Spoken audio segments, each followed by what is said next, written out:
In the hospital, in the emergency surgery department, doctors fought for the life of a patient who barely made it to the hospital. Doctors had to make decisions very quickly because the patient had lost too much blood. At some point during the operation, things got even worse, and the patient's pulse dropped even lower, and the readings were already at a critical level. After some time of searching, they finally realized that due to the removal of the metal object, an infection had set in, which was worsening the patient's condition. The patient's condition was getting worse and worse with each passing second. The surgeons understood that if they did nothing, the patient would die, so they decided to perform cardiopulmonary resuscitation. But unfortunately, this did not help at all, and the patient's heart stopped completely. The mother of this patient literally begged the doctors to save his son, who had suffered a lot throughout his life, and she was not yet ready to say goodbye to him. She didn't even suspect that her son was no longer breathing and would never speak to her again because his heart no longer beats. The cause of death of this patient was that he had too much damage followed by infection, as well as brain death due to excessive bleeding. The woman, sitting in the corridor, prayed to all the gods that the doctors would save her son. The surgeon was supposed to come out to her to tell her the sad news, but suddenly he was stopped at the last moment by other surgeons, who said that the operation was not yet finished. They immediately all took their places, and the first thing the head of the operating room ordered them to do was to prepare a protocol and check all the patient's vital signs. To begin with, they decided to transfuse some blood, and then they began to remove the metal object, and at the same time, other doctors diagnosed tetanus in this patient. The doctor was sure that it was not all over yet and they could save him, so they needed to get to work immediately. One of the assistants did not quite understand why they were operating on a patient who had already died. Another specialist realized that apparently the guy was not yet familiar with the doctor who was performing the operation, because taking this into account alone, one can say with confidence that the situation here is completely different. According to the man, this doctor is one of the most important authorities in surgery. He would be the surgeon who can save any patient, even one who has already died. This surgeon's name was Shin Yusun, and until he had his last word, the patient would not be released from the operating table. Shin left the hospital with a can of cold coffee and the thought that he wanted to go on vacation today, but he ended up spending the entire day in the operating room again. He was a little unhappy with the fact that his life had become so stressful that sometimes he didn't even have time to sit down and rest a little. People throughout his career came up with a nickname for him. He began to be called the Hands of God due to the fact that he was able to bring back to life even those who had already died. He did not mind, since the joy of saving patients on the verge of life and certain death was his main motivation. However, after some time, when other patients found out about this, they immediately flocked to him for treatment, and for the same reason they began to foist off on him shady clients who communicated with him as with a medical device that could be used at any moment. So after some time of such a life, he realized that in fact this nickname was hindering him. Because of his excessive professionalism, even some colleagues began to be afraid of him and therefore gradually left. In fact, he turned into an outcast. He was exhausted, and at some points he couldn't even remember when he had time for himself. There was only one plus in all this. He could earn huge amounts of money. Although there was a minus here too, he didn't have time to spend it. Considering all these facts, after each of his working days, Shin was once again convinced that his life had finally gone downhill. He decided that today he needed to cheer himself up with a can of beer, but suddenly his thoughts were interrupted when a truck flew out in front of his face. In that lightning-fast moment, Shin understood what people meant when they said their whole lives flashed before their eyes. But what was most offensive to the guy was that all his memories were connected only with the operating room. The next thing Shin saw after the accident was two strangers who were happy that he had finally woken up. But what was even stranger about this situation was that they called him Little Ray. The woman was squeezing the baby and saying that he was so cute and pretty, and Shin was just trying to figure out what the hell was going on. After all, he was absolutely sure that when he was walking home from work, he was hit by a truck and died. But if this was really so, then the guy simply did not understand why he was still alive, and most importantly, who are these people? These people were squeezing him and literally choking him, and the guy just couldn't understand what was happening? He was worried that his body had become so small, when suddenly at one point the thought came into his head about what had happened. He guessed that the guy was simply being transferred to the son of these people who didn't look very good to him. The woman distracted his thoughts when she tied his arms again to look at his scratches, which she thought were caused by his father's overly prickly stubble. Ray's father immediately began to panic and say that they needed to immediately bring a priest to cure the boy. But the woman immediately calmed him down and said that, in fact, it was just a scratch. Therefore, she was confident that she could fix them herself, which confused the guy a little. He was worried that the woman apparently didn't understand medicine very well, because he understood that if she simply smeared his scratches with ointment, he would most likely be left with scars. But what was his surprise when she used something like magic, and thus healed his small wound. She didn't just heal her. With this trick, the wound literally healed instantly. The woman immediately told her husband that, as she had said, she could handle everything herself, and her magic was still at a good level. Shin, hearing the word magic from the man, realized that apparently he was still being transferred to another world. Shin hadn't slept for so long in a long time. It was so unusual for him, because at work in the hospital there is not much time for sleep. 3 whole months have already passed since the day he was reborn, and during this time he managed to understand some things. First of all, this world is completely different, and it looks more like a typical fantasy world, where there are monsters and someone who is very similar to ordinary people. He also noticed that people often suffer from raids, so in order to become stronger, they dedicate their lives to the chosen path. But what interested him most was that the people of this world had decided not on science, but on magic. Every time Sign treats him, he clearly understands that even in the most difficult situations, they rely not on medicine, but on magic. And now he finally understands with absolute certainty that everything around him is not some kind of dream, but reality. But for some reason he was able to retain the memories and knowledge from his past life. In any case, he enjoyed every day being here, because he never thought that he would be able to relax like this. And now that he thinks about it, he realizes that he basically never had the opportunity to enjoy life because of his constant work. He even began to think that if it weren't for that accident, he would most likely have died from exhaustion. But now that he has transferred, he can finally do nothing and just enjoy his life. While sleeping, at one point he felt like a thin thread was passing through his body, and he himself felt incredibly rested, and this is such a wonderful feeling for a guy. He began to guess that this was most likely the same mana that his new parents had talked about.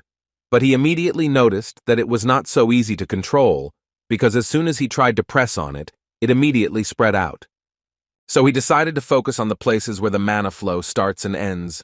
Shin assumed that mana works like blood. Shin tried to compare the flow of mana with the blood flow in the body of the organism. He gradually began to feel how it fills the body, and endless energy appears in his body. Thus, he eventually managed to create what he so desired. He couldn't even imagine that he would ever be able to do this, because he directed the freely flowing mana, after which he used a fire spell. And now that he finally managed to do it, Shin finally realized that it was definitely worth the 3 years of work spent. Although he still has a lot to learn, because at the very least he doesn't know how mana flows, and he clearly needs to remember the direction of its flows. From the descriptions in the books, he could not find out how to control it, although he had already read quite a lot of different literature. In the next book it was written that one must accumulate mana in the body and use it as needed, but since the magician must replenish it from the environment, he did not understand why they should not accumulate it at all. He also knew that when they accumulate mana inside themselves, they limit some manipulations, and therefore, no matter how you look at it, you can definitely say that it sounds rather ineffective. So the thought crept into his mind that perhaps they could allow the mana to flow naturally, without trying to hold it back. It seemed to him that it would be much easier to draw mana from the environment and immediately use it. In this case, the need for mana circles would also disappear by itself. Shin understood that most likely this method would be very dangerous. But still, considering what it could give him, the guy decided that he should definitely try. His new parents were very happy when they saw that little Ren was already drawn to all books from an early age. His mother could barely restrain herself from crying, because she was sure that he would become a wonderful magician at this rate, but his father believed that with his physique, he could easily become a wonderful swordsman.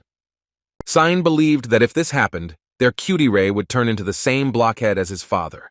The guy didn't understand why they were hiding from him at all when they were making so much noise anyway. Suddenly, Sign told her husband that although she really liked the fact that their son was so passionate about books, on the other hand, it seemed to her that this passion was too developed in him. She thought that usually children his age would go out and play with friends, so she was a little worried that Ray only showed interest in books. But her husband assured her that she really shouldn't worry so much, because few parents are able to sit their Rebecca down with books. And besides, if she wants to raise him to be a good magician, then this is necessary at the moment. Shin was reading the book carefully at that moment, and at some point, he realized that this was not enough for him, and so he decided that he needed to lay out the ideal direction for the flow of mana himself, and he wanted to do it as accurately as possible. The next day, Ray's mother came into his room again happily and asked if her beloved son Ray was there. The guy was a little scared by her sudden appearance, but still answered that he was here, and the woman's face immediately changed because she saw that the guy was reading books again. Although she was glad that he read books, she still wished that he would also go for walks with friends and communicate with his peers. Looking at him, she assumed that perhaps he wanted this from him because she herself did not receive it as a child. She decided to take matters into her own hands and invited Ray to play with her today.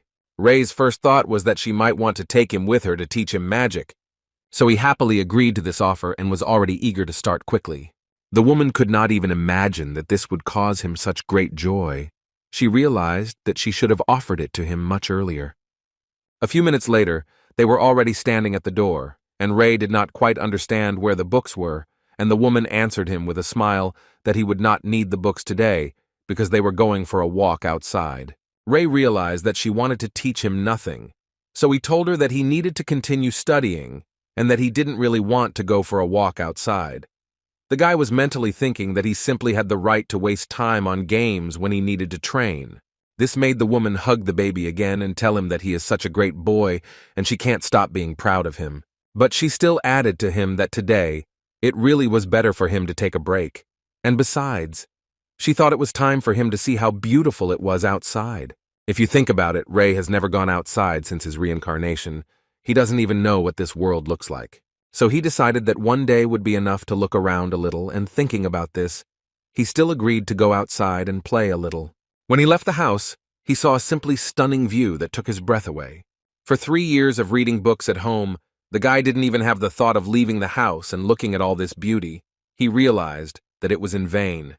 He locked himself in a cage, although he could fly like a free bird and look at such beauty. The boy's mother noticed that he was thinking and guessed what about, although she still decided to ask him why he stopped.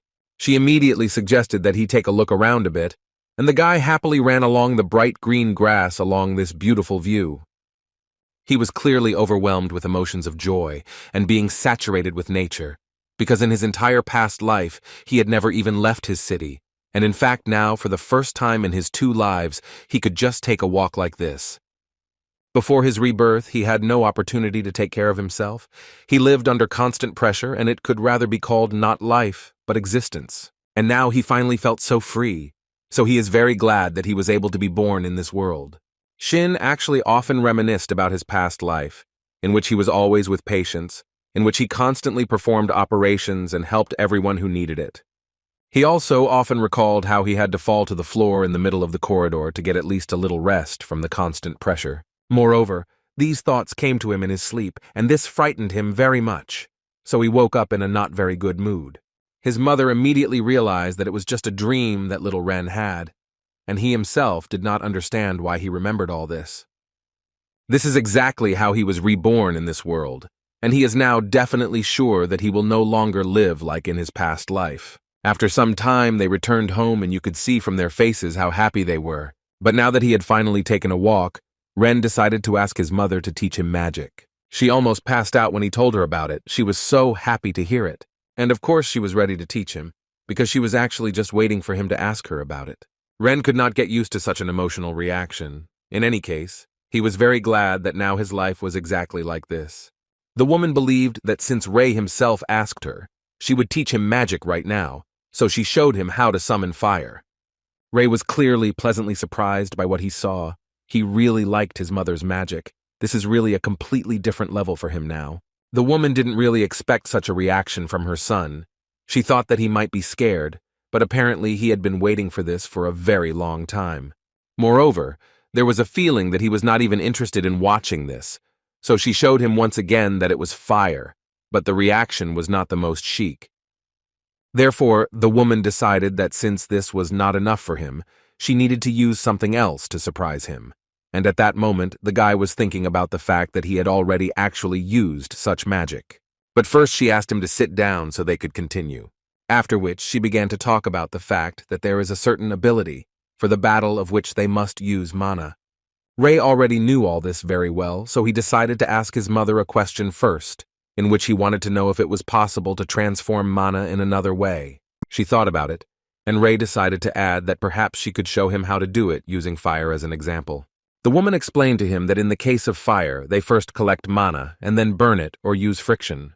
Ray, listening to all this, at one point noticed that it wouldn't be easier to use one mana transformation instead of using 3, because it seemed to him that the mana would dissipate faster. But for the woman, this was actually quite a difficult question, and she didn't quite know how to answer it. Although she did add that if 3 events are grouped together, then they stabilize each other and everything works out. But she immediately said that purely theoretically, Ray's option is also not bad and can be used. The guy thought that perhaps this meant that in the completed state, more attributes could simply be added. And then when he tried to do this, what was his surprise when he created a huge beam of light? Ray was so happy that he finally managed to do it. He finally achieved the very result that he had been waiting for so long. His father immediately burst into the room, wanting to know what had happened, but the woman could not give him an answer to this question, because in fact, she herself did not fully understand what it was. After all, she didn't even have time to notice the moment when the guy used magic. It happened too quickly. Although she always thought that when a person uses magic, there is always a flow of mana that can be noticed, but in the case of her son, she did not notice it. Ray, in turn, thought that it was actually much easier to understand if you imagined it as an atom, and when combining it as a compound, you no longer needed to introduce mana. At this moment, his mother began to worry again, because she did not understand what was going on in her son's head, and how did he know all this? He realized that he had apparently concentrated too hard and turned back to his mother to find out what she wanted from him. She was just glad that he knew how to use magic. Moreover, it seemed to her that he was a genius. At this point, their first training session came to an end, and Ray's mother put him to bed. But as often happens, the boy couldn't fall asleep, and so tried to hear what his parents were talking about. Their conversation turned to the fact that they must do everything possible to ensure that the academy does not find out about their son. Ray was surprised that they were talking about him, but what's more interesting is that they were talking about the academy, which, if you believe their words, will definitely find out about Ray's abilities, since he believed that their son was a genius who is born every 100 or even 1,000 years. The guy didn't even imagine what kind of place this academy was, but he clearly understood that he could be dragged there, and apparently his parents didn't like this idea too much.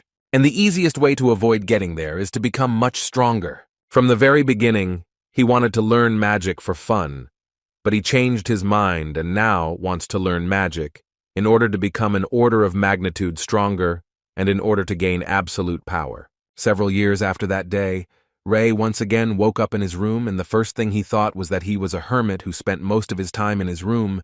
He could not say for sure whether it was morning or evening. By this time, the boy was already 15 years old, and it seemed to him that it was time to step out of his comfort zone. Ray's experiments and research into increasing his magic level and his ingenious understanding of mana became the basis for his extremely rapid development. Due to the massive mana absorption, his hair turned light, and that was just the beginning.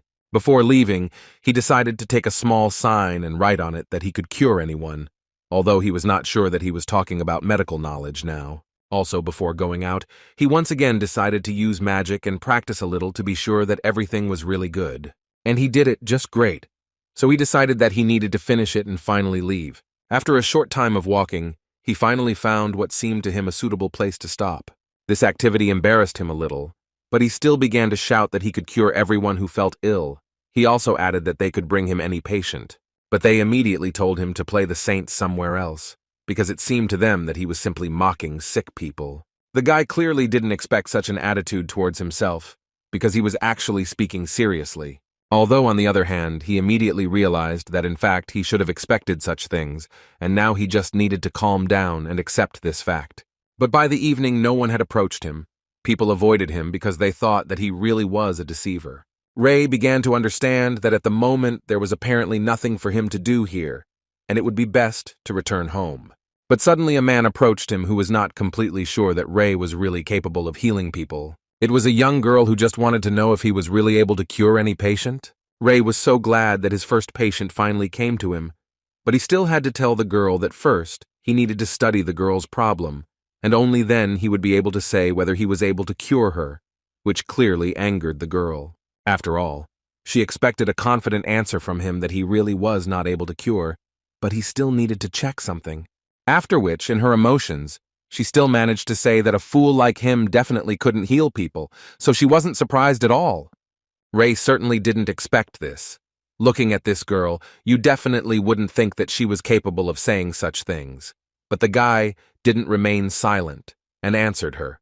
Calling her Shorty, he told her that even though he looks like a schoolboy who is not capable of anything, but he can confidently say that there is no person he could not help, and she, according to him, makes the mistake of many when she judges his talents by his appearance.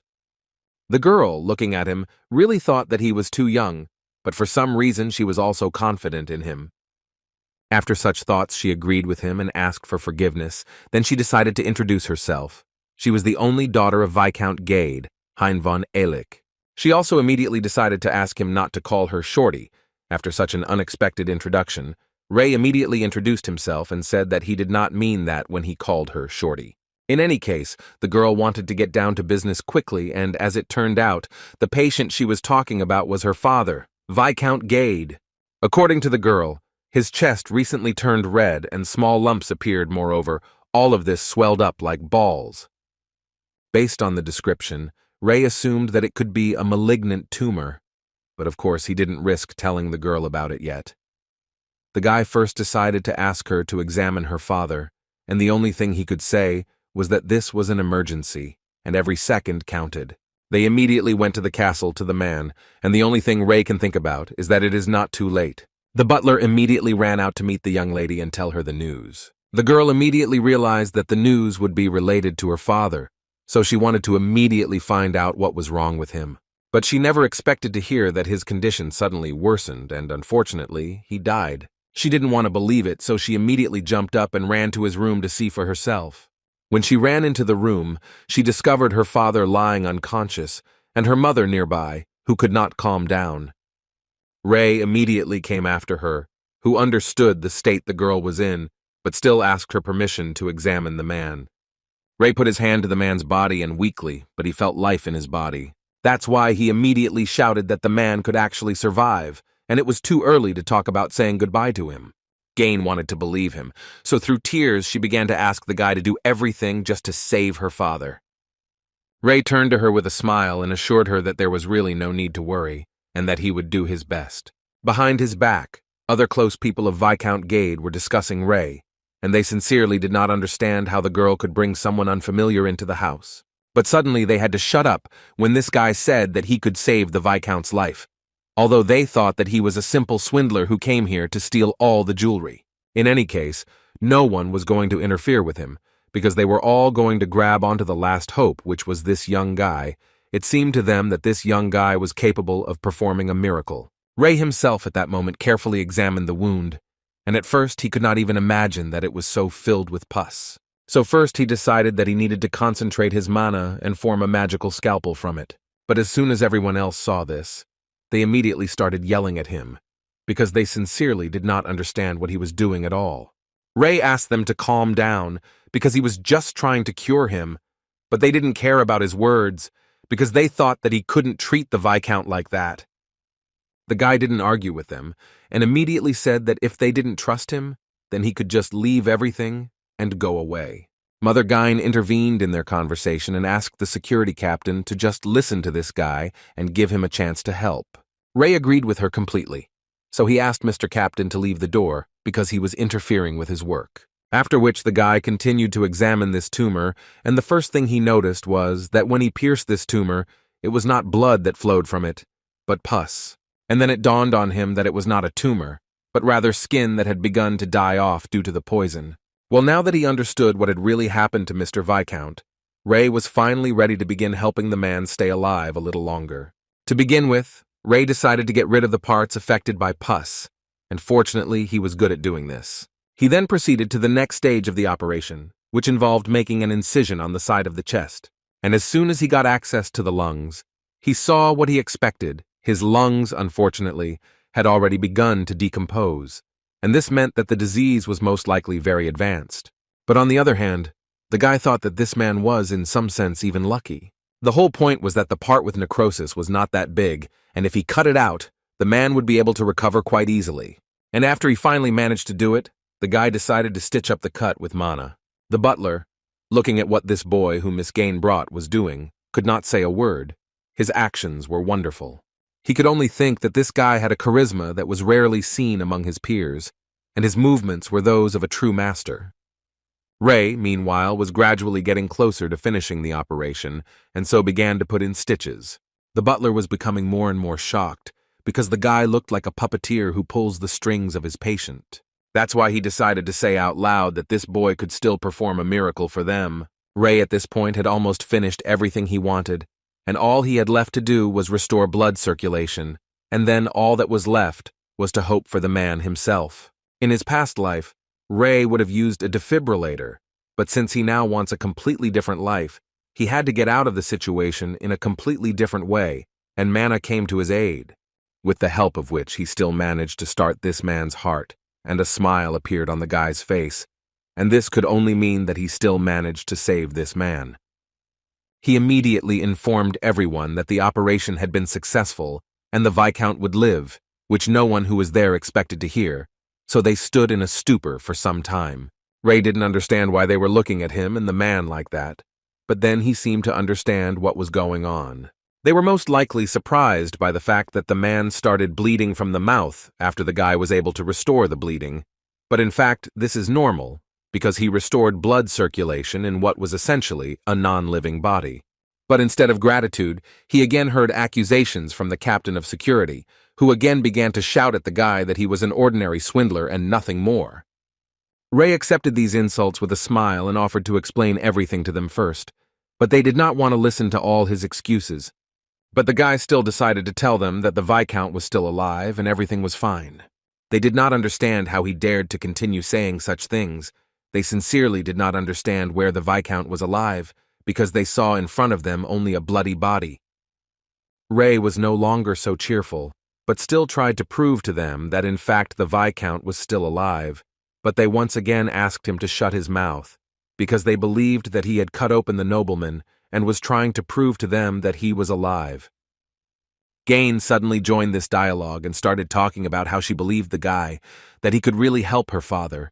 Ray didn't understand what was wrong with them, because he really was still alive. The girl was not going to listen to him and asked the guy to just look at the man. She thought that he had died, and all this because she brought the guy to her home. It seemed to her that if it weren't for him, then perhaps the Viscount would have been able to live a little longer. Ray really didn't understand why they were acting like this. Was it all because they had never seen an operation, so he tried again to convince them that he was really alive?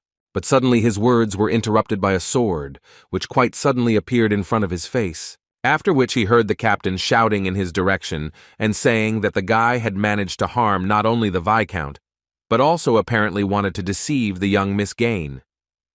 This caused Ray disappointment, because he spent so much effort to save the Viscount, and they did not even thank him in response. Moreover, they pointed a sword at him. But Ray immediately decided to assure them that they were very mistaken when they decided to contact him, because he is not a fraudster and is ready to stand up for his words. Although Ray understood that if he remembered the norms of this world, then their reaction was actually normal. But even after that, he tried to explain to them that the treatment was successful and the Viscount would live, and all they need to do is wait and then they will see significant improvements. But for now, he decided to leave here. And before that, he immediately decided to warn them that it would be better for them not to stand in his way.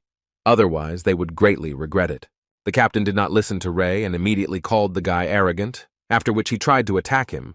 But Ray, with the help of just one magical technique, took control of the man's body. No one in the hall could believe that such a young guy could use the mana capture technique. But the captain was not going to stop there, so he immediately ordered his wards to seize the guy and punish him. Besides, he was sure that Ray couldn't block several people at the same time, so they had to act immediately. But how wrong he was, and a few seconds later he realized this when Ray tied up all the other knights of the captain according to the same principle. Double-level magic at that age simply amazed everyone who was in the room at that moment.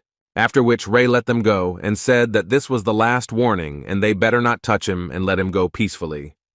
The guy left the palace and realized that in fact, it makes no difference how big the difference is in medicine, because these people go too far if they don't see immediate results. Moreover, they still treat him like a small child and nothing more, although sometimes they perceive him as a fraud, which sounds no less offensive. Nevertheless, Ray was glad that he managed to save his first patient in this world. But the worst news is that his medical skills were not enough here. And as soon as he entered the house, his thoughts were interrupted by his mother, who from the doorway wanted to ask the guy when she asked him to come home. Ray had completely forgotten about it, because he had to come home at 7 o'clock. And now he was punished for it, and he would sit at home under house arrest for 2 whole days. And this upset him even more, because wherever he was treated like a child. At this time, in the Viscount's castle, Father Gain finally came to his senses, as Ray said. Nobody expected this, and surprise was a normal reaction for his daughter and wife. The captain of the guard could not believe that the Viscount was really alive. It seemed to him that it was simply impossible. Gain immediately lowered her eyes, because she realized that apparently they still had not managed to recognize their main savior. The girl's mother immediately ordered the captain and his men to find the boy. She believed that they needed to thank him, because if they did not do this, then in the future they would lose the honor of the family. She also wanted them to ask the boy for forgiveness, because he tried for them, and they did this to him. The butler suddenly noticed that this whole story was quite interesting, because he didn't fully understand how such a small boy could cope with something like that. Therefore, after thinking a little, he suggested that perhaps this boy was a saint after all, which few people could believe. Each of them immediately thought that even if that was the case, they had never heard of a holy man using magic, but when they looked at the Viscount's peaceful face, it was clear that he had definitely given up the ghost. And therefore, taking into account all this, he wanted to find out from them if it was he who was a saint. Then who else was capable of helping such a patient? Holy people in this world were called those who were chosen by the gods themselves, and they possess enormous divine power. Also, according to legends, they are able to hear the voice of God, the so-called favorites of God, therefore they are God's confidants. But the girl's mother had never heard of a saint appearing in their city, so they began to assume that no one had heard of this guy yet, because even a first-class priest couldn't cure the Viscount's illness, so they were almost certain that he was a saint. The butler began to understand what the security commander had done. Now he was really guilty before this guy. Gainey's mother added that in reality they were all to blame, because they were all standing next to him and just watching it, so all they had to do was meet Ray and ask him for forgiveness. When suddenly their dialogue was interrupted by the Viscount, who had just regained his consciousness and immediately wanted to know what they were talking about.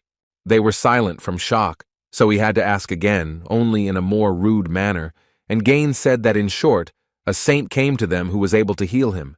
The man immediately realized that they had driven him away, so he immediately wanted to ask them why they were standing there and discussing their outrageous rudeness. His screams made him feel a little worse, so he calmed down a little and ordered them to connect everyone in this mansion, use all means. But he wanted them to find him.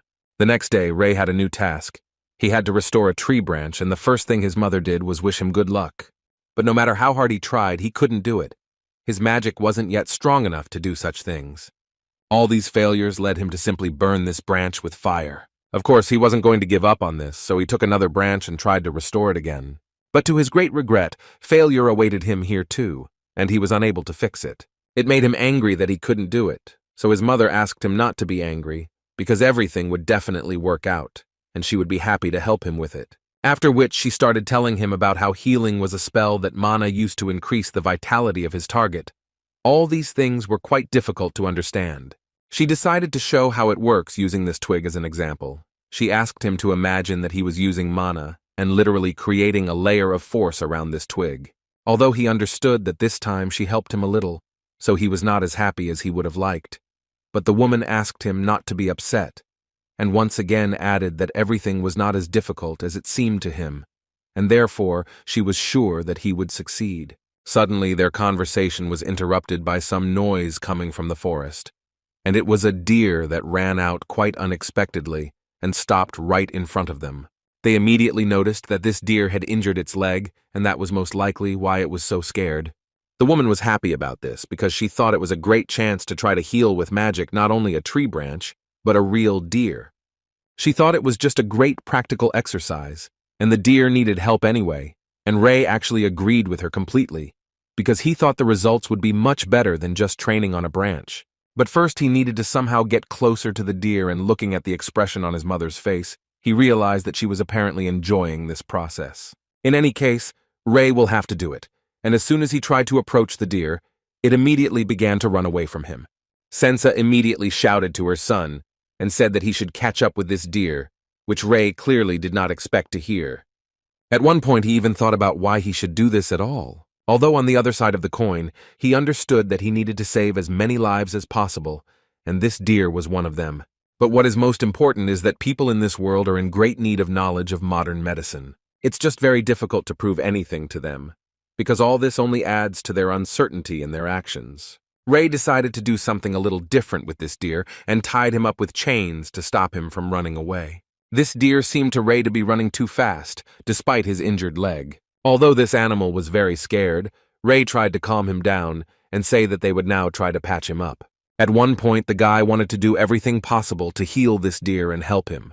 Apparently, this desire gave him additional strength, because a huge dome of mana was noticed around him.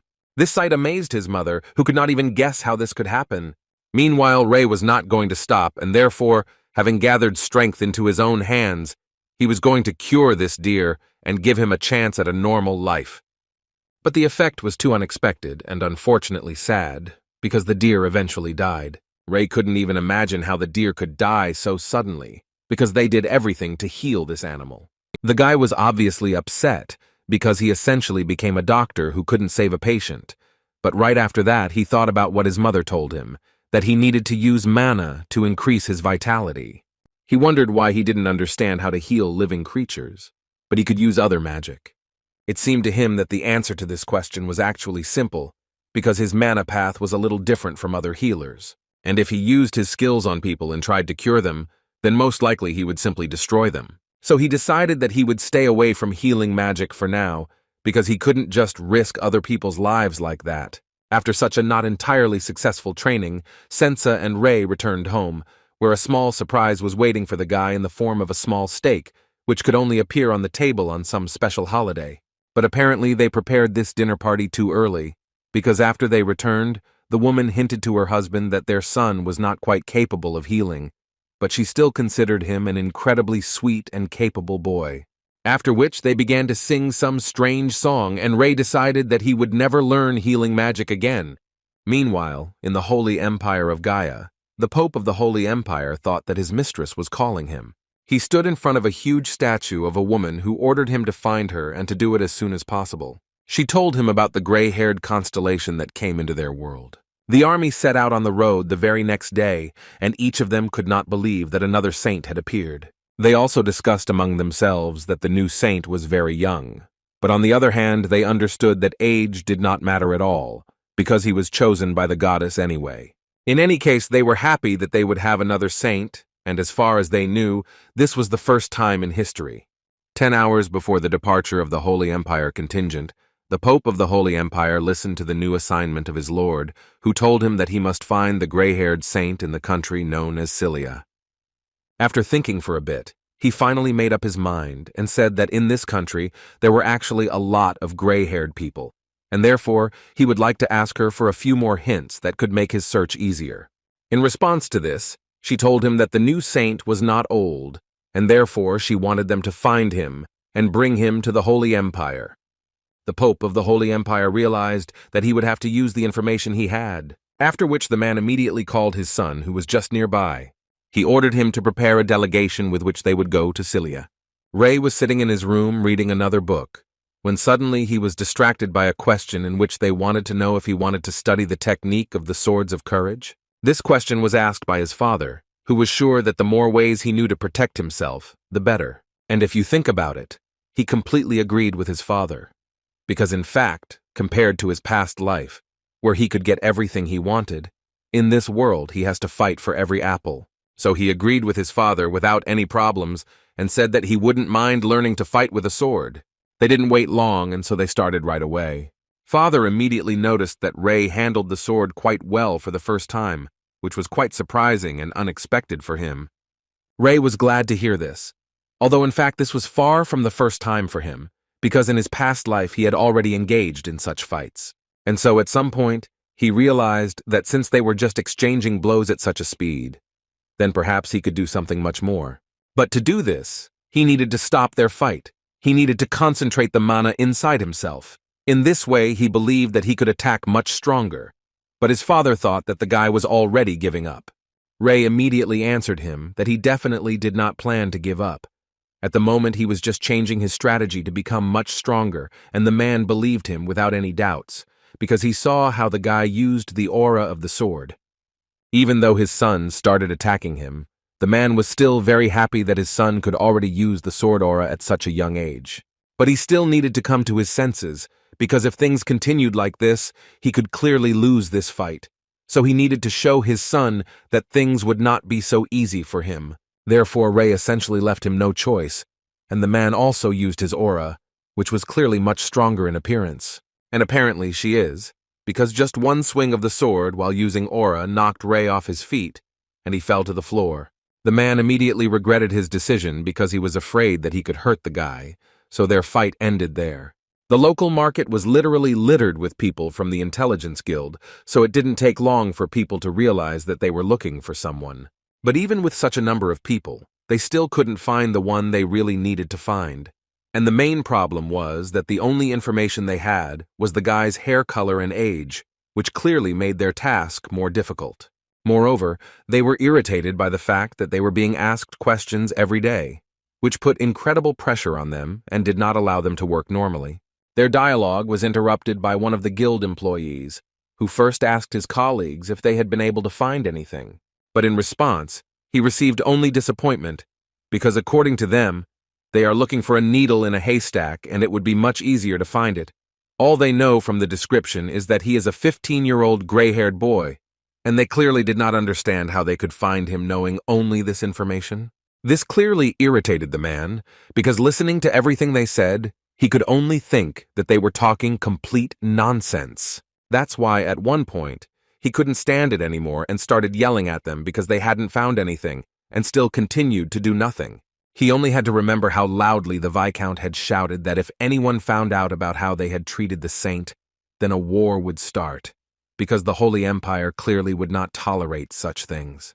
But he understood that he would clearly not be able to achieve anything by shouting, so he politely asked the guys to concentrate and be a little more attentive, because in fact they were ready to pay them any amount, if only they would find him.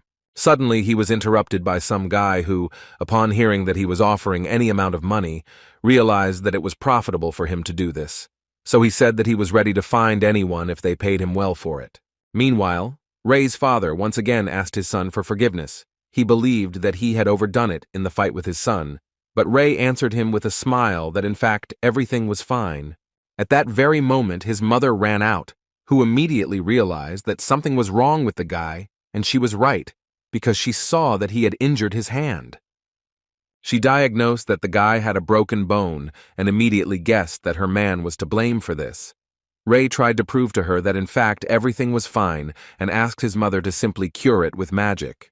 She started to reach for his hand to heal it, but the guy interrupted her and immediately said that he would like to try to do it himself. Rei concentrated on his aura and immediately cast a healing spell which created a huge dome above them. After a few seconds, he noticed that the wound had disappeared on its own, and the place where the wound was now looked just fine. The boy's parents were slightly surprised by this effect, because the woman had definitely told him last time that, unfortunately, nothing had worked out for Rei. The woman herself did not fully understand what was happening, because last time he had killed the deer with just one blow instead of healing it. Rei, listening to what his parents were talking about, realized that he would probably have to explain everything to them again. And he decided to start by telling his parents that he was not like all the other people, which caused clear signs of misunderstanding on their faces. But then their expressions immediately changed because they realized that at that moment they had to support him, since the guy was saying that. So his mother decided to tell Ray that even if he brought home an orc's wife, they would still support him, because all they wanted was for him to be happy, which was too strange a statement for the guy. After all, what he actually wanted to tell them about was his mana vessels. Instead of using a circle to store mana inside his body, he uses an endless stream of pure mana naturally formed through the vessels. The woman realized that since mana was much stronger than purified mana, it was now obvious why Ray's magic was so strong. So when he casts a heal on someone who can't handle the flow of pure mana, he becomes a piece of not very good meat. After such a confession, the boy's parents immediately decided to tell him that they did not really want him to use their family's secret techniques. They thought that it could end badly. And if you think about it, the guy actually understood that his parents were right, because he can't use magic to save ordinary people, so he really should think about it if he was going to treat them in the future. But what he did know for sure was that he clearly needed to gain some surgical experience, and he decided to get drunk immediately. So he told his parents that he needed to take a walk and think about their conversation, but they still couldn't just let him go. So the woman once again asked him not to hang out with any strangers. She didn't take into account the fact that the boy was clearly not a child anymore. The two travelers were quite surprised to find that the village of Barlow was larger than they had thought. Suddenly, their dialogue was interrupted by some man who decided to clarify something with the travelers and asked them to stop for a while. At that very moment, he approached them in order to show them a photograph of the boy he was looking for, and he wanted to know if they had seen him. According to the man's description, the guy had blonde hair and incredibly blue eyes, and therefore he considered him handsome. The travelers first decided to notice the fact that the man was actually a terrible drawer, which immediately angered the hunter because he simply asked them if they had seen him. They immediately asked him to calm down. They were just joking. Besides, they had not seen him. Ray happened to be passing by at that moment, and noticed in his mind that it had become much livelier here than before. But he still didn't fully understand why so many people suddenly appeared here. Suddenly, his thoughts were interrupted when he heard the name Viscount. At this point, the man was already telling the travelers that he had been promised a lot of money if he found this guy, which is why he was looking for him so hard.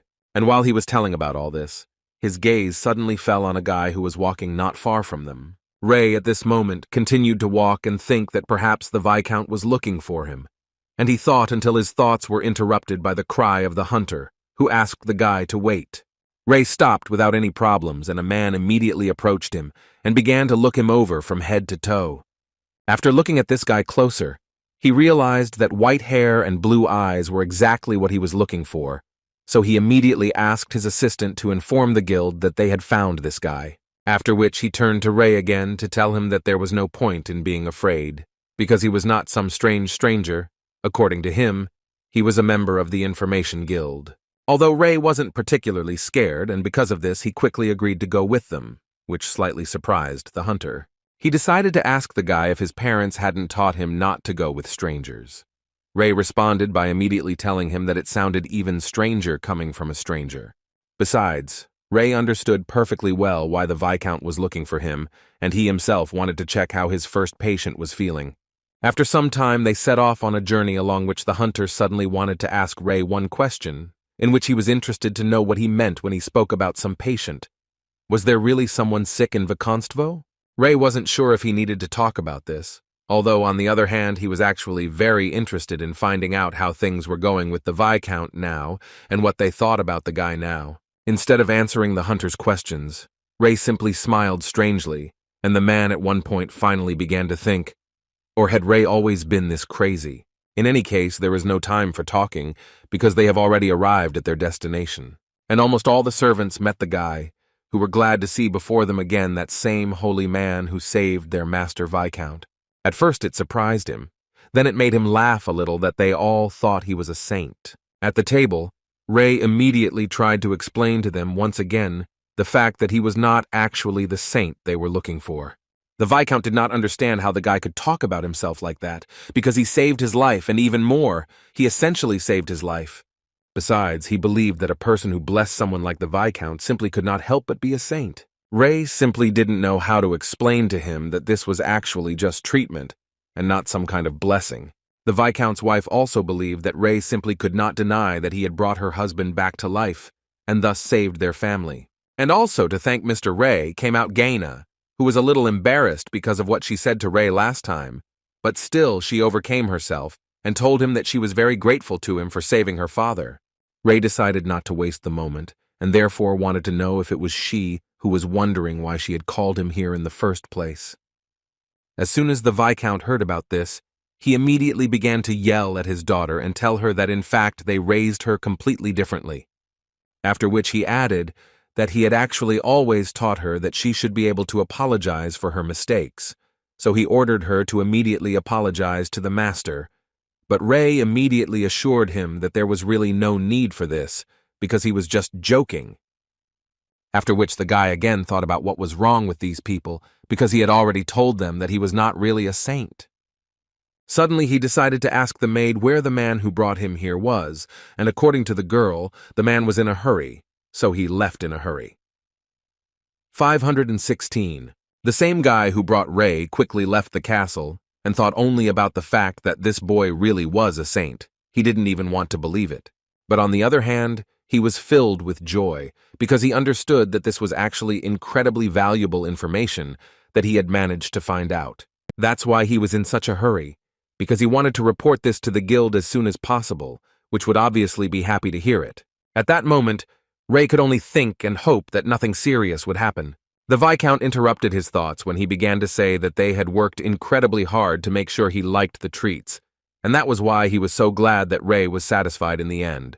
The guy responded to this with a smile and told him that he didn't think he would ever be able to try anything as delicious again. The Viscount also did not forget to say how much he appreciated such a high assessment, but he still wanted to point out that Ray should not worry, because in the Holy Empire, he would eat like this every day, which Ray clearly did not want to hear. So he decided to ask the Viscount what he was talking about, and the man was quite surprised that the guy didn't know yet. The Viscount, with joy in his eyes, told Ray that they reported that the delegation from the Holy Empire was already here and ready to escort Ray back to the academy. After these words, Ray immediately stood up from his seat and literally began to scream in shock that someone was going to take him away somewhere. But the man assured the guy that before that, there were many rumors that the Pope of the Empire had received a revelation. But Ray didn't care about his dad and what revelations he received there. He only wanted to know why they needed him. The Holy Empire is a kingdom blessed by God, and in times of need he sends revelations to the saints. Ray was surprised that God even speaks directly to people, but the Viscount immediately corrected him and said that this was roughly speaking. In fact, he simply puts a mark and comes to someone in dreams. The man told the boy that he had heard stories that a ray of light followed someone who was a saint everywhere. Ray thought that the man was talking nonsense, because first of all he wanted to know what would happen to him, and the Viscount's answer was quite simple. According to him, the boy would simply go to the Holy Empire. And with this, he would like to congratulate Mr. Ray, because he was incredibly lucky.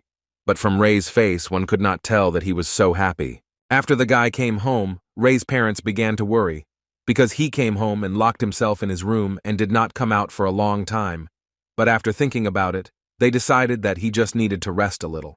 Ray was lying on his bed at that moment, and could only think about how he had literally been set up with all these empires and revelations. He just wanted to live his second life in this world in peace, but now everyone will bother him again. In the Scylla fortress, meanwhile, two girls were discussing who had stopped at the sacred place of the Gaia Empire, and according to rumors, it was a girl, for the first time in history. One of them also heard that this saint received her blessing in her youth. One of the servants asked to enter Her Majesty's room in order to tell her that the celebration would soon begin, and this clearly did not please the girl because these celebrations are every day, and she is already tired of it all. The guy who came to her decided to ignore her words and very politely asked her to get ready because they needed to leave soon. The girl answered him that she already understood everything, and now she would like to know, or did the guy manage to get information about the saint as she asked? This girl's name was Saint Iriel, who was from the sacred empire of Gaia, and according to her assistant on this matter, he brought her good news. The guy whispered a few words into the girl's ear, after which she immediately blossomed and began to smile, and thoughts appeared in her head that the guy had finally appeared, because he was the only one who could understand her at all. Ray, meanwhile, strained his brain to the maximum. He tried to come up with at least something, because he understood perfectly well that if the Holy Empire found him, then everything would be over. In his head there were thoughts that the second life, which was supposed to be calm, would become more difficult than the previous one, because in the case of the Empire, he would have to pray and worship a god he didn't even know, and for the rest of his life. Therefore, all these thoughts made him literally scream that it was simply impossible. But with all these problems, he completely forgot that there were parents standing behind him who did not understand what was going on and why their son was screaming so loudly. He turned to them and thought that maybe he should tell them everything, after which they could run away together. But on the other hand, he understood perfectly well that they really had nowhere to run. Because it was obvious that no matter how much he ran, the Holy Empire would look for him until the end, and his thoughts were interrupted by his mother, who noticed that the guy was behaving rather strangely and that he had been in this state since the previous day. So they would really like to know from him what happened. In response, Ray remained silent with a sad face because he did not know what to answer his parents. After which, at one point, he simply jumped up and started running away, shouting along the way that he would be back soon. They both understood that something was happening to their son, but it was very difficult to understand what it was.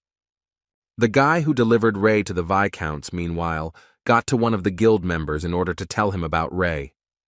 According to him, the Holy Empire has been looking for this guy for a long time because they consider him a saint. He also did not forget to assure his interlocutor that he could actually trust him calmly, because he was the first person he told about this.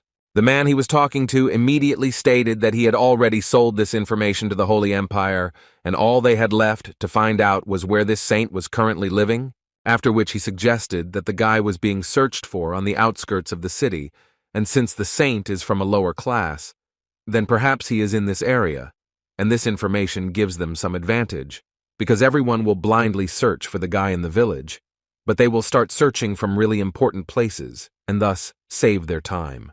The hunter responded to all this by saying only that he would return as soon as the Holy Empire paid, but for now he had some things to do.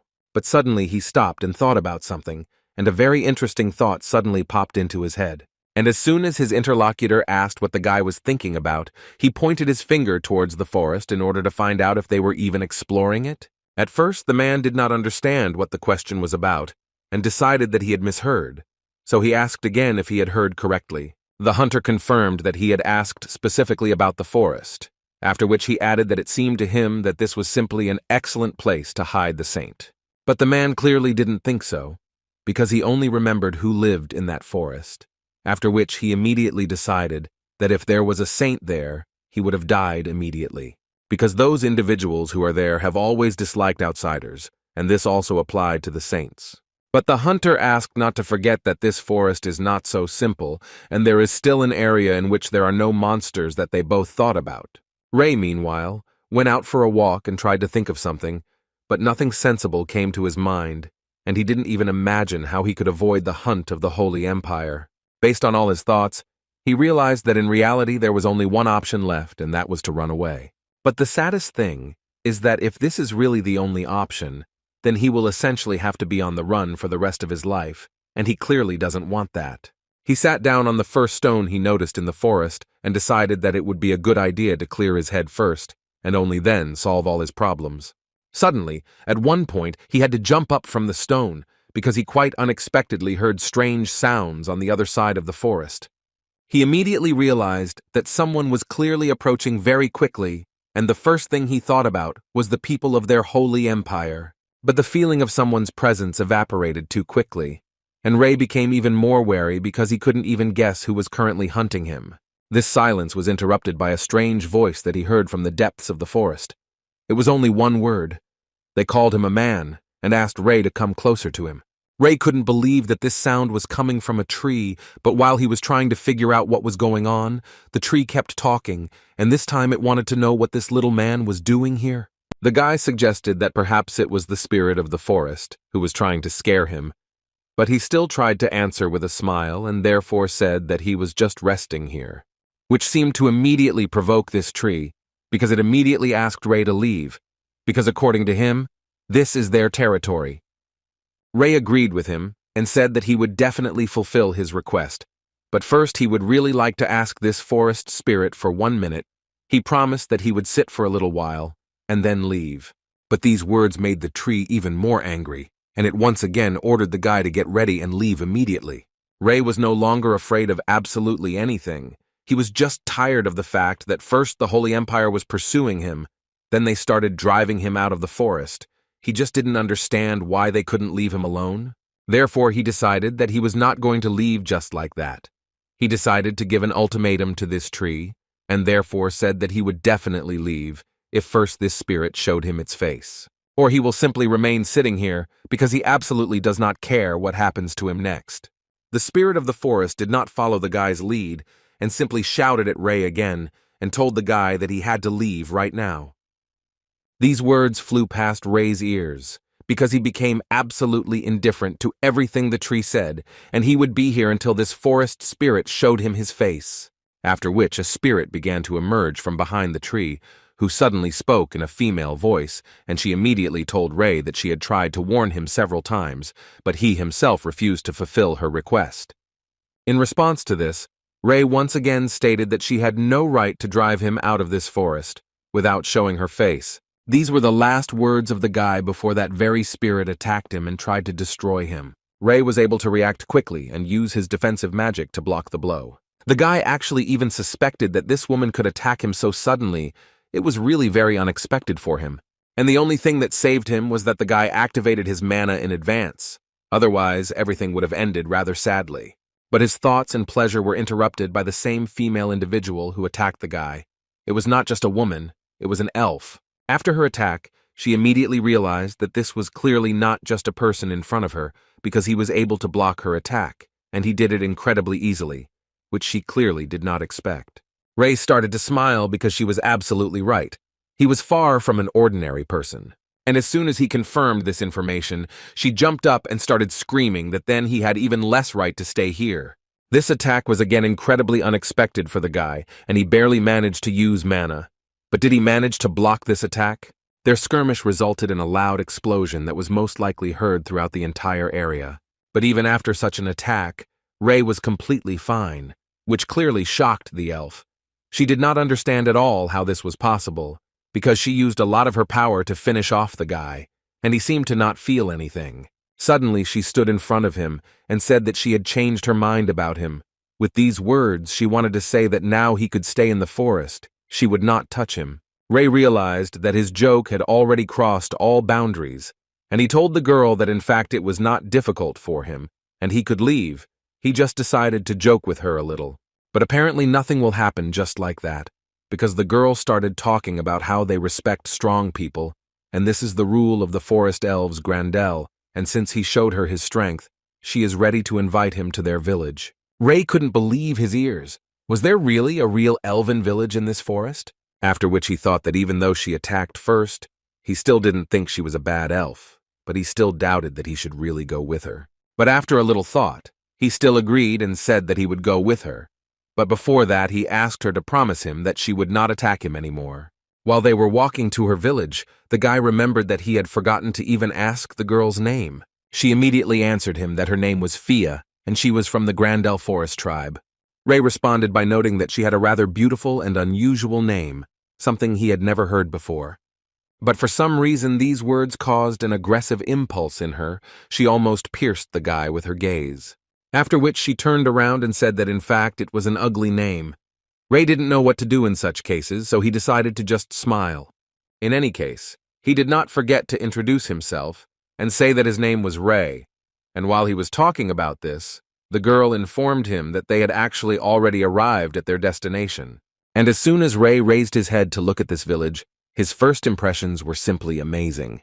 And it was not in vain, because seeing such beauty in the middle of the forest would be quite unexpected for any person. Ray had actually been in this forest many times, but he had never gone so deep, so he never even thought that something like this could happen inside the forest. His thoughts were suddenly interrupted when he noticed that he was suddenly receiving too much attention from the locals, who realized that he was actually human. They weren't shy about asking questions in his presence about why Fia had brought the man here in the first place. Ray expected this kind of behavior from them, but he didn't think it would be so strong. Fia first met with Scylla, who wanted to know what this man was doing here, and Fia, without thinking twice, said that this guy seemed pretty good to her, so she decided to bring him here. Ray, meanwhile, was able to find a common language with the locals in a matter of seconds, who were also quite interested in taking a closer look at the boy. Silly, looking at him, told Fia that judging by his appearance, this guy wouldn't even be able to protect himself, let alone someone else. Fia responded by telling her that she actually thought the same thing until she tried to drive him away, but in the end she failed because he turned out to be much stronger than she thought. Seely, hearing that Fia's attacks didn't work, realized that this guy really wasn't as weak as he might have seemed at first glance, and Fia added that she tried to find out from him whether he was from a strong race, but now she doesn't think that's the case at all. In any case, Fia was now more interested in the affairs of Lady Ira. Silly replied that Mrs. Ira had not yet woken up, so it was quite difficult to say how she was doing. After which the girl remembered that the elder was looking for Fia, but could not find her, so he asked her to tell him to come to him when she returned. Fia decided that she would go to him right now, so she shouted to Ray and asked him to go with her. On the way, the guy noticed that he always thought that elves were wary of strangers, but with him it seemed to him that they behaved completely differently. Fia turned to him and confirmed his guess, after which she asked him a rhetorical question, in which she wanted to know who brought him here, if not the elf. In any case, they had already approached the elder's house, and there was no time to chat. So Fia knocked on the door and told the elder that it was she with a new guest. A gorgeous woman came out of the door and immediately invited Fia to come into her house. But as soon as the elder saw Ray, her smile suddenly disappeared. After which the first thing she wanted to know was whether this was a human child, to which Fia answered her that she brought him here because it seemed to her that he would be a good helper. But she was immediately interrupted by Ray, who immediately said that they had not talked to her about him acting as an assistant or anything like that. On this phrase, they entered the house, and the first thing after they sat down, Fia told the guy that if he became one of them, he would receive many advantages. Firstly, at any time he would be considered a friend of the elf. But Ray didn't even listen to her, and told her again that he didn't need it, and he definitely wasn't going to change his mind. The elder interrupted their argument and turned to Fia to tell her something serious, because she was not looking for her just like that, and before telling her about it, she asked her to keep it a secret from the other elves. Fia immediately understood that everything was serious, so she said that she would do whatever the elder told her, after which the elder asked the human child to come out for a while so that they could talk a little. Ray wasn't entirely happy that they kicked him out whenever they wanted and called him back whenever they wanted. In any case, he understood that his life was quite unusual now. His life was full of ups and downs. The holy girl was very upset that her people were so lazy that they could not find just one boy. In response, they told her that they were actually trying very hard and doing everything to find him. She immediately interrupted them and said that she did not need their efforts. She needed results first and foremost, and since there were none, she could only draw one conclusion: that they were useless. They understood perfectly well where this was all heading, so they began to ask her to wait a little longer, and they would definitely find him. The girl looked at them and still agreed to their request, saying that she would give them one last chance, but she immediately made it clear to them that her patience was not limitless, just like God's. Fia couldn't believe what the elder told her, because according to the elder, Mrs. Era was dying because of mana.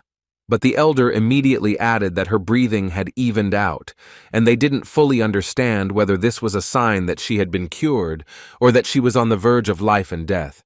In any case, Fia was very scared to think that Lady Ira could die, because this would be a very big blow to their race.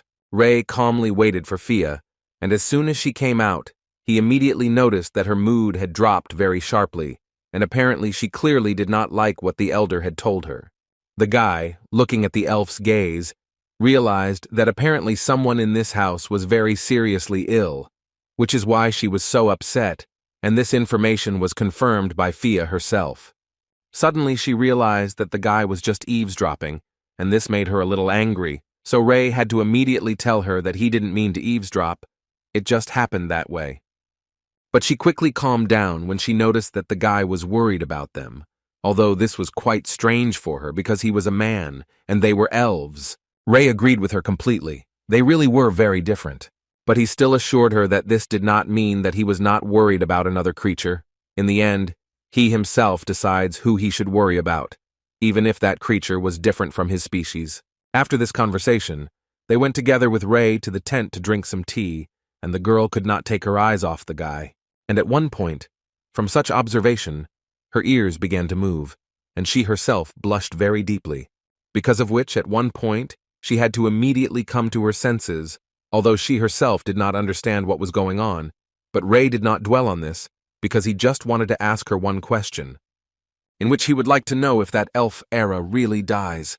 After all, if this is really so, then Ray suggested trying to heal her. Fia clearly didn't expect such a proposal from him, so with a surprised face she asked him again what he meant. Ray explained to her that it was actually simple. He always wanted to help sick people, regardless of what species they belonged to. Fia understood this perfectly well, but she didn't understand why the guy even decided that she could handle it. Ray responded by telling her that he couldn't actually guarantee that he could heal her, but he thought that this was a great opportunity for them to help this elf. Fia didn't like that he was so confident in himself, so she asked him to stop talking all this nonsense. Instead of answering her, the guy decided to show her what he was capable of, and for this he needed to use magic. Fia was very scared, and also immediately took out the sword with which she was already going to defend herself. But as it turned out later, there was nothing dangerous for her, because Ray created a blade from mana with which he pierced his leg. Even though it was incredibly painful, he was not against enduring this pain in order to prove to the elf that he was truly capable of healing their relative. Fia immediately started yelling at him because she didn't understand what was going on and why he was doing all this. But when he finished, she saw a very deep wound on his leg and could not even imagine what they would do with it and how to heal it. Ray's thoughts on the matter were clearly different from her fears, because he immediately used his healing ability and began to gradually heal his wound. A dome of mana immediately began to fly around them, which emanated from Ray, and not only was it amazing, it was also incredibly beautiful for Fia. While she was enjoying the mana eruption, Ray continued to heal his wound, which began to shrink a little with each passing second. Other elves also noticed that mana suddenly began to come out of the house, and they became very interested in finding out what was going on there. After a few minutes of this session, Ray finally finished and, as he expected, his wound literally immediately disappeared. For him, this result was expected, but Fia looked at all this with her mouth open for some time, because she could not understand what had just happened and how Ray managed to do this. But the guy interrupted her stupor with the words that if there was someone who could help that elf, then most likely it was him. After this show, Fia and Ray went to the elder, who immediately told them that unfortunately she could not allow them to do this. What Fia didn't understand, but the elder explained to her that everything was actually simple. It seemed to her that this would be considered a manifestation of great disrespect to Lady Era. Miss Ira is the object of universal adoration. So even if it is for a good purpose, it is not allowed to use untested methods on her. Fia thought that this was complete nonsense, because they really had a chance to save her. But the elder did not want to hear anything, because she had already made her decision, and it was not up for discussion. After which they wanted to say something else, but the woman asked them to leave immediately, which clearly upset Fia and Ray. He was the most shocked of all. How can they love this elf so much, and at the same time hate her so much? And what is the point in adoring her if she will still die in the end? After they left the elder, Fia immediately said that she was really sorry that nothing worked out for them. She also added that she was very sad, because she thought that they finally had a chance, but apparently this is far from true. Ray listened to her and at one point decided to support her a little, so he began to ask her not to be upset, because he believed that the situation could very well resolve itself. After which he would like to ask Fia if he can come here sometimes. Without thinking twice, she immediately told him that he could safely stay in the village, since it seemed he had already managed to gain the favor of other elves. Ray was very happy to hear this, but unfortunately it was time for him to go, which upset Faye a little. In this case, the girl simply could not detain him, and before leaving, Ray added to her that he would return tomorrow and she could not be upset about this. Her expression immediately changed and she told him that no one here was upset, and she also advised him to get lost quickly before she changed her mind. Ray realized that it was better not to joke with her, so he really started to leave, and in fact the elf mentally really wanted him to return sooner. But when Fia left, Ray decided to return to finish that unfinished business he had been talking about. He stood on a tree and looked at the place where that elf Agris was, and thought that he simply could not abandon the patient without trying all possible options. So he entered the elf's room without any doubts, and was quite surprised that it was much more spacious there than in other houses. Until the end, he thought that there would be an ordinary house inside, but this was far from the case. Moreover, when he began to walk along it further, his surprise grew more and more, because Ira's rest room was so beautiful. The elf herself was lying in the center of this room and was apparently sleeping, but even in this position, Ray noticed that she was very beautiful. At first, Ray didn't know how to approach her and examine her, because it seemed that in fact everything was fine with her and she was just sleeping. He immediately realized that he had simply fallen under the influence of her beauty, so he immediately began to hit himself on the head and ask him to come to his senses, because if he lost his composure, then it would be bad. First of all, he measured the pulse and breathing, which were normal. After the basic indicators, he decided to move on. Since he didn't have any tools with him to examine her body from the inside, he decided to use mana. After a few seconds, he discovered that in fact the girl's body was also fine, and so he began to think that the words about her being on the verge of life and death were just a joke or something like that. But he began to get irritated by the fact that he could not do anything for Ira and all this, because he still did not learn anything about the diseases of this world. Suddenly, his self-criticism was interrupted when he smelled a rather strange smell, which clearly came from the girl. He lifted her up, and as soon as he saw her back, he was immediately horrified, because he noticed bed sores there, which meant that the girl's soft tissues had died as a result of her constantly being in the same position. And the guy began to get even more angry because during all this time, not a single elf thought to check the body, and now again he noticed that all this was because of their vaunted adoration. But Ray couldn't really do anything in this situation. In his past life, he would have washed it all away and removed the dead tissue, but in this world, it wouldn't be so easy to do that. He raised his head and noticed a small lake nearby that could help him. The first thing he did was to make a small bowl out of leaves to collect water, and after the water was already in this container, Ray decided to use healing, because he understood that using healing magic directly is dangerous, so he will do it through water. It was the first time he did this. But in any case, he simply didn't have time to think of anything else, and he needed to start acting immediately. At that moment, the thought flashed through his head many times that Mr. Ira was the object of universal adoration. He also paused for a few seconds because he remembered the elder's words, who said that even if he had good intentions, she still would not want them to experiment, because she simply could not allow the mistress to die. Ray understood all the consequences, and what could happen to him for touching a holy being, but he simply could not leave a sick patient to die. He was driven by the thought that the elves, who had done nothing and abandoned her in such a state, had no right to object to him. After such thoughts, he immediately got to work and very carefully began to treat Mrs. Ira.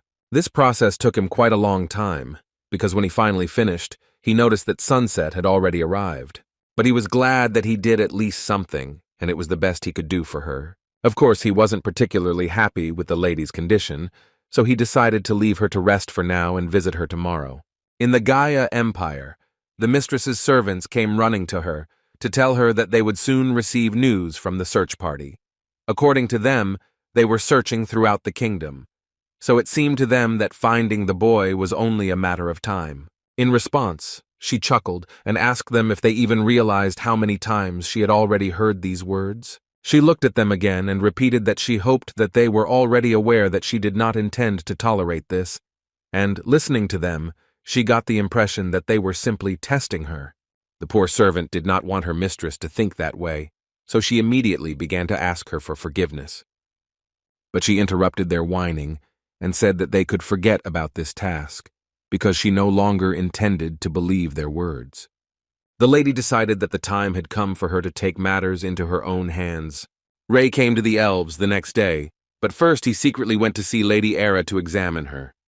And the woman's condition pleased the guy, because her bed sores gradually began to heal, and according to the guy's calculations, all the wounds should heal by the end of next week. As time went on, Ray continued to sneak into Ira's house every day to secretly take care of her. First, he washed her body with purified water, then he kneaded her stiff muscles. In his free time, he studied the books he found in the elven library.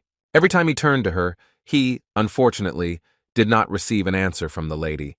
But despite this, Ray continued to tell her about everything he saw around him, about what he saw on the road or what happened to Fia, even about the most insignificant little things that came to his mind.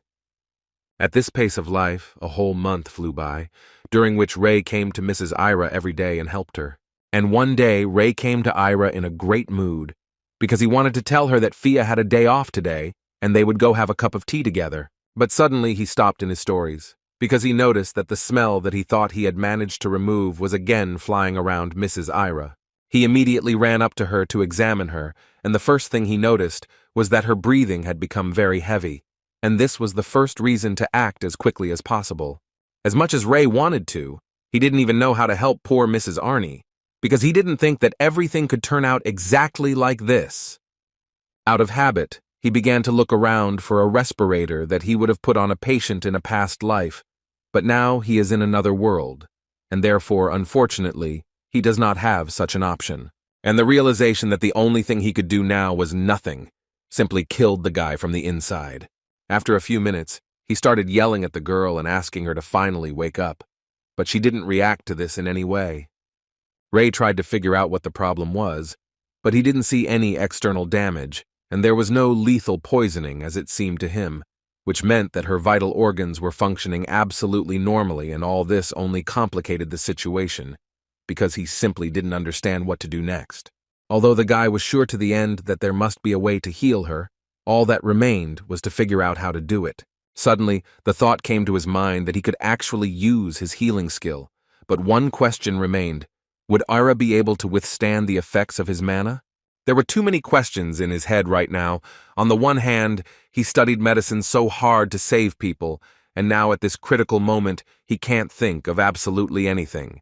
And then it dawned on him that in such situations the doctor must do everything that depends on him. So he began to accumulate mana in his hands, not being afraid that Ira might not be able to withstand it. Such treatment obviously could not remain unnoticed, and as soon as Ray applied it, a bright light immediately lit up from Ira's house. And most of the elves paid attention to this. They immediately understood that it was mana, because exactly the same thing happened last time.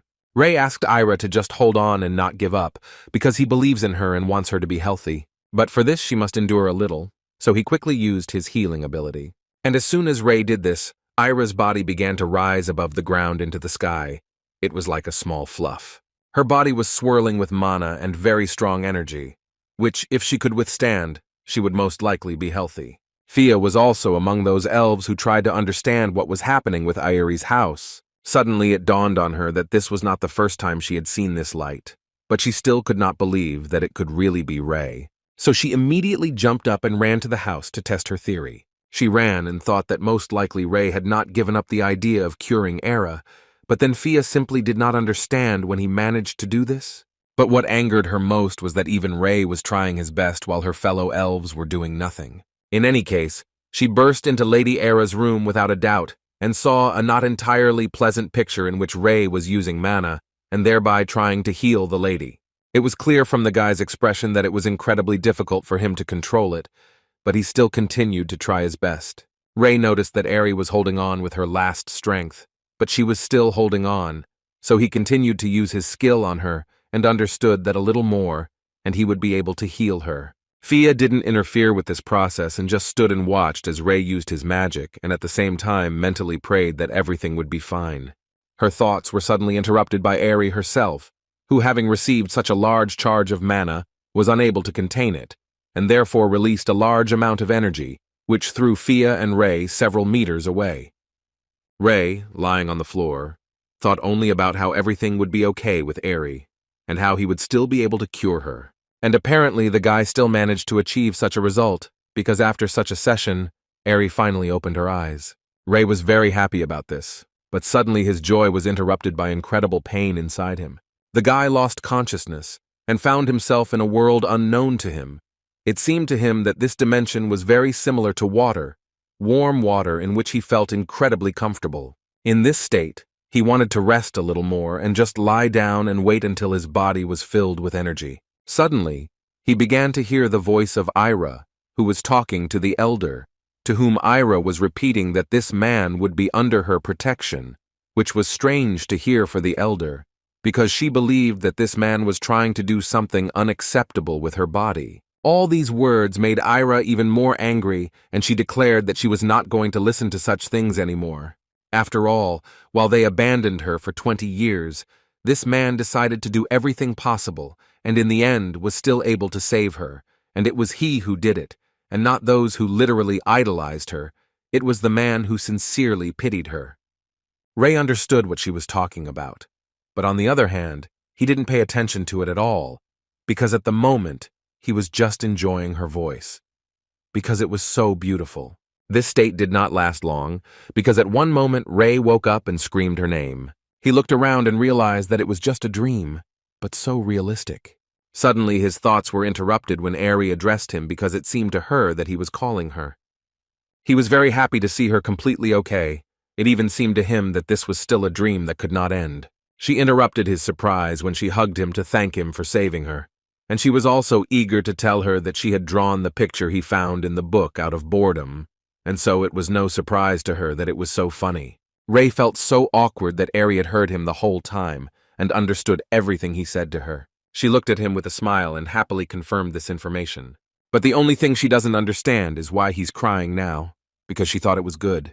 After all, she was infinitely grateful to him for taking care of her all this time, and if it weren't for him, she clearly wouldn't be sitting here now. After these words, she noted with a smile a rather interesting thing, which was that she still did not know his name.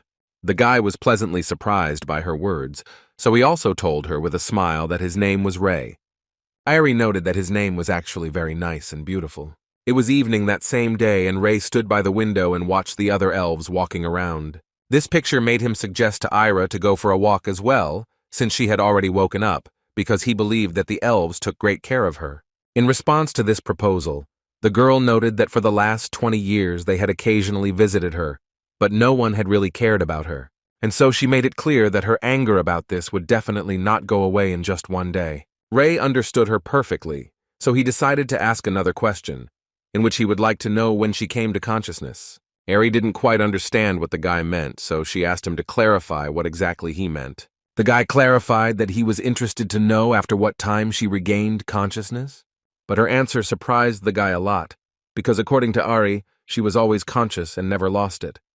He was literally shocked, because if you believe her words, then she literally says that she was conscious from the moment she was struck by the disease. In other words, we can say that she lay without any opportunity to move and just waited. After realizing what the girl had to go through, Ray immediately wanted to support her, so he came closer and told her that she was a great girl for being able to survive this. These words made her cry because she never thought she would be able to return to normal life, but Ray came to her aid. But what is most offensive is that she has despised people all her life. As far back as she can remember, all the problems for the elves were caused by people who did not feel any regret. Until one day, Ray came to her, examined her, and said that everything was fine with her body, and moreover, she was not that old. This man said that he would cure her, and he also touched her so treacherously, so she was simply furious about it. But over time, she finally realized that in fact, he was a completely different person. Ray, in her opinion, did not want anything in return. Moreover, he gave her all his love and made so many efforts just to cure her, and this had never happened to her before. She remembered every monologue he had with her, even the most useless ones, when the guy talked about going to drink tea with Fia, which tasted absolutely tasteless to him. During each of his monologues, the girl listened to him attentively and wanted to answer so much, but unfortunately, she could not do it.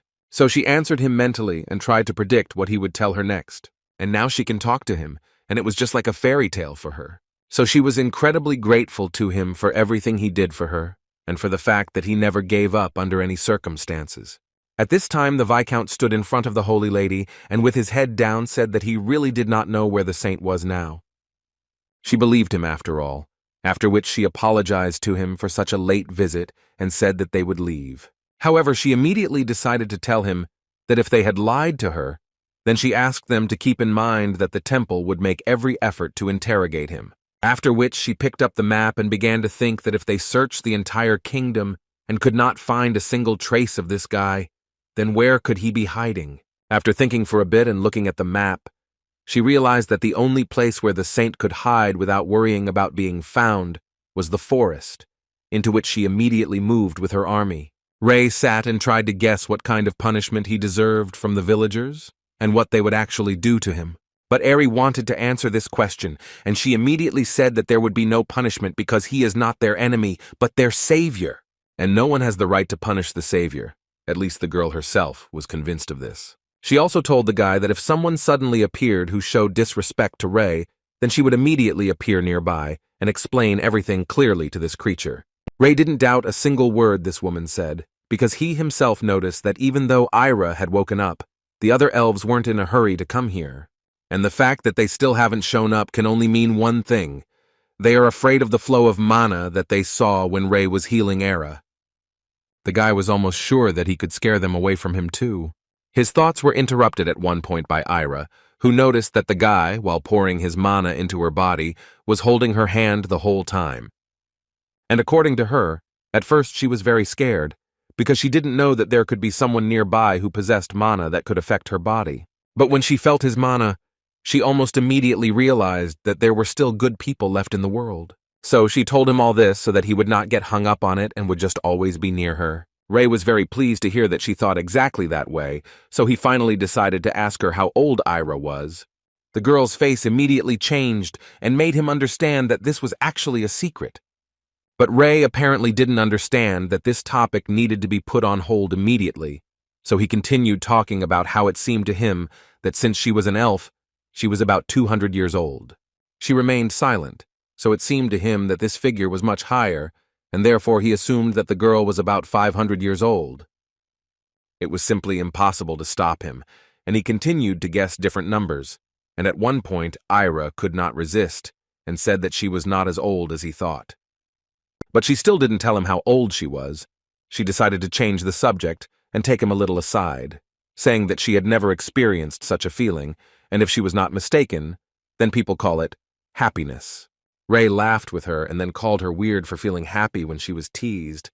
But she was sure that this was definitely happiness, because according to her, this feeling was not familiar to her only because she had never been particularly interested in anything. Rei interrupted her at one point to find out how she thought now.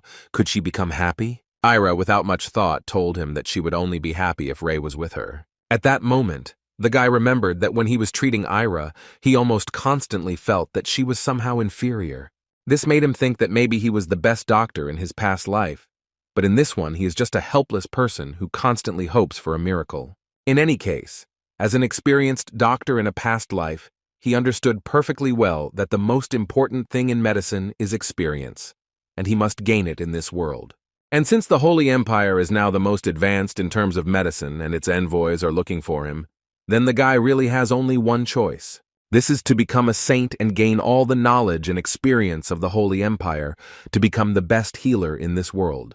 In this case, he only regretted that he couldn't spend more time with Ira, but in this case, he simply couldn't do anything about it. How suddenly his thoughts were interrupted when he heard some strange noise outside, and he and Iron turned around to see what was going on. They went out onto the balcony to see what was happening, and saw a huge number of elves. Rei suggested that Ira go down and try to help the others. They all told the elder that she deliberately hid the fact that Ira almost died. The elder, in response, once again asked them for forgiveness, and she assured them that she was truly very sorry, and she did not hide the fact that all this was only her fault. Rei noticed that they were no longer mincing their words, but he still felt that it was not worth interfering for now. At this point, Ira began to say that while she was bedridden, none of them even thought to visit her, and now they decided to stage such a riot. To her, their behavior was incredibly disgusting, and Rei noticed from her expression that she was clearly up to something. But before he could say a word to her, she immediately jumped from the balcony where they were standing together and flew down to talk to the elves. The first thing she did after she landed was order them to stop immediately and stop blaming the elder for anything. As soon as the other elves saw her, they immediately began to bow before her, thus showing respect, which Ira was clearly not too happy to see. So she told them that she simply couldn't listen to it anymore, and the first thing she wanted to know from each of them, or if any of them had bothered to come to her in order to find out how she was doing. This question made each of them shut up, because they understood that none of those present did so. Looking at their facial expressions, she asked them to look at themselves. According to her, not one of them even lifted a finger, and considering this, she did not understand why they suddenly attacked the elder. One of the elves in the front row tried to say something, but Ira didn't hear and asked him to repeat it since he had something to say. He plucked up his courage and said that if the elder had told them about everything, they would have definitely come to her. But he was sure that it was Ira who asked the elder to hide all this. The elder immediately entered into a dialogue because she believed that this elf was talking complete nonsense. Ray immediately realized that this guy had actually said all this in vain. And he was absolutely right, because as soon as he said this, Ira's face immediately changed, and it became clear that he had allowed himself to say too much. Mana immediately began to gather around her, and this was clearly not good for the local residents. Each of the elves present in this place began to receive a mana blow from Era, after which she told them that they were all just ungrateful little creatures who had clearly crossed the line. But still she decided to leave them alone. But before that she told them that if they all think that it is her fault, then she will simply leave the forest, as they want. These words made each of them kneel down again and began to beg her to stay with them. Ray, at that moment, was thinking that if he was not mistaken, then the departure of the leader from the elven settlement meant that they were becoming absolutely defenseless. So he was very interested to know if Ira was really going to do this. She went into her home and was very angry because she did not understand what kind of relationship they had with her. How could they not respect the high elf as an authority? Suddenly her thoughts were interrupted by Ray, who came to her to find out if she was really going to leave. She didn't even think twice before saying that she actually liked this option much more, because otherwise she would constantly see their constant whining. In addition, she did not forget to tell Ray that she had not been particularly noticed before, and after her illness, she was completely forgotten. In this case, Ray had another question. He became interested in knowing where she would go if she left the village. In response to this, the girl told him that there was actually one place where she would like to go. But before she could tell about this place, tears suddenly began to roll down her face, because she had only been looking after these elves for 20 years, but it had already exhausted her so much. Ray decided to use these words for his new joke, in which he again suggested that Ira was about 1,000 years old, to which she again reacted rather strangely. But their dialogue was interrupted again when they heard the cries of the locals, who were begging Ira to appear before them again so that they could ask her forgiveness. Ray guessed that she had probably made the decision in a fit of anger. But she told him that elves by nature do not know how to lie, and she really thought about leaving, which upset Ray. So he tried to explain to her that just because they hurt her a lot, it doesn't mean they don't need her. Irie herself agreed with this. She understood that she was really needed by these people, and these words made Ray even happier. But before going out to the elves again, she would like to know something else from him, and this question was whether he would like to stay here with her. Ray clearly wasn't expecting to hear this question, so he couldn't answer it right away. Aerie decided to continue, and said that in that case, she thought they would have a lot more fun. But still, the guy came to his senses, and sadly told her that in fact, no matter how much he wanted to, but unfortunately, he couldn't do it, and Aerie immediately wanted to know the reason. Ray decided not to hide it from her and told her that he needed to go to the Holy Empire. Aerie clearly didn't expect such an answer, but that wasn't all. Ray told her that the Holy Empire was actually looking for him. According to him, the Holy Empire considers him a saint or something, and they claim that he was tasked to fulfill his prophecy. Aerie didn't know that he had a prophecy from God himself that he was a saint, but she immediately noticed an interesting fact that he uses magic, not divine powers. Ray didn't exactly know the answers to her questions. The only thing they explained to him was that he supposedly wasn't baptized or something like that. Ira couldn't believe that Ray was a saint without divine power, although she knew perfectly well that there was a huge difference between a saint and an ordinary person. Now she would like to know if he used magic when he treated her, and according to Ray, he used healing. He himself is not entirely sure what it really is. Besides, he initially did not intend to use it, but the situation turned out to be urgent, so he simply had no other choice. At that moment, Ira was thinking that for some reason the disease only affected her ability to use mana, but did not touch her consciousness, like a curse, and Ray claims that he used healing to treat her, which is only the first circle of basic magic. And if you believe the guy's words, then all this already demonstrates how amazing his magic is. In addition to everything, he also says that he is a saint without divine powers. So, looking at him, she couldn't help but think that he would most likely become one of the most incredible saints in history.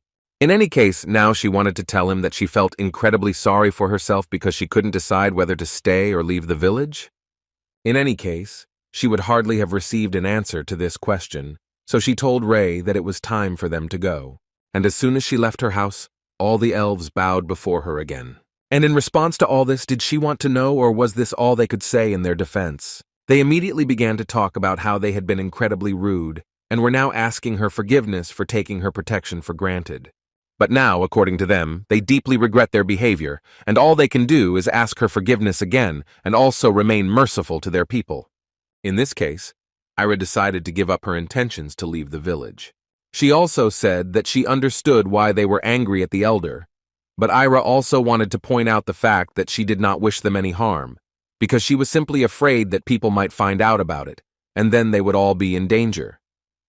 However, she still believed that this in no way negated their guilt, and since both sides are to blame, she believes that it is worth calmly discussing everything and sorting out the situation, and if there is no elder, then there will be no one left who could look after the village. All the elves completely agreed with her and said that they understood her. After this, Ira informed them that since she was no longer angry with them, she would very much like to throw a feast in honor of their savior, and pointed to Ray, who was clearly not prepared for such a turn of events. The warriors of the Holy Army, meanwhile, had already gone too deep into the forest, where not entirely pleasant news awaited them, because they met a huge forest monster, which began to destroy the warriors one after another. But their mistress still had no intention of stopping. Moreover, she ordered them not to stop, and to continue moving only forward, because they needed to make a way in any case. Although she still didn't mind helping with her strength so that they could get through this area before the end of the day. After some time, Lady Iriel was approached by her servant, who wanted to inform the woman that they would not be able to reach the elven village until the end of the day. She took this information quite calmly, because in fact she herself understood that their reconnaissance detachment was not that big, but she still wanted to know why they were moving for so long.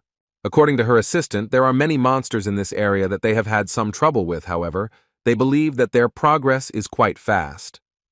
But she in turn believed that she alone would have gotten there much faster than them. With these words, she clearly offended her people, but they asked her for forgiveness for doing their job so poorly. In any case, she thought that all this talk was useless, so she ordered them to get ready, because they were moving out right now. At that moment, Ray couldn't take his eyes off what the elves had prepared for him. It looked simply wonderful. At the moment when he was trying to look around, Fia came up to him, who immediately told the guy that she was very glad to see him and offered to go to this holiday together, especially since she was sure that everyone around was already waiting. Ray still didn't dare go there because he actually thought that everything would be a little more modest, but they were clearly going wild. Fia thought that the size of their celebration was completely normal, because one shouldn't forget that Ray was, after all, the savior of their village. But then she remembered that she had a couple of unfinished business, so unfortunately she wouldn't be able to come, but she was sure that the guy himself would be able to have a great time. Ray was a little upset that Fia was leaving, so he immediately wanted to know where she was going. In response to this, the elf told him that on such festive days the village clearly relaxes its vigilance, so she wished him to enjoy this holiday to the fullest, and it was time for her to leave. But the guy decided that he couldn't just let her go, so he shouted at her and suggested that they go somewhere together that evening and eat something tasty. The elf's reaction was very strange. She immediately ran up to the guy and started shaking him because she didn't believe that he was telling her seriously. The whole point was that she was being invited somewhere for the first time, and therefore she didn't fully know how best to react to it. Ray understood this reaction perfectly well, because he only needed to remember that she had lived in the depths of the forest all this time and hardly understood what a date was. After such a scene, she also unexpectedly left him and started running away, saying that he had better keep his promise and that she would definitely come. Then Ray went to the celebration that was in his honor, and as soon as he arrived there, he was immediately surrounded by elves who wanted him to sit with them. He did not refuse and sat down with them at the table, where he received special attention.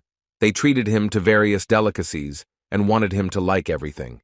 Although Ray was incredibly grateful to them for such kindness, it still tired him out too much. So he decided to go to his old friend Ira, who first of all wanted to know what the hero of this evening was doing here.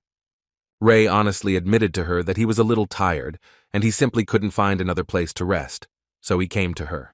She didn't mind if he stayed here and rested a little, because the guy had always been pleasant company for her. But when he came closer to her, he suddenly felt some very strange smell that was coming from her.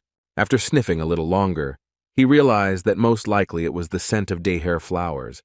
Ira confirmed this information and said that this is her own way of celebrating this special day. Ray, while taking a sip of tea, suddenly decided to ask her why she didn't go down to her elves. In response to this, she said that she clearly did not expect that he would raise such a serious topic over tea.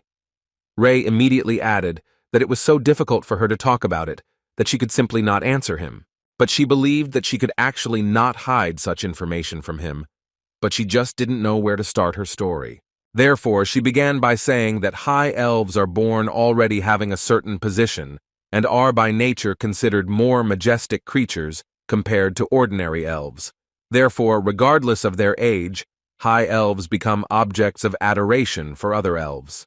However, one elf had a conflict with a young high elf, and so she decided to leave the village. And having told all this, Ira assumed that Ray already knew what happened next after this situation. Ray mentally understood what was going on, and to prevent something like this from happening, she locked herself here. Ira wanted to continue telling her story when suddenly she was interrupted by some noise. She stood up from her chair and said that something had happened on the outskirts of the village, and apparently something serious. After listening for a while, she definitely decided that they had uninvited guests. At first, Ray didn't understand what was going on, until an idea came to him that horrified the guy. Fia stood at the edge of the village and didn't fully understand what people were doing here. And not just people, but a whole army of soldiers who clearly did not come here by chance. Iriel interrupted his thoughts, saying that they did not come here to fight according to her, they were only here to see the saint. Fia immediately answered her that there was no saint here, so she immediately asked them to return to where they came from. Instead of listening to Fia, Iriel began to approach her closer and closer, repeating that she would really like to talk to her and just ask if she had seen a white-haired boy nearby. It was clear from her gaze who she was thinking about, and Iriel saw it. And so she smiled, saying that now everything was clear to her, and apparently the elf who stood in front of her really saw him. Fia, at that very moment, began to say that in fact she does not know who this saint is, but then Iriel wanted to know, or does she know where this white-haired boy is now? The elf didn't know what to answer in such a case, so she remained silent. But Iriel continued to speak and remind her that they did not come here to fight, but only to accompany the saint to the empire. She was also ready to promise that they would leave as soon as they finished all their business, and if she helped them, they would thank her very generously. But as soon as she finished speaking, it became clear from the elf's look that she was clearly hostile, and Iriel didn't particularly like the fact that bloodshed was inevitable. So she decided to offer her one last time to give them that man, and then everything would end peacefully and no one would suffer.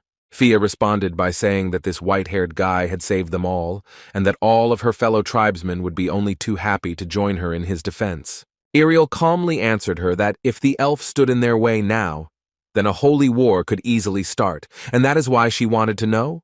Or did she really want this? Now it finally dawned on Fia that these people were from the Holy Empire, and that changed things completely. But she definitely wasn't going to retreat. So she took out her sword and thus once again showed them that she would stand her ground to the end. Iriel asked her to think again because a lot depended on her answer. Fia was confident in what she was doing, and she also believed that this was exactly why they came here. Without thinking twice, Iriel sent her warriors forward to clear the way for her. Fia was fully prepared for battle, so she used all her skills to defeat these soldiers. Her speed was incredibly fast for this bunch of soldiers, so she was able to slit their throats without much trouble. In this way, she destroyed one soldier after another, slowly getting closer to the main enemy, which was clearly Iriel. At that moment, the lady carefully observed the energy of this elf, and at first she thought that Fia was indeed a strong opponent. But she couldn't even imagine it to such an extent, because this elf possessed a beginner level of aura blade, which was quite unusual and rare in their time. Although no matter how hard she tried, and no matter how many enemies Fia destroyed, her charges prayed with all their might. And this divine power gave them special protection from enemies. It literally healed those who died in battle and gave them a second chance so that they could correct their mistakes. But Fia is not a simple elf either. She quickly figured out what was going on, so she began to attack those who were helping to restore the soldiers. Therefore, the Holy Army decided that the best solution in this case would be to close ranks, because the enemy turned out to be too fast for them. But before they could do this, Fia appeared out of nowhere again and launched attack after attack. She tried to do it even faster, but as soon as she destroyed one, the second immediately used his healing technique and revived his dead comrade. At some point, she realized that there were actually too many of them, and thanks to the healing magic, they simply did not die. And if everything continued like this, then she suspected that they would easily break through, and then it would not be easy for her to contain them. And thinking about this, she came to the conclusion that she really only had one option left, and that was to destroy their mistress, who at that moment was calmly watching everything that was happening. But apparently her attack was too predictable, and Lady Iriel blocked her blow too easily. After which Iriel added with a smile that this is precisely where their difference in strength lies. And then she dealt a pretty strong blow to Fai, after which she flew back several meters. But Fia was not going to give up, even after such a strong blow, and so she began to get up, but this only angered Iriel even more.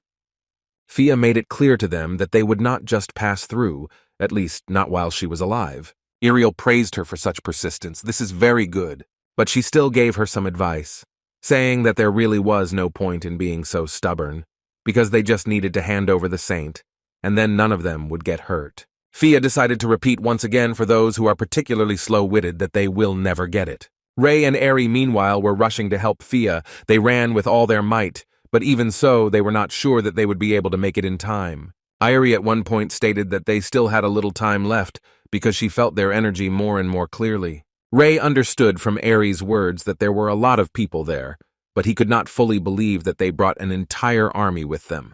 But when they finally arrived at the place, they found Fia standing in the center, surrounded by soldiers of the Holy Empire. The elf was covered in blood, so at first glance it seemed that she was not feeling her best. Ray immediately started running through these soldiers towards her and shouting to her along the way. The army of warriors immediately noticed the gray hair, and this made them understand that this was the same holy boy they had come here for, after which they all knelt before him and began to say that they had come here only for his sake. Next, Iriel Belize approached him, introduced herself, and immediately wanted to ask forgiveness for her appearance, because during their fight, her clothes had gotten slightly dirty. Ray looked at them silently, and his face showed what he thought of them. But he also couldn't help but notice that Ira was starting to get closer to the saint, and he tried with all his might to stop her. But it wasn't that easy to do. Ira intervened in this dialogue and decided to warn them that if they did not want to die, then they better not stand in her way. Fia was conscious when they approached her, but her condition was not the best. She repeated to herself that she needed to stop them, otherwise there would be trouble. She repeated this until one moment she lost consciousness and began to fall. Ray immediately noticed that she was covered in blood, and besides, her shoulder was dislocated. Considering all these wounds, he couldn't even imagine how she had managed to stay alone all this time.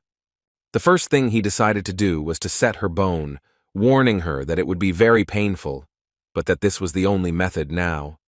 While he was doing this, Iriel approached him again, offering to go with Ray to the fortress. According to her, people were waiting for his return. Ray continued to ignore her and helped Fia stabilize. But even in this case, Iriel did not stop and continued to talk to him. She began to tell him that since he was chosen by God himself to perform the act, it was high time for him to begin his duties.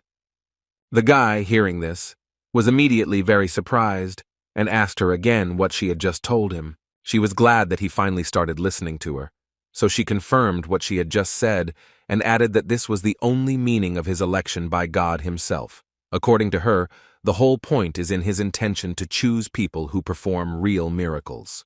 But these words made Ray even more angry, because he believed that their actions could not be justified by some higher purpose. Iriel did not understand why they were having such a show. Besides, according to her, she asked politely from the very beginning, but the elf began to be stubborn. But even in this case, They tried to resolve everything peacefully. They even warned in advance that they would use force, but she still refused. In addition, the saint noticed one very important detail, which was that Fia did not die. Rei could not believe that they really thought that invading their territory and using force to take him away was completely justified. Iriel looked at him with a calm gaze, and at one point said that in fact it was simply necessary, so they did it. Rei was surprised that they decided that they would come like this and he would just agree and go with them.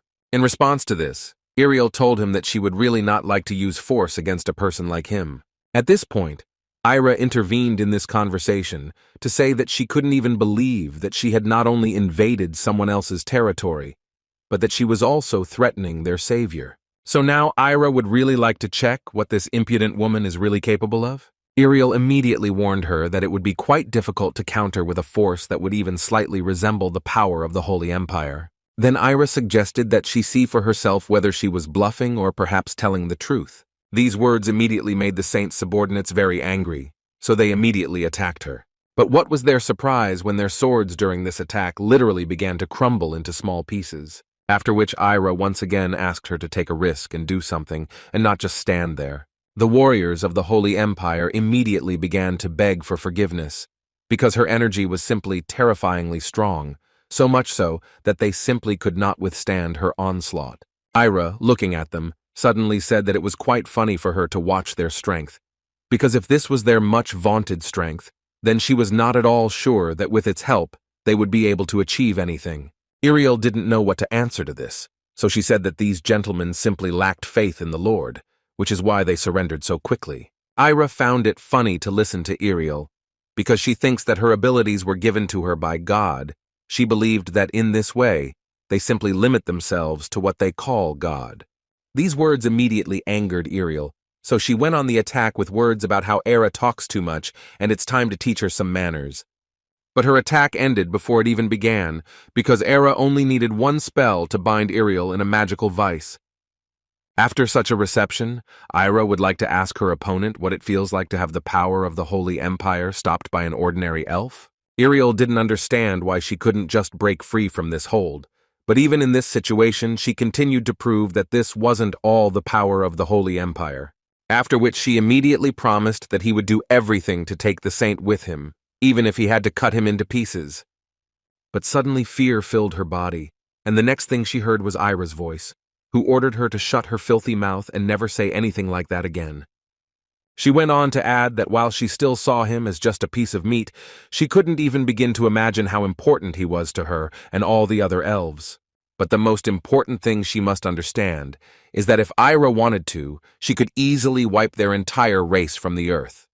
A little more and Era would have simply destroyed Iriel and her entire army, but fortunately for them, at that moment Rei intervened, who stopped her and told her that in fact he himself was going to go to the Holy Empire. Iriel was very happy to hear such things and already began to smile that everything would go much easier than she thought. But Rei said that everything would not be as simple as she might have thought, because he had several conditions that she had to fulfill before that. The first condition, Rei declared that he would not be a saint just for God's sake. According to him, he was going to become a saint because he himself wanted to, and if he wanted, he could also stop being one. Iriel didn't want to believe that the guy was really telling her such things, because it was simply impossible to stop being a saint. But Rei continued to ignore Iriel's words, and continued to list all of his conditions, the second of which was that if something like this happened again, he didn't know yet what he would do about it. She didn't understand what it meant and wanted to clarify why he didn't know. Rei explained that in fact in this case everything is simple. He does not know, because at that moment he will decide. Perhaps he will leave the Holy Empire and become a saint in an enemy country or something else. He has not decided yet, but in any case they should understand that such an option is quite likely. At that moment, Iriel was thinking that in this case, he would essentially be a saint who betrayed God, although on the other hand, she still believed that in this case everything would be fine, because if he betrayed God, then he would lose all his powers. In any case, she wanted to know the full list of his conditions before they set off and asked if there was anything else and received a confident answer. Condition number 3 was that she would have to give him access to all the libraries of the Holy Empire. This condition even pleased Iriel, because completing this task would actually be incredibly easy for her. Ray cut her joy short when he continued to name his conditions, and next was condition number 4, the gist of which was that he would like to receive compensation for his work. He meant clothes, food, housing, all those basic things that everyone needs. At first, Iriel didn't believe that the guy was seriously thinking about such things. Ray responded by assuring her that he was, in fact, always serious when it came to money. After these words, Iriel's ward suddenly shouted and suggested that she give up all this, because they believed that the position of a saint was not a reason to accept such outrageous conditions. They were sure that God had made a mistake this time when choosing a saint, because none of his people would want to be paid. Just one look from Iriel was enough to shut their mouths and make them beg her for forgiveness. In any case, Iriel answered Ray that of all the conditions mentioned above, with the exception of the first, they could accept absolutely everything. Ray shrugged his hands and smiled when he heard these words, because the point was that the first condition was actually the most important, after which he added that he was not finished yet, and in fact he had one more condition, in which Iriel would have to ask Fia for forgiveness. And according to the guy, she must do this sincerely, otherwise he will consider that Iriel did not fulfill this condition. After he listed all the conditions, Ray asked Ira to let her go so that she could think about his words. Now the most difficult condition for Iriel was an apology. She simply could not do it. At least it was very difficult for her. Therefore, she asked that her position as a saint fulfilling the will of God be taken into account. Ray was willing to take her position and all that into account, but first he would like her to take the elves' position into account. Iriel had to say that she really had no other choice and was obliged to accompany him, and he, in turn, rejected all their requests. After these words, Ray wanted to clarify once again whether he understood correctly that she simply could not apologize. Iriel confirmed this information without any doubt and said that this is exactly how it is. According to her, she can apologize if it is only her personal apology, but the responsibility they bear is very heavy, and every word she says can bring God's wrath. Ray didn't argue with her or ask for anything. He decided to just send her to God so that she could ask him to find them some other saint. Iriel clearly didn't expect such an answer, and it was evident from her expression. Ray, meanwhile, asked Ira to leave, especially since they needed to take care of Fia, with which she completely agreed. But apparently Iriel clearly did not agree with this, and immediately asked them to stop. She started telling Ray that she could arrange everything else for him and all the conditions would be met, so she would like him to take another look at the offer. Ray immediately turned to her and made it clear that he needed her to simply apologize for her actions and nothing more. Iriel didn't want to do it so much that at some point she just started crying. So Ray decided that they were leaving right now, and he would not go to any Holy Empire. On the way back to the elf village, Era decided to ask the guy if he was really doing the right thing, because in fact, it was not too late to go back, and he only needed to say that he would go with them, and they would happily accept him back. Ray immediately assured her that he really didn't regret it at all, because he believed that if they couldn't apologize after what they did, then he probably shouldn't follow them. Ira, listening to him, decided to ask Ray why she was going so far for the sake of a foreign race.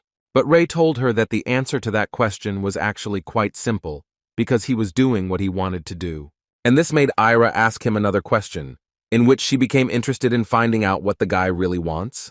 To which Ray also responded quite simply, he just wanted a happy life, and given this, it seemed to Ira that this was actually another reason to become a saint. Ray answered her that it would be nice, in fact. But on the other hand, he believed that getting irritated over trifles and helping the sick or wounded was also, as it seemed to him, a good and happy life. Besides, he was sure that he was not at all afraid of being happy in a small place. All Ira Ray could say after that was that the guy was pretty unusual. At that moment, Iriel just stood there and tried to understand what she had done wrong in this life, and why everything turned out exactly this way. At that moment, her subordinates approached her again, and with complete confidence began to tell her that they believed that some kind of mistake had occurred, because they were almost certain that a person like Ray simply could not be a saint. But she believed that this was definitely not a mistake, after which she began to take off her armor, which her charges clearly did not understand. She didn't explain anything to them. All she told them was to immediately return back to the Empire because she was going to go to the elven village alone.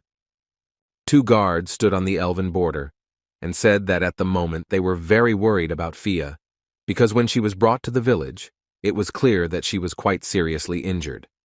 Suddenly their dialogue was interrupted when they saw in the distance a woman who was confidently walking towards them. They immediately realized that it was a person, so they ordered her to stop immediately and under no circumstances to come closer. It was Iriel who first raised her hands and said that she was definitely not here to fight them. According to her, she came to visit the saint who lives in their village. Both elves looked at each other because they did not understand who they were really talking about and who this saint was.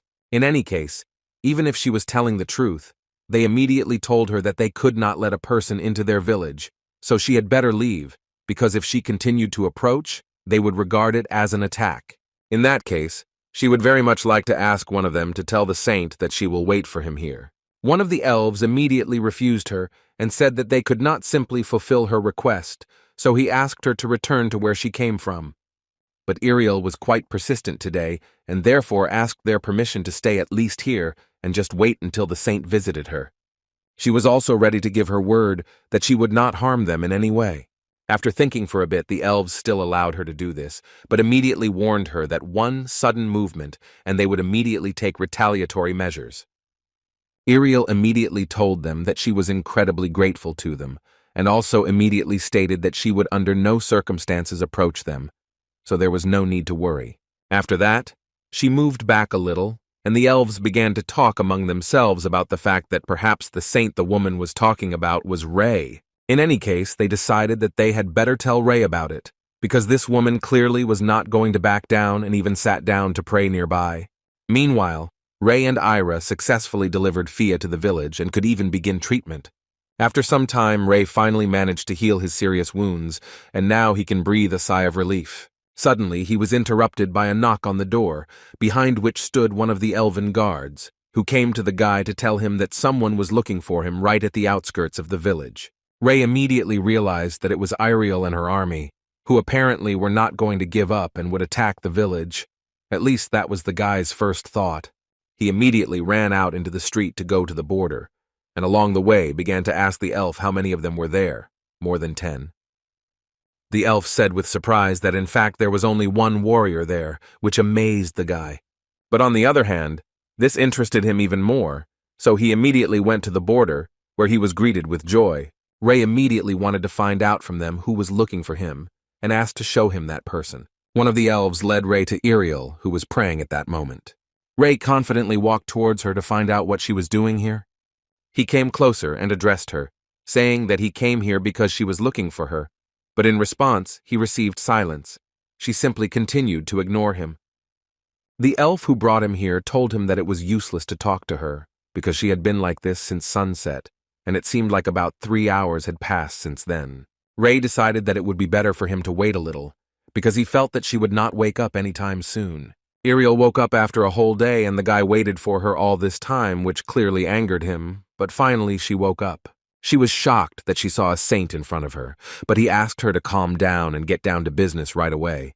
Namely, he would like to find out from her what she was doing here. Iriel lowered her eyes and said that she came here to talk to him about something. But without letting her finish, Rei immediately wanted to know if she was here to apologize. Iriel answered him that she still couldn't just apologize.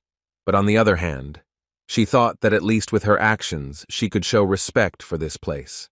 Rei realized that she wanted to say that since she couldn't apologize, they should enjoy her presence.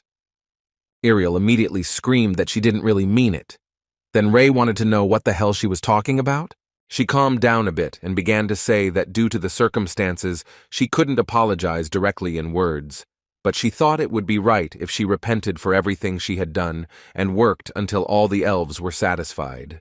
Rei assumed that if she left her post, the Holy Empire would definitely be looking for her, and if something like that happened, they would have to fight again, and he was interested to know if she even thought about it. Iriel, of course, agreed with this. She would also like to say that this was what her prayers were about, and since she was directly communicating with the Almighty, searching for her with the help of her troops, the Holy Empire would not dare to undertake such a thing. Rei still didn't really believe her, and so asked her to provide some more arguments. In response to this request, Iriel told him that she could not simply force him to believe it. But she could say that if something she said turned out to be a lie, then that elf would still find out about it. And since she was much stronger than Ariel, then this could serve as a guarantee of her words. Until the last moment, Ray did not understand whether he should trust her at all, or whether she had once again come up with some kind of trap. He decided to allow her to do as she intended, but immediately warned that if something happened, she could not even count on his support, and if she was suddenly asked to leave the village, he would not be able to help her in any way. Ariel was incredibly happy to hear this, and agreed to all his conditions. But before he left, she would like to ask him for something else, and Ray was clearly tired of all these requests, so he asked her with a displeased face what she wanted. As it turned out, this time everything was quite simple. She just wanted to ask him where she could freshen up. The next day, 2 elves stood at the edge of the village and discussed Ariel, who was again stuck here for the whole day and sat in this position all this time. Suddenly, their conversation was interrupted by Ray, who, in their opinion, had packed his things to return home. But before he left, they decided to ask him if he was sure that this human woman would be okay if he left her like this. After these words, Ray looked at her again and thought about what kind of person her god must be for her to do such a thing for him. After some time, the guy finally returned home, where his parents were probably already waiting for him. At least that's what it seemed to Ray himself. But as it turned out, he came home a little at the wrong time, and his parents were clearly not prepared for this. Ray decided to tell them right away to continue doing what they were doing and not pay attention to him. They tried to tell him something, but the guy didn't listen to them and just went to his room, where he wanted to lie down on his bed and rest a little, because during all this time he was incredibly tired of everything. At that moment, he remembered Ares' words, who told Ray that it would actually be very useful for him to visit the Holy Empire, which Ray didn't quite understand because it seemed to him that she had been against it before. She started telling him that she, of course, didn't know, but for some reason he definitely wanted to go there, and now she was glad that he was prioritizing the elves and helping them. But on the other hand, she thought it was equally important that he could take advantage of the chance when it came his way. He believed that Ari was actually right, because he had sworn to go to the Holy Empire to study medicine there, in order to make sure that there would be no illness left that he could not cure. So after thinking for a bit, Ray finally decided that he simply couldn't miss this chance, and he definitely needed to take advantage of it. That same evening, Ray came to his parents and confessed that he was a saint, which literally put them into a state of shock, and they didn't understand what he meant when he said that he had to go to the Holy Empire. They hoped to hear that he was joking, and that it was not really true. But looking at his face, they realized that it would be better to ask him when he was going to come back. Ray told them that he was actually planning to leave tomorrow, but unfortunately, he couldn't predict what might happen in the next couple of years, and so he didn't know when he would be able to return. But he firmly stated that he would definitely return home someday. His mother immediately began to cry, and his father told his son that he had heard that after entering the Holy Orders, he would have to spend the rest of his adult life in the Holy Empire. Ray did not comment on this and simply repeated to them once again that he would definitely return. These words made the woman cry even more.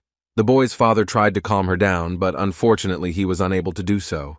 In particular, because he himself was barely holding back tears, and through them he told Ray that he would do everything so that he and his mother would be safe and sound until he returned, and therefore he could only ask Ray to do everything so that he also remained completely fine. Ray also shed a small tear and said that he would do everything to take care of himself. Meanwhile, Ariel, sitting in the forest, felt a strong pain in her stomach, but she did not show it. She only remembered Ray's words, who told her that everything in this field was edible, so she could indulge in anything. After which he simply left and did not even leave her any food, saying only that she would have to deal with this problem on her own if she wanted to survive. Ariel spent a long time trying to figure out how she was supposed to eat this, but after several days of fasting, she finally decided to try the herb. And this, as it turned out, was a big mistake for her, because this herb turned out to be incredibly bitter and pungent for her, which she clearly did not expect. But the worst thing was that there was no water near her with which she could wash down this grass. The elves who were watching her also felt a little sick from what they saw, because they understood that this grass cannot be eaten raw. Meanwhile, Ariel was screaming and running in circles to find water. At one point, she noticed a small lake that was not far from her, and without thinking twice, she jumped up and ran towards this lake. She literally dove into it head first and tried to drink as much water as she could at once. In her head at that moment, there were only thoughts about how she didn't know how she could live any longer. If she knew that Ray was such a vile person, how could he even be a saint? She drank some water and finally crawled out onto the shore to recover a little from what she had been through. Ariel lay on the floor and thought only that maybe she should just give up and go back. But these thoughts quickly disappeared when she convinced herself that this was actually also a test, and she had to endure it. Suddenly her thoughts were interrupted by Ray's voice, who asked her to get up. The guy came to her to tell her that they were going to the Holy Empire, as she wanted. At first she simply couldn't believe her ears and eyes, so she had to ask the guy again what he had just said. Ray was getting nervous when he had to tell her everything twice, but he still told her again that she had to get up so they could go to the Holy Empire, and she couldn't believe that meant he forgave her. The guy immediately assured her that this was not really the case, and that he was far from forgiving her. He just decided to go to the Holy Empire, so he asked her to prepare for departure, and he would go to the village in the meantime to say goodbye to everyone. And as soon as he entered the village territory, he was met by one of the elves, from whom the guy found out how Fia was doing. He heard the answer and was very happy, because he was informed that he had literally just been informed that Fia had woken up, so he had better hurry to her. Ray burst into the house where Fia was lying, screaming, and called her in a joyful voice. They didn't lie to him. She really came to her senses and was surprised that Ray was even here. The first thing he wanted to know was if she was in any pain and how she was feeling in general. Fia told him that everything was fine, and at that moment Ira entered the room, who first of all said that she was very glad to hear that she had recovered much faster than they expected. Ray, in response, decided to ask Era if she came here only because she was very worried about Fia. But she answered him that at the moment she was simply fulfilling her duties as a high elf, and therefore cared about the other elves. Fia, hearing this, immediately began to get out of bed in order to ask for forgiveness, but Ira stopped her in time and asked the girl not to even move, because she understood perfectly well that Fia had clearly not fully recovered yet. She also turned her attention to the briefcase that was on Ray's back, and this gave her the opportunity to understand that it seemed that Ray had already made a final decision. The guy turned to her with a smile and said that it was true. He was going to the Holy Empire, since such a chance might not come again, so he decided to follow her advice and do everything he could. She accepted his decision with a smile and told him in response that he had indeed made the right choice, even though it meant that he would soon be leaving them. But this information already really cheered up Fia, who almost flew out of her bed when she heard about it, after which she immediately remembered that Ira was also in the room, and therefore she had to apologize for raising her voice in front of her. But the older elf assured her that there was no need to apologize for something like that. At that moment, Ray decided to say that if she was interested in something, she could ask him about everything, adding the word child at the end. They immediately realized that he was simply mimicking Ira in this way, and Ray had to apologize for his unsuccessful joke. After which Fia wanted to immediately find out where Ray was heading, because she always thought that he was going to stay here, but apparently this is not the case. But before he could answer, she asked him not to say that he was really going to follow those people into the Holy Empire. Ray told her that it wasn't that he was going to follow them. He had plans to go there before they met, but on the other hand, there was no point in hiding it anymore. So he admitted that he really was going to go to the Holy Empire. Next, she wanted to know how long this trip would last, and Ray immediately said that, unfortunately, he didn't know the answer to this question, and all he could tell her was that it would most likely drag on for a couple of years for sure. Fia's reaction was a little strange. She started to smile and wished Ray good luck on his travels. And then he remembered that elves have a completely different perception of time, and these couple of years for them are like a few days for him. So Fia was not particularly upset about this. Ira interrupted their conversation to tell Ray that before he left, she would like to talk to him for a little while. So he said goodbye to Fia once again, and promised that they would see her again very soon. It turned out that Ira called Ray to her in order to give the guy a gift, and she immediately asked him not to refuse and just accept it. It was clear from Ray's face that he had no intention of giving it up, and was already eager to see what Ira had prepared for him. She asked him to give her his hand, on which she placed a seal, which, according to her, personified her. According to the elf, she will serve as proof that Ira will always be with the guy and will always be ready to support him.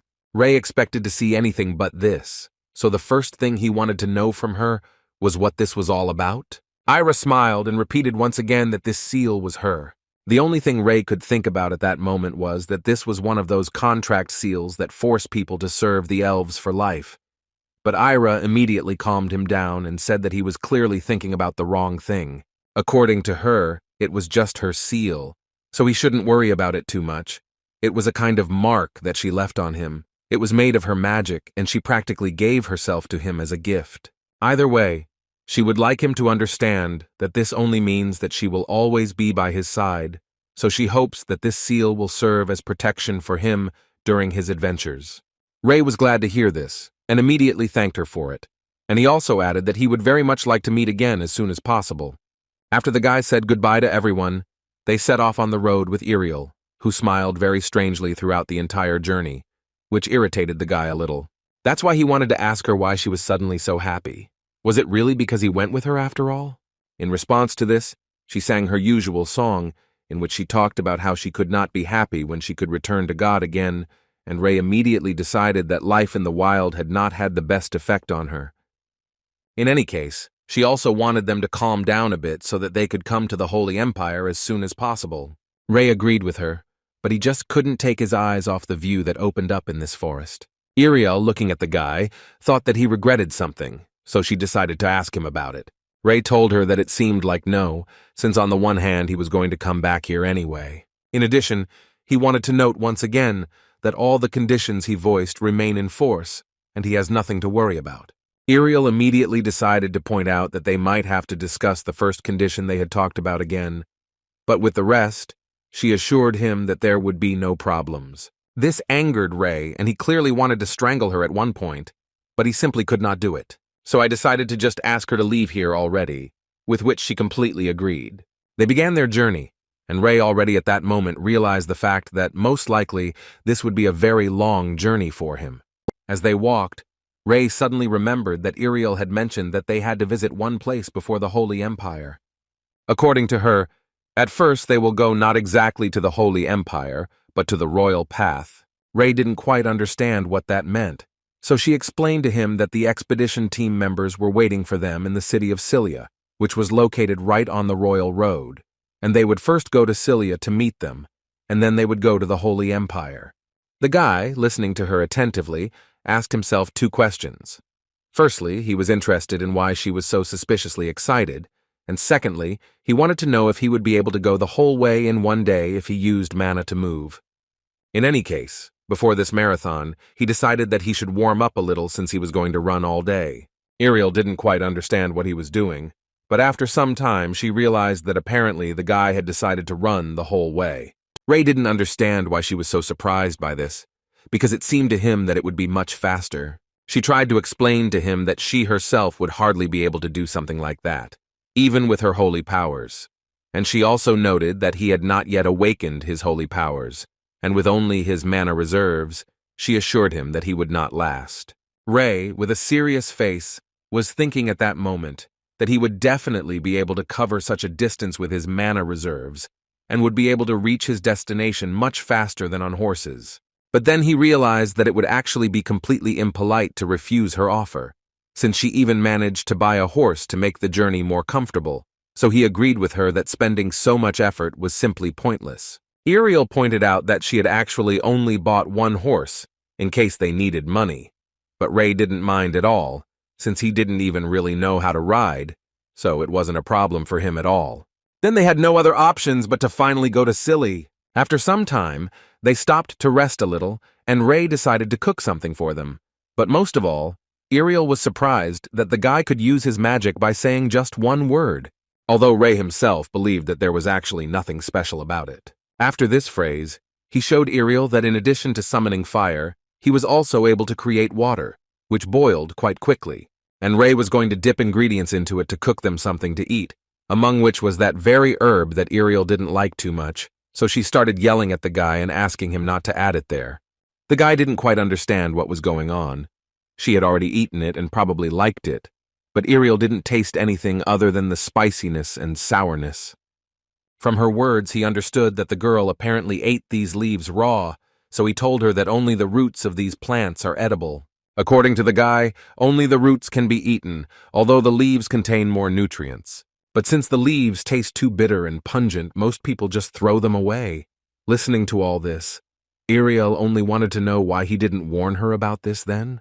Ray thought that she would come to this herself, but apparently he was wrong, and as an apology, he decided to prepare a normal portion of food from this grass for her, assuring her that this time she should like the taste. Iriel liked the look and smell of this dish, although something in her head stopped her from starting to eat this dish. But apparently she simply had no other choice. So, with a bit of fear, she tried the soup that Ray had prepared quickly, and how pleased she was to realize that this was simply an incredibly delicious treat, which she had not eaten for a very long time. Iriel immediately began to devour this bowl of soup as if she had not eaten for a whole week, and Ray even thought that perhaps the people in the Holy Empire were being starved since she was eating so quickly.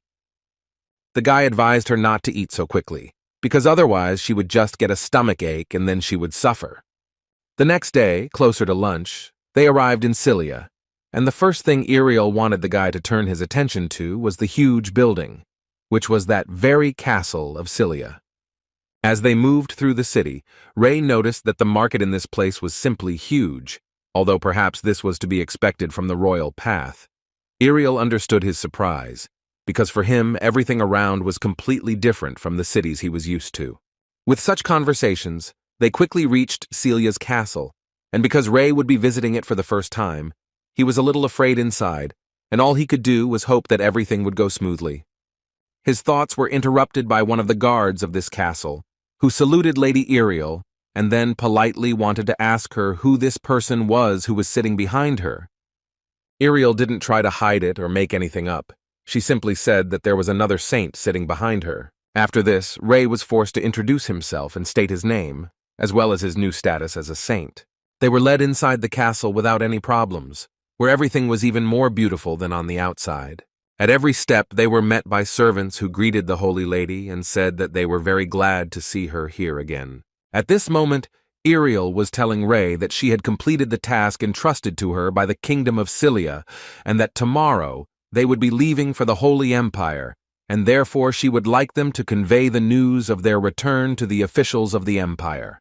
The subordinate had no right to argue with her, and immediately said that he would immediately report this to the Holy Empire and prepare everything for her departure. After this dialogue, Iriel stated that Ray was now free and could rest a little, and she would be happy to show him the chambers. And as soon as they came to Ray's chambers, the guy immediately noticed a chic touch, because everything in this room was at the highest level. He liked the atmosphere right away.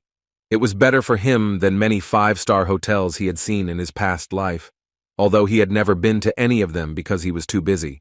But who would have thought that he would still have the opportunity to visit such a place at one point? Iriel wanted to know if he liked everything, although from his facial expression everything was already perfectly clear, and Ray could only notice at that moment that apparently all this cost Iriel a pretty penny. She did not answer this question, but simply said that it was better for the guy to rest, so she would leave him, and Ray immediately wanted to know when they were leaving for the Holy Empire. Iriel didn't give him any specific answer, other than to say that they would see him tomorrow morning. Ray just stood there for a while and tried to understand what had just happened and why it seemed to him that this girl was clearly up to something. In any case, he decided to follow her advice and immediately lay down on the bed with the thought that tomorrow he would finally go to the Holy Empire. Ray really wanted to know what this empire really was. The next morning, someone very persistently wanted to enter his room. It was Iriel who came to take him away, and Ray was not in the best mood, because he had not managed to get enough sleep, because he was tormented by thoughts about the Holy Empire all night. But apparently they are not going to leave yet, and are heading towards the Holy Empire because Iriel came here to tell him that they must first meet with His Majesty. At first, Ray took it for granted, although then it dawned on him who they would be dating now, and this slightly put him into a state of misunderstanding. So he asked the girl again who they would be dating.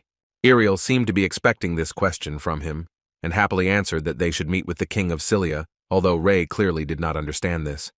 So he told her that if that was her plan, he immediately told her that she actually could have warned him in advance. But the girl interrupted him and said that there was really no need to be so nervous about it, because they would just greet him and then immediately set off. But as it turned out later, Ray was not talking about this at all. He believed that if they knew that they had to meet with the king, then she could at least teach him a little about the customs and rules of behavior with him. Iriel immediately responded to him by saying that she thought that if she told him about it, he would lose all sleep, so she decided not to do it. Ray, looking at her, could only think that when she pretended to be a cutie like that, he only became more suspicious. But the main problem was that the guy began to realize how much this girl was boring him. A few minutes later, they were all ready in the king's hall, and he immediately greeted the newly elected saint. Ray was silent at this time because he tried to carefully observe the king, who surprised him with his appearance.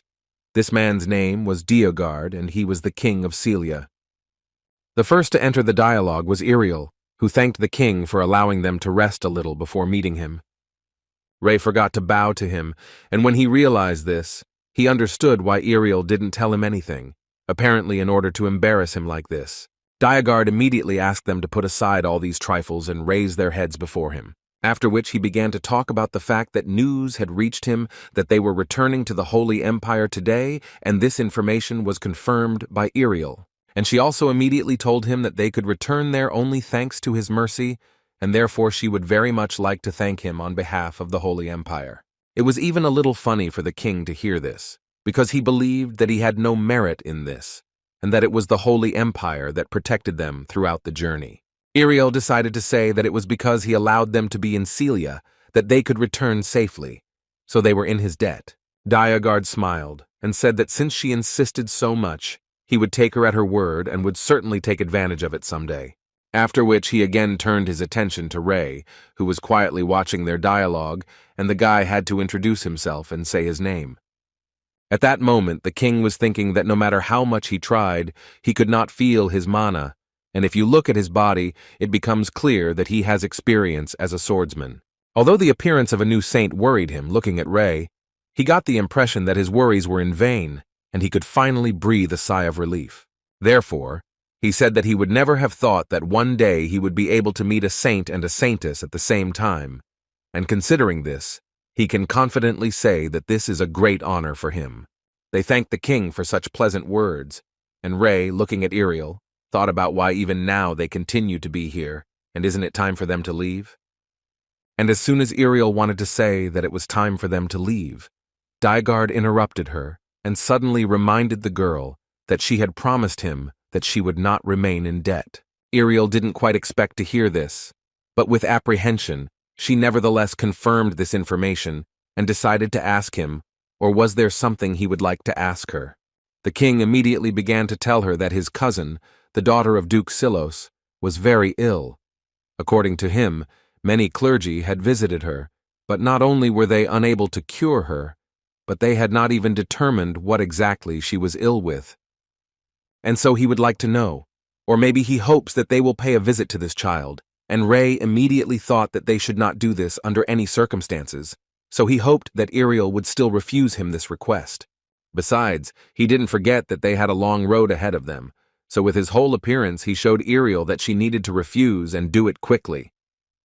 But the girl apparently did not look at Ray, so she agreed to help King Diograd, and also added that she could not refuse him his personal request. The king was incredibly happy to hear this, because according to him he was already worried, but now it seemed to him that if the saints visited her cousin, he would be sure that they would definitely take care of her. The girl answered him with a smile, although at that moment she was thinking that she had something completely different in mind. After this situation, Ray simply couldn't help but notice that this journey to the Holy Empire had already dragged on for too long. Iriel told him that it was all because he was now a member of the Holy Empire, and he would be able to follow her and understand how to use his divine powers. In the end, she believed that he was acting for the good of the world. But Ray clearly thought differently. It seemed to him that the trip to the lands of the Archduke, and then to the Holy Empire, would take them much more time. The only thing that attracted the guy to this case was that the king mentioned that someone was sick, and so Ray thought that if they could help, then they needed to hurry. In his head, he again reminded himself that the true duty of a doctor is to help the sick. As soon as Iriel told her charges that they were going to another duchy, one of them immediately told her that they had already managed to report to the Holy Empire that they were returning, so he could not allow them to visit the Archduke. Iriel immediately made it clear that this was not up for discussion, because this was a request from King Celia, and besides, she was in no position to refuse him. Then the ward wanted to know whether the king had promised her something in return, and according to the girl, he had not promised anything. He had simply made this request as payment for allowing them to stay there. After listening to this, the man realized that the king had the right to ask for this, and they, in turn, simply had no right to refuse, so he said that he would contact the Holy Empire and inform that Iriel and the new saint would be a little late. Iriel was very grateful to him for his understanding, and also decided that it would be better for them to set off on their journey immediately in order to save time. Ray thought all the way that he had already had the opportunity to see the reaction of people in this world to treatment, and his very first patient managed to make such a scene after everything he had done for him, and therefore he was quite interested to know how they would react to this now. Ray's thoughts were suddenly interrupted when he heard people's voices talking loudly about him, saying that he looked much better in real life than he was described. And at one point, these people decided to talk to him, one of whom was a girl who decided to ask the guy if he by any chance needed help. Ray didn't really understand what they meant at all, but he immediately said that he didn't need help, after which they asked him to sit down next to him, because according to them, they were very interested in what Ray was doing. The guy smiled and said that he certainly didn't mind and happily invited them to sit down wherever they felt comfortable. These girls were simply shocked by his beauty, and they wanted to look at him, and not at what Ray himself was doing. After a while, Ray had to run away from them because they asked him too many questions, which were quite difficult for him to answer. Suddenly, he heard other warriors of the Holy Empire talking about him, but this time, they were unhappy with the guy. They thought that he was just a child who did whatever he wanted, even setting some conditions for the Holy Empire, and they also couldn't forget that he was friends with the elves, who didn't treat Saint Iriel with much respect. Ray was a little surprised not by what they were saying, but by the fact that they were so easily able to gossip about other people. But they couldn't stop and just kept doing it until they came to the conclusion that everything would become clear once they arrived at the Holy Empire, because they felt like he was most likely just a fake. Their dialogue didn't last long, because out of nowhere, Iriel appeared, overheard part of the conversation, and asked them both to repeat what they had just said.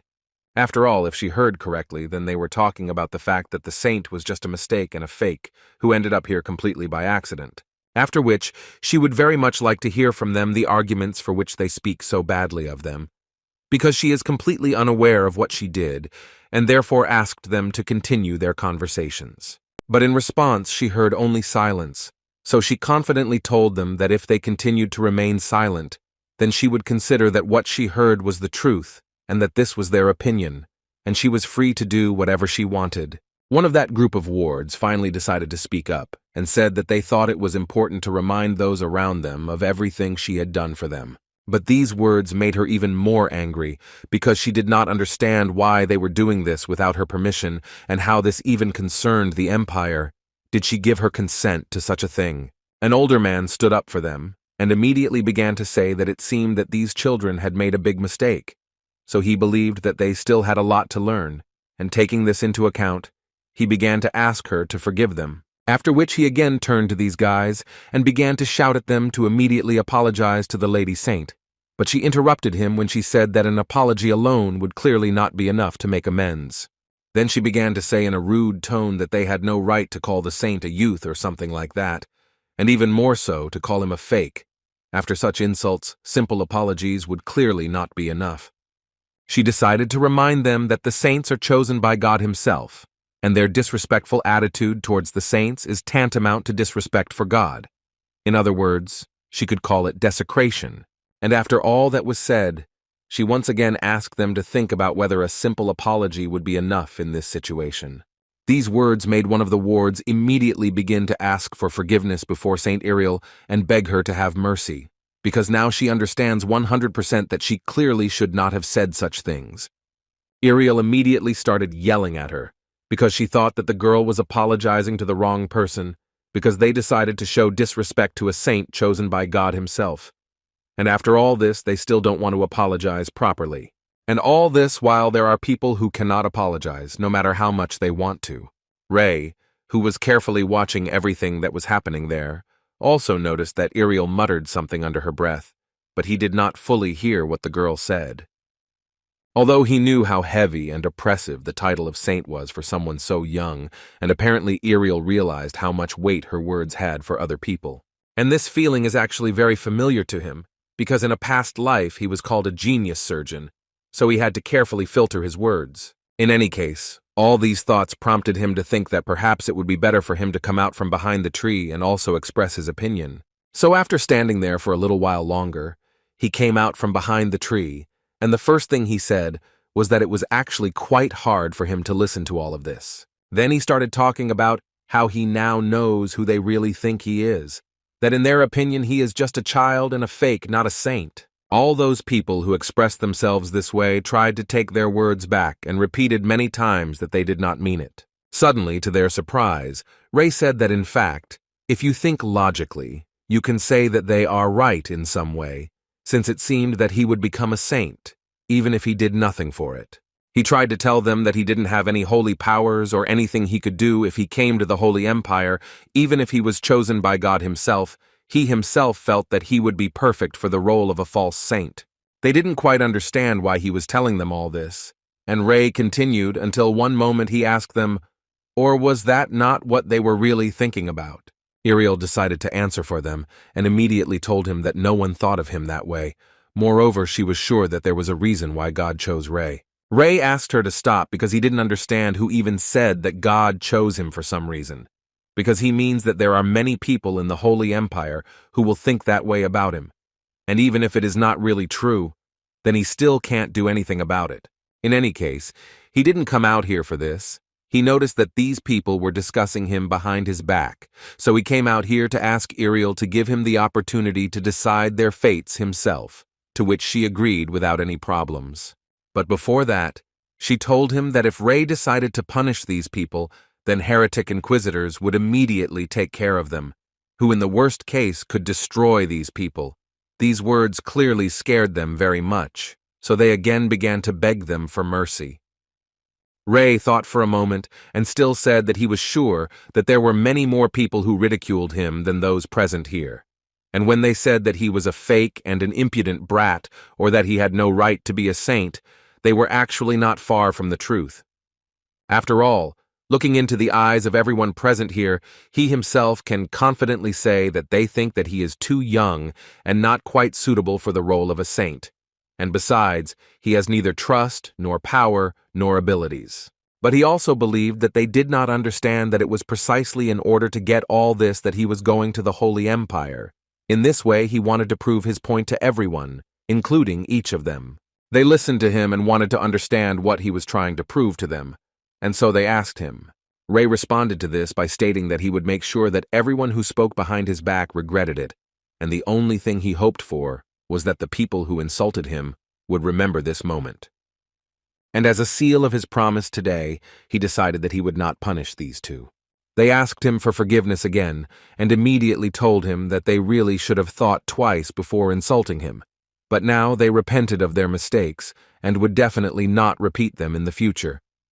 Ray told them that he hoped that in the future they would regret the decision they had made more, and that in order to achieve his goal, he would do everything to restore the honor of the Holy Empire.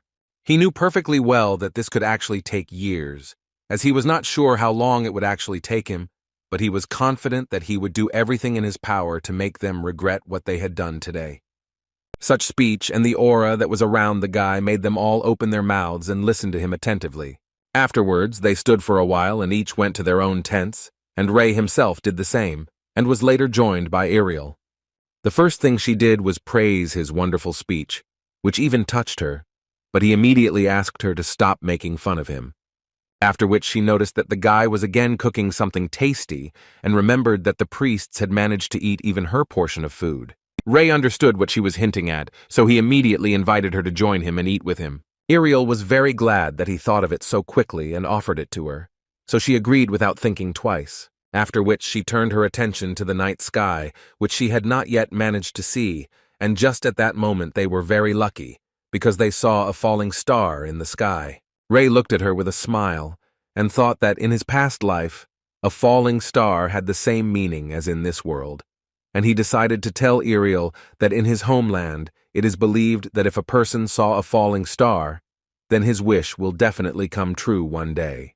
And it was surprising for him to see that Iriel actually believed in this and began to pray, because it always seemed to him that saints do not believe in superstitions. Iriel made a wish and said that Rei reminded her of something. According to her, there is also a superstition in the Empire that if you see a falling star with someone, you can happily die with them. Rei didn't quite believe this, because in some sense he didn't believe that one could die happily. But from that second on, he suddenly became very interested in finding out what this happy death looked like.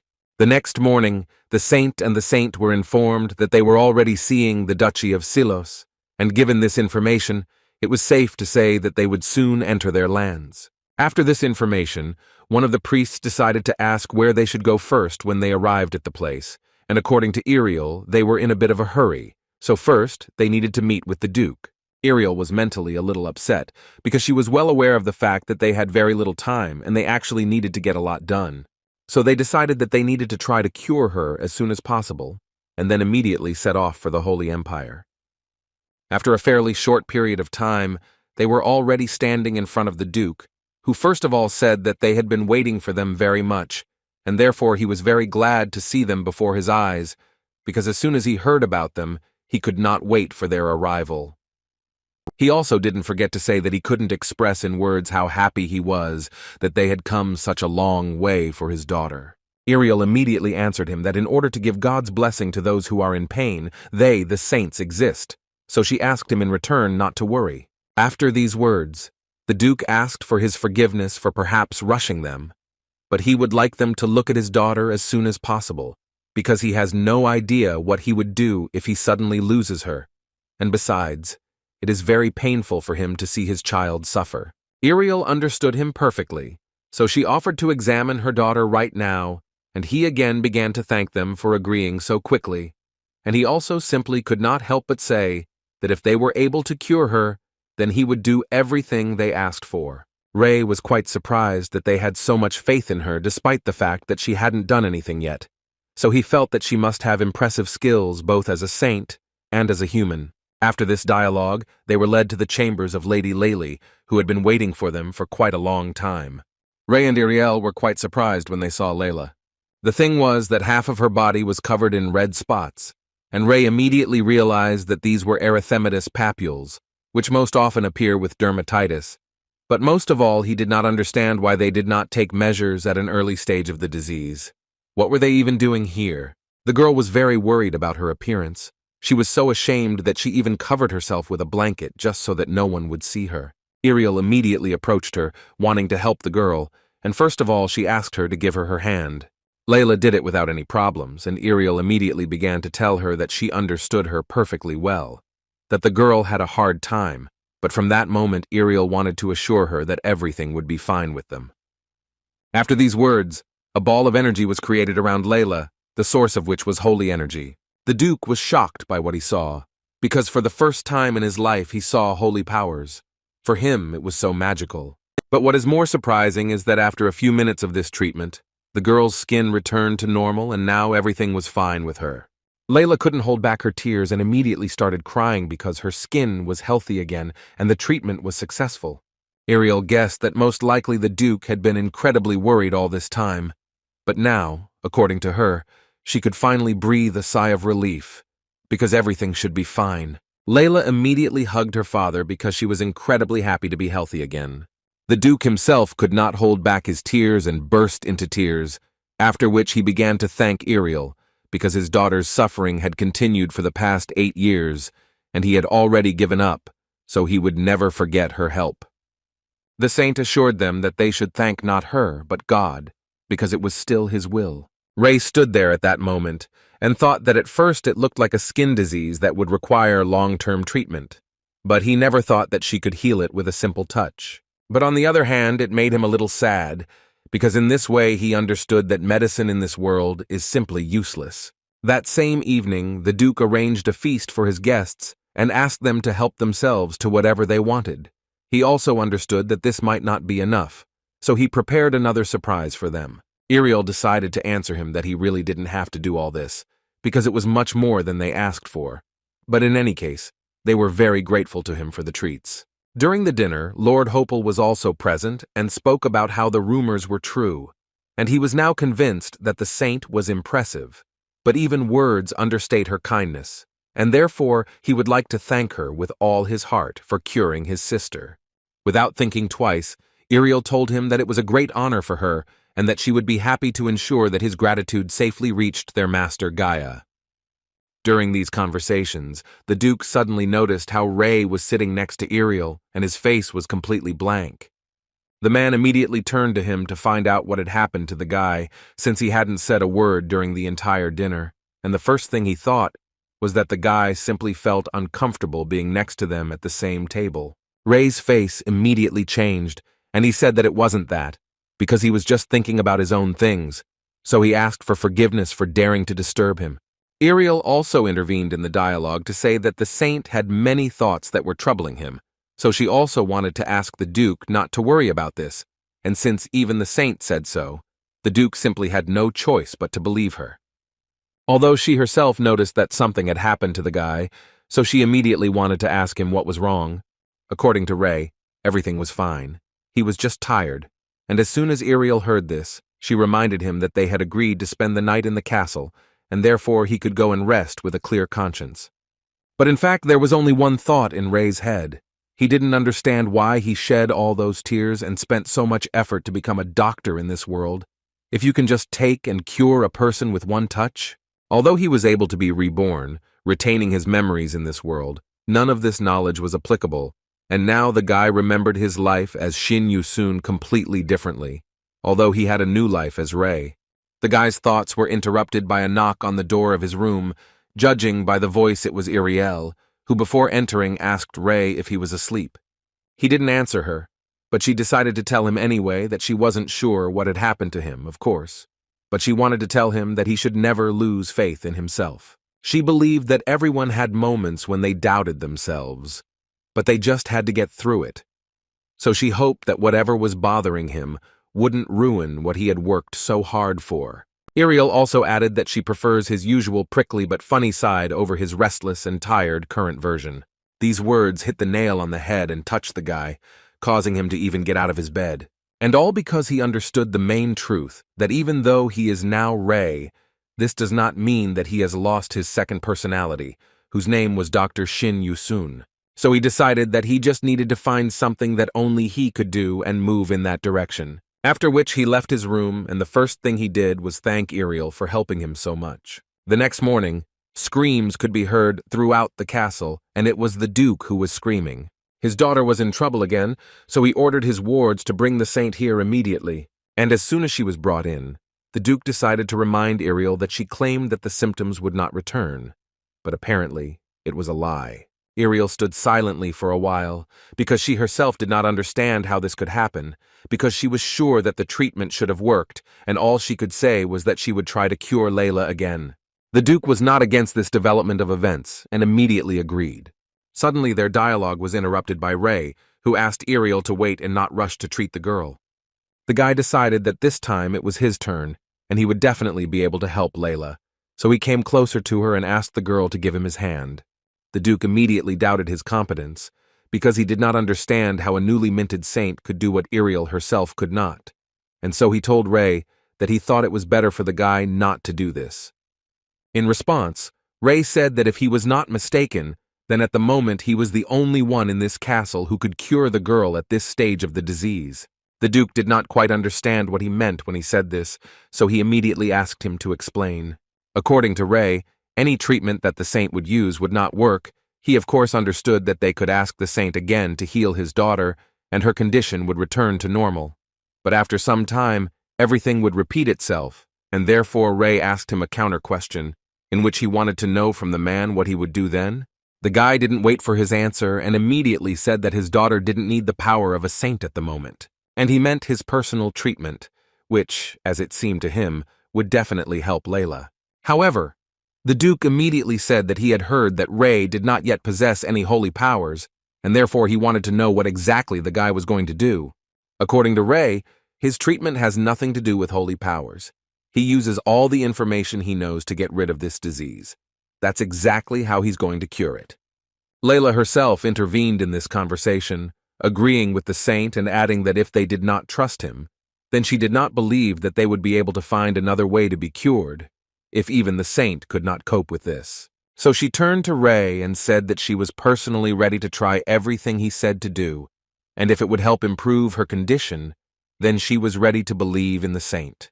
The daughter's words influenced the Duke, and he finally agreed, since this was his daughter's wish. So he also turned to the saint and asked him for help. Ray was glad that they finally agreed, and added that he was confident that he would be able to cure the young lady. The next day he decided to find out the reason for the condition of her skin. The first point was hygiene. Since this is the most important component of health, he tried to check everything. But if you consider that blankets, tablecloths, and clothes are washed once a day, then poor hygiene was the first thing he excluded from the causes of the disease. Ray also did not forget to take into account that the castle was protected by a magical barrier, so it was unlikely that it was caused by parasites that appeared from outside.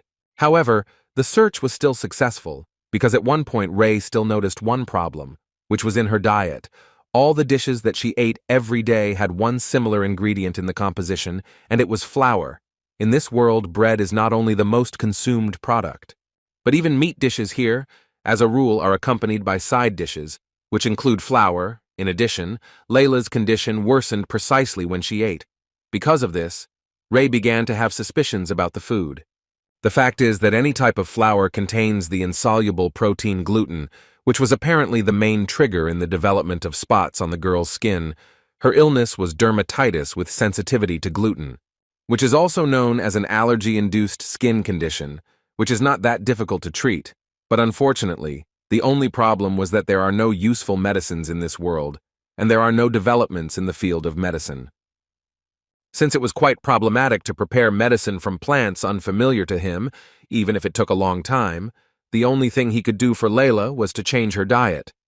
He told the servants that from now on they must exclude from the girl's diet everything he had just told them. After several days of staying in the Duke's castle, one fine morning, Ray knocked on the girl's room and asked her permission to enter. Layla immediately put on her entire jacket to at least slightly cover the spots on her skin and allowed the saint to enter. The first thing he did was ask her forgiveness for disturbing her, and immediately after that, he added that he was actually here to check on her condition. But at that moment, the guy was expecting only bad news, because he immediately noticed that it had actually become even worse than it had been before, although he knew that the cause of the illness was her diet. So he decided to talk to the girl a little and tell her that there were a few things they needed to talk about. And he began by saying that from that day on, he wanted her to avoid any products that contained flour. For example, it could be bread, and he immediately noted that even if her body itched, she should try not to do this at all. Layla didn't quite understand what his words about her not being able to eat bread meant, but in response, she only received the words that at the moment this was all that Ray could do for her. The girl was noticeably upset, and there was nothing surprising about this, because bread was her favorite food, and was it really impossible for her to eat it now? But what scared her more was that Ray was not going to do anything anymore, and she suggested that he use magic to heal her, or at least something else. Ray tried to explain to her with a smile that what he had just told her was also a kind of treatment, and in order to prevent the spread of the disease she needed to follow his advice. But he will not finish his treatment there, and he also told the girl that they will pierce all the blisters once a day, and he will do it himself, since he will still need to come here to check her condition. That was all. Ray said that from now on she could rest, and also reminded her that the most important thing in treatment is not to be nervous and to rest well. Layla still couldn't get over the thought that if she stopped eating bread, only then would the condition of her skin improve, and she didn't really see any point in that. As soon as Ray left Layla's room, Ariel immediately wanted to know what Layla's condition was, and the guy immediately answered her that in fact, her condition had worsened greatly.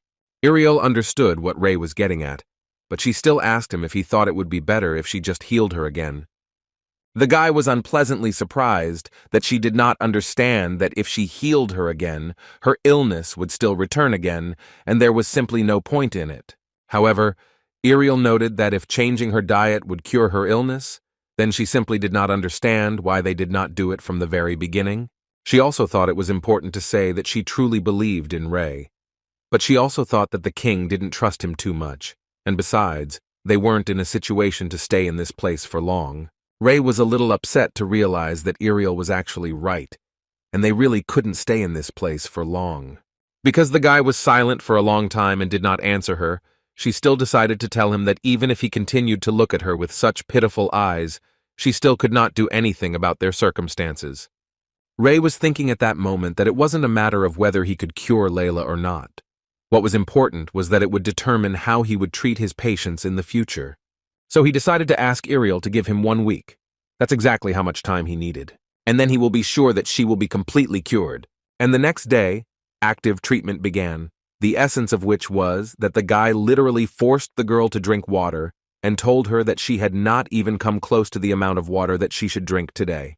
3 liters a day and a total of 21 liters a week. This is the amount of water that Layla should drink. But she thought that it was too much for her. The girl did not want to drink so much water because she thought that she was not a saint, and therefore would not help her in any way. Although Ray tried to explain to her that drinking plenty of fluids helps with an allergic reaction, and if she doesn't understand what he's telling her, then she just needs to trust him and drink. The guy knew very well that when foreign matter enters the human body, the immune system produces histamine, and it is produced in response to the body's defense against foreign substances entering it. In people suffering from allergies, this chemical substance is produced in excess and can have a detrimental effect on the body. When this happens, by drinking enough water, the body's cells will work properly, and the effects of the allergic reaction will be reduced. So the best way to improve her condition is to drink water, and there is still 1 glass left for today. So 4 days passed, and Lady Layla simply hated Ray when he imposed restrictions on the consumption of flour and forced her to drink water. However, in the end, she still decided to trust him, since she simply had no other option, and as a result, her skin became clear again. Moreover, the girl's condition significantly improved with incredible speed. Ray was glad that the girl felt better, and immediately reminded her that he had promised her that she would feel better, and he had fulfilled his promise. And Layla was no longer offended by him, because she really felt much better when she started drinking more water and stopped eating bread. It was simply incredible. But the guy decided to remind her that they still shouldn't relax, and they should continue to follow the prescribed treatment. Although Ray was worried that the people in this world would react completely differently, it seems that now he has no need to worry. So it seemed to him that Layla's healing was only a matter of time. At least it seemed that way to him, until they encountered a problem on the 6th day. Layla began to experience withdrawal symptoms, which in other words means an addiction to something, in this case to bread. The girl literally went crazy with the desire to eat something floury. In this world, flour is a staple food for humans, although sometimes it can be avoided, but the appearance of withdrawal symptoms was quite expected for Ray. However, he understood perfectly well that if the lady continued to use flour until the completion of her treatment, then all his efforts would be in vain. The only way to help her cope was to switch her attention to something else, but it was extremely difficult to do this. In this case, he decided to come up with an activity for the girl and began the process of cutting out small figures for this very game. He turned to her and showed her this small figure, after which he asked the girl what comes to her mind when she sees this figure. Ariel immediately assumed that it was a small castle that depicted the Holy Empire, although from above it looked like a small crown to her. And as soon as Ray heard this, he immediately ran into Layla's room to play with her and distract her a little from her addiction. Ariel didn't understand anything. What just happened, and how dare he abandon her like that? And as soon as Ray entered Layla's room, he immediately saw her brother, whom he actually also wanted to see. At least that's what the milord himself was told. Ray asked him for help with a smile. The thing was that he was now going to show them both something that would help Layla cope with her bread addiction syndrome. They immediately understood that he was talking about what was in his hands, and therefore they became even more interested in finding out what he was holding there. Ray didn't delay and laid out all the components of the chess game on the table, after which he added that from this moment, each of them is a commander of troops, and the rules of the game are quite simple.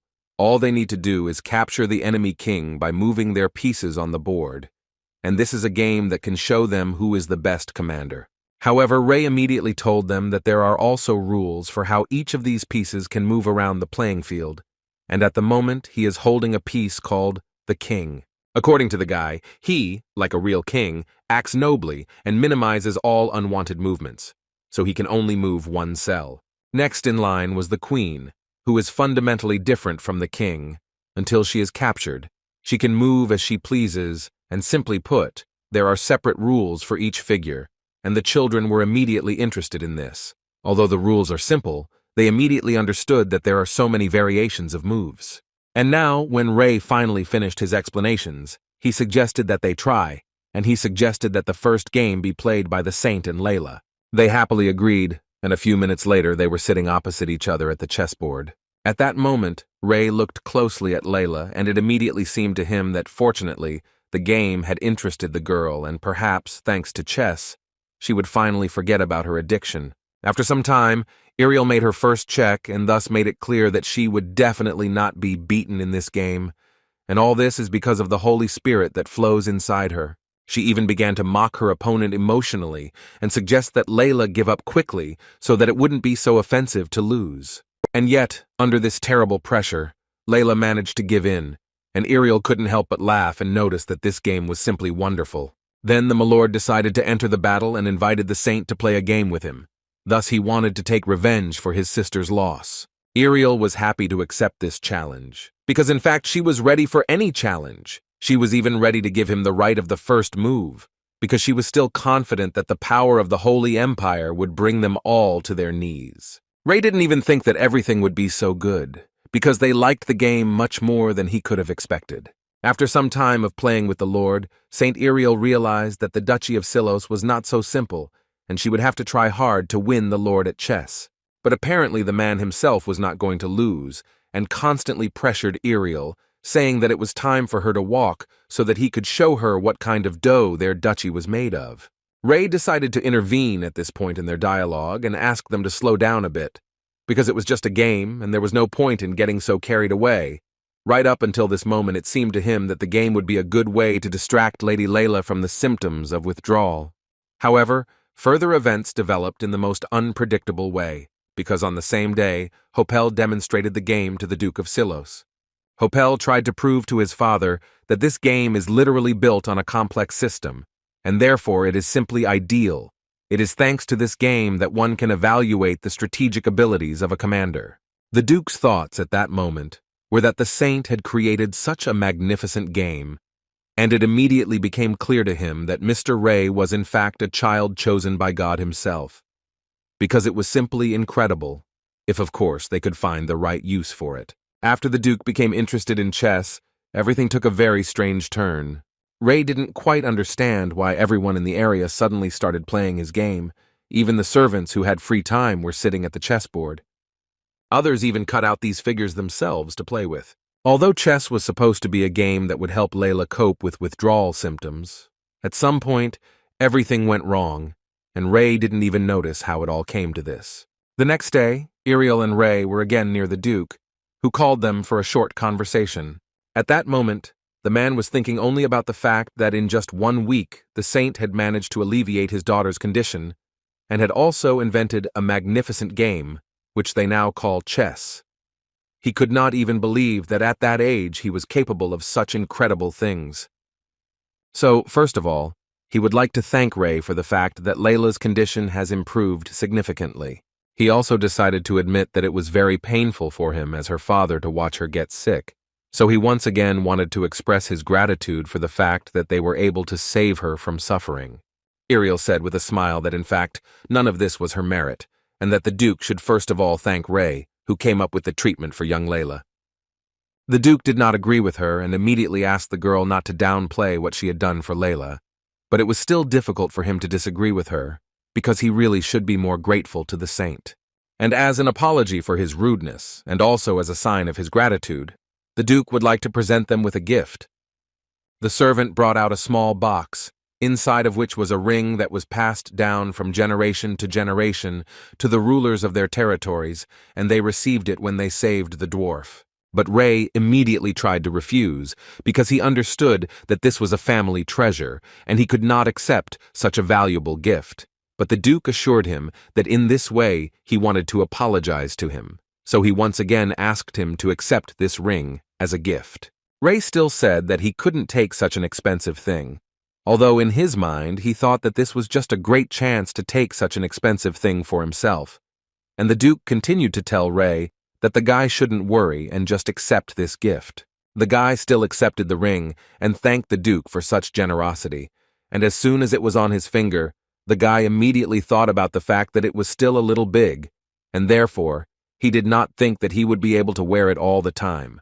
But his thoughts were suddenly interrupted when the ring itself shrank to fit his finger, and according to the Duke, this is the result of the dwarf's skill. So this ring is capable of amazing things. Rei was very pleased with his new gift, so he immediately thanked the Duke again, although he was still not sure that he could really accept it. And the Duke decided to say that he thought that even the dwarf who created this ring would be happy to hear that its owner was a saint. The Duke also wanted to say that they would like to sponsor their trip to the Holy Empire because as far as he knows, they are leaving there tomorrow, and they, in turn, will try to do everything as efficiently as possible, and so that the guys are comfortable. In the evening, Rei and Iriel sat in the same room and exchanged their thoughts. Rei believed that in the end, everything worked out for them, and the Duke seemed like a pretty good person to him. Although the girl didn't think so, it seemed to her that this was just a way to attract Rei to her side. The guy was a little upset by Iriel's words, and he didn't understand at all why he had such gloomy thoughts. Suddenly, their conversation was interrupted by a knock on the door, and they both tensed up, because they had not been expecting anyone to visit before. It was Hopel and Layla, who first of all asked for forgiveness for their late visit, but they came here as soon as they found out that they were leaving tomorrow. Hopel also wanted to say that none of them could have imagined that the saint and saintess from the stories would not only meet them, but would also help cure his younger sister of an illness and invent chess, so he would like to thank them for everything they did for them. Rei thought that this was too much, and that they shouldn't be thanked so much, and Iriel, in turn, said that she was also pleased to meet them. It was just a pity that due to their urgent matters, they wouldn't be able to stay here for long. In any case, according to them, they are not here just like that, because in addition to gratitude, they came to them to invite them to a picnic in the night garden. For Iriel, this sounded quite interesting and unusual, and Rei completely agreed with her, so they agreed to such an event without much hesitation. Layla and Hopel were immediately glad that the guys had agreed, and now they were grateful to them for accepting their invitation, so now they would go ahead to prepare everything. After the guys left, Iriel suddenly started laughing strangely, and Rei wanted to clarify what made the girl laugh so much. She said she just finds it funny and cute that it feels like a going-away party for them. Because she was always so busy with the affairs entrusted to her by the Holy Empire, people seemed to be afraid of her, so she never had the opportunity to have this kind of relationship. But now she was filled with such a pleasant feeling inside that she had never felt before, and for her it was so pleasant. Rei also remembered at that moment that when he first met Iriel, she was cold and blinded by her goals, and she was also incredibly cruel. But now he is almost sure that there is nothing left of the old Iriel, although she asked him if the world around them had changed, but what had actually changed was Iriel herself. As soon as they arrived in that very garden, Hopel immediately noted that it might seem to them that they had not prepared so much for them. But he believed that this was not important at all, because the main thing was that they had all gathered here together. Rei suddenly decided to upset Layla a little. He forgot to tell her that she would have to continue to avoid eating flour products after his departure, because if she again ate something that contained flour, her illness would definitely return. The girl was not entirely happy to hear that she was not completely cured, and Rei had to explain to her once again that since her body reacted to the flour particles as if they were poison, it would be almost impossible to completely cure her. So Rei offers her an alternative, the gist of which is that if she continues to follow the diet, for example for 5 years, then by that time he was almost sure that her condition would be much better. But it would be better if he didn't say that. Layla almost lost consciousness when she heard that she wouldn't be able to eat buns for 5 years. While Layla was crying, Hopel said with a smile that they had something else prepared for them, after which he uttered a magic phrase that was supposed to light up the entire sky. And that is what eventually happened, because fireworks began to explode in the sky, and it was incredibly beautiful and exciting. Each of them looked at this sky and thought only that it was actually incredibly beautiful. Rei suggested that they must have spent a lot of mana to create such a show, Hopel told him that since this was possibly their last meeting, he wanted to do everything he could. In this case, Ray asked them for permission to do them a favor in return. Ray also decided to put on a small show with fireworks, but his fireworks were much more colorful and looked even better. Even the Duke, who was standing in his office drinking wine, paid attention to this salute. Layla completely forgot about her illness and just tried to enjoy this amazing fireworks display because she had never actually seen such beautiful lights before. Hopel was surprised that the saint at such a young age was able to achieve such a high level of understanding of magic. In any case, they were incredibly grateful to them, because now they will remember this night for the rest of their lives. Ray was so happy that he could give the two of them such wonderful memories, after which each of them sat in their own thoughts, and Ray thought that because of the convenience of using magic, he abandoned his own views and beliefs. But still, he was able to prove to himself that medicine works in this world. After all, with her help he was able to make new acquaintances and create wonderful memories, and he will definitely continue his work to save as many people as possible. Finally, Ray and the escort party headed to the Holy Empire of Gaia. Despite the long distance, with the support of the Duke, they were able to complete their journey not without much difficulty. The escort team was already aware that this assistance was provided only thanks to Ray, so over time, Ray's status among the people continued to rise. He had already begun to get used to such field conditions, and he was trying to figure out what he could do about it, when suddenly he was interrupted by the voice of some girl, which approached the guy to tell him that they were very inspired by the game of chess that he invented, so they decided to create a group to learn the game and develop a strategy.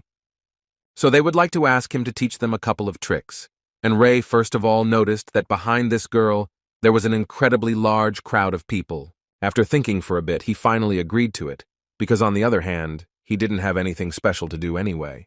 But before that, he immediately told them that he would definitely not give in to them, even if some of them were complete newbies. This look scared them very much, and they were no longer completely sure of their request. And so began the escort squad's chess tournament, in which Ray truly spared absolutely no one. He checkmated them in 4 moves, and each of them just went crazy because they didn't understand how the guy did it. But since no one in the squad had any idea that Ray had participated in world chess tournaments in the past, everyone lost to him in 7 moves, and some even in 4.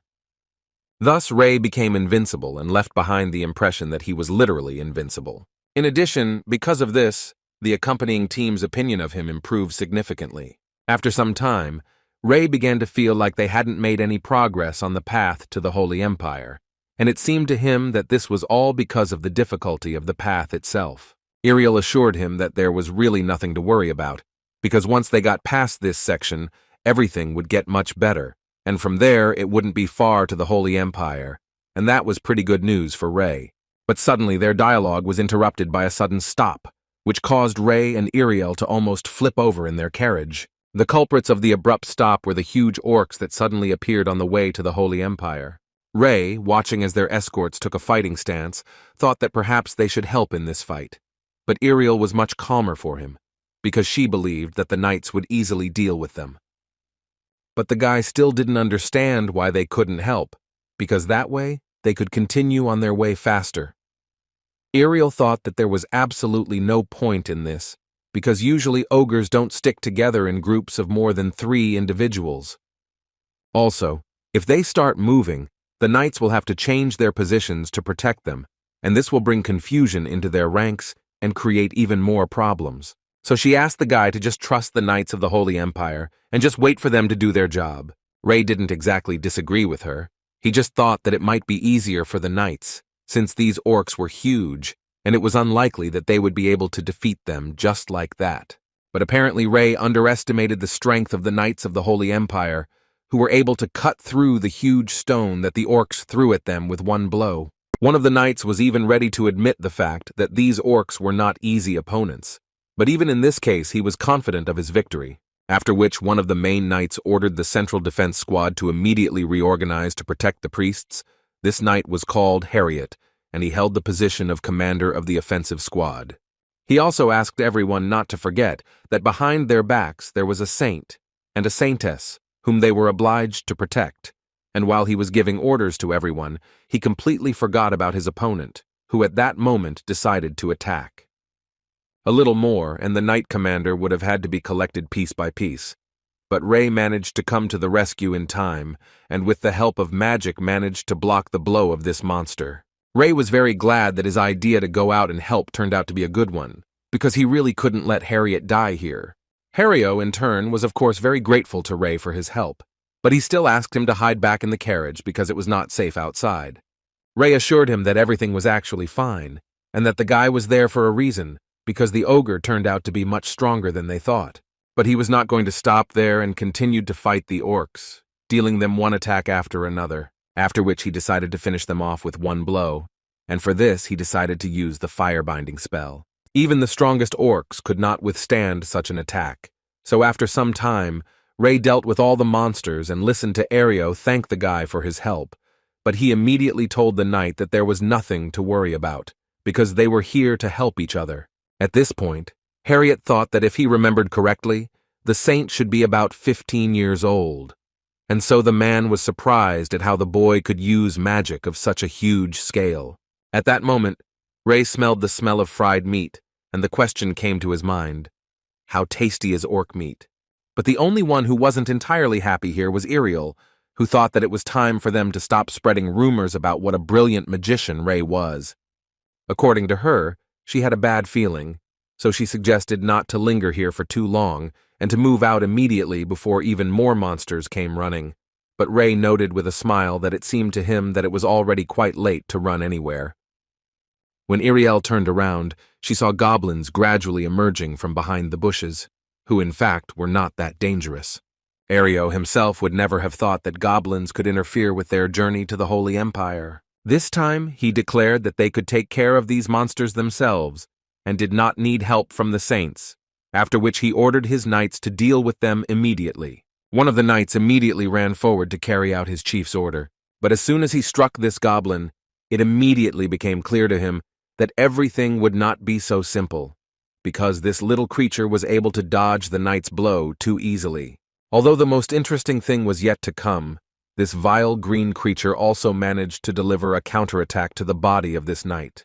It was quite a strong blow that was able to break through the knight's defense, which was a big discovery for everyone, because they couldn't even imagine where the goblin could get so much strength from. Rei noted that these goblins looked much stronger than ordinary monsters, and, as much as she didn't want to, Iriel still agreed with him. Moreover, she couldn't help but say that from now on, they would apparently have to deal with everything on their own. After saying these words, she immediately began to attack these small goblins with her holy power, and she was actually quite good at it. Rei, looking at his colleague, noted to himself that if we talk about physical capabilities, then Iriel would clearly be stronger than him. But his thoughts were interrupted at one point by one of the accompanying squad, who shouted to Rei that one of the goblins was behind him. The guy reacted to this goblin quite quickly and used a wind blade spell, which helped him throw this monster back. Iriel explained to Rei that it was actually useless to fight these goblins, because no matter how much they destroyed them, they would still continue to appear, and if this dragged on, they simply would not have enough strength to deal with them. The girl said that the only way they could succeed was if they somehow got rid of these monsters with one blow, and as soon as she said this, a great idea immediately came to Rei's mind. He began to twist the goblins and shout at them that they could not do anything to him because they were weak. In other words, he used provocation in order to lure them closer to him. These not particularly smart creatures immediately went berserk and began to run towards Rei in a crowd, and he, in turn, began to run away and continued to make fun of them. Iriel couldn't even imagine what he was doing, because it seemed to her that it didn't look like some kind of magical technique at all. At one point the guy stopped, and the goblins immediately decided that they had managed to drive Rei into a dead end, and now they could finally show him who the weakling was. At that moment, the guy looked at all these goblins and thought only about the fact that their number was actually simply enormous. It seemed to him that there would be much fewer of them. In any case, the main thing was that he was far enough away from the escort squad. In any case, he has no other choice and will have to carry out his plan that he conceived right here. And for this, he needed to create a fireball. This small flame immediately made the goblins laugh, who laughed at the size of this fireball. Ray was so glad that they were having so much fun and that it wasn't enough for them because he was worried that they would end too quickly. In fact, he created 1,000 of these fireballs so that every goblin could enjoy the fire. After such a show, only Ray found it funny because he was well aware of the situation the goblins were in at the moment. But it was too late to change anything because Ray struck, and a few seconds later there was an explosion that could only mean one thing. This fiery blow reached the accompanying detachment, who now understood perfectly well where and why Ray was heading. But in any case, they began to worry very much about the guy and immediately ran to the site of the explosion, where at first they did not find him. Suddenly they heard Ray's voice telling them that it would be better if they stopped standing like idols and started doing something, because they had a long way to go anyway. He suggested that they hurry up and get out of this forest as soon as possible, because he hoped that they would not encounter any more monsters, and the knights completely agreed with him. Ray wanted to hear from Iriel whether these monsters are always so strong, and according to the girl, usually not. That is why the escort squad was so excited and could hardly cope with them. Besides, the girl wanted to talk to the guy about his mana. Or rather, she wanted to tell him that when he went through the baptism ceremony, all his mana would disappear, and Ray was definitely not ready to hear that. So he asked her to explain it in a little more detail. Iriel repeated to him once again that if he passed the detachment in the Holy Empire, then God himself would bestow upon him holy power. But as he probably knows, the human body can only withstand one type of mana, and since holy power in some ways acts like mana, it will replace his true mana. And if it is poured into his body, in which mana circulates, then it explodes because it cannot cope with it. For the same reason, before holy power is poured into his body, mana will gradually be removed from him. According to her, God will create vessels of mana inside his body, with the help of which he will be able to use holy power. And once the vessels are created by God, what they call taboo will control all the mana that circulates in his body. Ray asked Iriel to explain the meaning of the word taboo, and according to the girl, this concept was invented by the saints. She told him that they cannot go against the word of God, so what they are forbidden to say or do that contradicts or violates the rules of their faith, they call taboo. And for the girl, it was sometimes very funny that in such a case, they could not even voice their true desires. Ray interrupted her and decided to find out what would happen if they suddenly did something that contradicted the rules of faith. Iriel reminded him that it is the taboo that controls the mana in his body, so if you break the rules of the taboo, then all the mana from his body will disappear. But the saddest thing is that he will disappear along with her, and this process is irreversible. Ray concluded that in essence, one incorrectly spoken word could wipe him off the face of the earth forever, and this is effectively a threat to anyone who dares to blaspheme or use foul language. Iriel told him that she had heard that there were quite a few people who had disappeared for this reason, which is why she had to make sure she had everything under control. In any case, she immediately assured him that this did not apply to him in any way, but she asked him to remember that all the mana he currently possessed would disappear. Ray understood everything perfectly, so he decided to ask another question, in which he wanted to know if his mana disappeared and holy power was poured into his body, would his mana never be restored? Iriel assured him that not only would he not be able to regenerate her, but all the circles in his body would never be able to perform their function again, which in other words meant that he would lose her forever. The girl could only tell him that when he got used to it, only then would he understand that holy power also had its advantages, although he would no longer have the ability to use magic, but he would be able to impose various enhancements on others. But looking at Ray's face, he was clearly not amused, and that was normal, because he had trained all his life to become a strong magician, and now he would completely lose the ability to use magic. He had thoughts in his head that if it weren't for the fact that his mana would disappear, he would want to be able to use holy power, and he should find out if there was an alternative way. The next day, in the morning, they finally arrived at the Holy Empire, and Ray was so glad that they finally got here, because in fact the journey took them quite a long time. Iriel at this point turned to the priest to tell him that as soon as they entered the territory of the Holy Empire, she would like them to immediately head to the capital of the empire, Salonia. Ray, hearing this, reminded the girl that she had promised him that they would first conduct the ceremony, and therefore he did not understand why they would go to the capital at all. Iriel told him that in fact, they were not going to conduct the baptism ceremony right away.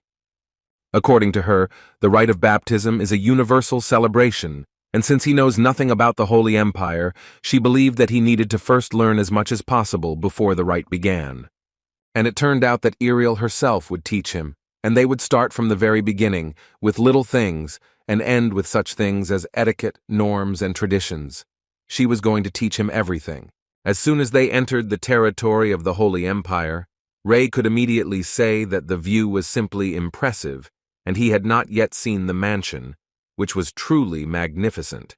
In his opinion, it was a completely different level than the buildings in the Duchy of Silos. The first thing Iriel decided to show him was the estate where the saints lived. According to her, this was a place that even the Pope had to make a request to visit, and the workers were carefully selected and had status, so he had nothing to worry about in this place. She also couldn't help but add that if he was here, they would go over everything she had mentioned along the way, and of course, she was glad to remind him once again that she was the only one who would teach him. Rei understood perfectly well that the head of the estate, who was supposed to inform him about everything, was not just busy. Suddenly, the guy's thoughts were interrupted by one of his maids, who was very happy to meet Rei, and according to her, she was here to accompany him to the place where he was staying.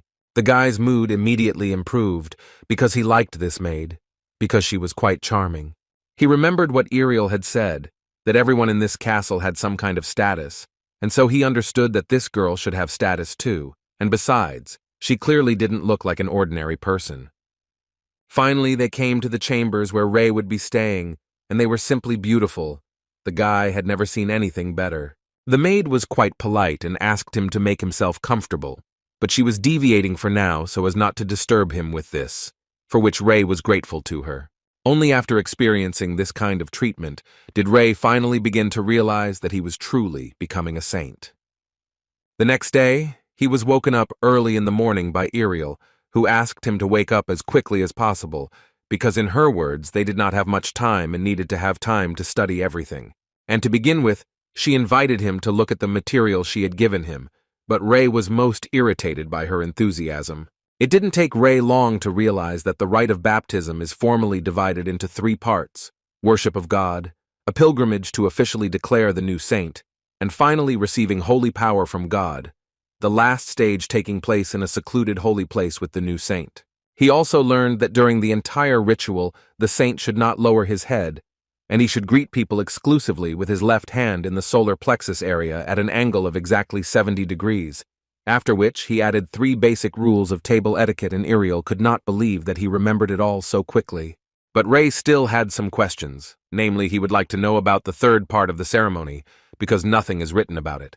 The only thing he knows is that he will have to demonstrate his sincerity to God, and the answer from Iriel was quite unexpected. She said that in her case she did nothing at all. The guy immediately told her that at the moment he was not in the mood for jokes, but apparently it was really true, because the girl convincingly told him that she had simply been doing what she ate and slept for a week. Then, according to her, mana vessels appeared in her body, and she felt how a huge power appeared inside her. The guy still felt that the appearance of vessels of mana and power in themselves seemed too impossible. Iriel's expression suddenly changed, and she told the guy that in general, he remembered everything correctly, but according to her, the problem remained in his manners. She believed that even if he had a memory beyond human comprehension, it still wouldn't help him learn manners, because remembering and doing are completely different things. After she scolded Rei, she smiled again and said that it was already lunchtime, and that was great because then they would be able to see his practical skills. A few minutes later, they were already sitting at the dinner table, and Rei was eating like a saint. He did not violate any of the manners that they had learned together today. Iriel was very surprised that Rei was so good at this. It seemed to her that this was clearly the first time he ate like this. But she still asked him not to relax, because he still had a lot to learn ahead. Rei answered her that he thought she was being too strict with him, and as soon as he said this, Iriel immediately noted that when he has a mouthful of food, it's better not to speak. Simply because the pedantic nobles will find fault with everything he does, and in order for them to fail, she must make him into an ideal nobleman. Rei asked her to relax, but apparently this definitely won't happen, because Ariel repeated that they had an important task ahead of them, and she was thinking about staying with him for the night. Suddenly their argument was interrupted by a maid who asked for forgiveness in advance, but she was there to inform them of one rule. After which she said that if she, as a saint, were to stay at the estate of a new saint, it would attract unnecessary attention and could also give rise to unflattering rumors about them. She also immediately added that she knows perfectly well that what she said could be considered excessively rude, but she would like to ask that her words be taken into account, and also that she was simply sharing her concerns in order to avoid unpleasant incidents. After these words, Ariel immediately wanted to know the name of this girl, and she introduced herself as Belaqua Sia Eucliwood. Ariel knew the girl's last name very well, because she came from one of the 3 most noble families in the entire empire. Among the many noble families of the Holy Empire, there are 3 that stand out as being in the service of the saints, and there are also 6 families that have the title of Sia, having received it for their achievements. And considering this, Ariel did not quite understand why such an important person like her was selected as a servant. In any case, the saint answered her that she would remember her, after which she thanked Eucliwood of the Belaqua family for the advice. Ray was simply silent at that moment, and thought that if she had a title, then she could very well be a noblewoman. But then why would she work as a servant? The only answer that came to his mind was that the saint's situation was much more serious than he could have imagined. That same night, someone very quietly tried to enter Ray's room. It was that same maid Eucliwood, who now looked in such a way that it was immediately clear that she did not bring any kindness. She wanted to squeeze his face so much, but she held back very much, because she understood what consequences she could suffer for this. It was not clear what was going on in her head, but at one point she decided to abandon her original plan, and so she turned around and started to leave. The next morning, as soon as Ray woke up, Euclid brought him a cup of tea, and as soon as Ray tried it, he immediately began to praise the girl for the fact that she actually brews tea perfectly, although according to her there is nothing special in it, because she just put Ceylon flower petals in it. Last night, Eucliwood entered the room so quietly that even the lightly sleeping Ray did not notice, but she did nothing, and the next day was as peaceful as possible. They all acted as if nothing had happened, although Ariel, looking at this servant, still suspected that there was something clearly suspicious about her. Everything was perfect until Eucliwood came up to Ray and told him that everything was ready for the ritual, and so she asked him to follow her, although the guy thought that it would start after lunch. So first he decided to clarify why he needed to go right now. Ariel decided to answer this question and said that there are still many things that they need to do in order to fully prepare for the ritual, because today Ray will need to impress a lot of people. After this phrase, about 10 minutes passed, and Ray had already put on his ceremonial clothes, which, according to Ariel, fit him so well that it was even hard to take his eyes off him. Eucliwood also added that the people from the high nobility were already inside and ready to meet him, and Ray honestly admitted that this all made him incredibly nervous. But, in any case, he apparently had to do it, so he nevertheless entered the palace, where they had already announced that the saint and saintess were entering. People who saw the boy for the first time were very surprised, because they certainly did not think that a little boy would turn out to be a saint. But even such thoughts did not stop them from approaching him first and saying that they were very glad to meet him, and it was a great honor to finally meet him. They wanted to introduce themselves and talk a little with Ray, but they were interrupted by Ariel, who immediately said that she understood them perfectly well, that they were all excited about meeting the saint, but she would also like to say that their behavior did not correspond to the etiquette of the event being held, and when they finished, they would definitely have a chance to greet him. These words made them calm down and say that she was absolutely right, and of course they would look forward to the end of the event. Eucliwood was also on the side of the saint and asked everyone present to show politeness to the saint before the ceremony, and also, if it is not difficult for them, they should avoid unnecessary excitement. They immediately recognized her and understood what family she was from, but the only thing they didn't understand was why she was wearing a maid's uniform, although they didn't dare ask about it. After they had walked a little away from the place where there were many people, Ariel and Eucliwood said in one voice that he would have to say a few words in honor of becoming a saint, and they understood that he was not ready for this, so they advised him to say something simple and understandable, since people themselves would interpret his words. He clearly didn't like it, but apparently he simply had no other choice, so he agreed to it and immediately began to think what he should say. And before all this begins, Iriel decided to wish him the most important thing, and that is good luck. After a little preparation, he finally walked onto the stage in front of 1,000 people. Ray immediately wanted to know why there were so many people here. Were they all here for today, and his becoming a saint? Instead of answering his question, Euclid decided to give him a magical device that he would need when he spoke, and then his voice would reach much further, because it seemed to her that people would not be able to hear him if he just shouted, but Ray assured her that he did not need such a thing. After which he used his magic to address all the inhabitants of the empire who came to support him today, which was so surprising for Euclid. She clearly did not expect to see that the guy possessed magic. Ray, meanwhile, greeted all the residents and introduced himself, after which he said that he would never have thought that God would choose such a young and inexperienced person like him, and he really doesn't know how it happened. After all, he was once a very ordinary boy who grew up in one of the villages of this country, and now he has been chosen as a new saint. Besides, he had already made a promise to some of them before appearing here. According to him, this promise guarantees that the Holy Empire will become the greatest country on the continent. And now he would like to make this promise to the people of these lands. He then vowed that he would make the Holy Empire of Gaia the strongest country on the entire continent, although he understood that some here would find it funny to hear such a bold statement from a child. However, he would like to immediately add that as long as they believe and support him, he will do everything possible to support them, and as soon as he showed them his power, they immediately began to chant his name and rejoice that they had a new saint. At this point he finished his speech and began to descend, asking Euclid along the way where they would be heading now.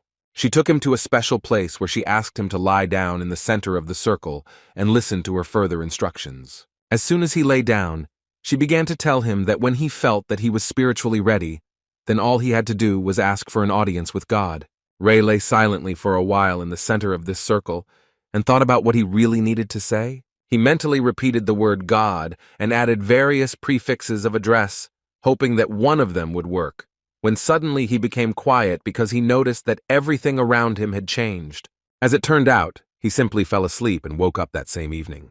Ray immediately realized that the so-called God had not appeared, and his back was stiff from lying on a hard surface, because for the last few days he had been sleeping on a comfortable bed.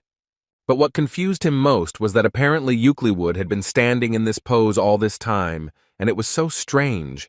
How did she manage not to get tired at all? For her sake, Ray stood up, and as soon as he did, he immediately heard a question from the girl in which she wanted to know if God answered his call. The guy answered her that his conversation with God still haunts him, and this was amazing for Euclid, because as far as she knew, even Saint Iriel needed a whole day to talk to God, although Ray at that moment was thinking only about whether he should even tell the truth. Marquis Harold also heard the news about the new saint, and immediately thought that he needed to urgently lure this guy to his side, otherwise his affairs would be bad, and he decided to give this task to his man, to whom he said that even though they had not succeeded with Iriel, they should still try to win the favor of the newly minted saint. Marquis Harold's eldest son, Barrett, told his father that they could thus strengthen their family's influence in the Holy Empire, so Harold asked his son to make sure that he could establish communication with the new saint. However, the man immediately asked him not to forget that one should treat the saint with the deepest respect, regardless of his age. Barrett understood his father, and immediately thought about the fact that he really didn't need to talk about this. Besides, according to rumors, the new saint was just an ordinary villager, whom he would very easily draw to his side. At a banquet in honor of the new saint, one of the guests began to talk about how lucky the new saint was to have been chosen, as a result of which he was able to rise so well, and Barrett completely agreed with him, so he decided to offer to take the opportunity and teach him a lesson in good manners. Suddenly, their dialogue was interrupted by a man who had just entered the banquet hall, and Barrett immediately began to get angry, because he did not understand why this man had never been to such banquets before, but decided to show up here. The thing was that Zeke from the Duchy of Trey entered the hall, and Barrett himself immediately came up to greet him. He also added that he clearly didn't expect anyone from the Duchy of Trey to attend the event. Zeke responded by immediately telling him that he had not actually come here to look at his face. At this point, they were joined by a member of Marquis Krellin's family, Lady Sarret, who also approached Zeke to ask him who she was looking for here. Instead of answering this question, he asked a counter-question in which he wanted to know whether the saint had not yet appeared. Barrett tried to talk to him again, and therefore decided to assume that he would appear soon, and they just needed to wait for him, and they could do it together. Ray, meanwhile, in his room, was amazed at his new outfit, which, according to him, was very comfortable. He had the feeling that this outfit was sewn by a tailor exactly according to his measurements. Ultrapower assured him that this was indeed the case, as she had taken his measurements the day he arrived and sent them to the tailor, and the garment was made to his measurements. So she assured the boy that it was no wonder that it fit so perfectly. Now, Ray was even more surprised that she was able to estimate his size by sight, but according to Ultrapower, she acquired this ability with a lot of experience, and Ray noted that even at their first meeting, he thought that she was special, but as it turned out, she even exceeded his expectations. Ray didn't wait for any particular reaction from the girl, so he again noted to himself that she was like a robot, but apparently this was quite normal for her. In any case, she suggested that they finish the fitting, because it was time to take him to the banquet hall. As a result, the saint arrived much later than expected, which upset the guests a little, but still in the end they understood that he needed time to prepare for the meeting. Barrett decided to tell them about what happened during the ritual while they were waiting for the saint, and according to Barrett, their newly minted saint gave a rather entertaining speech. Although in his mind he still continued to think that Ray was an ordinary commoner whom he could easily lure to his side and then completely manipulate him to achieve his goals. But his thoughts were interrupted at one fine moment by the voice of the presenter, who finally announced the appearance of a new saint, and a few seconds later, Ray appeared in the banquet hall. Barrett looked closely at the guy and thought that he had actually imagined the saint completely differently. Although in fact he liked him even more like this, he immediately noticed a certain confidence and self-control in him. So he immediately decided to come closer to Ray and say hello to him, and also introduce Barrett, the eldest son of Marquis Harold, and Ray reciprocated and said that he was actually also very pleased to meet him. But this politeness towards all the guests greatly strained Barrett, because he could not find a single flaw in the new saint, and thus he came to the understanding that all his plans could go down the drain if he did not do something urgently. He decided that in order to win this battle, he had to strike first. So after he asked Ray if he was really a commoner, and the boy told him that it was true, Barrett assumed that then most likely Ray was taking part in such an event for the first time.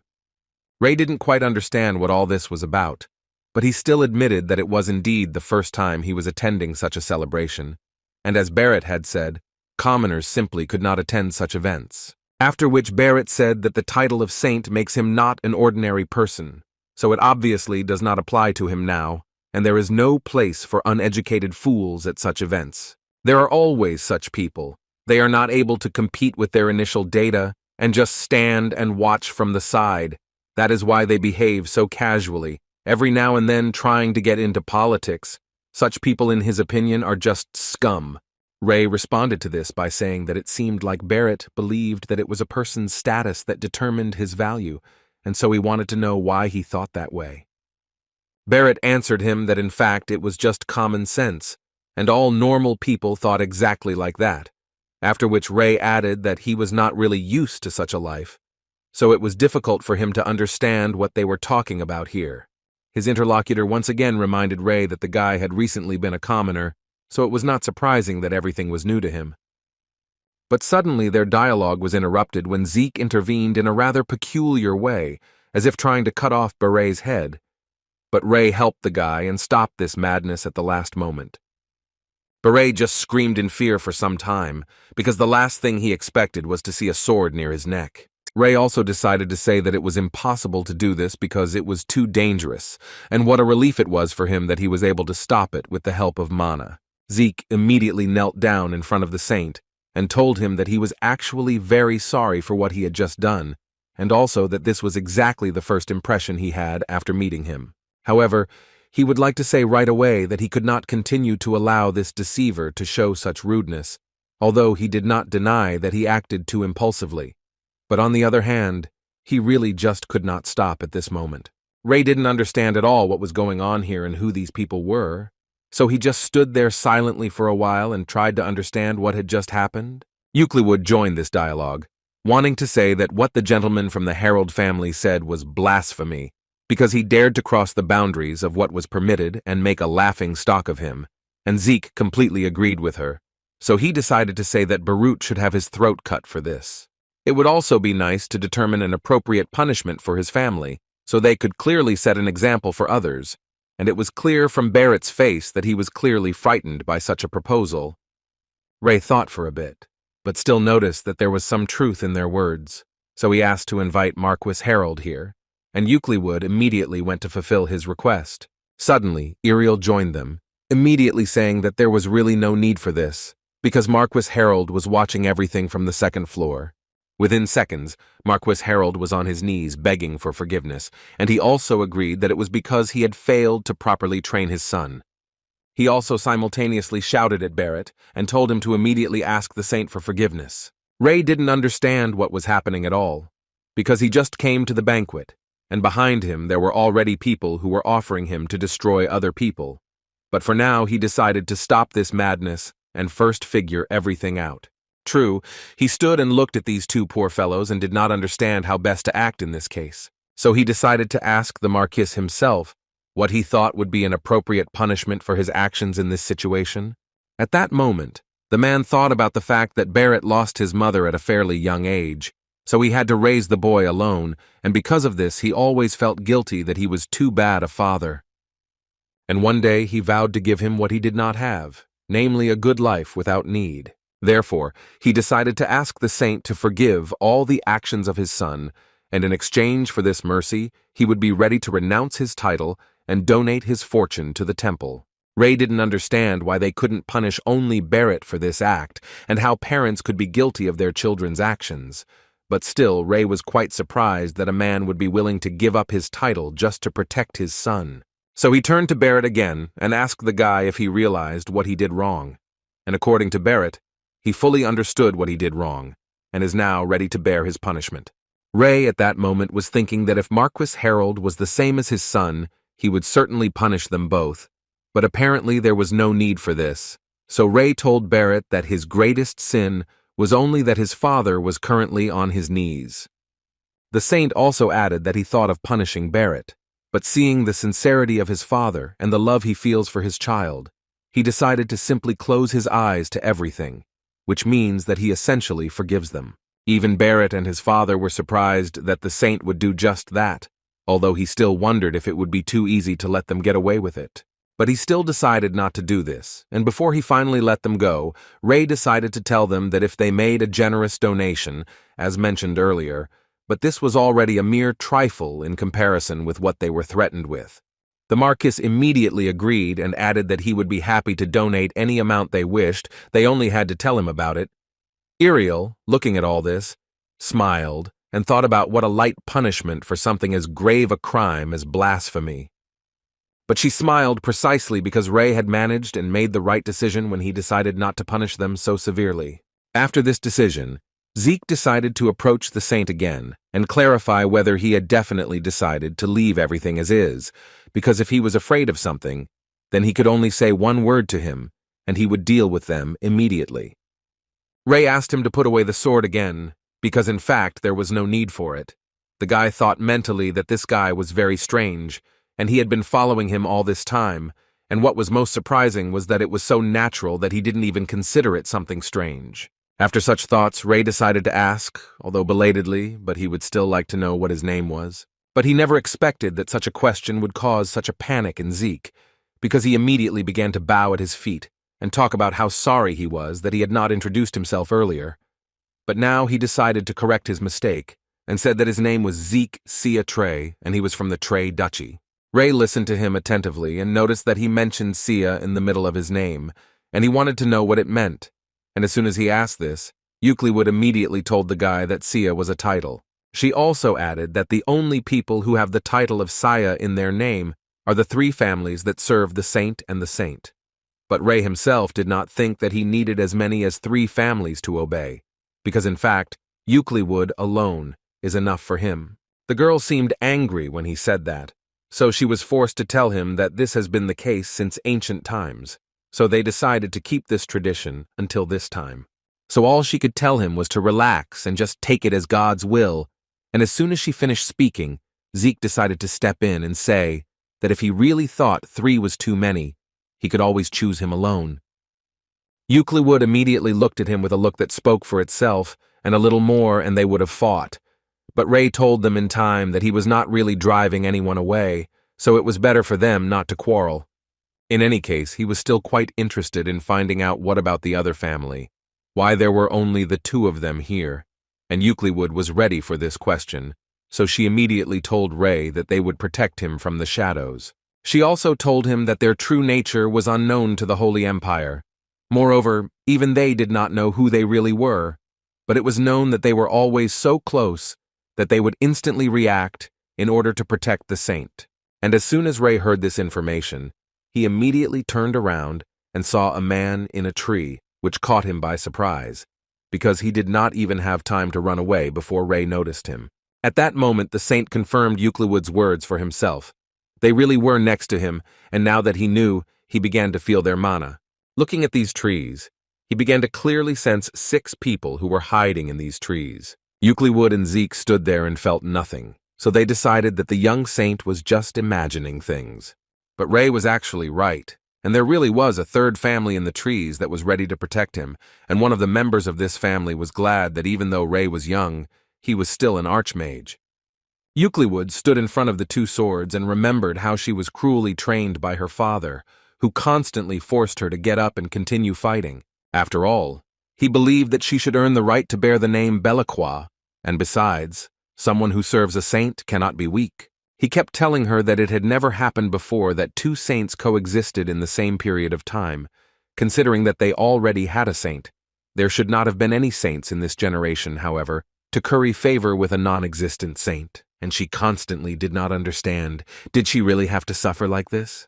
Previously, she asked herself hundreds of times a day about the meaning of her existence, but a few years later, as if in answer to her question, a new saint was chosen. Ray interrupted her thoughts when he said that Ariel would be accompanying him to the next part of the ritual, and he was a little confused as to what that meant, even though Ariel had already told him several times that only a beautiful person should accompany him, so she was the one going with him. Euclid was silent for a bit and decided to explain to the guy what was going on here, except in special cases, only saints can enter the place where the ritual is being held, and this has nothing to do with appearance. In fact, Ariel knew about all this, and it was funny for her to look at Ray, who did not understand anything at all. In any case, Ariel decided to take him there, and they went to a forest that was nearby. But as it turned out a little later, it was not quite a simple forest, because Ray noticed that this place was guarded by holy knights, and he logically came to the conclusion that since such protection was needed here, it meant that this place was very important. His thoughts and expectations were interrupted by Ariel, who pointed her finger at the steps and said that he had to make his way to the very top. She also added that this part of the ceremony is meant to demonstrate his respect for God, and she also said that he should not use his mana at all. After some time of traveling, Ray began to literally beg Ariel to stop and rest for a bit. Ariel told him with a smile that she would never believe that he got tired so quickly, because they had actually just left, and if he was really tired, then she assumed that he would have to work on his endurance. But Ray thought that the problem was that he had been running around the Holy Empire all day yesterday, and she had seen it all herself, and if only he could have used mana, he would have flown up those steps without blinking an eye. But the girl had already told him that he couldn't do this, and she had already told him this, and she also added that he couldn't use mana not only in this place, but also during the ritual. According to her, it was strictly forbidden. From this point on, Ray would have to get there on his own, although according to the saint there was nothing complicated. He just needed to follow the stairs. And at some point she was sure that he would get where he needed to go, and for prevention, Ariel reminded him that he could not use his mana. After which she said goodbye to him and said that they would see him when he finished, and according to Ray's own feelings, it shouldn't be very long. But after some time of endlessly climbing these steps, he changed his mind, although he was already able to reach the very top. As soon as he stepped over the last step, he immediately fell to the floor and just lay there for a while, after which he moved away a little and raised his head, where he noticed not an empty clearing, but a house. And Ray was glad about this, because it seemed to him that everything would be much worse. He opened the doors with the thought that he really just needed to spend 1 week here, and at first glance it seemed to him that it was not at all difficult. Although Ray's main problem was that Ariel told him that he should pay his respects to God, and he couldn't even imagine what he should do. Ariel actually told him that she hadn't done anything for a whole week. And considering everything he knows, Ray decided that it was time for him to take a vacation, where he would be all by himself. And while he was here, he decided that he would try to rest as much as possible. Besides, he was sure that if he relaxed, the week would fly by. At this time, Ray had no idea what trials awaited him and the harsh reality he would have to face during his stay. He tried to survive in this place calmly and not use his mana, but his patience quickly evaporated. Since he can't use mana, the guy decided to do everything with his own hands, and at times it was too hard. But what bothered him most was the fact that no one had warned him about what he would have to do, and considering what he was doing, it was safe to say that it was too much. And the most unpleasant thing was that they talked about a week, that everything would end in 7 days. But then Ray simply couldn't imagine why he had been sitting in this place for a whole week. Ray thought they thought he had come here to learn how to survive in the jungle, and he was getting pretty fed up with it. Suddenly his screams were interrupted when he saw holy energy around him and realized that God had decided to answer him since he had already lost his temper. Ray was so glad that finally his suffering was over and he finally received holy power. But after a few seconds, the realization came to him that his holy power had simply disappeared, and now Ray didn't quite understand what to do with it. But then his thoughts were interrupted again, and an energy appeared inside him that was clearly similar to a saint, and therefore there was joy on Ray's face again. Or maybe not, because she started disappearing again, and Ray didn't understand at all what was happening and what kind of jokes these were. The guy sincerely didn't understand what was wrong with him and why God was playing some kind of games with him. But in the end, one could say that the guy spent a whole month there and saw a lot of time, and in the end did not receive a drop of power. God was still trying to do something and sending the guy power, but at some point Ray just got tired of enduring it and asked him to stop, because it became clear to him that the holy power did not stay in his body, and therefore there was no point in it. Moreover, it only infuriates him more because he feels how the air around him is saturated with holy power, and he has never been so disappointed in his life. Suddenly his thoughts were interrupted by Ariel, who met him on the way back, and from her face one could understand that she clearly did not expect to see something like this. Ray literally cried from the fact that he saw Ariel because he hadn't spoken to anyone for a whole month, and despite the fact that it was Ariel, he was still incredibly touched by this. But the girl at that moment saw a completely different picture. There was colossal holy energy around Ray. Ray told her that he could not use holy power, and she, the girl, suggested that he use mana. Besides, the ritual was already completed, but Ray was more interested in what was wrong with Ariel's clothes. But according to her, there was nothing surprising about it, because as soon as she felt a strong, holy energy, she immediately rushed here. And to test his mana, Ray decided to use a purity spell, which he was able to easily clean Ariel's outfit. The guy was glad that he could still use mana, although on the other hand, this meant that he couldn't use holy energy. He wondered this, because there was no reason why he couldn't use holy energy. Ariel decided to tell him that he really shouldn't worry about his failure with holy energy, because he still remains God's chosen one and an incredible magician, and if someone starts to blab too much, the girl advised him to simply teach him a lesson with his magnificent magic. But what she would also like to add is that the air around him became so pleasant and smelled so great, although Ray pretended that he did not understand what Ariel was telling him. But she couldn't stop, and continued telling the guy that his scent was so warm, and it was as if he was asking her to stay with him longer. At that moment, Ray assumed that he would probably have to keep his distance from everyone until he learned to control this power. Suddenly, he heard the voice of Zeke, who was standing next to Euclid, and according to them, they had come to congratulate them on the successful completion of the ritual. Ray immediately smiled because he was actually glad to see them again, and was also grateful that they came to meet him. but they assured him that there was no need to thank them, because they had come here as soon as they heard that he was coming down, and they had come here to tell him that he had done a great job, regardless of the outcome. Ray didn't feel like they were being too kind to him. They literally begged him to give them some kind of task, and endlessly asked him to let them do something for him. The guy immediately asked them to move away from him, but apparently Zeke was not going to do this. He told the saint that he, as part of the Trade Duchy, was simply obliged to always be ready to serve him at any time, in any place, and all these words were incredibly suspicious for Ray. In any case, when he returned back to his palace, he remembered that when he was chosen as a saint, he promised himself something, and that was to make the Holy Empire the greatest state.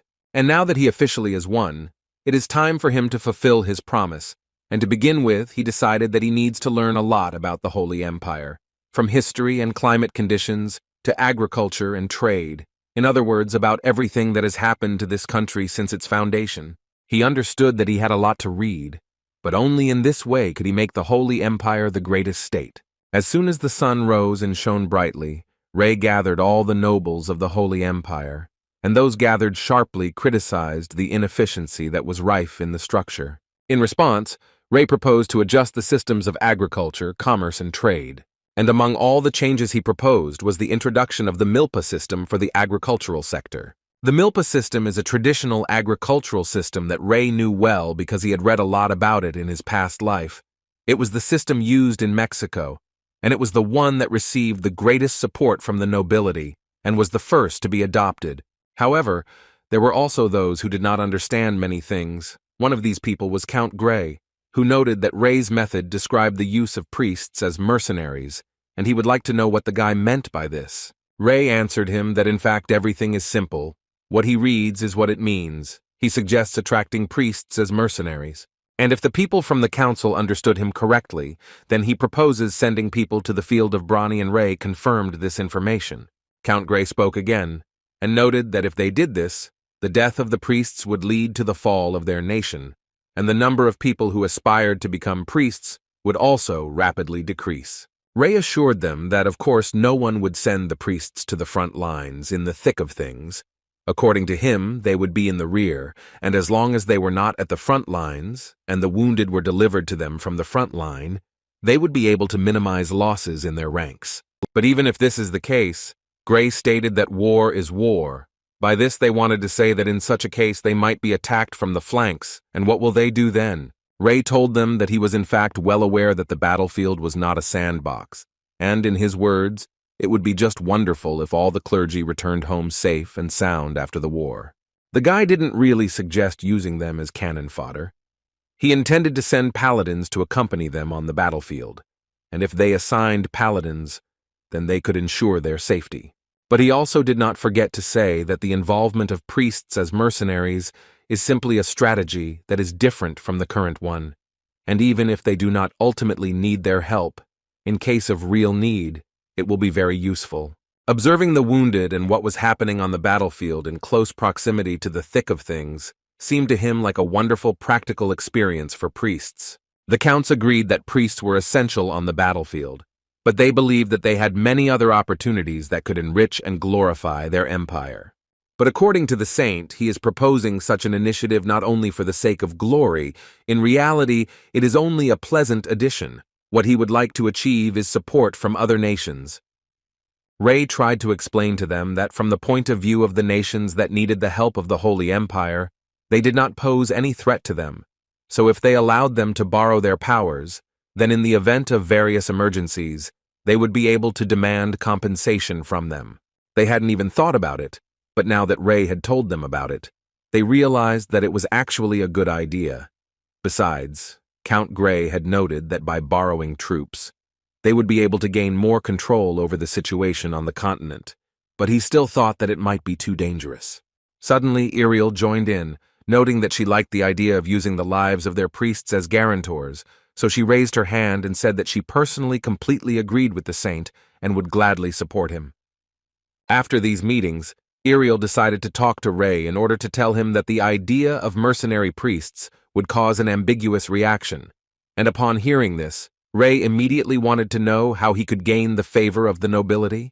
Ariel immediately said that there was no point in worrying about it, because in fact it was not that difficult, and she would be happy to help him with it.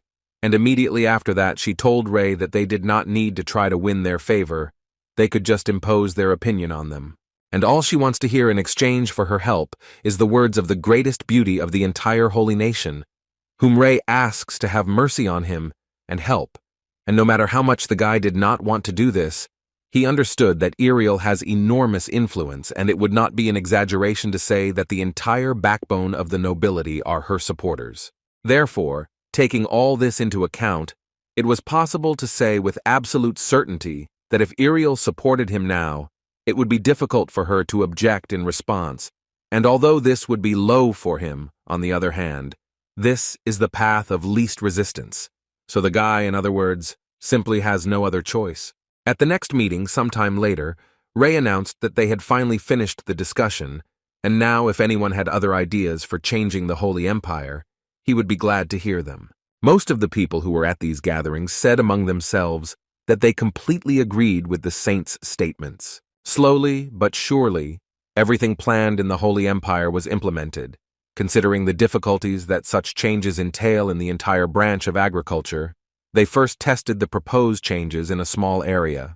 Moreover, the people did not speak out against the use of priests as mercenaries, and after receiving positive feedback from the priests themselves, many countries wished to resort to their services. And so the Holy Empire was able to collect a large amount of funds, and this led them to invest in agriculture and trade, contributing to the prosperity of the country. At this point, Ray understood that in order to ensure sustainable development, he simply needed competent personnel for each of the areas. But finding the right people was quite difficult, and before acting, Ray decided that he needed to think about it a little. Mrs. Eckley returned home and first went to the library, where a staff member was waiting for her, who jumped up from her seat as soon as she saw the lady. Although in fact she understood the girl's reaction, because it had been about 3 months since they had seen each other. She immediately noticed that there were suspiciously many people in the library, which was unusual, since usually no one comes here for months. The librarian explained to her that a saint had been coming into the library for the last few days, and the lady immediately understood what was going on. Apparently, all the other people immediately came together to look at his cute little face. She herself was not against talking to him a little, so she came closer to clarify whether he was that very saint. Ray did not understand who she was, but still confirmed that he was a saint, although he was mentally thinking about how to quickly end the dialogue with her, and she, in turn, began to sort through the books that he had read, and at one point she noticed that they were all related to medicine. The guy couldn't stand it and asked her directly what she needed from him, and according to the girl, if he had really read all these books, then he should understand most of what was stated in them, and Ray didn't understand why she needed it, but still confirmed it. And as soon as he did this, the lady immediately decided to ask him how to treat a wound inflicted by a rusty blade. The saint, without thinking twice, answered her that first of all, it was necessary to prevent infection by using holy water, and then it was worth carrying out the healing. She was glad that he knew this, but now she wanted to know if he agreed with this, and she seemed to know that Ray did not share such methods, and he would treat the patient differently. Namely, he would make a small cut around the flesh that was directly infected. And he would do so only because, although they think that a cut left by a rusty blade causes poisoning, they still cannot say with certainty that it is truly poisoning. Ray believed that if you inflict a wound with a rusty sword, it does not mean that they will be poisoned. The wound itself and the cells around it will be infected, which is why it is impossible to fully recover using only holy water and a healing spell. It is better to cut off part of the flesh around the affected area and then treat it. The lady understood everything he was talking about, but she didn't quite understand the meaning of the word cage, and she wanted the guy to explain to her what it meant, and Ray at that moment realized that he had completely forgotten that in this world there was no such thing as a cell. But while he was thinking about how to get out of this situation, the girl suddenly decided to ask him another question, in which she wanted to know why the so-called cells could not be healed with holy water, and whether it was too barbaric to cut off part of the flesh. Ray told her that she was partly right, of course, but in any case, he believed that this was the best method of treatment of all possible. But she thought differently, and according to her, it was best to adhere to standards that help the patient. In any case, after talking to him, she decided to invite him to her library, and she sincerely believes that there they will be able to enjoy a deeper conversation. She also realized that she had made a mistake when she did not introduce herself right away, so she decided to correct this nuance and said that her name was Ekle, and according to her, she leads the priest's thinkers, and at that moment, it dawned on Rei that this girl was the head priestess. The next day, Ekle met Rei again, and the first thing she told him was that although this was their first meeting, she had actually heard about him, so she immediately wanted to say that if he had any questions about medicine, he could ask her. Although, to be honest, she doesn't fully understand why a saint like him would study such an ineffective field. In response to this, the guy told her that judging by the fact that she spoke so confidently about this area, it could only mean that she was also interested in it. Ekle smiled and said that he was actually right, because she was really studying this area, because she hoped that someday she would be able to cope with one very old disease with the help of this area. As soon as Rei saw what was on the girl's forehead, he immediately wanted to ask her if she had had this defect since birth. Ekle immediately noticed that Rei wasn't even surprised by what she had just shown him, but she still told him that she had it since birth. After which the guy wanted to find out from her whether she even sees anything with that eye and whether she experiences any pain at all. According to Ekle, she doesn't see anything, but she doesn't feel any particular pain. And that's where his questioning ended, and the guy asked her permission to take a closer look at this defect. After examining the girl's eye, Rei stated with complete confidence that in fact everything was simple.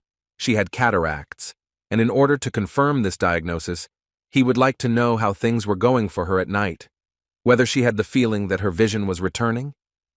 Akli confirmed that her vision did indeed clear up slightly in the evenings, so Rei became even more convinced that it was a cataract, and to explain to her what was wrong with her eye, he drew a small picture. He circled the pupil and lens, and then began to talk about how when they look at something, the lens focuses on the light and allows them to see objects clearly.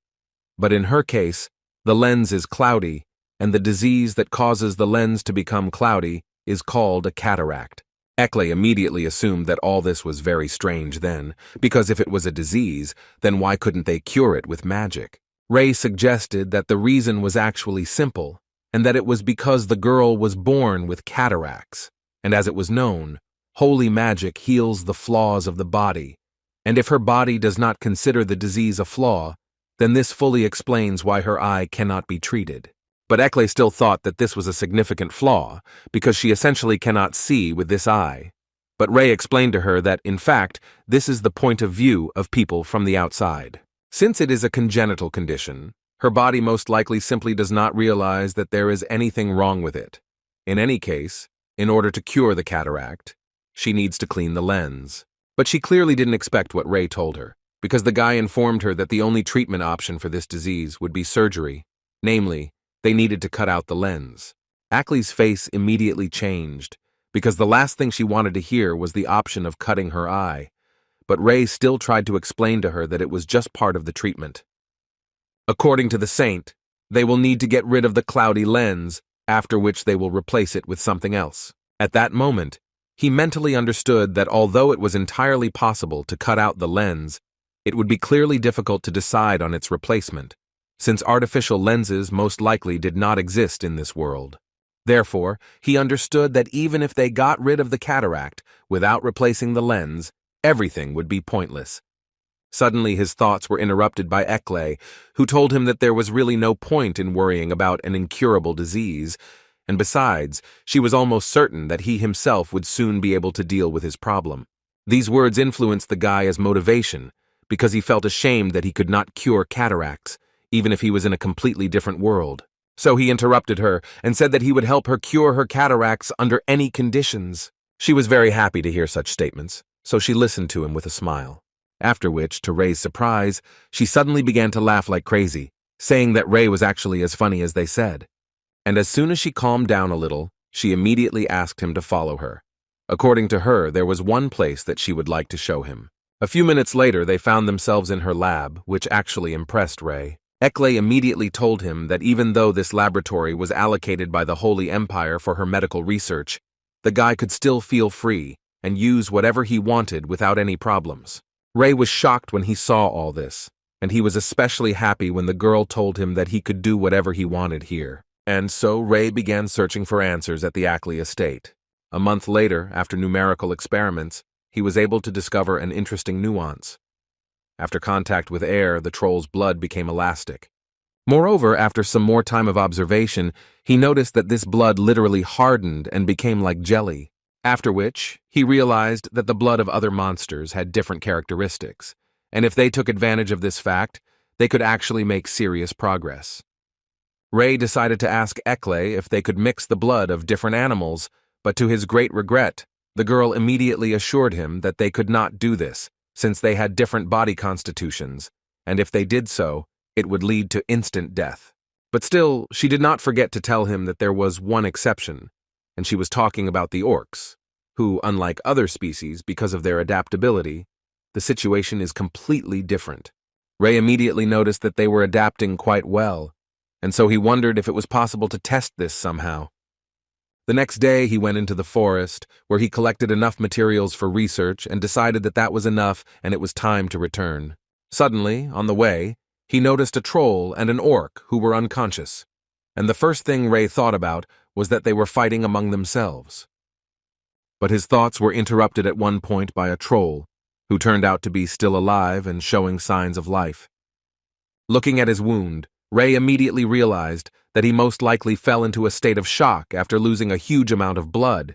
It looked like the orc was fighting a troll that was bigger than him, and it was truly a miracle that he remained alive at all. But Ray was more interested in the orc's body because he remembered the words of Ackley, who told him that orc bodies are adapted in a completely different way. The guy didn't even think that today he would have such a wonderful chance to check everything out. So without thinking twice, he decided to take advantage of this chance and save this troll. But as soon as he decided to come closer, he noticed that the orc had also come to his senses and was already looking at the guy with frightened eyes. And apparently because of fear, he wanted to attack Ray, so he quickly reacted and jumped to the side, after which he used magic to leave the orc and capture him for some time. And when he calmed down, Ray tried to explain to him that he was not actually trying to destroy him. On the contrary, he wanted to help him, because he was convinced that the orc had lost too much blood, so he was giving him a troll blood transfusion. Since Ray was in a hurry, he did not have time to finish the treatment, so a very strange liquid flows out of the wound. It looked like blood, but Ray didn't understand why it suddenly became so pure that it even lost its color. But after a few seconds it dawned on him that due to the transfusion of troll blood, the orc's blood had become purified and transparent. When Ray had completely finished the blood transfusion from the troll to the orc, it became transparent and quite pliable. And who would have thought that mixing the blood of two different species could give such a wonderful result? The saint decided that if he continued his research, he might be able to create an artificial lens and use it to cure Ackley's cataracts. But to do this, he obviously needs to collect as much orc and troll blood as possible. And to do this, he needs to find out where he needs to go if he wants to find trolls and orcs. With this question, he came to Ackley, who told him that not far from the outer wall of the castle, there is an abandoned village of Gehel, and in the surrounding forests, as she heard, there is a place where orcs and trolls can be found quite often. After some time, Ray still managed to get to that very city of Gehel, although he immediately noticed that only ruins remained of this city. It seemed to him until the end that Ackley was simply exaggerating with the description of this city, but as it turned out, it was really abandoned. Entering the city, he noticed two children sitting near one of the destroyed houses. Ray tried to approach them and say hello, but immediately noticed that they were very negatively disposed towards him, and this only meant that someone had scared them before. The saint decided to appease them a little and offered to try his treat so that they would understand that he came to them with goodness. After they took the food, he decided that he couldn't stop there, and he needed to somehow help these guys, so he reached into his bag to get something else. The children clearly did not expect Ray to give them a whole bag of gold coins, so they didn't even know how to react to it. After which, Ray asked them to take these coins and go to the village. He believed that this should be enough for them to stay overnight and eat. The boy decided at that moment to ask Ray why he was doing this for people he might never see again. The saint actually had no reasons, and that is why he said that he had no particular reasons. He was doing it just like that. The boy hardly believed it, but he still looked at Ray with grateful eyes, which was quite enough for Ray. At this point, he continued his journey with the thought that these terrible things were happening literally outside the walls of the capital, and their current laws could not fix it. So he decided that upon returning to the capital, he would devote more time to such things. He believed that one day he would be able to restore this place to its former glory and create a better version of this empire. After some time, he finally came to the troll cave that he and Ekle had talked about. He immediately thought that he should be quieter so as not to wake them up. Ray carefully took out one of his syringes and quietly asked them to forgive him for barging in like that, but he just needed to take some blood from them. After this cave, he went to the orc settlement, with whom he tried to negotiate, saying that he would like to ask them for one favor. But given their reaction, he immediately realized that they had no intention of listening to him, and they decided that it would be better to go on the attack. Ray used only one technique, which was called a capture, and thus stopped each of the orcs without any problems. And right after that, he noticed that same orc whom he saved when he was dying.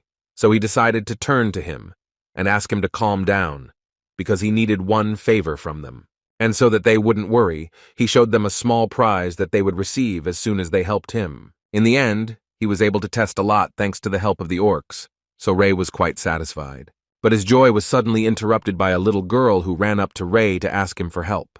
Her older brother was accosted by a bandit who hit the boy after he refused to give him a bag of coins. But even after such a blow, the guy still did not give up and continued to shout towards the man and ask him to give him the bag.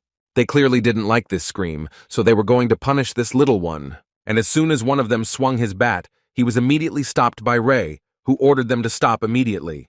This man didn't know who this guy was or what he wanted from him, so he was going to beat Ray up too. The saint realized that they had stolen the money he had given the boy, and the bandits were telling him that just because he was from a wealthy area, it didn't mean he could just walk around here like that. And so that he would remember this for the rest of his life, he decided to teach this boy a lesson, so he ordered his subordinates to immediately seize this rich Pinocchio. But they had no idea who they were dealing with, and Ray was ready to show them. The leader couldn't believe his eyes when he saw that Ray was able to knock the guy out with just one blow. The saint turned to him and asked him to think about whether they should continue this battle at all. Was he sure that everything would go as he planned? Apparently thinking was not his strong point, so he immediately ordered his guys to attack him. A few minutes later, all the bandits were already lying unconscious and recovering from Ray's blows. The guy himself came closer to the children and asked how they were doing. He also wanted to ask them for forgiveness for what happened, and as a token of apology, he would like to offer them a nice place where they could stay for a while. As soon as Ray brought the children to the castle where he lived, they were met by Ultrapower, who immediately told him that she was against these children being there, because this was a holy place where only saints and their servants were allowed to be. Ray repeated to her once again that he was giving permission for these guys to live here, but Ultrapower continued to stand her ground and say that this was the way things were and she could not break these rules. The saint didn't even know that there was such a strict rule, but apparently he really can't do anything about it. But he immediately turned to the boys and told them that they had nothing to worry about, because he was sure that he could find another place for them, since they could not stay here. And after some time he found them a wonderful house, which he transferred to the ownership of these guys and said that now they would live here. But then he suddenly realized that he had forgotten to even ask their names.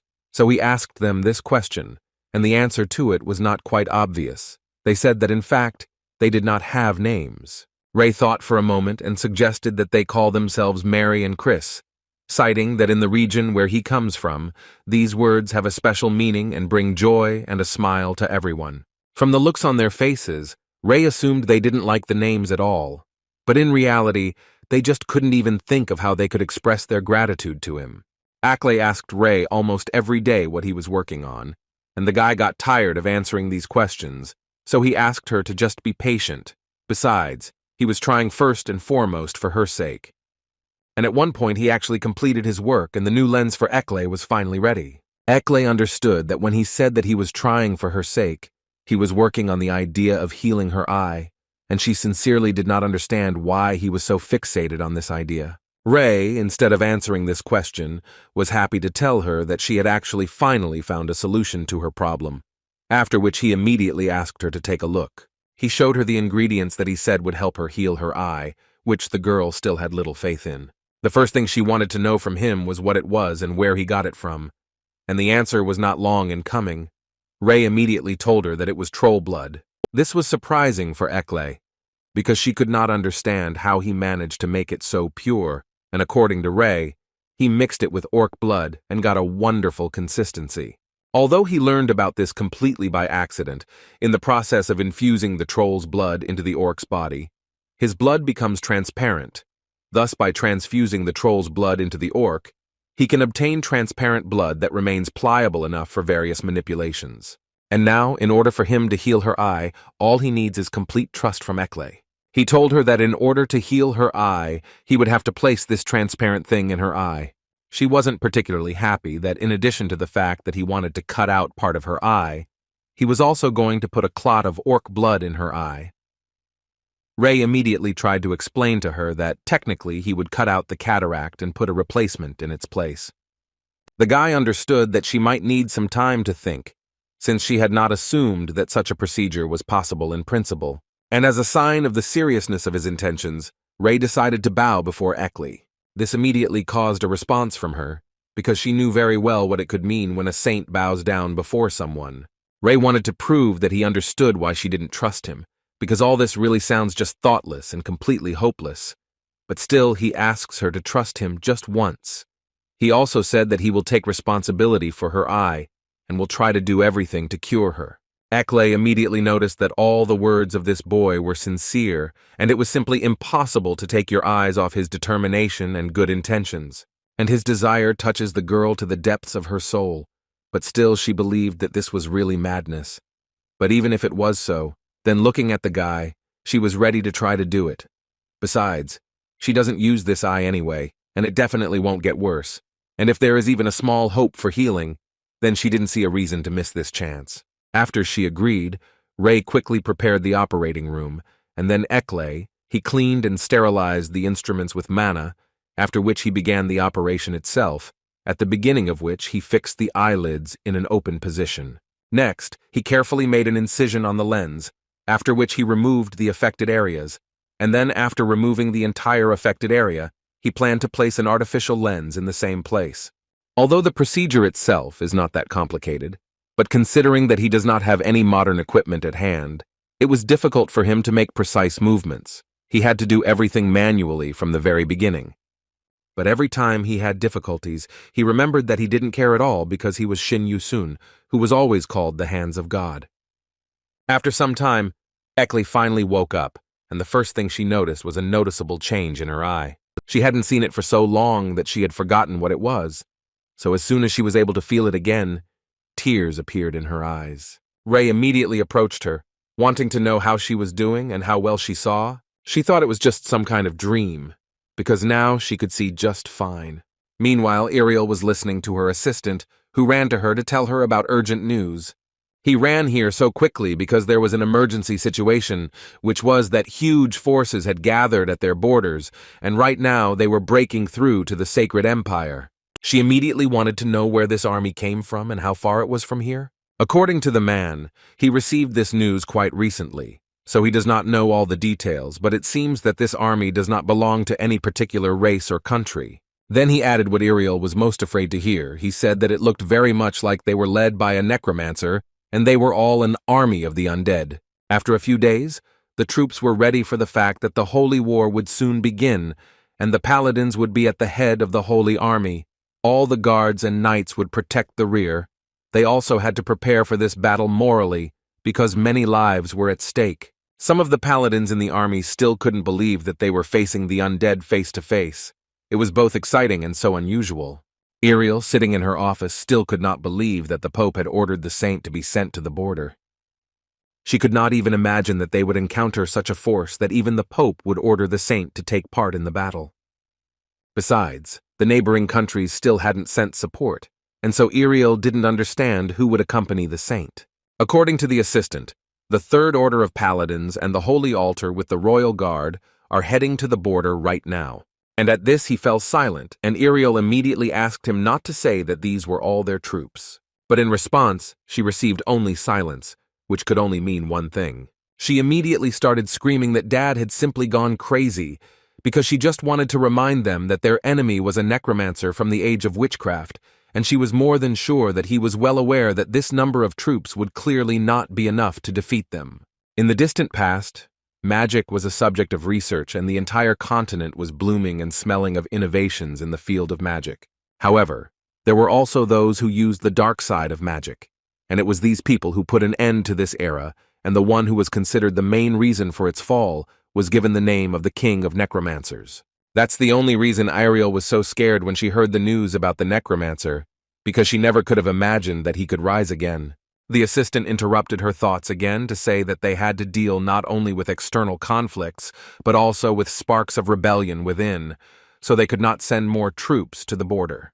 But she still thought that using God's viceroy as a bargaining chip was going too far. Apparently, this was not the end of the bad news for the day, because a few seconds later, another servant burst into her office and informed her that they had received reports that enemy forces were approaching from the southern mountains faster than they expected. She couldn't stand it, and at one point she just jumped up and started running away, because she understood perfectly well that she really couldn't waste time like that. The enemy of the Holy Empire, meanwhile, approached the gates of the Holy Empire, and therefore the archers immediately opened fire. Then the paladins entered the battle, and they also attacked all the undead quite effectively. And behind the paladins there were priests who healed them from wounds and gave them much more strength. But their captain still kept telling them that they should not let their guard down, because the enemies they were facing were the weakest of the undead army, and the most interesting things were yet to come. And before he could say this, other monsters joined the fight, and by their very appearance they made it clear that they were much stronger than the skeletons. The detachment commander decided to retreat in order to avoid major losses and wait for reinforcements. But the problem was that he was too distracted by the command, which is why he did not notice how the evil spirit came very close to him. And to our great regret, they did not manage to save him. This was the last thing the commander saw. They immediately began to run away from the battlefield. But everything was not as simple as it seemed to them, because they were quickly met by monsters who were not going to let them go just like that. And then their main enemy, the King of Necromancers, appeared on the battlefield, who at that moment was simply enjoying how people were being cut into pieces. For him, it was always a pleasant sight. But still, he didn't have time for all this, so he ordered all his evil spirits to destroy every person they saw on their way. The warriors of the Holy Empire had no intention of retreating and continued to fight, although they understood that the enemy was becoming much stronger, and they clearly could not cope without reinforcements. The squad captain even began to think that perhaps God had abandoned them, and now they were alone with these monsters. He made the same mistake as his friend. He thought too hard, and a huge monster appeared behind him, which had already swung at him, and a little more, and he could not have been saved. But at the last moment, someone destroyed this monster, and did it clearly with the help of magic, and saved Captain Ray, who came to the aid of the army of saints quite in time. The first thing he noticed was that there were too many undead here, and they would clearly have to try hard before they could destroy them all. Sometime before this, Ray was informed that he needed to head to the border because an unforeseen situation had occurred, and Dad had no other choice. From the reports from the borders, this mission looks like suicide, since he will have to deal with a necromancer. And even if he did protect the border, there was little they could do if the troops fell apart from within. So Ray immediately asked the servants to tell his dad that he would go and defend the border. Therefore, Ray, after a short time, was already on the border and fighting shoulder to shoulder with the undead. And as soon as he appeared on the battlefield, he immediately took on the duties of the army commander, and his first order was to ask them to bring out the wounded paladins and ask the priests to heal them, and he ordered the guards to cover the holy troops. They were of course grateful to him for his help, but they couldn't help but notice that if they were to instruct the troops to treat the wounded, they simply wouldn't have enough strength to stop the undead army, so they thought that the best option in this situation would be to wait for reinforcements. But when they noticed that the undead that was nearby simply melted away, they realized that they were not really in such a dead-end situation with the saint. Although Ray himself was a little scared to realize the fact that he was a saint and his main duty was that he had to risk his life to save other people, he understood that even though he had dealt with most of them using his holy power, there were still enough of them, and no matter how much he didn't want to, he would have to deal with absolutely every single one of them. And for this he tried to use his fireball, with which he wanted to burn them all with one magician. But his plan didn't quite work out, because at one point in the battle, the same necromancer appeared and dispelled Ray's fire magic with his spell. The saint immediately understood who was standing in front of him, and first he would like to talk to him. And the necromancer himself at that moment did not understand what was happening, because if this guy really is a saint, then he should not use his magic. Although on the other hand, he understood that now was not the time to complain at all, because he could not let his guard down, so he decided to use one of his most powerful spells, the essence of which was to summon even more undead into this world, which even a saint would not be able to cope with. A few seconds later, an incredibly large number of dark knights appeared in front of them, bringing only destruction. Ray understood that it would be quite difficult to defeat each of them, so he decided to lure them to his side, using the healing skill. Judging by the expression on the King of Necromancer's face, one could conclude that the guy succeeded. This made him very angry, so he immediately started yelling at Ray not to dare to interfere with him in carrying out his plan. Therefore, he decided to continue this fight, and for this he used a bone spear, which, as it seemed to him, was supposed to bring him the body of the new saint. But Ray didn't waste time and decided to finish off this Necromancer King as soon as possible, so he used the capture skill. The Necromancer didn't even suspect that Ray had such incredible power. Looking at the energy that Ray was emitting, he began to understand that most likely this boy was a perfect saint, although he did not believe that this saint could have so much power. Perhaps he was an angel, or even God himself. His thoughts were interrupted by Ray, who came closer to him to tell him that the pride of the paladins had fallen and divine punishment would befall him. But the saddest thing that Ray saw in this situation was that the soldiers who died became undead, but all of them used to be someone's relatives, family members, friends, lovers. And unfortunately, the least he can do for them now is to give them the opportunity to rest in peace. It was only for this reason that Ray gave them this send-off, after which he used a skill called extensive healing, which absorbed all the undead in one go. After this ritual, a heavy rain began, which was apparently also in honor of all those who, unfortunately, died today. Today, unfortunately, only sadness and disappointment have come to the Holy Empire. But what was most unpleasant was Ray, who was fixated on the thought that if he had arrived earlier, he most likely would have been able to save these people. Although these thoughts were not the main problem at the moment, because he remembered that he first needed to deal with the King of Necromancers, who was still sitting and looking closely at Ray. To begin with, the saint noted that the necromancer talks too much. Is he really not afraid to join them, having lived his entire life among the dead? These words made the necromancer laugh, and for the same reason he began to shout loudly that this was far from the end. Ray didn't argue with him, and he simply asked his assistant to take this monster and go with him to the Holy Empire, because Ray didn't have time for him. In any case, this was not the end, and in this the necromancer was absolutely right, but the saint was going to do everything to prevent any more unnecessary victims. Ray clearly needed to hurry, because the undead had already entered the city and met with the locals, who didn't even suspect what was going on.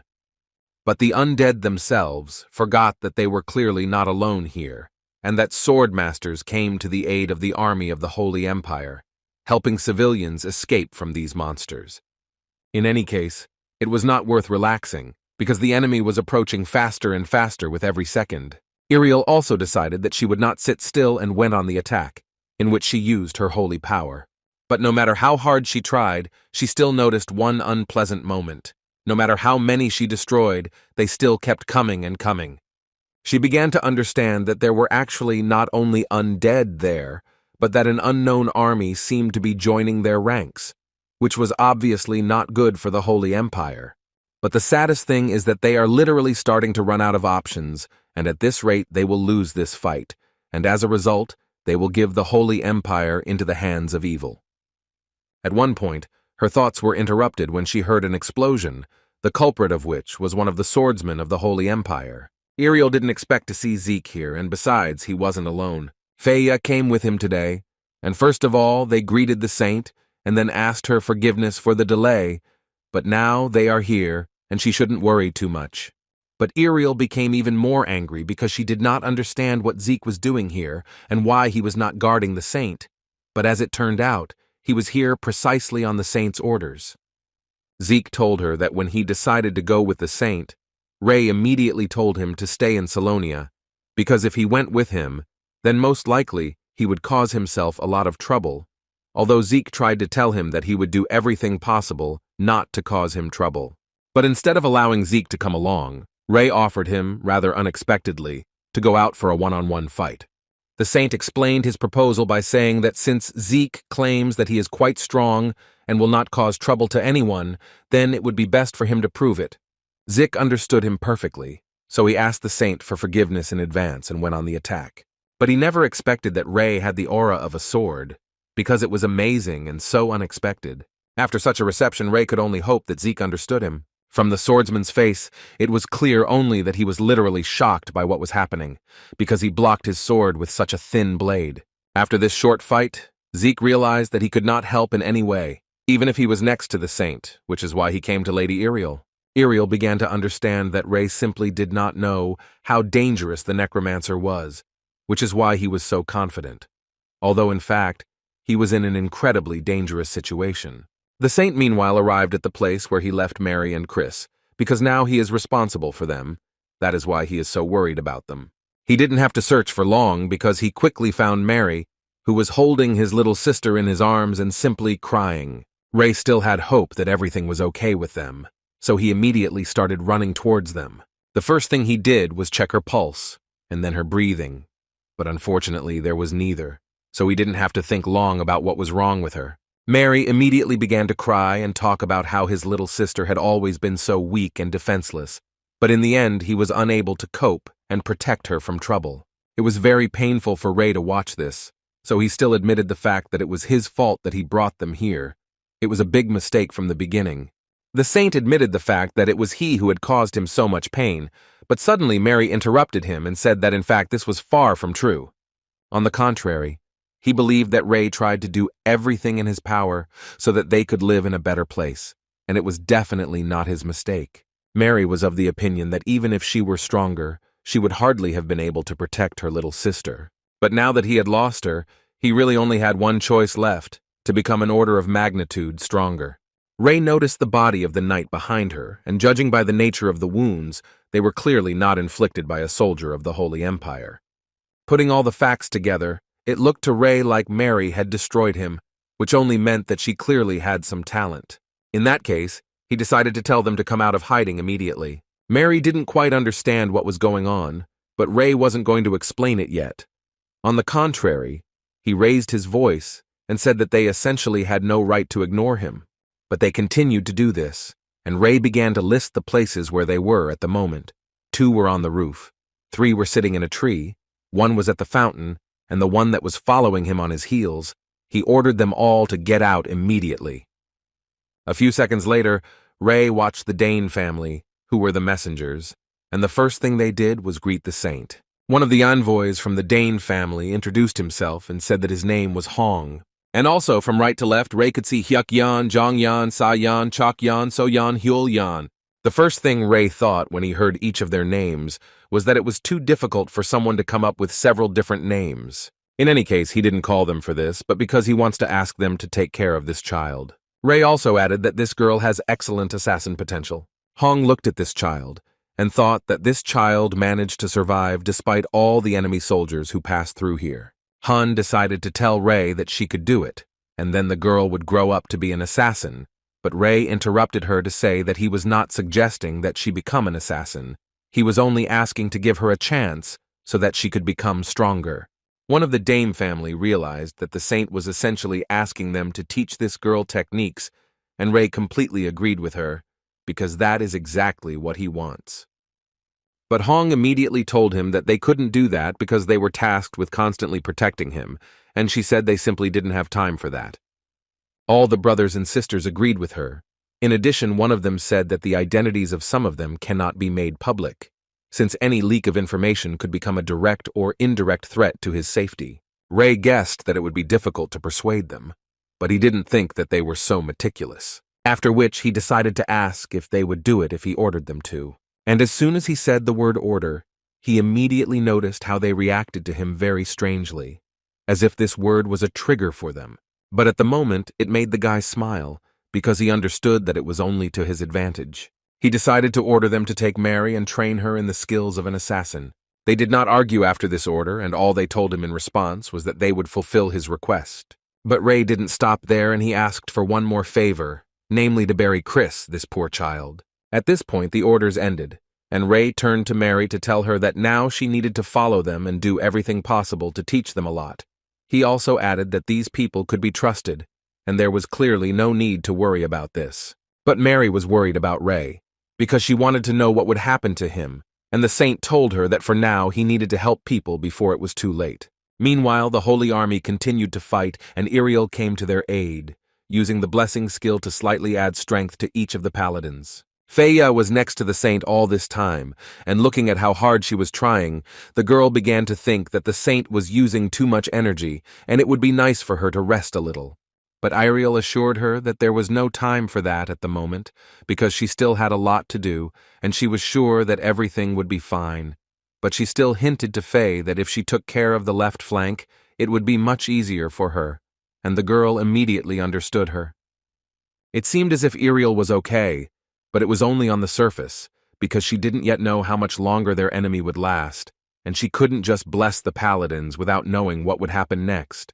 So she decided that the best thing she could do now was to lower the enemy's morale and force him to retreat. But suddenly her thoughts were interrupted when he was attacked by an unknown enemy. But Iriel was able to block the attack at the last moment. The culprit of this attack was Duke Zahard, who intervened in this fight with a smile, because it seemed to him that the Holy Lady did not like his greeting. Zeke immediately stood up for the Holy Lady. He wanted to protect her, so he found out how she felt. But before she could answer, Duke Zahard interrupted him and said that he was so glad to see the little Duke in front of him. The last time they met, he was clearly weaker. Zeke immediately asked him to shut his mouth, because he should be ashamed of himself for letting God down. These words made the Swordmaster laugh, because he was sure that the Holy Empire never really had a future, because it was too small to deal with superhumans. All these words made Iriel angry, but at the same moment she understood that at the moment, her strength most likely would not be enough to defeat this guy. She didn't see any other way out yet, because she wasn't even sure that she could defeat this guy while she was completely healthy, let alone when she ran out of holy energy. Zahard is one of the strongest swordsmen on the continent, and even if they attack together with Mr. Zeke, they still won't be able to defeat him. When suddenly he interrupted her thoughts, asking her why don't they just end this and go their separate ways. She looked at him and tried to understand what plan was in this guy's head, what he was really planning, and was there something she was missing. But contrary to Iriel's fears, the large number of holy energy uses allowed them to seize the initiative, and this managed to break the opponent's fighting spirit. And Zahard understood this perfectly well, and he also understood that even in his current state, it would be quite difficult for him to resist the master of the sword and the saint at the same time. So he decided that the best solution would be to retreat and regroup. In that case, it was actually to the benefit of both parties, so when Iriel heard the proposal to break up and meet after some time, she quickly agreed to this option. She also couldn't add that it was a smart decision, which made Zahard smile. But suddenly his smile was interrupted by another voice, which asked only one question, in which he wanted to know where Mr. Zahard was going. He was a saint. Ray simply did not understand who Zahard thought he was if he decided that he could leave behind destruction and leave. He didn't bother to find out what happened here and simply used 3 of his skills at once, which were called Stone Storm, Telekinesis, and of course Fire. After which he told Zahard that he felt like he couldn't hold back anymore because too much time and fighting had passed, so he decided to warn the Duke that if he lost his concentration, then everything could end up quite sadly for him. Since the human body can only hold one type of magic, the magic of saints is converted into holy energy, so they cannot use normal magic. At least that's how it should have been normally. But then Zahard simply couldn't imagine what was happening to this child and why he was able to use all of this at the same time. His thoughts were suddenly interrupted by Ray, who said that he would give Zahard the opportunity to think about what last words he would like to say before he destroyed him. Zahard didn't think long and decided to offer Ray a deal, namely a fight of representatives, because he believed that if Ray destroyed absolutely everyone here, then this would most likely become a bigger problem for him. The saint was surprised to hear this, although he understood that perhaps Zahard was simply afraid of the fireball.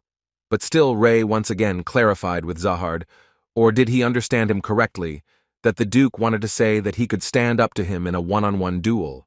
Although Zeke tried to dissuade the saint from agreeing to Zahard's offer, Ray still wanted to accept it, and so the Duke began to smile and think that the new saint was an absolute idiot if he decided to agree to this offer.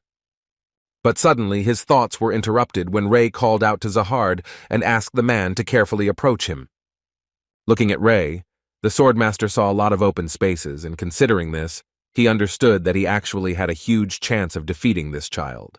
In his head there was a thought that although Ray was an archmage who was capable of creating a meteor, the most important thing was that there was no use in his magic if he could not cast spells. In that case, he decided that it wouldn't take him long to deal with this guy. But apparently he took into account everything except the fact that Ray can use the sword's aura, which can quite easily stop Zahard and his sword. Although the most interesting thing was still ahead for Zahard, because his blade began to crack little by little. He had never seen anything like this in his life. Considering the new facts, Zahard realized that he had greatly underestimated his opponent, because Ray was capable of not only using holy energy and creating meteorites, but also using a sword made of aura. But apparently he wasn't going to change his plan, because even in that case he continued to attack Ray, hoping that he would be able to deal him a serious attack. All his strikes were so similar to each other, Ray used the sword's aura, with which he blocked Zahard's strikes quite easily. At some point in the fight, the Duke realized what fighting technique Ray was using. And it was all so simple because Ray was actually copying the fighting technique of Duke Zahard himself. But it was already too late, because the Duke realized one fact. He had made a mistake when he decided to fight the saint one-on-one. Ray at this point decided to ask Zahard, or did he finally understand why he agreed to fight him one-on-one? Without waiting for an answer from the man, Ray answered his own question, saying that he hated people like him who liked to play with other people's lives. So the saint decided that he himself would make sure that he died peacefully. Zahard himself already understood that he would not win this fight, because Ray not only copied his fighting style, but he also remade it for himself, which made him literally invincible. At one point, these thoughts made him bow his head before the saint and say that he recognized his power, so he was ready to surrender. In response, he heard that Ray believed that the pride of a sword master would not allow him to obey orders, so he wanted to know if it was he who bribed the nobles and became the main instigator of the rebellion. Zahard apparently couldn't stand it and finish this fight. He jumped up and went on the attack again, shouting along the way that all he wanted was to show the hiding nobles that despite such methods the world can change. Ray got tired of putting up with this, so with one movement he cut off the Duke's head, thus making it clear to everyone else that they had better run, otherwise the same thing would happen to each of them. Meanwhile, the two commanders of the knightly squad stood and looked at the living necromancer, who was stopped by the new saint. They were literally shocked by this, because they had never seen such a huge force. Suddenly, their conversation was interrupted by one of the priests, who came running to tell them that they had just received messages from a saint, who conveyed that they had almost defeated the rebel forces. But there was no joy in their eyes, because they did not understand where this demonic energy was coming from, and why it suddenly became so cold. After a few seconds, they realized what the real reason was, because at one moment, a huge bone dragon appeared in the air. The saint was in his palace at the time and also felt this energy, so he asked Euclid to talk later because apparently he had urgent matters to attend to. And before leaving, he asked Euclid to do everything he asked, and especially he asked to look after this girl Mary, although the messengers would also look after her. After which he left the palace and left Euclid alone with her thoughts. Because she did not fully understand who the messengers were, she could only assume that it could be the Dame family. The bone dragon, meanwhile, brought enormous destruction to both the Empire itself and its warriors. Iriel had no choice but to gather as much holy energy as possible within herself and try to heal all the warriors who suffered in this battle. After some time, she was finally able to use this technique, which was called extensive healing. But unfortunately, in this case, even holy energy was simply powerless. Apparently, the only option they had left was to run away immediately, because the dragon was not sitting still. He was preparing new victims, which could turn out to be the saint and her friends. Iriel just looked into the eyes of this monster and thought only that this dragon was simply terrible. These thoughts pierced her body, because of which she simply could not move. Anxiety paralyzed her entire body, and after some time she literally began to lose consciousness. But at one point, she felt that she was feeling much better, and this fear was weakening. In front of her stood Zeke and Faya, who could never even think that they would have to experience the horror of a dragon. But on the other hand, you never feel something like that anywhere, so it was no less valuable experience for them. Iriel was grateful to them that they shared this horror with her, by the way. Because of fear, she could not even move from the spot, and this was quite understandable, because it was still a dragon, even though it consisted only of bones. Suddenly, her words were interrupted when she saw that Faya was quite unexpectedly attacked by one of the monsters. Zeke managed to react and destroy this monster at the last moment, thereby saving the life of the fairy. She was more surprised that Zeke was able to move at all. Had fear not really affected him that much? At that moment, the guy thought that he could move, but because of fear, he was unable to fight at full strength. But on the other hand, he also understood perfectly well that if he continued in the same spirit, he would be able to gain a little time. He went on the attack and thought only about how to serve her as much as his strength allowed. He would have to step over himself. Zeke destroyed the monsters one by one, and at first glance he managed to do it quite easily. But at one moment everything changed. His strength was not enough to fight off their attacks forever, and at some point he fell, and dozens of monsters attacked him. Faya began to worry incredibly much because she understood that if they did nothing, Zeke would most likely die, and Iriel tried to squeeze out of herself a little more holy energy, which she uses to save Zeke. But it was still too little. No matter how hard she tried, this amount of holy energy was not enough.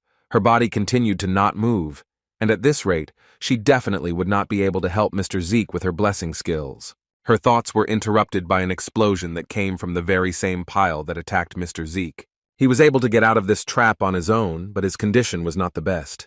But the first thing he did was ask Faya not to be so dramatic, because in fact everything was fine with him. Although he was thinking in his mind at this moment that he had never been so exhausted after becoming a swordmaster, but even in this state, he could notice one important fact. That was that the bone dragon ultimately did nothing but exude terror. Ray, understanding this, thought about the fact that it was not for nothing that he was called a genius after he became the youngest swordmaster, and he clearly did not train for nothing. So he decided that he had to gather his strength and show this dragon everything that he was really capable of. But unfortunately, these were just illusions that came to the guy's mind at that moment, because his strength was at its limit, so he did not notice how two monsters approached him and dealt him two serious attacks. The only thoughts that were in the guy's head at that moment were that he was incredibly sorry that he would no longer be able to serve his saint. Suddenly, his thoughts were interrupted by Ray's voice, who appeared quite unexpectedly on the battlefield and told Zeke that he had actually done a great job, and now he deserved to rest. Ray first used his extensive healing skill, which helped him deal with most of the monsters that were still alive. And then he moved on to the one who had arranged all this, the very hero of the occasion who was hovering in the sky. When Ray was little, he often came across articles that dealt with dark magic, a great weapon that put an end to the era of old magic, and it could neutralize all magic weaker than the seventh circle, the strongest undead, which even the blade of aura could not cope with. But the most important thing that Ray realized was that since there was such a strong demon here, there must be another necromancer nearby. But the saint could not yet determine his location because of the bone dragon. He literally did not feel his presence. In any case, it seemed to Ray that he didn't need to worry about this, because first he had to finish here, and only then he would find him. And in order to do this as quickly as possible, he used healing and released a lot of energy at once. Iriel immediately felt relieved, but she was in a state of shock at that moment, because she simply could not believe the fact that Ray managed to defeat the bone dragon with just one healing spell. But apparently it wasn't over yet, and the dragon wasn't going to give up just like that, because he dispelled Ray's spell and immediately tried to launch his own counterattack. Ray did not lose his head and created a small mana shield, which in his opinion was an excellent weapon, but he still asked the dragon to calm down and stop destroying this city, after which he used the healing spell again, which was even stronger than the previous one. This time it worked. At least that's what it seemed to Ray himself, who stopped feeling the necromancer's energy, and he thought that they had all escaped. Meanwhile, Iriel tried to make every effort to save Zeke. But he did not come to his senses, and according to Iriel, the problem is that the demonic energy inside the Swordmaster is blocking the Holy One, so she cannot heal him. She, of course, assumed that they would be able to heal him if they continued to pour in holy energy. She did not know how long Zeke could keep him in this state. Suddenly, she was interrupted by a saint who came up and asked her to stop, after which he added that the thing was that they needed to choose a different treatment tactic, because Zeke's condition was now extremely dangerous. It was obvious that his lower abdomen and insides were torn to pieces, and it was probably a miracle that he was still alive. At least his lungs were fine. He said that now he will try to do everything to save Zeke, although Ray himself understood that the conditions for this were now the worst possible. So he decided to start by cleansing the body of demonic energy. The saint most of all did not want to miss the golden hour during which he needed to perform the surgery, so he asked Iriel for help, telling her to make sure that no one approached him while he was busy helping Zeke. The bad news was that he had no equipment, no readily available donor organs, no suitable conditions, and apparently he had only one option left, and that was to connect the severed organs as quickly as possible, although this is almost impossible to do.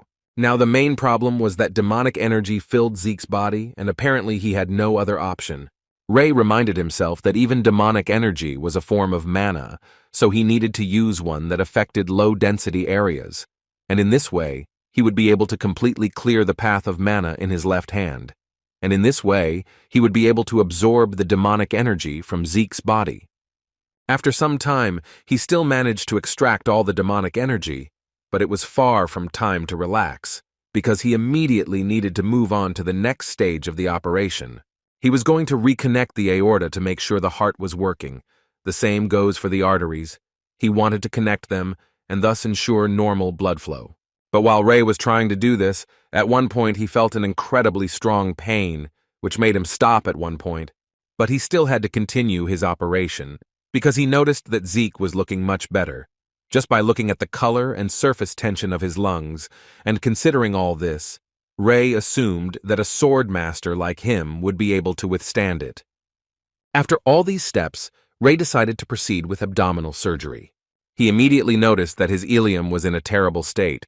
At least there were no infections, and the internal organs looked normal, and so the saint decided that this way he would still be able to save Zeke.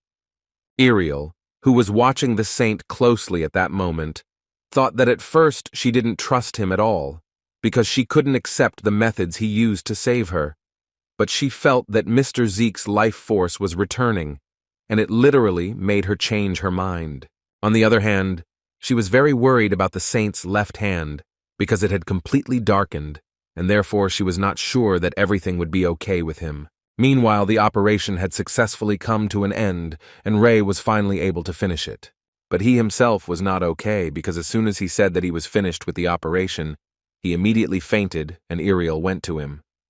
The first thing she did was to cleanse his body of demonic energy, because she guessed that the problem was probably in it. But upon closer inspection, she noticed that demonic energy had already penetrated his bones, and she would at least need precise control over her holy energy to purify it. She immediately realized that she couldn't do it alone, and she needed someone who specialized in such procedures. And as soon as she thought about it, a detachment of Daim immediately appeared behind her, the leader of which immediately ordered one of them to take care of the saint. He took the saint in his arms and began to carry him somewhere, so just in case, Iriel asked them if they were really the saint's protectors. Hong confirmed this information, after which she added that they were going to deliver the saint to Salonia, and they hoped that she would follow them to continue his treatment there, and she did not argue with them and quickly agreed. At this moment, Iriel thought that the presence of these people was barely perceptible. Despite the fact that they were right in front of her, it was like looking at a ghost. Shin stood in front of the operating room and was deep in thought about something, but he didn't even notice his assistant calling him. But at some point he finally came to his senses and said that he confirmed that the patient's heart surgery had been successful. True, when he entered the operating room again, he had a strange feeling, as if something was wrong with him and the patient. The patient the doctor was looking at was too familiar to him, as if he had already seen him somewhere or even knew him well. But Shin immediately decided to throw these words out of his head and immediately began to convince himself that he needed to concentrate and carry out the operation. So he asked his assistants for a scalpel, which surprised them greatly, since they had been using only magic for a long time. After which Rei woke up screaming it was such a terrible dream for him. But then he noticed that he was in some kind of castle, and next to him were Euclid and Mary, who were very glad that the saint had finally come to his senses. Mary couldn't put into words how happy she was to see that he had finally come to his senses, but most of all, she wanted to know why he had done such a reckless thing. After which he looked at Euclid, who was standing nearby, and Rei assumed that she was also very worried about him, but the woman immediately began to deny it and say that in fact, she was most afraid of losing her job. In any case, Rei remembered Zeke, and therefore wanted to know how he is now, and according to Euclid, Zeke not only failed to save the saint, but also put him in danger. However, he is currently immersed in a deep sleep. Rei immediately understood her mood towards Zeke, so he asked Euclid in advance not to quarrel with him. After which Rei noticed that it was quite painful for him to move his hand, and looking at it, he understood what was going on. It looked quite strange to him. But according to Euclid, this was the result of the treatment of the saint and the high priestess. By the title of the chief priestess, Euclividu meant Ekle, who has a simply enormous indicator of healing magic. After which she said that although she was very sorry, she still had to share this news with him. Namely, she would like to show Rei something, and according to the girl, this thing is in the basement, and as soon as the guy saw this thing, Euclid added that it looked like his messengers brought this thing with them. There lay the heart of a bone dragon, from which an incredibly strong demonic energy emanated.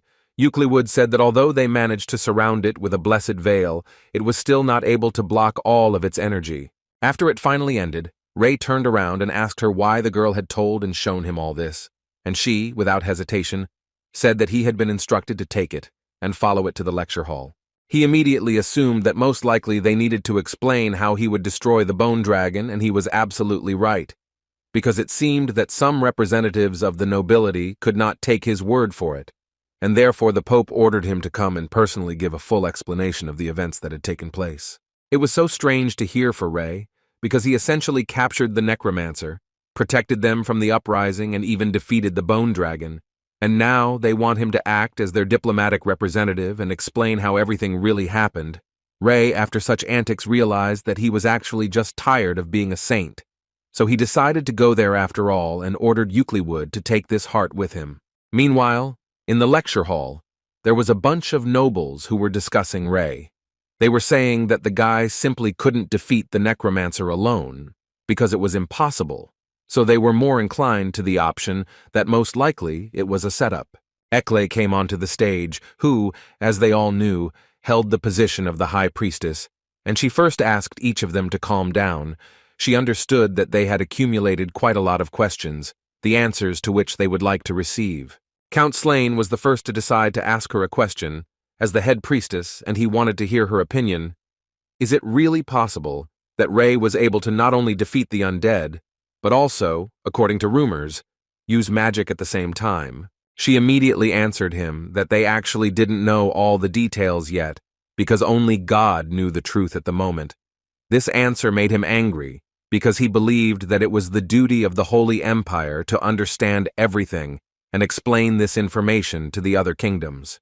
But suddenly their dialogue was interrupted by Rei himself, who entered the room with the words that he perfectly understood their curiosity, but now he was here and ready to answer all their questions. And as soon as he finished speaking, a girl immediately approached him, who decided to ask her question first. But first, she introduced herself as Marquise Philia from the Kingdom of Glamon, and her question was that she heard that he used magic to personally defeat the necromancer, and she wanted to know if it was true. Rei was absolutely calm and without any excitement answered her that it was true.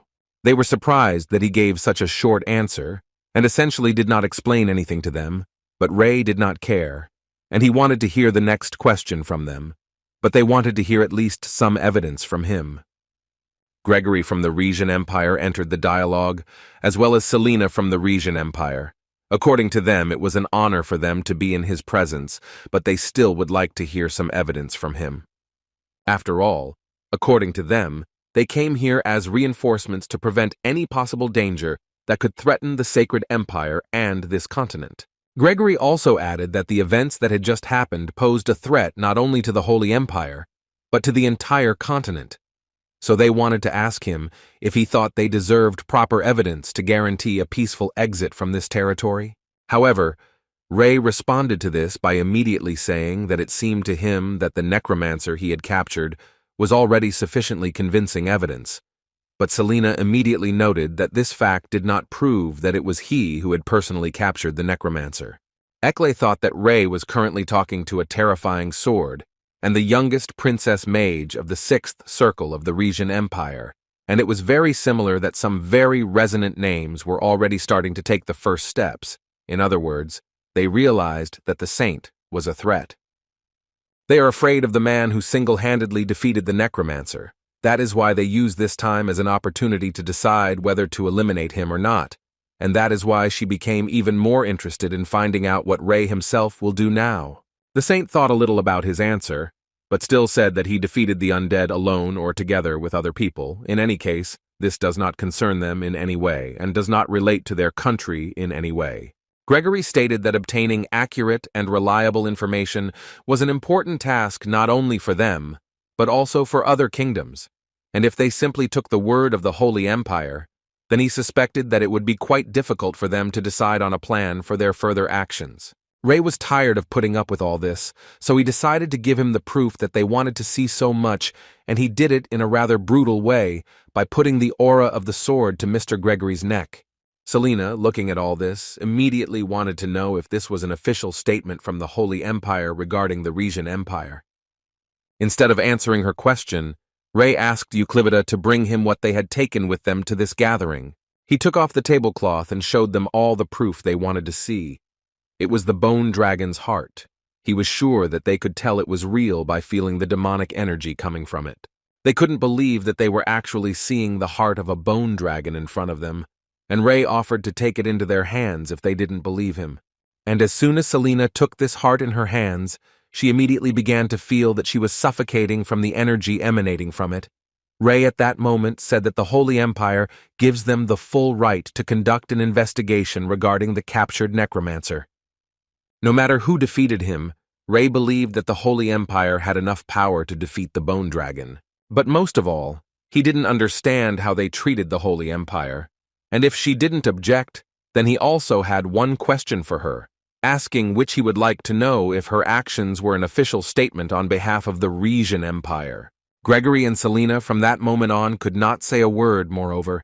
It was difficult for them to move for some time from fear of the energy that they felt. After they had moved away a little, they acknowledged the fact that they had been a bit hasty in their conclusions, and regarding the disrespect shown to the holy people, Gregory from the Reincarnated Empire apologized, and Selena did the same.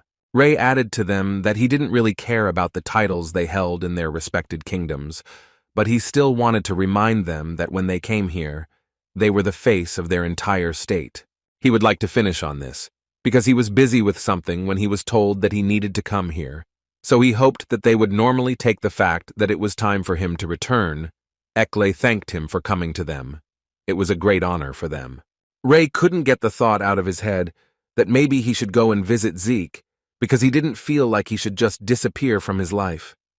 Euclivida, as someone who serves him, could not speak out when he tries to be kind to them, but she would like to say that in such an organization, it is necessary to maintain distance between people of different classes in order to ensure fair treatment for everyone. But he just wanted to check how his patient was doing. But as it turned out, she had more in mind than that. According to her, she had a whole list of people who were waiting to meet him. After he left the meeting, negotiations took place. People said that Ray had captured the necromancer and defeated the bone dragon, and the saint had done all this with the help of magic, and so they didn't know. Could they say what circle of magic the saint currently possessed? Ekle tried to convey to them that even the Holy Empire does not suspect what kind of magic the saint currently possesses. However, she couldn't help but say that they were a sacred empire, and they currently rated him at least the 8th circle level. The statement made by Ekle during the meeting was based on an analysis of the magic that Ray demonstrated during the baptism, and it was just a guess. The head of the magic society possessed the magic of the fifth circle. Even the main imperial magicians of each country did not possess magic higher than the sixth. This statement made an incredible impression on those present. Selena couldn't believe her ears. She always thought that sixth-level mages were the limit that not everyone could reach, and she couldn't even imagine the eighth circle. Therefore, she decided to make a statement that they, as representatives of the Regen Empire, would like to spend a little more time in the Sacred Empire, and they would also like to confirm the statement made by the head priestess. Ekle said without any problem that those who wanted to stay in the Holy Empire were free to do so if they had such a desire. All this was told to him by Euclid, who also added that the representatives of the Regen Empire asked to talk to him, and although Ray had assumed something like this, he still could not think that they would show up so suddenly. So he didn't think long, and ordered Euclid to cancel everything because they were going to the Duke's estate immediately. The girl tried to tell him that he shouldn't worry so much about Zeke, but Ray didn't even want to listen to her. After some time, they set out on the road, and Ray noticed that the estate was quite far away, although they had only recently set out, and he already had the feeling that they were entering an elven village. Euclid decided to find out if Ray had ever been to the elven village, and Ray immediately told her that he had once lived there before he came to the Holy Empire. Now that he remembered this, the guy became very interested in finding out how they were doing, because in fact, he missed them. During these conversations, they arrived at the Duke of Trey's estate rather quickly, as the carrier informed them. The Duke of Trey's estate was simply incredibly huge, and this castle immediately reminded Ray of Zeke, and as it turned out, Zeke was the one who designed the exterior of the estate, while the inside represents a number of design decisions by the previous owner. And as soon as they got closer to the palace, they were met by a servant who told them that Zeke was already waiting for them.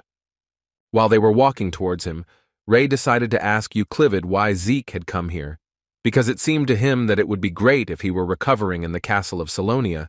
The girl in response told him that when Ray lost consciousness, Zeke was the only one who continued to take care of him with his last strength. According to Euclid, he literally did not leave Ray's body the entire time. He even managed at some points not to let anyone near the saint, saying that each of them had vicious hands. He did not even allow Euclid to come close, and after that, he said that he couldn't continue to serve him while in a dying state, so he came back here. Although it was very nice of him, Euclid still thinks that there was absolutely no need for it. And listening to all this, Ray became convinced that she hates Zeke. Ray, looking at her, assumed that 3 families were literally hovering around him, and therefore it seemed to him that there was some kind of rivalry between them, although Euclid continued to prove that no one hated her. In any case, they decided that it would be better to postpone this conversation until later, because now they went into Zeke's room. The guy clearly did not expect such sudden guests and wanted to get up to greet the saint, but Ray immediately told him that he did not have to get up. But Zeke didn't listen to him and literally flew out of bed to salute the saint, and Ray meanwhile told him that he had come to visit him, so Zeke could lie down so that it would be easier for him to examine him. Zeke was incredibly happy that the saint had actually come to examine him, so he didn't wait, and immediately did everything to make it convenient for Ray to examine him. Ray was surprised that Zeke had such an incredible recovery speed. Zeke was sure that it was all thanks to Ray, who healed his wounds. The only thing that Mr. Zeke didn't like very much was that Mistress Euclid came here. She had to explain that she was here only because she was following the saint, and not because she wanted to see Zeke. Ray got tired of hearing this, and ordered them to stop arguing immediately, because if this happened at important moments, then he would punish them, and so they had to ask the saint for forgiveness for their behavior, after which Ray said that he came here to examine Zeke's wounds, but in fact there was something much more important, and as soon as he finished speaking, he asked the messengers to leave. Hong came out first and immediately told the saint that if he continued to call them like this, it would become a big problem for them. Zeke at this moment was trying to understand how it was so close to him, and he didn't even have time to feel them, and this made him find out why such destroyers like them are here. And before he could reach for his sword, another member of the deism family stopped him and said that they were not his enemies, so he had better put his sword down. Even though Euclid didn't like Zeke, even he didn't have time to react to these guys, and he is one of the most powerful sword masters in the Empire. Her attempt to do something was also blocked, and they explained that if they were her enemies, she would most likely not be breathing. Ray forgot that Euclid and Zeke were seeing them for the first time, so he decided to introduce them by telling them that they were messengers of the Dame family. While Zeke and Euclid were recovering from the shock, Han decided to ask the saint why he had called them at all. After this question, Ray decided to get straight to the point, and given his tone, the reason was indeed important. And the most important thing was that he wanted them all to have dinner together, so he gathered them all here. On another part of the continent, two people were discussing the fact that their plan had failed and the necromancer had been captured so easily, and that when their identities were revealed, there would be trouble. So one of them suggested destroying the Holy Empire before it was too late. But they immediately abandoned this idea because they remembered that there was a monster living in the Holy Empire that would not let them do it. By monster, they meant the saint who destroyed the bone dragon, and now they didn't even know what kind of plan they should come up with to destroy this swordsman mage. But one of them assured them that in fact the plan was already prepared, and it was that they would make sure that Ray was sent to another kingdom. They all wanted to know from the saint why he decided to hold such an event in the first place, and according to the guy, he hoped that they would be able to get to know each other better, and thus begin to cooperate. After all, it seemed to him that the main point of the organization was to help each other and level out each other's shortcomings, and working alone as they were doing now seemed extremely ineffective to him. Hong answered him that if that was his wish, then they would obey him without any problems, after which Ray immediately stated that he did not want to force them, and if all this was a burden to them, then he would not force them, and they could continue to work separately. But before he could finish speaking, Zeke was the first to respond, and said that the Trey family would cooperate with everyone. Euclid immediately decided to tell him that when he said something like that, he was breaking family traditions, and she hoped that he understood what it meant, and without thinking twice, he told her that the Trey family's duty was to protect the saint, and he was making this decision only because he wanted to fulfill his duty. The entire Dame family was also ready to cooperate, because it was their duty to carry out the saint's orders. At this rate, everything would go much better than Ray could have expected, and before he could think about it, Euclid said that the Belacqua family would also cooperate. After all, it was the duty of the Belacqua family to inform the saint, so she assured him that their family would be faithful to their duties and stay with the saint. In other words, Euclid wanted to say that she was ready to marry a saint. Ray didn't mean it that way, and he wasn't the only one who was surprised when he heard it. They couldn't believe that this was the Belacqua family's mission, but apparently that was the reason she didn't want to tell them about it. However, she immediately told Ray that he could not worry about it so much, because marriage in this case is just a means to fulfill her mission, and there is no such need for it. Besides, the saint is still 15, and she has no intention of doing anything with him yet. Now Ray, sitting at the table with Ariel, thought only about the look that Euclid had when she came to him at night, and did not hear at all what Ariel was telling him. And she told him that a saint was coming to them, who would like to see a saint.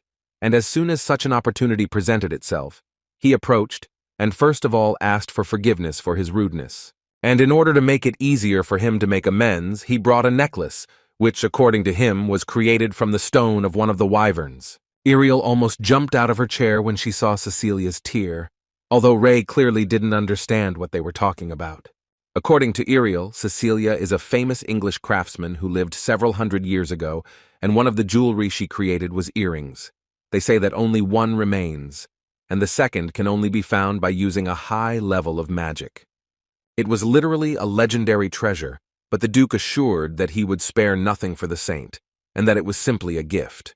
But Ray acted like it didn't bother him at all, so he immediately tried on the jewelry and asked how it looked in his ear, after which he thanked Gregory for the gift and said that the man could go, but the Duke asked Ray not to hurry so much, because he needed to tell him something else. He started talking about how they were representatives of the Reincarnated Empire, decided to visit him to improve their relationship, and therefore he would like to ask Ray to express understanding and visit their empire as well. As it was known, the Reincarnated Empire was considered the greatest nation on the continent in terms of economy, military, and political power. So Ray understood very well that establishing a political union with such an empire would clearly benefit the Holy Empire. In addition, in such an empire, medicine was clearly much better developed. Gregory went on to say that Ray had not only managed to organize production on his farm, using new methods for development, they had also optimized the composition of the clergy by using some of the clergy as mercenaries, and Ray realized that this was the result of hard teamwork. Gregory stated that they were truly inspired by the impact they were having on the Holy Nation, and so he believed that if Ray went with them to the Regent Empire and combined his techniques with their technology, he was almost certain that they would be able to improve the economics of their countries. In his mind, the man understood that it was actually impossible to refuse such conditions, because in essence they provided him with everything he wanted absolutely free of charge, and he also understood that if they could capture his attention, then the technology of the Regent Empire was actually not that expensive. For Gregory and the Regent Empire, this boy was much more important, because he is the one who can make any nation the greatest. But suddenly his thoughts were interrupted by Ray himself, who stated that no matter how much he wanted to, he would still have to refuse this offer, because he had too many things to do in the Holy Empire. And he also decided to shout that this applies to the representatives of the countries that are on the other side of the door. At the moment, Ray is not going to leave the Holy Empire. Gregory realized that there was no point in begging Ray, so he simply said that he would wait for the saint at any other moment when the guy had such an opportunity. Ray, in response to this, promised him that he would definitely do it. Euclid decided to ask Ray again if the main reason really was the Holy Nation, and the saint confidently confirmed this information, adding that they had not yet completely cleared the borders of opposition forces, so it seemed to him that it would be very difficult for them without him. After which he asked Euclid to gather the nearest nobles and ask them to tell them that he needed to discuss something with them. He then turned to Ariel, asking her to express his intentions once again, but this time she wanted to first listen to what he had to say before agreeing to it. According to Ray, he would like to create conditions for teaching his medicine. Namely, he would like to create an academy to teach doctors to treat and save lives. He was sure that she had already seen it herself on the battlefield, but according to him, there were many people who could not be saved by holy energy, and it did not seem like everyone could use holy powers or magic. Ariel understood his idea perfectly, so she very quickly agreed to such an idea, with which she would of course help him. However, before he had time to thank her, she told him that in fact she thought that he would not need her help, and she thought so because for the entire holy nation, the guy was a hero. After this, a meeting was held with the assembled nobles, and Ray proposed to found a new medical academy. Upon hearing the news that the academy originally planned to serve the needs of the nobility would be repurposed, many members of the noble families began to hesitate. But in this case, Ariel intervened in time, setting as a condition that Ray teach magic lessons in already existing academies. Thus Ariel managed to reach a compromise and establish a multidisciplinary academy for both magic and medicine. Thus, Ray finally began teaching at the academy as a professor. At his first lesson, he introduced himself and said that he had been recently appointed as a professor at the academy, although he specializes in medicine, but once a week he would lecture them on magic as a guest lecturer. He was very grateful to everyone who listened to him carefully, and he also added that he hoped that everything would work out for them. But still, Ray felt a little awkward saying all this, because there was an incredibly huge number of people gathered in this class. And at one point, it even began to seem to him that there were other professors standing behind the students, who apparently also came to listen to him. And he was actually right, because the news of Ray's appointment as a professor quickly spread throughout the academy. Everyone knew him as a teacher who had a large number of magic circles. Among the stories that attracted even more attention were the talks about his appearance as well. Most of the stories were about him having shiny gray hair, blue eyes, smooth skin, a sharp jawline, and a teardrop earring with strange magic that complemented his appearance. This place was an ordinary academy where nobles of different statuses studied, but even for such students, Ray's appearance was enough to attract their attention. The guy tried his best to calm them down and make them concentrate, after which he announced that the first lecture would be devoted to the manifestation of magic, which, according to Ray, was an integral part of the life of every magician, and of course the goal in the first question. Ray would like to know from them who knows what the components of magic are. One of the students who sat in the first row tried to say that the main components are the mana spell, the correct pronunciation, and the technique of the correct direction of the spell, and this was an absolutely correct answer. However, he would like to immediately add that there are other ways, and to show them this, he suggested that they use a fire spell as an example. For this, they need to heat up the mana, then collect everything needed for the spell and apply friction. But before that, he would like to ask them what would happen if they reduced the number of words in the mana spell from 3 to 1, and the same student replied that the spell would simply not work in that case, and the mana would be wasted. This time the answer was wrong, and Ray had to explain that the magic words would become easier to pronounce, and the total amount of mana would decrease, and until the expression was fully pronounced, it would be quite difficult to determine what spell was being used. Looking at their faces, he immediately realized that it was actually very difficult for them to understand this. One of the students simply couldn't understand how Ray had even come up with such an image. He felt that this scheme allowed them to get to the fundamental truth of the spell. But as soon as they tried to do what Ray advised them, they immediately realized that he was right, because they managed to use magic without using a single word. Ray thought at that moment that he would never have actually thought that he would ever teach other people, but he was really proud of what they were able to do after he tried to explain it all to them. He also hoped that he could achieve the same results during his medical lectures, when suddenly his thoughts were interrupted by a scream. It was other professors who ran up to Ray to tell him that they had never attended such a great lecture, and so they would like to express their gratitude to him. It was just an amazing job for them, and they would also really like to introduce it to associations. But for this, they wanted to find out from him what this theory was called, and this question initially stumped Ray, because he did not have a name in his head, but then he decided to call it the atomic theory. That evening, after the lecture ended, there was a big commotion at the Magic Academy. The thing is that after Ray's clear explanations at the lecture, Professor Clarice managed to become a fifth circle mage.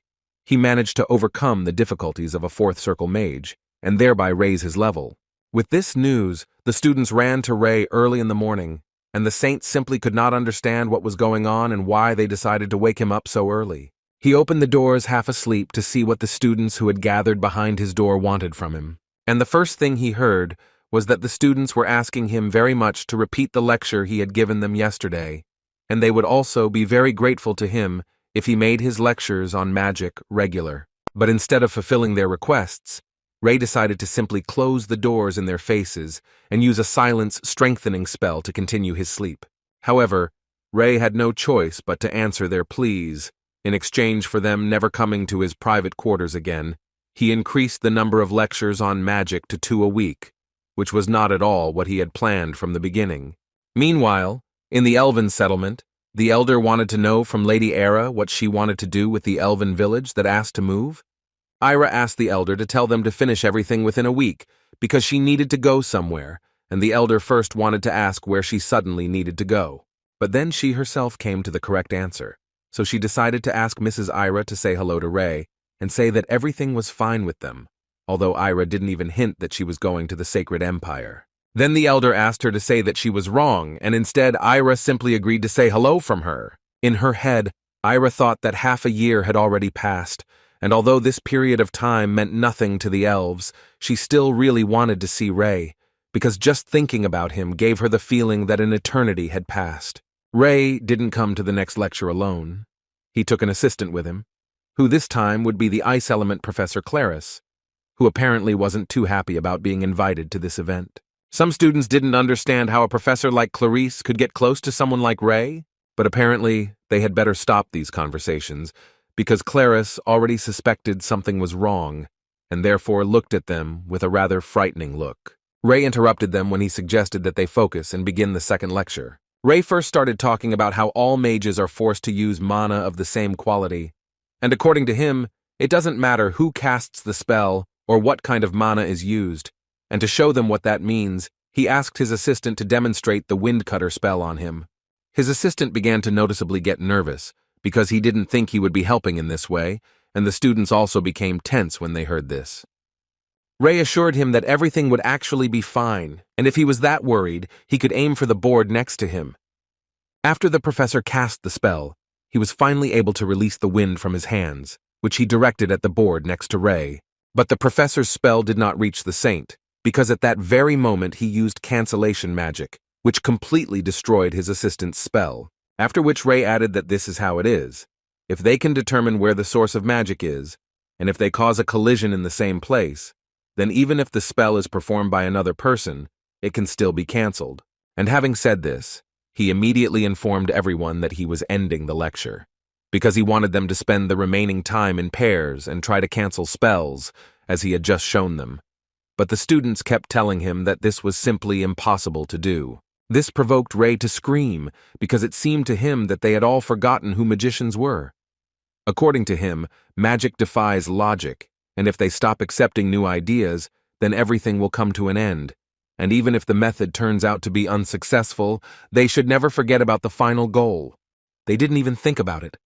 So as soon as he told them about it, they decided to immediately start training.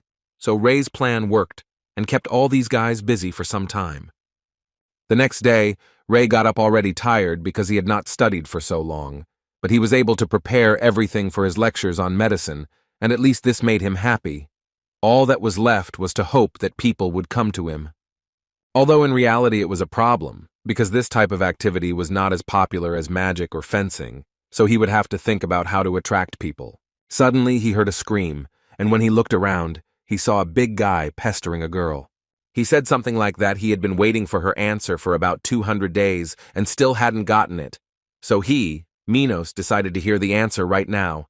From the outside it seemed like they were hitting on this girl, but from the other side, if you listened to them, Ray wasn't so sure anymore. In any case, he decided to come closer and find out why they surrounded this girl. Can't they see that she is very scared? This big guy immediately started to get nervous, because he in no way wanted to scare the girl. He came here just to talk to her. Graya, that was the name of this girl, decided to finally confess to him that the type of person he was didn't quite suit her, so she simply couldn't be with him. Minos couldn't believe it, and immediately assumed that Ray, who had just come up, was to blame for everything. For some reason, it seemed to him that he was the one to blame. But without waiting for her answer, he began to call Ray names, calling him a smooth-faced and skinny idiot. And was she really ready to trade such a weakling for him? Without thinking twice, Graya said that he was certainly not ideal, but still better for the big guy, and Ray immediately realized that this was clearly not what she should have said, because in this way she only added fuel to the fire. And he was absolutely right, because as soon as the big guy heard these words, he immediately wanted Ray to fight him.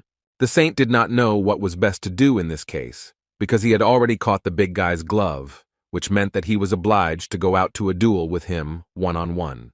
Meanwhile, Minos continued to shout and talk about how he is a third-level fencing master and that he can take out weaklings like Ray with one hand.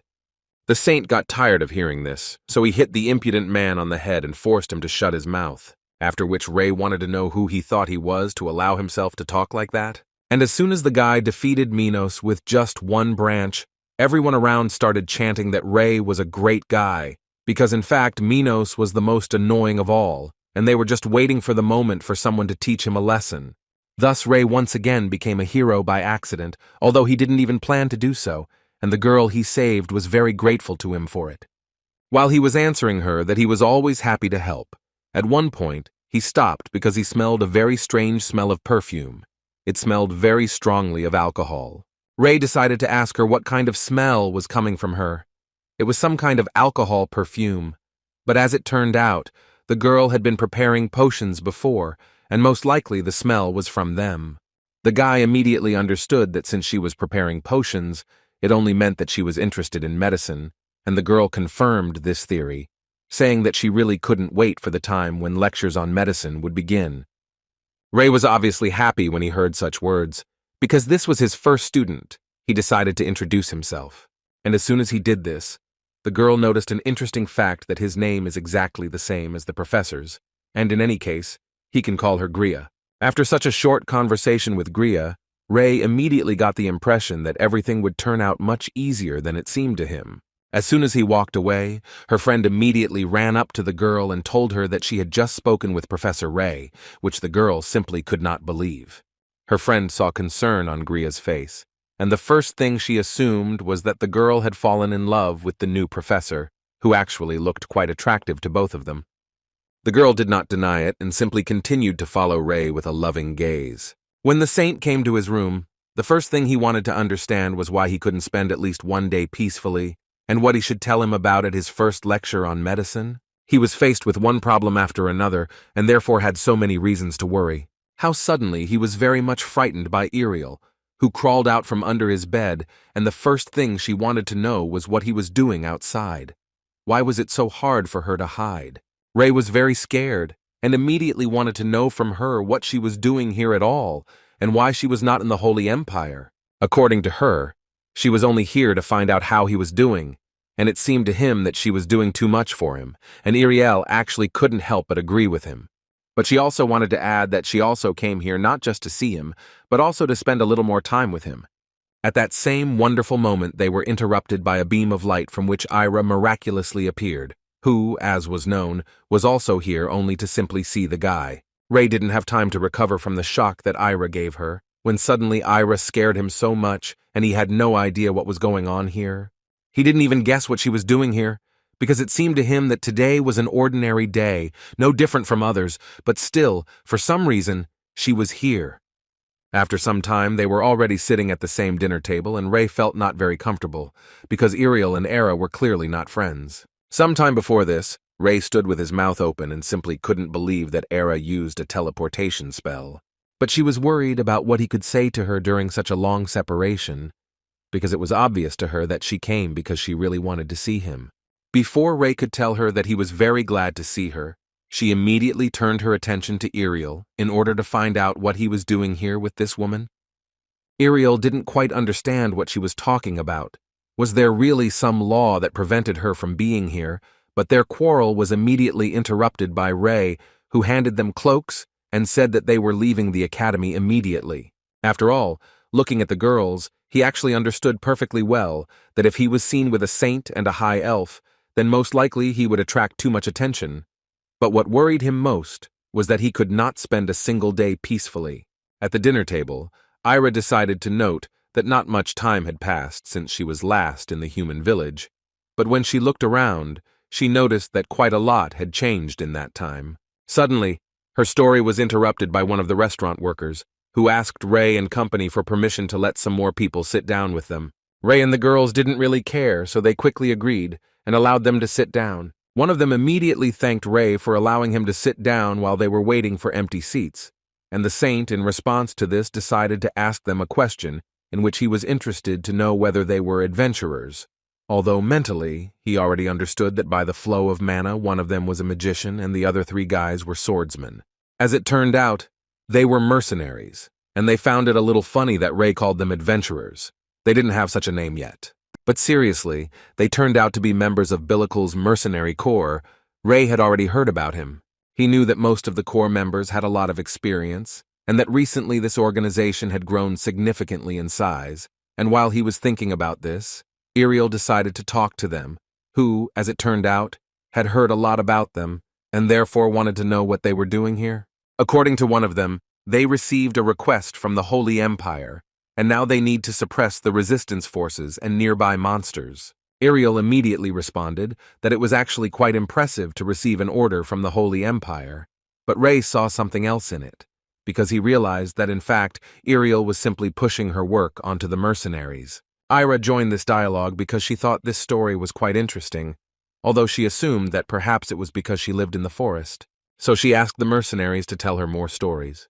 The mercenaries began to tell her about their troubles, and she managed to find out a lot of information, as well as Ray, because if you believe the words of the mercenaries, then after his arrival at the academy, the number of monsters sharply decreased.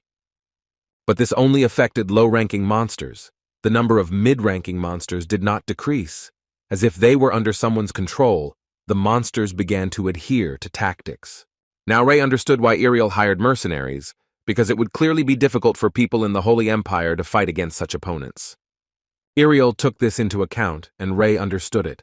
But suddenly, their dialogue and the guy's thoughts were interrupted by screams about the monsters around the restaurant. Ariel immediately suggested that he go out and figure out everything that was going on there. And as soon as they went outside, they immediately noticed a bunch of wyverns flying in the air. The mercenaries, as soon as they looked at one of them, immediately became so scared that she couldn't even move, although they understood that this state was controlled by fear. but they couldn't do anything about it. Ira also went outside, believing that fear could only affect weak people, after which she began an attack on her new opponent, simultaneously asking her how she dared to use force against someone who was much stronger than her. Rei also joined the battle, using a capture skill to cancel the spell that the wyvern was about to use. Era told Rei that this wyvern was able to cast a spell even after it felt fear from Era, and for Rei this was very strange, because they both had the impression that this wyvern simply lacked consciousness.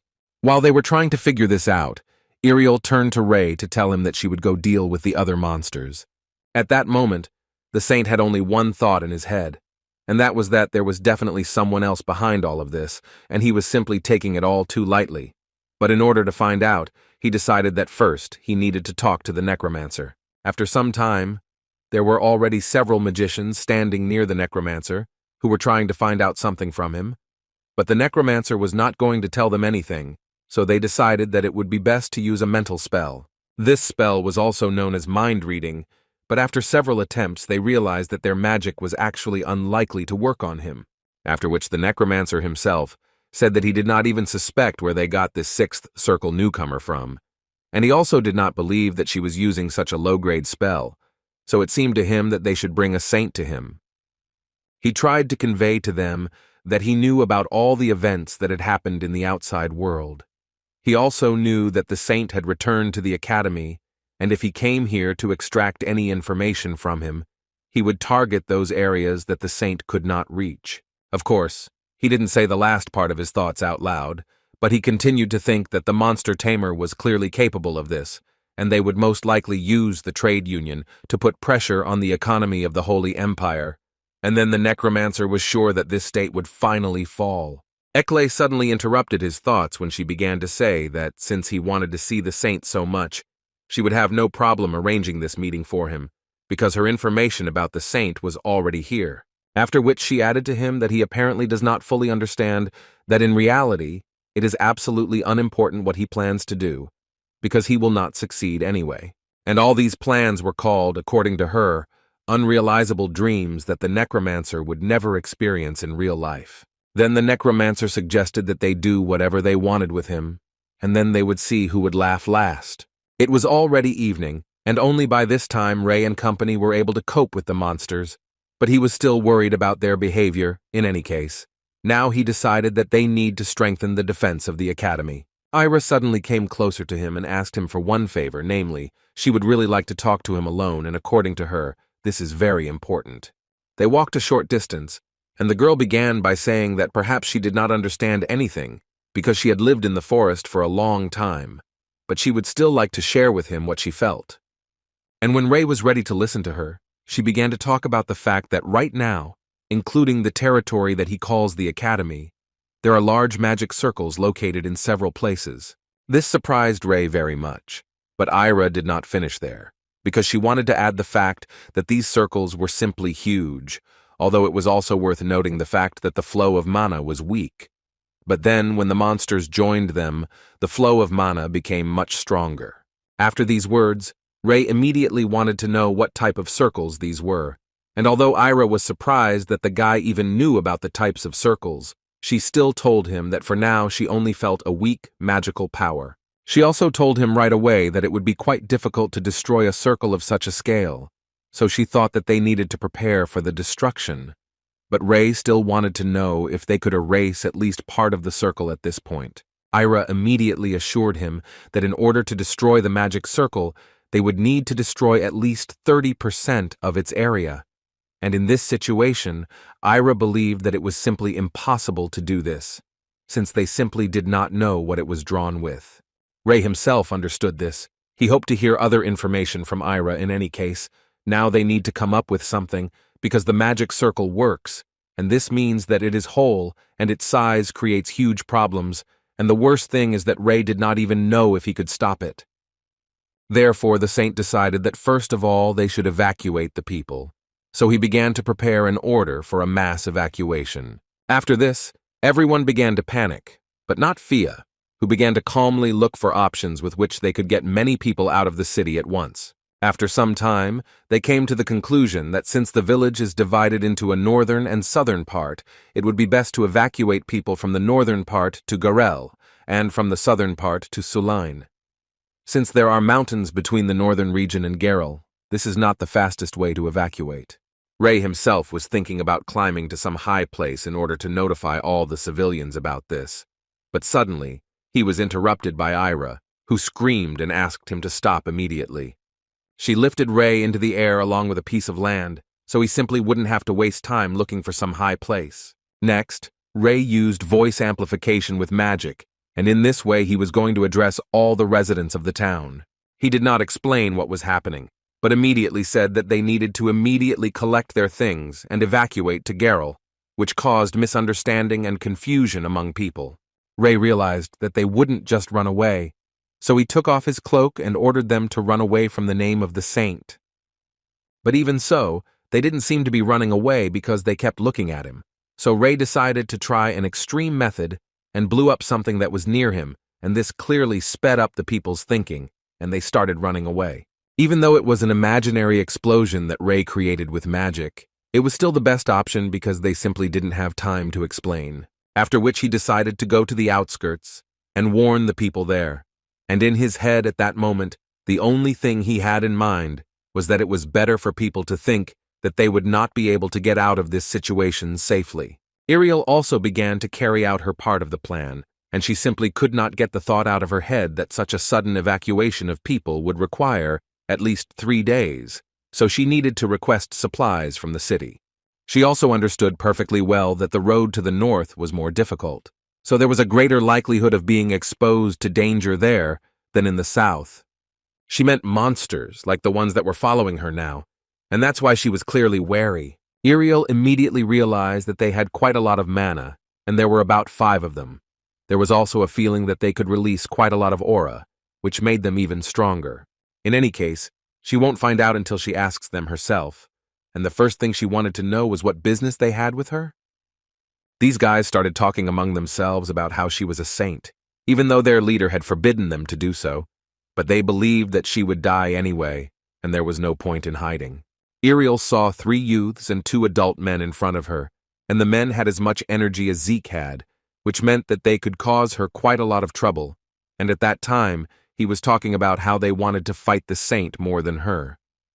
Ariel believed that they looked down on her, and for this, they would suffer the punishment they deserved. And as soon as she said this, one of them immediately went into battle with the words that they had already punished many who did not respect them, and she would be next. Ariel didn't think long and immediately used holy energy, which helped her block this guy's blow, as well as strike back at the rest of her enemies. After which she stopped for a moment to convey to them that it would be better for them to continue lying where they were now. Otherwise she would use even greater force, and then they would regret that they were born into this world at all. She was interrupted by one of the sword masters, who had an incredibly high level and quite good technique, which was basically expected from a sword master. The only thing she didn't understand was what were 2 sword masters doing here? She, of course, assumed that it could be the Lessian Empire, but they had no reason to attack her. And it was also obvious that the Empire would not be able to deal with a saint, so they would not do such a stupid thing.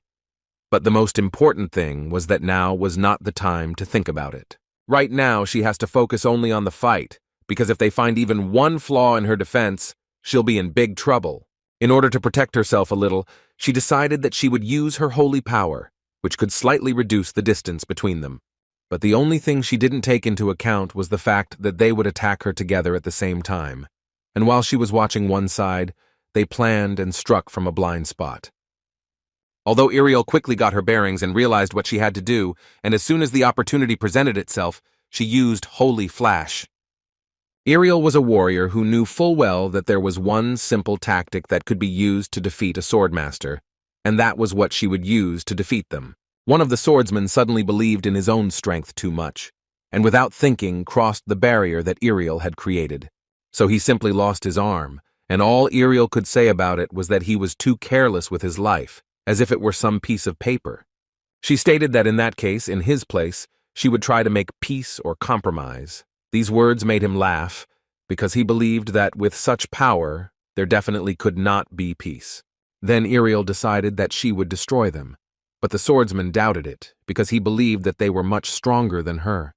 She turned to him with a smile to tell him that she might not be able to do it, but luckily she knew someone who could. At this point, their dialogue came to an end, and the swordsman had nothing to say in response to these words. Iriel sent him to another world, and when she turned around, she noticed that all his friends had scattered in different directions, but she was not going to let them escape.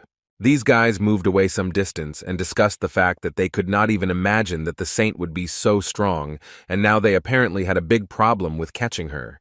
But before they could finish talking about this, a saint suddenly appeared right in front of them, who wanted to immediately assure them that they would not succeed in reality, and she could tell them this for sure. They clearly didn't think that she would be able to catch up with them so quickly, and their thoughts were interrupted by Iriel, who suggested that they just go with her while she was kind, because if they decided to refuse, she would still take them with her, although it would be much more painful for them. After these words, one of them threw something into his mouth and bit into it. After him, several more guys did the same, after which blood began to flow from their mouths, and it became clear that these were small capsules with poison, and looking at this, Iriel thought that it was quite decisive to end her life for the sake of preserving the secret. But it's still useless, because they've encountered someone who can cure and save them even from such a condition. After which she told them that they simply could not die while she was with them, and now she hoped that they had learned their lesson, and once again offered them to go with her, or they had another option, in which she would simply cut off their legs and drag them along. The choice was theirs alone. They tried to find out what would happen to them if they went with her, but she thought it was a pretty stupid question, because for trying to destroy a saint, they would obviously be executed. One of them realized that even if they told the Holy Empire everything, it still wouldn't be able to do anything, and most likely it would be the end for them. But Iriel immediately interrupted him and said that it wasn't up to them to decide, their job was to simply tell them everything.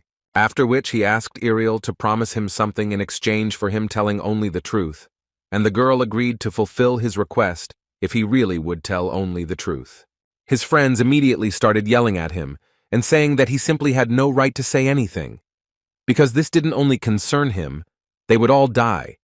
But he didn't listen to them and still took an oath that he would only tell the truth.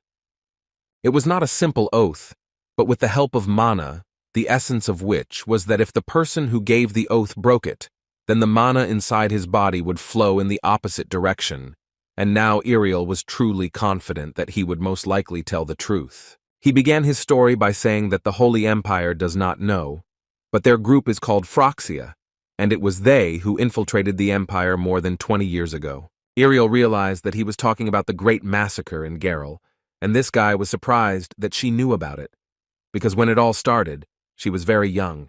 The man continued his story and said that everyone then said that it was a monster who did it, but in fact, everything was not so. According to this guy, it happened because of Phroxia's actions. Then, they survived the Great Massacre, but they were kidnapped. Only a few people with great physical strength were chosen, and all the rest became victims of the monsters, unfortunately. Sword masters were kidnapped from other kingdoms, and their captors killed their family members if they refused to obey. They even held this guy's younger brother hostage, who tells about it with tears in his eyes, and now the only request he has is for Phroxia to be destroyed. Iriel listened to him attentively, and after he finished speaking, she confidently told him that she understood him, and now she advised them to leave here as soon as possible. They were surprised by the girl's decision. Was she really letting them go? But Iriel asked them not to be so surprised by this, and to return to their families as soon as possible, or if they wanted, they could simply die alone. It was purely their choice. And to make them feel calmer, she assured them that now they could not be afraid of Phroxia, although she could not promise them that they would destroy them, but she personally would do everything possible for this. After that, all the other guys suddenly started talking about how they wanted to tell her something about Phroxia, but Iriel didn't have time to listen to each of them, so she asked them to follow her so that she could listen to them along the way. Ray, meanwhile, was examining the territory, and to his surprise, he did not see a single magic circle, although he was sure that it was definitely here, which meant that he needed to find it quickly, because if the magic suddenly activated, then they would have big problems. While he was walking through this city, He noticed traces of explosions, mana and bloodshed on the street, which is most likely why the villagers were petrified.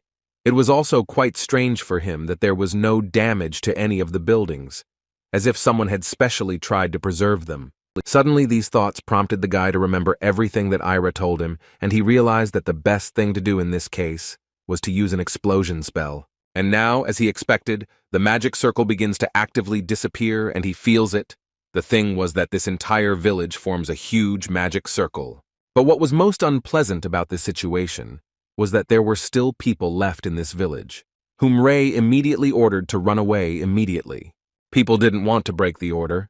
They were just trying to tell the Holy Lord that they were in a state of shock from the fact that people were just petrified like that. According to them, they thought that they would also turn into stone over time during the evacuation, so they couldn't escape earlier. Then Ray decided to find out from them who turned all these people into stone. They immediately told him that these were monsters, which are called ghosts, who use black magic, and when they came to their senses, they noticed that several monsters were running around the village. Also, these local residents did not believe that some guy started to destroy houses, and no one even suspected that this guy would be a saint. But suddenly their thoughts were interrupted by Ray, who wanted to ask them why they didn't think of catching the monsters, since they were clearly using aura. They couldn't even imagine how Ray knew that they were using aura, but he didn't stop there, and added that the blood on them clearly indicated that they hadn't been hiding here all this time. Ray led to the fact that he guessed that they destroyed the soldiers who were fighting the monsters, and then hid in the building so that no one would think about them. They realized that they had been exposed, and that there was essentially no other way out. They decided to crack the exact same capsule as the people who met Iriel did. But this time, it worked much faster, and they literally dissolved, which is why the saint simply did not have time to react. He had never heard of a substance that could dissolve the entire body so quickly. He was upset that he couldn't do anything about it, but he also understood that now there was simply no time to worry about it, because he needed to deal with the magic circle. He understood that one explosion would definitely not be enough for this, so he decided to use a spell called mana detection. So he scanned the area that was around and realized that there were no people left here. So he decided to finish with all this as quickly as possible. He set about performing his ritual. No matter how hard it was, Ray tried to do everything to close this issue as quickly as possible. On the way, Iriel's new acquaintances told her about how they were kidnapped by Phroxia, and also after that they went through hard training, which was necessary so that later they could do all sorts of stupid things. But all this information was not so interesting for Iriel because she expected to hear something a little different. She hoped that they would tell her the size of Phroxia, a rough idea of their strength, skills, methods of transmitting information, at least something of this. But she understood that before this she knew nothing at all. So for a start, it was not bad. One of them decided to find out something from the saint. He was quite interested in finding out how her childhood went, because as far as they knew, she grew up in a rich family. In a small church on a small island of the Holy Empire, there lived a beautiful girl named Iriel. She had pink eyes and soft golden hair. Iriel was the most beautiful girl in the orphanage church. She had a kind heart and a wonderful character. One day, Priest George suggested that the girl go to the outside world, because it seemed to him that the girl was always interested in learning new things about the village. Iriel agreed with him that she was really interested in learning something new about the village, but she didn't know what she would do there, and she was also quite sad to part with her friends. But he insisted because he thought that she was a pretty smart girl and would definitely cope with everything. Besides, he will try to help her, because he thought that here she would clearly waste her talent, but he sees great potential in her, and a better future clearly awaits her in the outside world. He also didn't forget to say that he would make sure that she could return at any moment. And then little Iriel immediately agreed to this proposal. And Gyogre was glad that she agreed, because in fact she could go today, but she was not ready to do it so quickly, because she had not yet said goodbye to all her friends, but he once again convinced her that she needed to go right now. Iriel was actually upset for a long time that she was never able to say goodbye to her friends, but the priest assured her that there was nothing to worry about because she could just send them a letter, and in fact, Iriel understood that the man was right. On the way, she noticed that they had actually already passed the village, and so Iriel decided to find out where they were actually going. In response to this question, The priest smiled and told her that there was no need to worry because they were heading to the port, after which he added that in fact, they would board a ship to sail to Heckel. According to him, it was a fairly large city, and she would be much better off there than in their village on the island. He understood that she might be worried, so he asked her to simply imagine that this was some kind of research. Ariel was becoming more and more interested with each passing second, so she happily followed the priest. After several hours of traveling on a ship, they finally arrived in the very city that the priest had told her about, the very same Heckel. Ariel immediately noticed that this city was simply amazing, but now she wanted to know where they would go next. Geogre couldn't tell her about it yet because, according to him, they needed to talk about it first. He held out a mug into which he poured tea with holy water. Nothing special, he just prepared it to celebrate their arrival. And as soon as Ariel took a sip, she immediately felt an incredible clouding of her mind. And after a few seconds, her eyes began to close on their own, and she could not stop it. Ariel slept for a while, and when she woke up, she heard Geogre's voice, who was talking to a local seller, with whom he was negotiating a price, and what the buyer was offering him clearly did not suit him. And when she fully woke up, all that Geogre could tell her was that he would hope that she would live her happy life in this place. At first, Ariel thought that this was the place he had told her about, but his answer made her understand that this was not the case at all, because he told her that this was a settlement of slave traders. Geogre was not shy, and told the girl with a smile that he simply sold her. And from that day on, she is a legal slave. Ariel clearly did not expect to see such a life, so she started yelling at him and saying that they clearly weren't talking about this. She thought he was taking her to an amazing place, and he told her he would help her find what she wanted to do. But all she heard in response was that she was just naive, because it was all a lie. He also decided to add that she was a smart enough child, so he was sure that she would be able to work, and he didn't lie when he said that she could write to her friends at any time she wanted to do so. Although then he suddenly said that perhaps she wouldn't have to write to them, because he would do everything to bring her friends here. At this phrase, their dialogue ended, and all that Ariel heard next was that her new owner was yelling at her, forcing her to follow him. That's exactly how these people deceived her. She stared at the wall for 4 days like she was crazy. But in reality, it was part of her escape plan, and after a while this behavior began to bear fruit, because the guards became less vigilant towards her. During her entire stay there, she analyzed the surrounding area, remembered the actions and habits of all the people who entered and exited this building, and finally, the day of its sale arrived. Before which, she remembered how her mother, before leaving, told the little girl that she had to protect her to the last, but still she had to hand over her daughter into the hands of Lord Gaia, who had to protect Ariel. The woman gave her a cross and said that she was sure that her daughter would grow up very strong and become a great person. All these memories and thoughts that she should become stronger sat in her head all this time, and now she decided that the time had finally come when she should act. She thought about this plan for 4 days. She thought that she simply had no other choice, especially since the person who bought this girl constantly told her that the priest who sold her to him was a complete fool, because someone like Ariel was clearly worth more than 2 coins. The girl knew that she was much weaker than him, and if she managed to escape, it would be a great success. But she was still going to try, and to do this she pretended that she was very ill. She knew that a young girl would not be able to escape from an adult man so easily. So she decided that she would make this man lose his vigilance as soon as he approached her to check if she was dead. Ariel suddenly opened her eyes and stuck the very cross that her mother had given her into the neck of this big guy. And when she did this, she was right, because he really did lose all concentration. With such a past, she was not against being called a destroyer, and the guy clearly did not expect to hear such a story.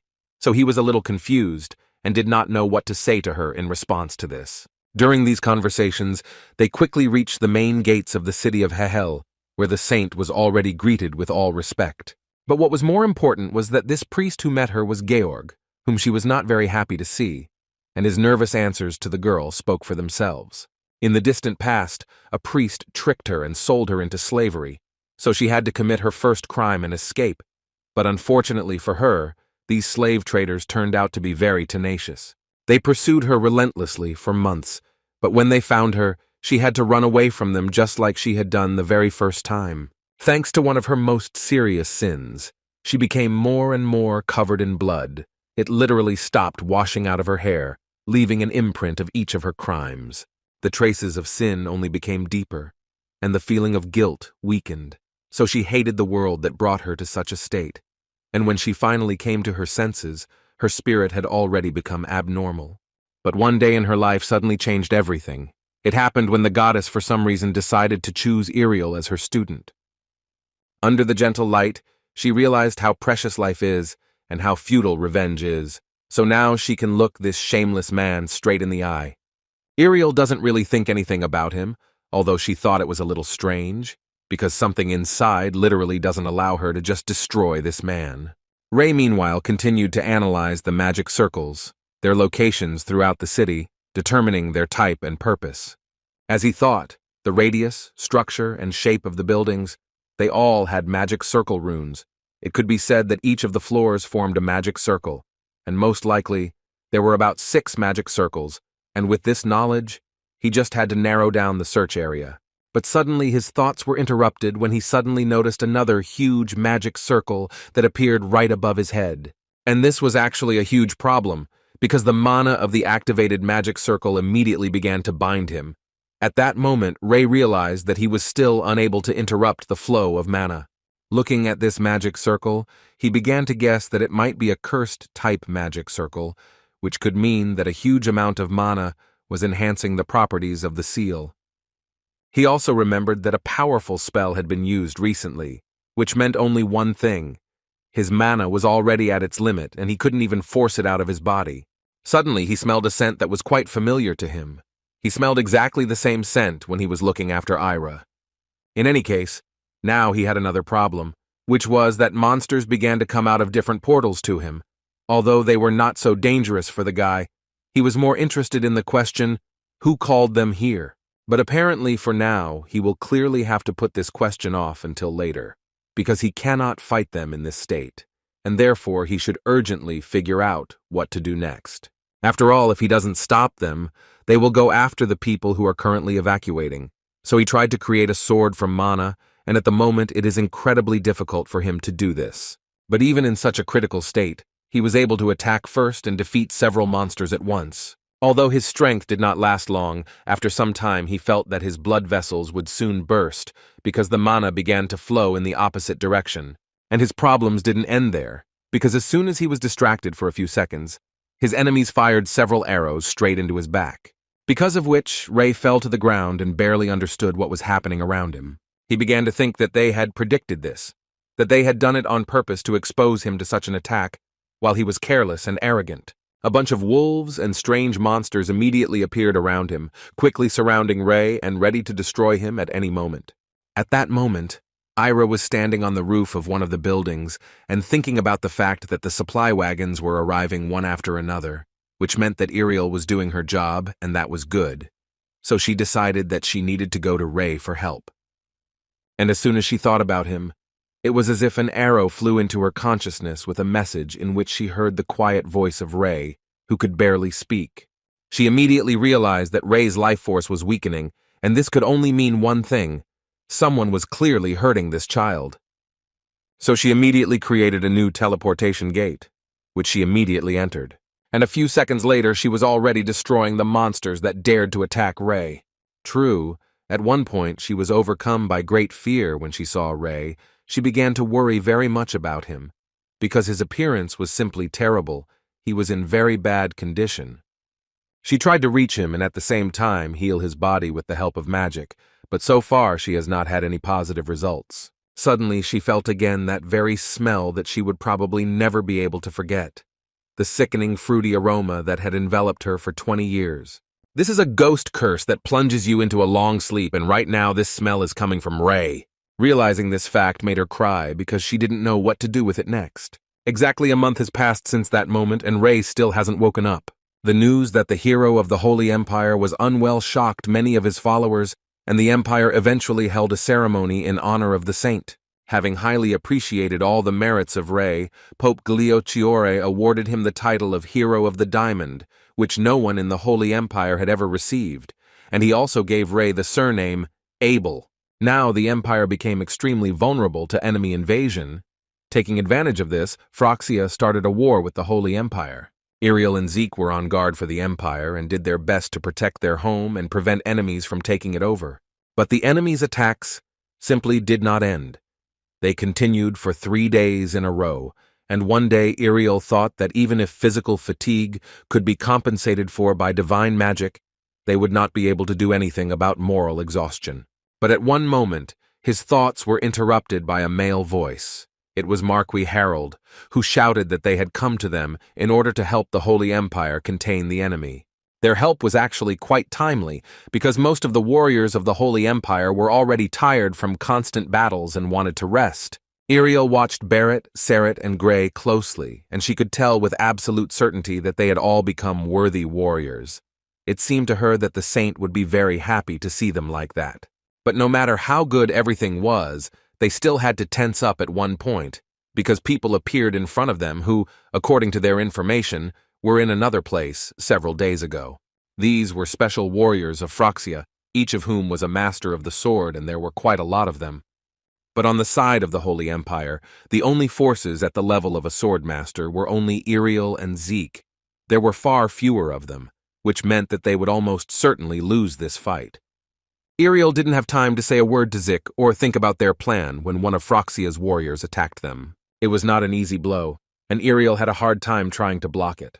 But this old man was not going to stop there, so he gathered all his strength and wanted to launch another attack. Zeke couldn't just leave the saint in trouble, so he immediately stood in front of her to try to block this blow. But he certainly didn't expect that this blow would be so powerful, and that it would be so difficult to parry it. After such an attack, Zeke clearly did not feel his best. He could barely stand on his feet, and this was only one attack. The gap in forces was colossal. They clearly wouldn't be able to win just like that. So Iriel made a rather logical decision when she ordered everyone to retreat immediately. The enemy swordmaster was not going to let them go so easily, so as soon as they started running, he immediately gave chase. But he did not take into account that Iriel would decide to use his most powerful blow in this case, which was called the Light of Gaia. This radiation of power really stopped Phroxia's attacks, although everyone around understood that it would not last long and sooner or later her powers would run out. For a second, this old man even thought that all his opponents had evaporated because she had borrowed divine power. The Holy Empire's plan was not too intricate, because while the Order of the Seven Holy Knights would advance, the Knights of Marquis Harold would strike from the rear. This is exactly the plan announced by Gaia, who also added that the pontiff and the priests will have complete control over the paladins, and their clash will take place in the forest in the north.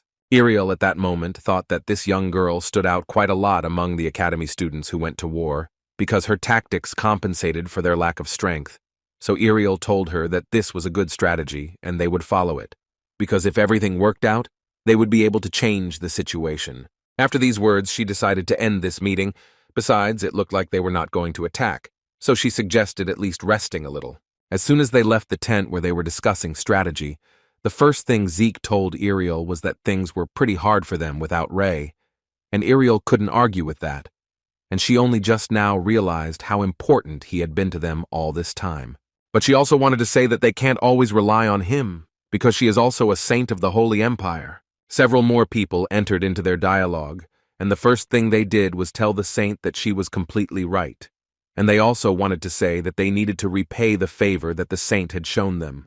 Zeke was glad to see them, but still decided to ask why they left their comfortable places to come here. One of them answered that during war there are no comfortable places, and this made Iriel smile, although at that moment she was thinking about whether this was one of the consequences of the changes that had occurred in the Empire. In her head, at that moment, there was a thought that these nobles had previously been driven only by the interests of their families, but now they had united for a common goal, and she would never have thought that she would ever feel some kind of connection with them. Euclid once again decided to come to the saint's chambers and find out how he was doing. Ira, who did not leave the guy's side for a moment, answered her that, unfortunately, nothing had changed. According to her, his body was not moving, but his mind was quite alert, after which she asked Euclid to keep the saint company, because now she was leaving. Euclid wished her a good journey, and immediately thought about the fact that only a saint could be a person who enjoys the love and care of a high elf. Moreover, she was surprised at how many people were worried about him at all. That's why she wanted more than anything for Rei to finally wake up and delight everyone with his presence again. Rei's mana reserve is unique. He does not form a magic circle inside his body, but draws mana from the environment. But currently, there are two sources of mana in Rei's body, the magic of the Bone Dragon and the spell that Era was under. This is the same mana of the magic circle. The method he used to treat Ira was unique, because it wasn't really a treatment. He simply pushed the spell mana outside of her body using magic. He needs to push the cursed mana out of his body, but unfortunately he has less control over it now, so he won't be able to do it on his own. He had the idea to move the Bone Dragon's mana because he knew that they simply could not coexist in one place, and then, according to his plan, the Bone Dragon's energy would displace the cursed mana. Rei did this, and now all he could do was watch the two energies fight each other, and it seemed to him that it would be really great if the dragon's energy won. But he understood perfectly well that the curse had been growing stronger over the decades, and if the magic circle completely destroyed the dragon's energy, then for Rei it would be the end, and most likely he would simply die. So Rei decided to prepare himself properly for this moment, and for this he collected as much mana as possible, because he understood that in any case, all this madness would happen inside his body, and then it would most likely seriously affect him. The guy didn't even guess who created this magic circle, but if he ever managed to catch it, Rei promised himself that this person or creature would definitely answer for everything. Meanwhile, the fighting on the battlefield continued, and Mrs. Euclidwood also went out to fight again. She used quite strong magic, because of which her enemies had to retreat, and this could not but please her, although she did not show it. Euclid ordered all her troops to return to the Empire and rest, after which the knights ran up to her and began to tell her that she was simply magnificent today, and no Phroxia could compare to her. And in fact, she agreed with them, because it seemed to her too that if they continued to fight in this spirit, they would easily be able to protect not only Sulain, but also Garel and Salonia. But she also didn't forget that they had to take into account all the variables, and most of the enemy troops were located near Garel, and knowing this, she understood that they would certainly need reinforcements. She ordered her assistants to transfer all their forces to Garel, and they were ready to fulfill her request without any problems. Suddenly she felt an incredibly strong flow of mana, and immediately raised her eyes up to determine what was happening, but she saw nothing. And the whole thing was that Rei finally came to his senses and opened his eyes. He himself did not expect that he would be able to return, but he still managed to do it, and he returned to his previous life. Moreover, due to this experience, the Bone Dragon energy in his hand disappeared and it became normal again, so now he can confidently say that it was a good idea to make the two types of mana collide. The dragon's energy was completely gone when the curse overcame it, but the curse itself was too weak to continue to keep Rei in chains, so he was able to wake up. He can't move his entire body yet, but he can control the mana in the environment. Now he has decided to concentrate more on his healing, because now a lot depends on him. After he woke up, he began to feel like his left arm was much lighter, and this was quite strange for Rei. And not only this made him wary, he also noticed that it was as if his mana was filling his blood vessels, muscles, and every cell of his body. Rei concluded that the mana inside his body had become active, because his hand had become accustomed to the large amount of mana flowing through it. The mana essentially circulates in his left hand where the two energies collide, and this essentially optimizes the mana consumption in his body, and thus increases efficiency. He liked the feeling most of all when mana was activated. It was just an amazing sensation, so he decided to adapt his whole body to it. The healing was quite successful, and after some time Rei was finally able to get up, and the first thing he felt was that his body became incredibly light, and his physical fitness improved significantly. All this made him think that it was time for him to return and help his people. After all, at this moment all the chains that bound the beast have fallen, and now Rei is absolutely free. The appearance of the Swordmasters was a turning point. At night they retreated to the capital of the Holy Empire, and therefore Iriel understood perfectly well that if they lost more warriors here, it would be very difficult to protect Salonia, so she decided to get out of here as soon as possible. Iriel ordered all her people to leave immediately, after which she sat down and thought that she had to stop them at any cost, because if she didn't do it, then she would start having big problems. Although Zeke and company asked her to leave, saying that they would try to delay them somehow, She had to leave with everyone, because without her, the people would definitely not be able to cope.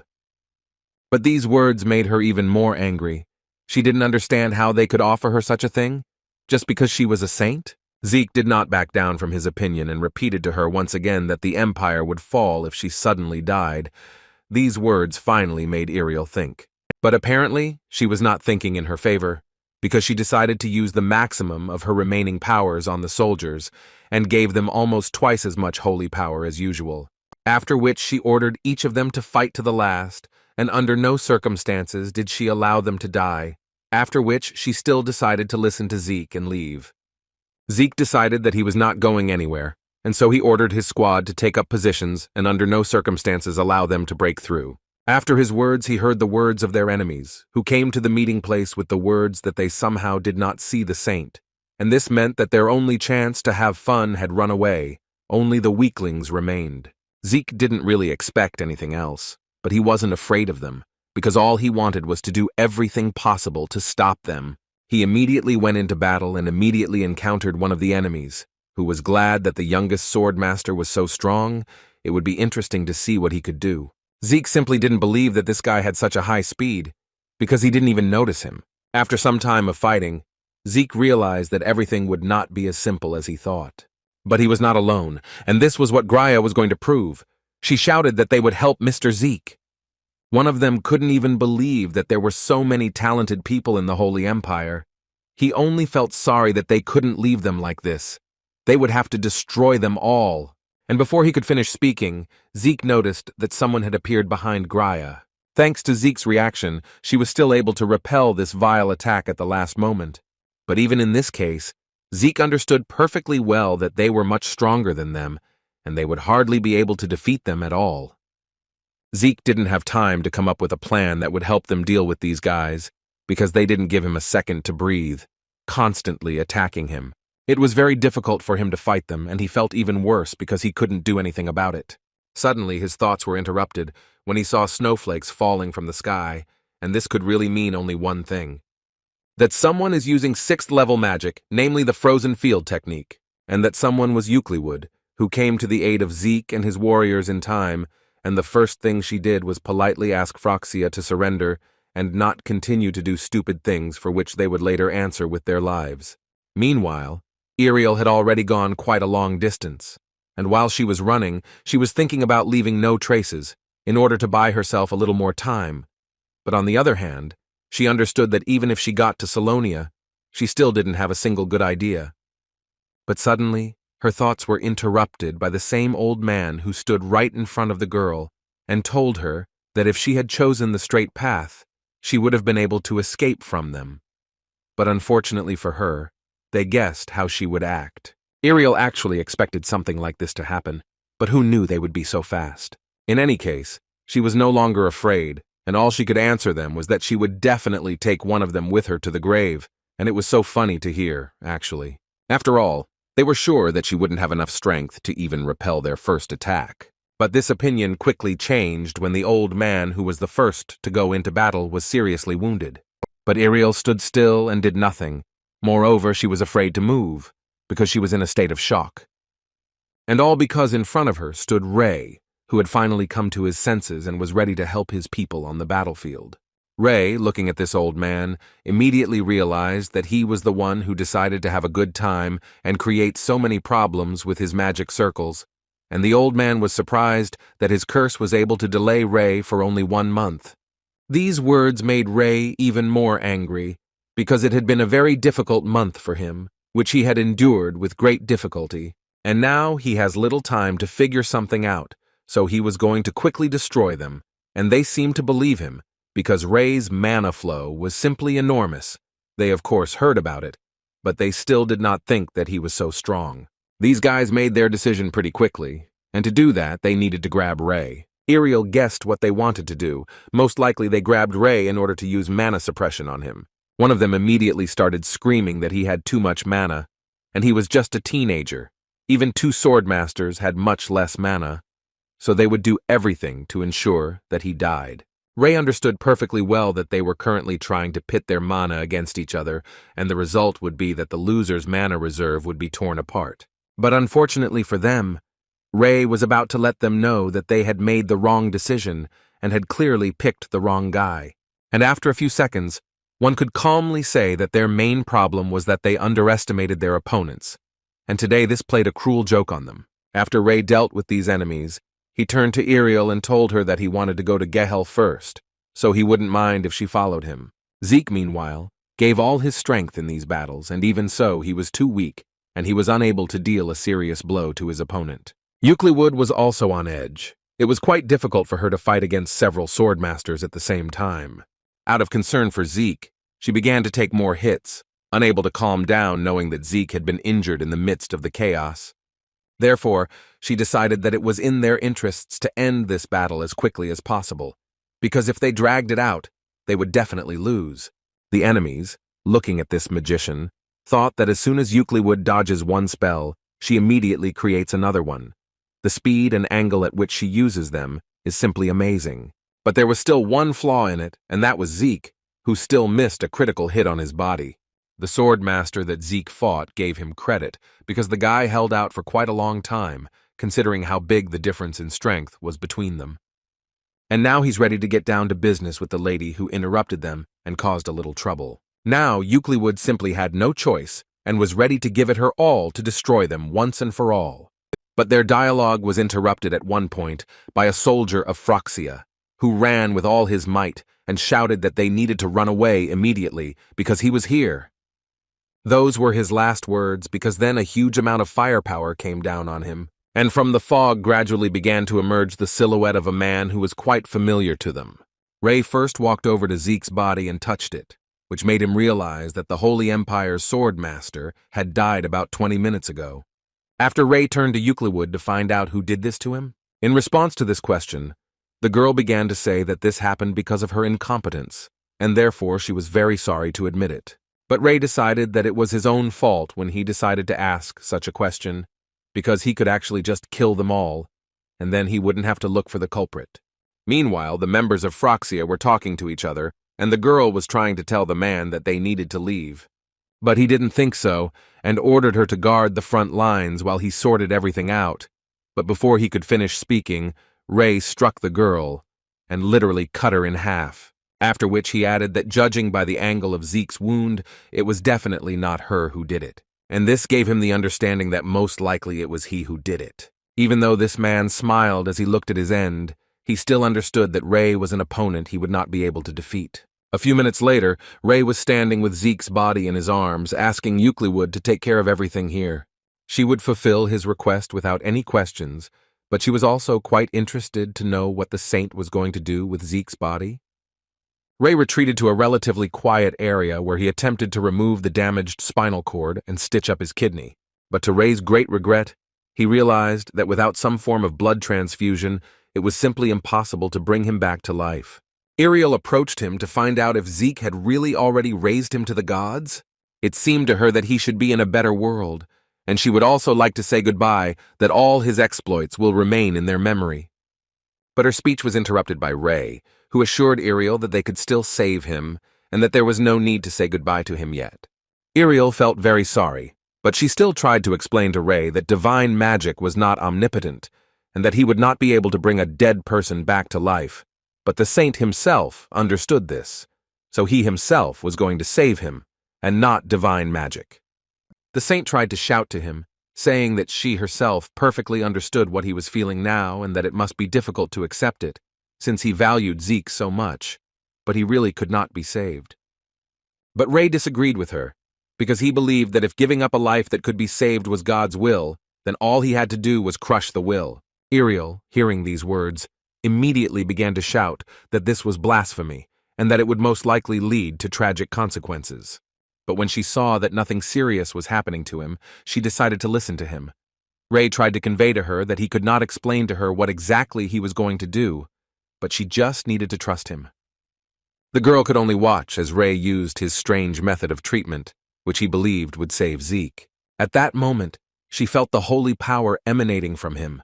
Despite the fact that Ray used mana and said words that undermined his faith in God, it was really absurd, but still she was willing to help him. He just needed to ask her for it. Ray was glad that she finally agreed with him, and so he assured her that she was actually already doing quite a lot. Although the saint himself understood perfectly well that Zeke's brain had already died, this was the very state in which it was impossible to save him. But just now, with the help of divine magic, his physical condition became the same as that of a living person. He did not forget that he could save him within 4 minutes from the moment the heart stopped, and now every second counted. So Ray decided that he would first cut the ribs that covered the heart. At that moment, he really needed an automatic external defibrillator. Instead of this device, he decided to use lightning, which caused the heart to start up again and begin moving blood throughout the body. The defibrillator is actually a solution to the current problem. If the movement becomes unstable or stops, then it is an indicator of the body's weak state. So Ray decided to use magic to control this movement. And for this, he wanted to strike lightning in a precise rhythm in order to massage the heart and stimulate blood flow. He did this for quite a long time, and all the while he begged Zeke to fight and start pumping blood through his body. And at one point his heart started up and began pumping blood on its own, so Ray immediately turned to Ariel and asked her to heal Zeke.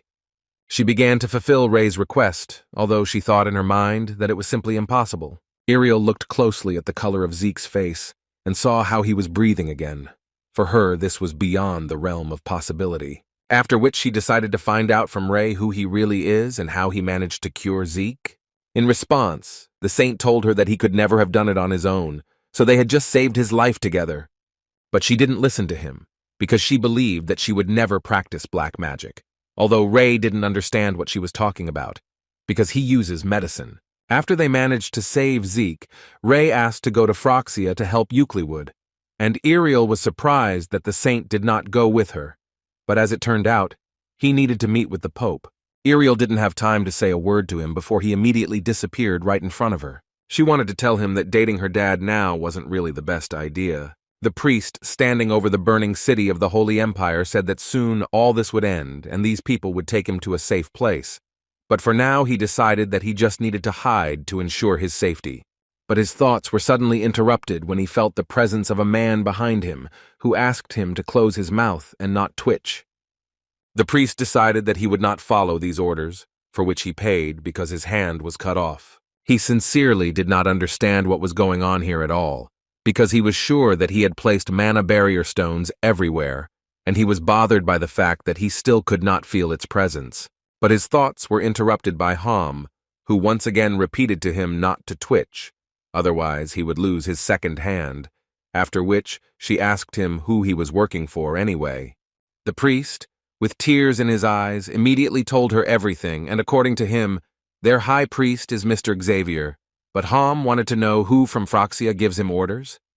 He suddenly didn't want to answer this question, and this caused such disappointment to the Dame family, because they always didn't understand why people constantly complicate everything, and why they couldn't just tell them the whole truth right away. And all because what she disliked most of all was that very feeling when she had to dig around in someone's head. The priest couldn't quite believe that they were using divine magic of unorthodox interrogation on him, and how did they even manage to do it? Anyway, after a while it was all over, and basically after such an interrogation session, they learned useless information, and on such a not very good note, they decided that they needed to leave immediately. Before leaving, one member of the Dame family stayed behind to clear all traces, after which he would return to the main group, which had gone to see the saint. Hom understood that Ray had most likely already headed to the Vatican by this time and they should speed up.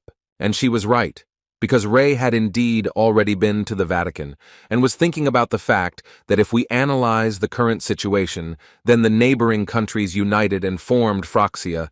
This is not a newly emerged force. If they infiltrated the top leadership of the Holy Empire, then it will be difficult to figure it out with the help of his influence. But Ray still decided to try to do it, and the first thing he did was go to the Pope's chambers. On the way he was met by one of the guards, who was slightly shocked when he saw the saint in front of him. Ray didn't say anything extra. He just asked the guy to tell his dad that he wanted to meet him. As soon as Ray met his dad, the first thing he told him about a group called Phroxia and the things they did, which made his dad incredibly angry because he didn't understand how they dared to do something like that.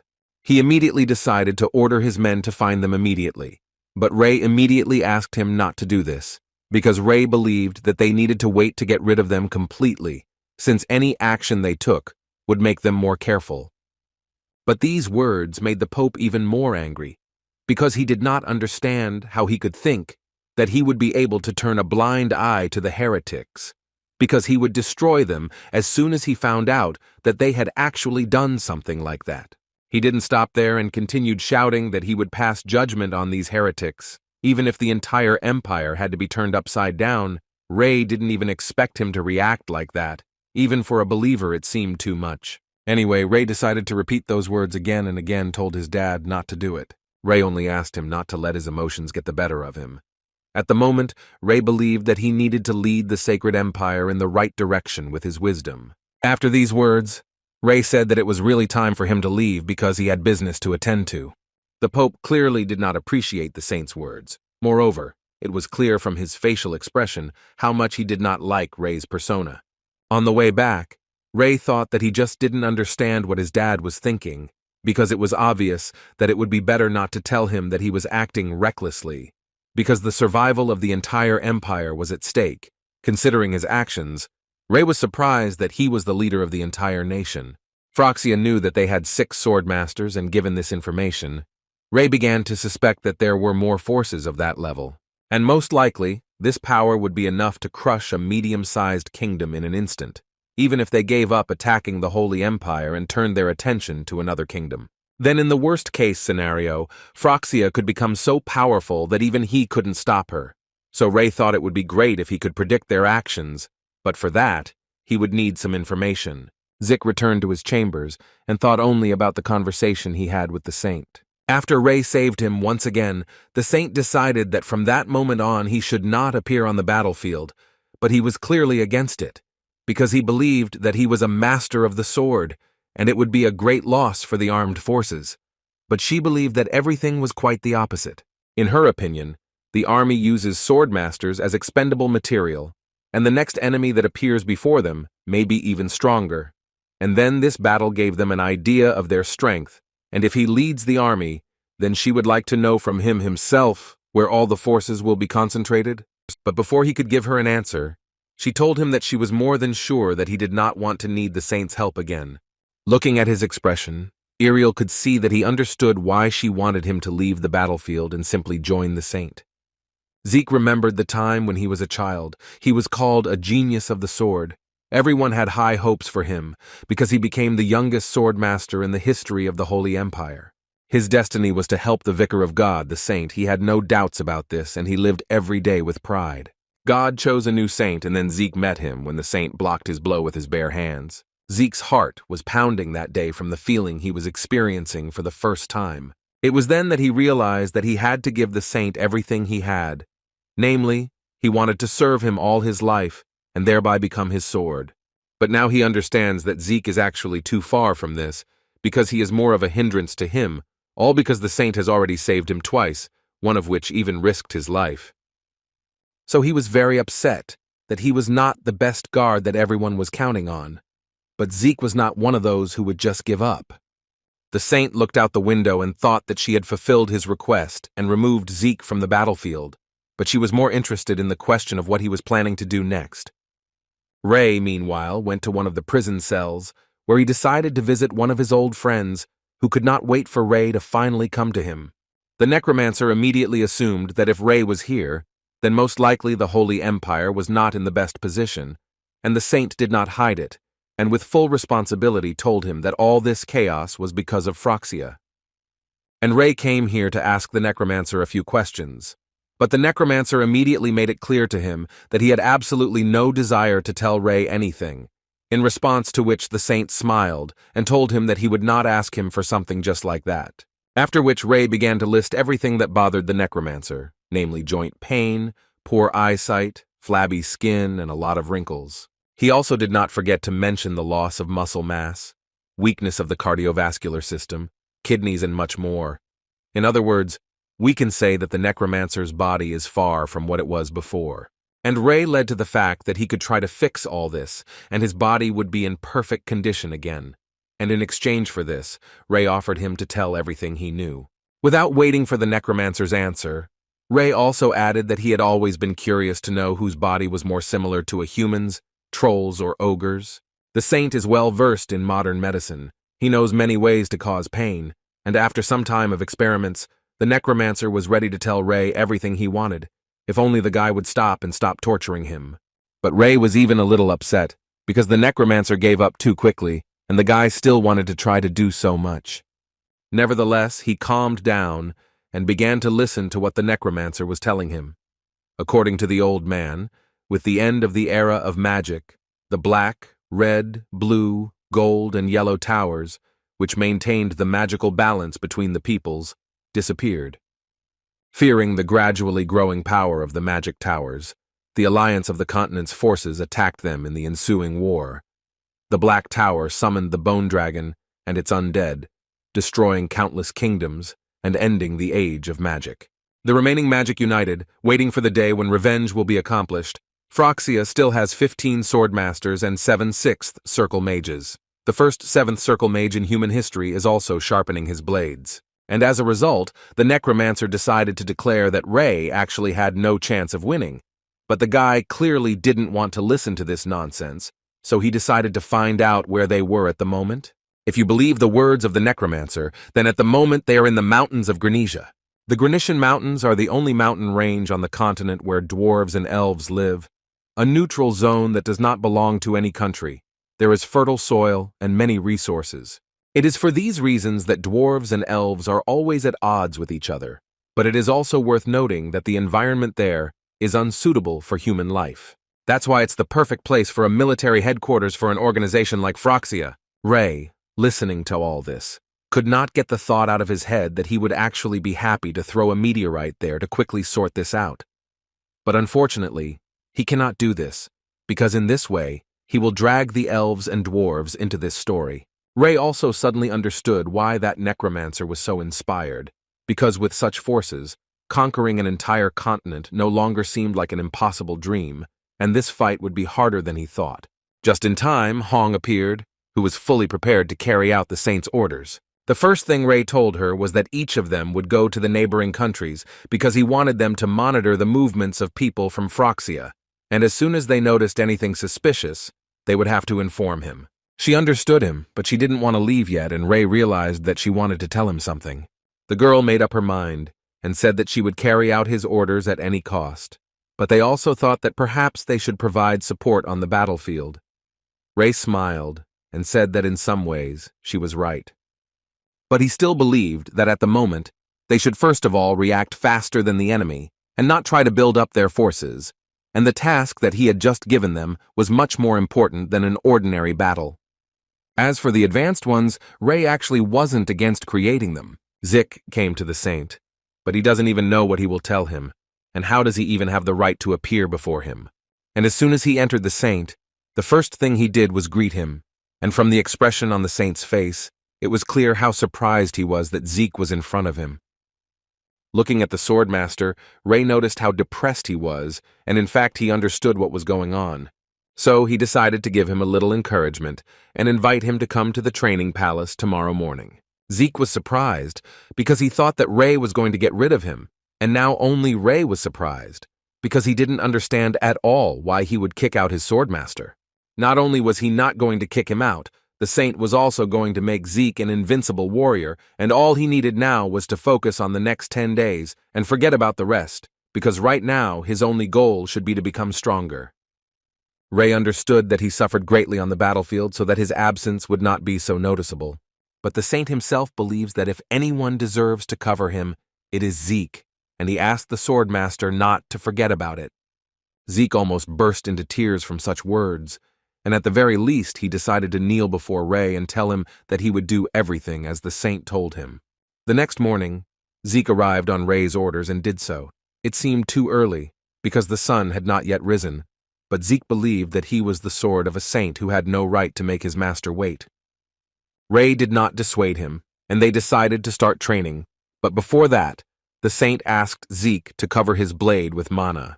And as soon as Zeke did this, Rei immediately decided to tell him that now he should get rid of his old habits, and it's not just about how he covers his sword with mana.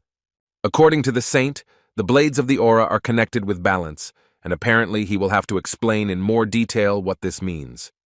And to do this, he asked Zeke to imagine a sword with 3 equal parts, to each of which he needs to distribute mana equally, and in order to help Zeke do this for the first time, Rei decided to act on his mana to create that very connection. After a few seconds, the saint managed to do it, and Zeke's blade became many times stronger than it had been a few minutes ago. It was a completely different level of power. The air seemed to be attracted to the mana, and Zeke couldn't believe until the very end that his aura could become like that. Now Rei advised him to try again in order to consolidate his result. With the same feeling that Rei had demonstrated, Zeke tried to repeat his success.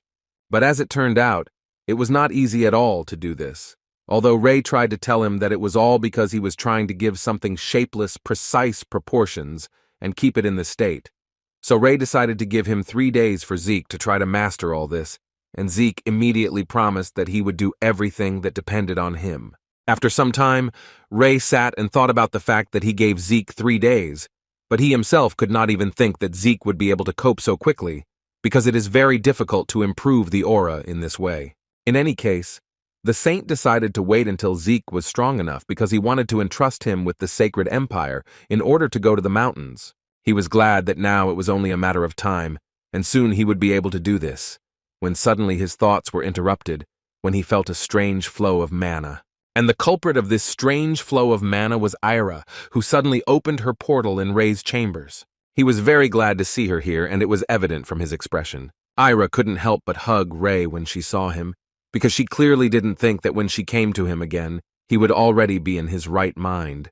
When they finally enjoyed meeting each other, Rei decided to ask Era what she knew about the Granisha Mountains, and according to the elf, she was not the main one in these forests, but another high elf. This is what Rei was afraid of, because it complicates things even more for him. It didn't really matter if the plan to destroy Phroxia was large-scale, because even a small disturbance would be noticeable. Elves are known for their distrust of outsiders, and they would be even more unpleasant if a powerful stranger appeared on their territory. Thus, Rei understood perfectly well that he could lose the favor of the High Elf, and then not only the villagers, but also the elves who live nearby would not just let it go. He wanted to know if that High Elf was also as strong as Ira, but according to the elf, all High Elves are strong, but if this is important, then that elf is weaker than Era, because she is the guardian of all High Elves, and this only meant that if he suddenly became an enemy of the High Elves, then Ira would be forced to destroy him. So Rei decided that he would try to avoid conflicts with the elves. On this wonderful note, they decided to end their dialogue, because it was time for Ira to go, and finally she told Rei that she was very glad that he had finally come to his senses, and he was grateful to her that she visited him so often, despite the fact that she had so little time. In response to these words, Ira reminded him that he also took care of her when she was sick, so she would like to be the one who should thank him. And when she had already entered the portal, she decided to tell Rei not to worry so much, because that elf was a supporter of permissiveness, so she was sure that everything would be fine with him as long as he didn't cross the line. Rei didn't really understand her, that he still thought that he shouldn't worry if he showed up there, then it was unlikely that anything would happen to him. 3 days later, as Rei promised, he came to see the results that Zeke had achieved during this time. And he did it quite well, and Zeke himself said that when Rei controlled his aura, it seemed to him that something inside him awakened, and so he thought about this feeling and felt that he could get closer to the state in which he was during the fight with Zahard. Rei didn't even think that Zeke constantly maintains the state of aura. Moreover, he apparently even maintains the form of the sword only with the help of aura. And it seemed to the saint that this should be enough, and now he can finally entrust him with the sacred empire and leave peacefully. So he asked Zeke again if he really wanted to become stronger, to which he heard a confident answer. Rei then decided to teach Zeke one last lesson, in which the swordmaster would have to try to block Rei's sword.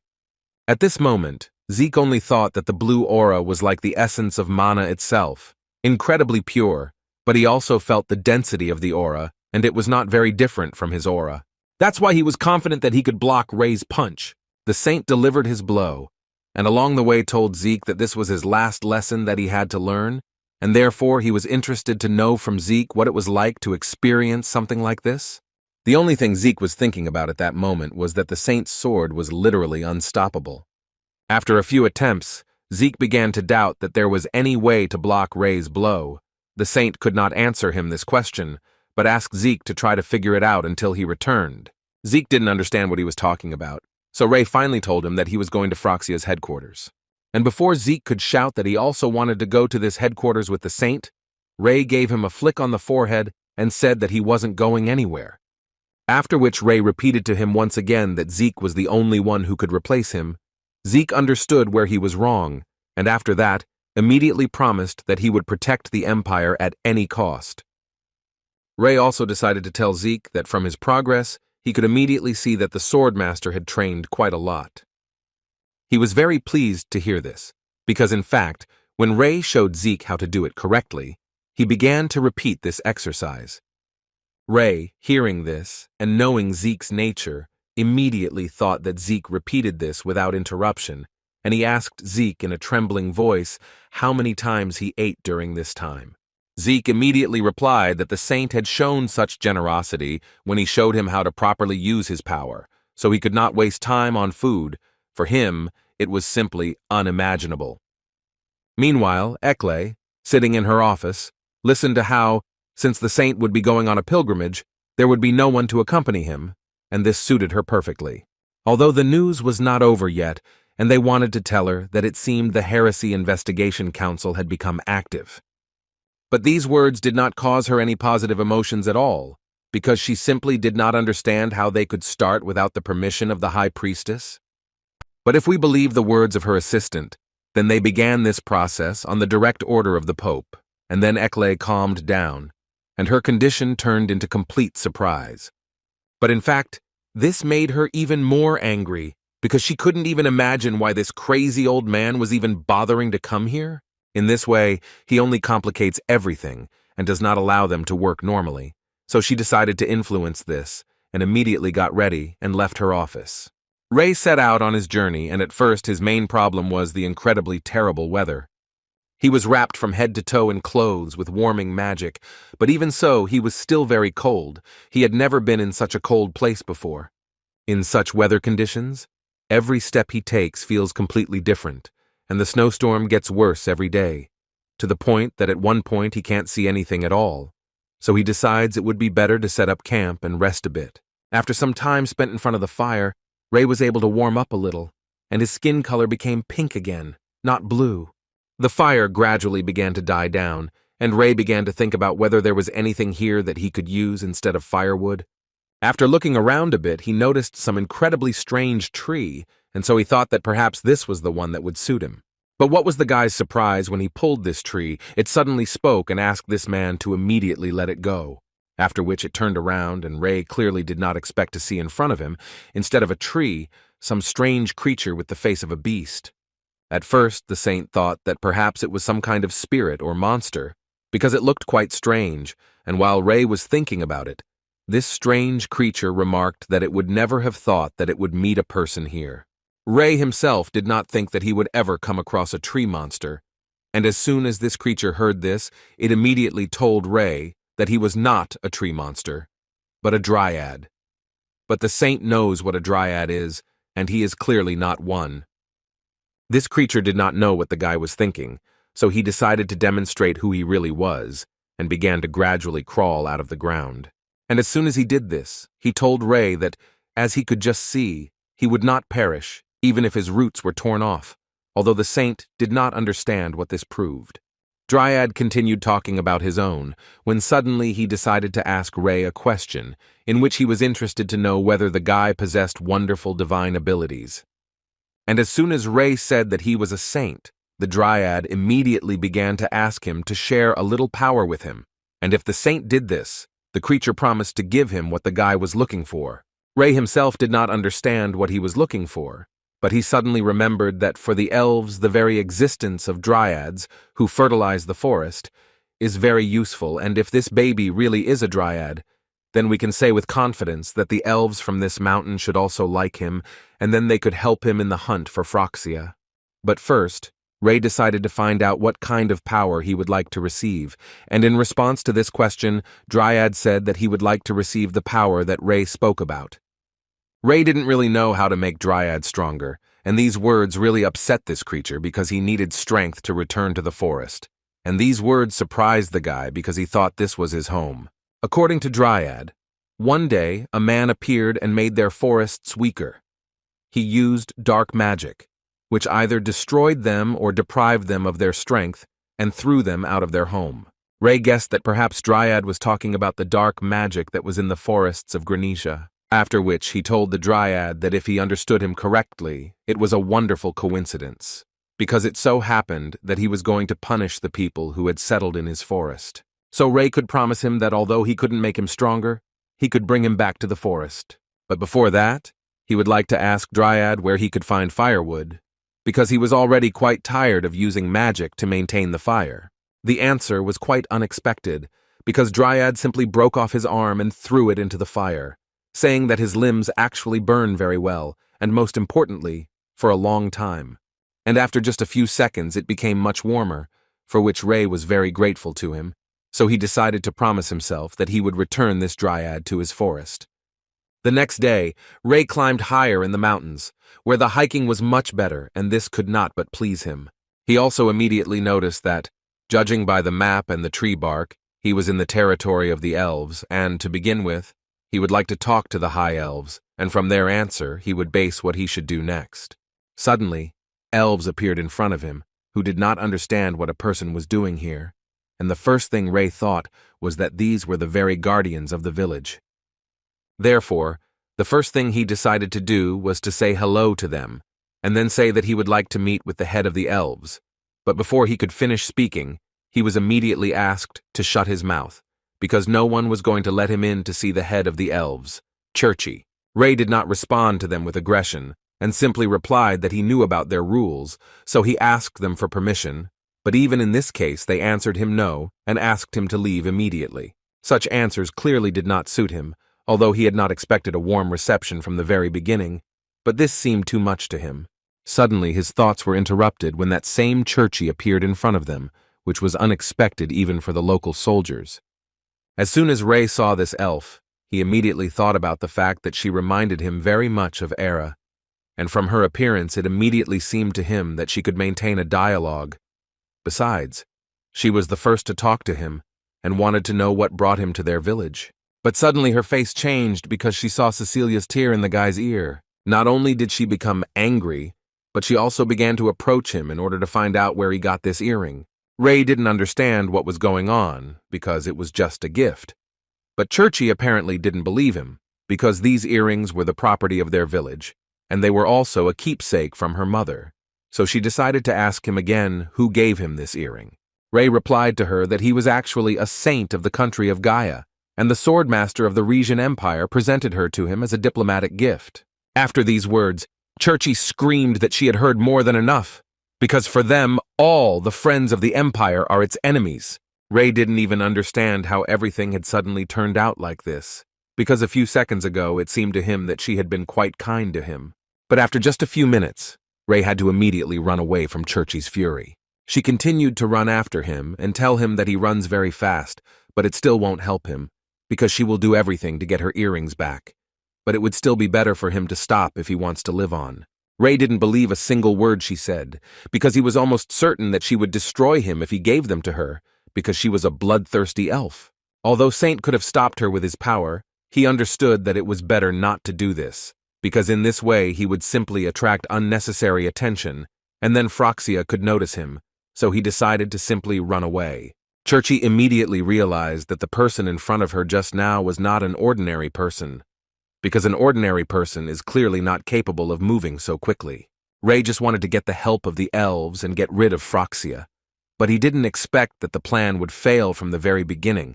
But what surprised him most was the fact that these earrings would lead to such problems, although on the other hand, although he deviated from the plan, but in fact, everything is not so bad, because running gave him a rough idea of this place, the area with significant differences in altitude. There are sources of water nearby and places suitable for human habitation. But first he decided to check this direction, although it was already quite late. Therefore, he decided to set up camp here, and as soon as the sun rose, he would immediately set out to search for them. The next day, Ray came to the conclusion that the location of the magic tower, the posts, the borders of the elven village, and even the dwellings of the gnomes were located as he thought.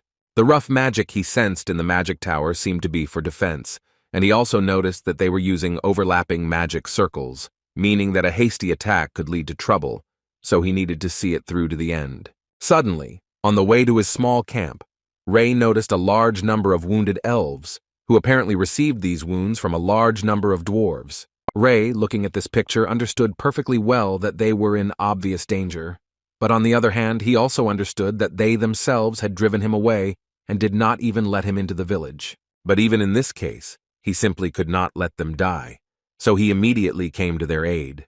He also didn't want to fight because again it could attract a huge amount of unnecessary attention, so he decided to use a flash, which blinded all the dwarves. And when they finally came to their senses, Ray and the other elves were no longer there. After Ray saved them, he offered one of them to examine his wounds, but the elf continued to yell at the saint and tell him to leave immediately, although Ray wanted to help him. He also understood that the elf was clearly in a lot of pain, so without asking the elf's permission, he applied a special substance to his skin that was supposed to reduce the pain. And after a few seconds, that's what happened, after which Ray added that there were actually a lot of herbs here, and using them he prepared this medicine. This act from Ray made the elves thank him for saving them, and also ask him for forgiveness for their rudeness. It wasn't difficult for Ray, and besides, he wanted to ask them why they suddenly started fighting with those gnomes. According to the elves, this actually happens often here. It's a kind of dispute over territory, and recently they discovered a mine near their village, and the dwarves also set their sights on it. Elves want nothing to do with dwarves, because their essence is the reckless destruction of nature, which makes them barbarians. And at this point in the story, the elf noticed that he really liked the guy's attention to detail, by which he could definitely say that he was protecting nature. He introduced himself as Sephia, and Ray in response said his name, and in his mind at that moment the saint was thinking about how everything had turned out just fine for him. The elf decided to ask Ray again what brought him here, and in response to this question, Ray asked his own, in which he wanted to find out from them, or were they aware that an army of people was located here? He thought that he would surprise them with this information, but as it turned out, the local elves knew about this. Moreover, they knew that there were about 150 of them there. If this is true, then this is a big problem for Ray, although he remembered that in order to get here he had to go through these snowy mountains and cross a couple of kingdoms, and considering all this, he just did not understand how they were able to get so many people through. He had only one answer to this question, which was that most likely Phryxia had already established her power over the kingdoms here, so he told the elves that at the moment this army was here to destroy the continent, and Ray himself came here to stop them. After which Ray asked them to believe him, because otherwise they would all have big problems. The elves did not argue with him, and first of all wanted to ask the guy how they could help him. The saint did not remain silent, and first of all asked them to take him to the elven village. He understood that it was quite difficult for them, because they couldn't let strangers in, but he really needed to talk to the locals. But Cephal immediately told him that unfortunately it wasn't up to them to decide. According to him, only elders can let representatives of other races into the village, although Ray suspected that they would answer him exactly like that. But he was still a little upset. But he didn't ask them about it again. Instead, he asked them to go home because it was already late, and also asked them to give this earring to Churchy. When they left, Ray realized that he probably wouldn't be able to get to the elves' village. In that case, he decided that it would be best to move to another place, but not too close to Phryxia's camp. Over the next 3 days, he noted all the features and tried to write them down in his notebook. He observed every detail. It was everyday life, culture, and environment. After so much time, he still managed to come up with a rather cunning plan. Han decided to first systematize the information they received. Wayborn, Glamon, and Heron revealed some involvement of Phryxia with these kingdoms, but the impact on the current situation turned out to be insignificant. They suspected that the enemy was most likely in the Holy Empire, but recently their country was too unsettled. They meant that various trading companies had concentrated huge capital in one place, and this was not only due to a group of noble families. Suddenly, One of them spotted an unknown mana in the Vatican, which had just moved outside the city and did so quickly. Moreover, there was more than one person there. 2 were inside and 8 people outside. Hong immediately asked for the attention of all her colleagues and ordered them to immediately catch up with all these people, and she also decided to add that she was allowing partial liquidation. Ekle stood in her office and thought about what kind of father the child was. But suddenly her thoughts were interrupted when unknown people appeared in her office, who looked quite creepy. The high priestess was not used to such impudence, but she was not afraid and quite calmly asked them who they were and who sent them, although mentally she still did not understand how they slipped past the guards. In response, she received that she did not need to know this, because she would die soon anyway, so it was better for her to say goodbye to her life as soon as possible. These were the last words this guy said, because after that, he immediately received a direct kick from one of the members of the Dame family. It was Hong who stood up to protect Miss Ekle, who could have suffered at the hands of those pathetic bandits. Now, Ekle was no longer smiling because she literally did not understand what was happening. The essence of Rei's plan was that he was going to return the plague to the human world, as it had been several hundred years ago. He knew that the plague was an acute infectious disease with the highest mortality rate in the world, and that the disease was spread by the rat flea. It was once a terrible disease that killed half of the population of Asia and Europe. But what is most important, why Rei decided to use this idea, was the fact that the sanitary conditions of Phroxia are similar to those of the times when the plague flourished. Despite the existence of magic, the level of development is not very high. The situation is almost no different from medieval Europe. So this idea came to Rei's mind. He knew that in this world, where they don't know about the existence of penicillin, the only way to fight the plague is divine magic. And from what he had seen so far, priests using holy power were extremely rare in Phroxia, so the decision to release rats into the city was a good one. Rei immediately realized that if he placed the pathogen with the rats and waited for the rat fleas to spread, then he could easily wipe out all of Phroxia. Literally the next day, Rei was very lucky that so much mold had grown, with which in the future he would make a cure for the plague. After which he threw out all the brown mold and kept the white and blue mold separately. And he clearly did this for a reason, because the mold they needed to create penicillin was green. Rei also didn't forget about the mold liquid, which he had selected in advance. But it needs to sit for a bit. This will allow them to turn the mold into a medicinal substance. Meanwhile, in the settlement of Phroxia, cries were heard that someone had used black magic, and they thought so because one of them suddenly became covered in black spots, and they also thought that this effect was transmitted to the others because they also had a high temperature.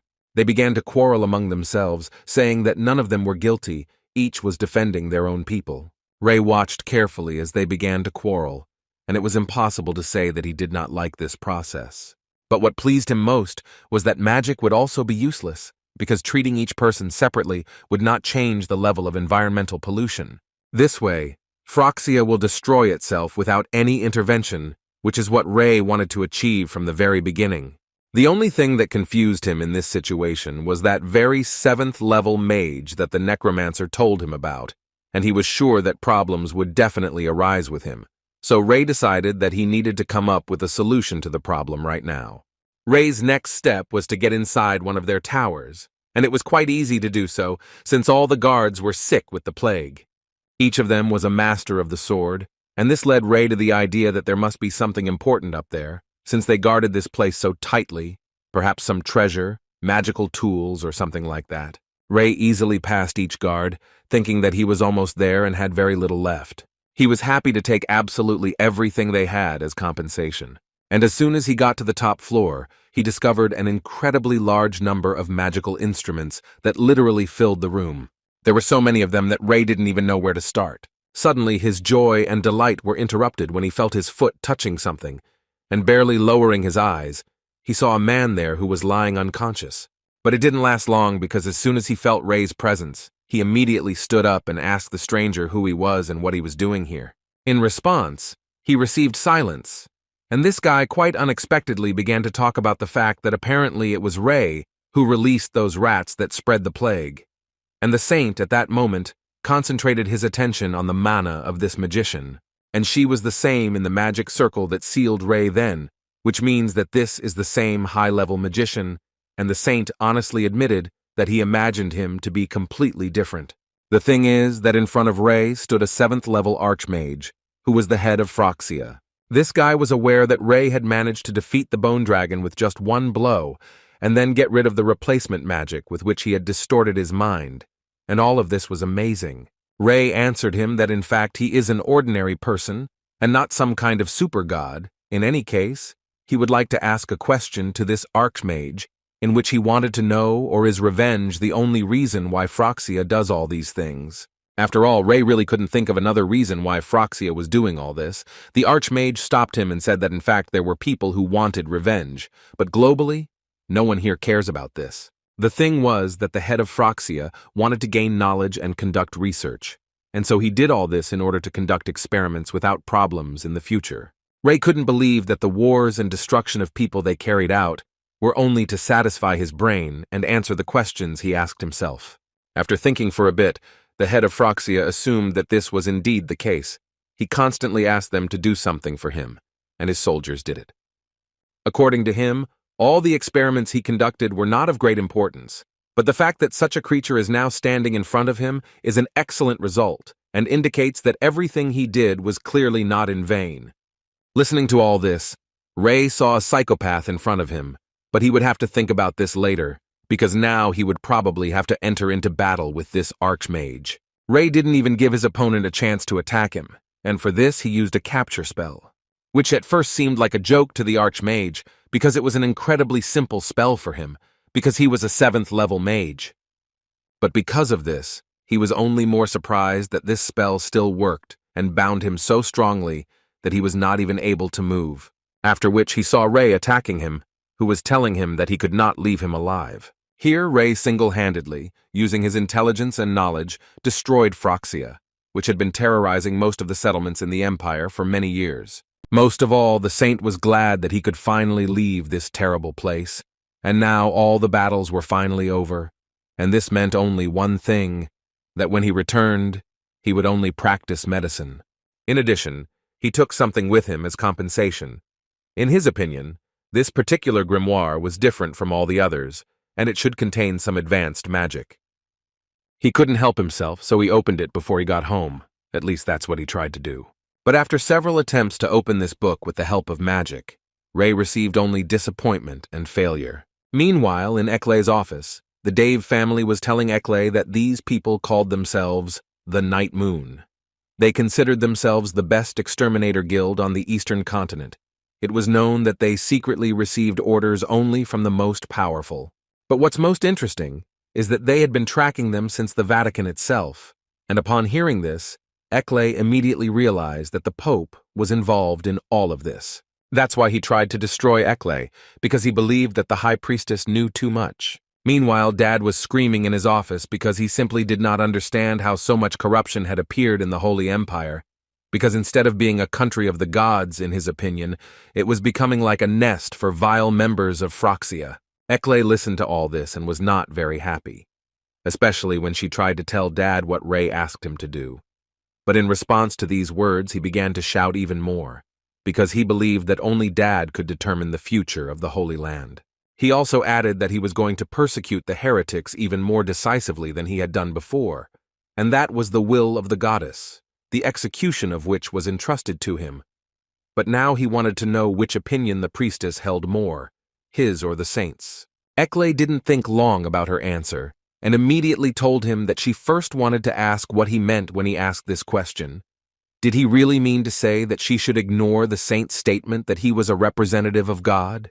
Phroxia's base is indeed isolated from the outside world, as there is a risk of infecting other races, so Ray decided that he should take preventative measures. After some time, within a radius of 3 kilometers, he was able to clear almost all places where the pathogen could spread.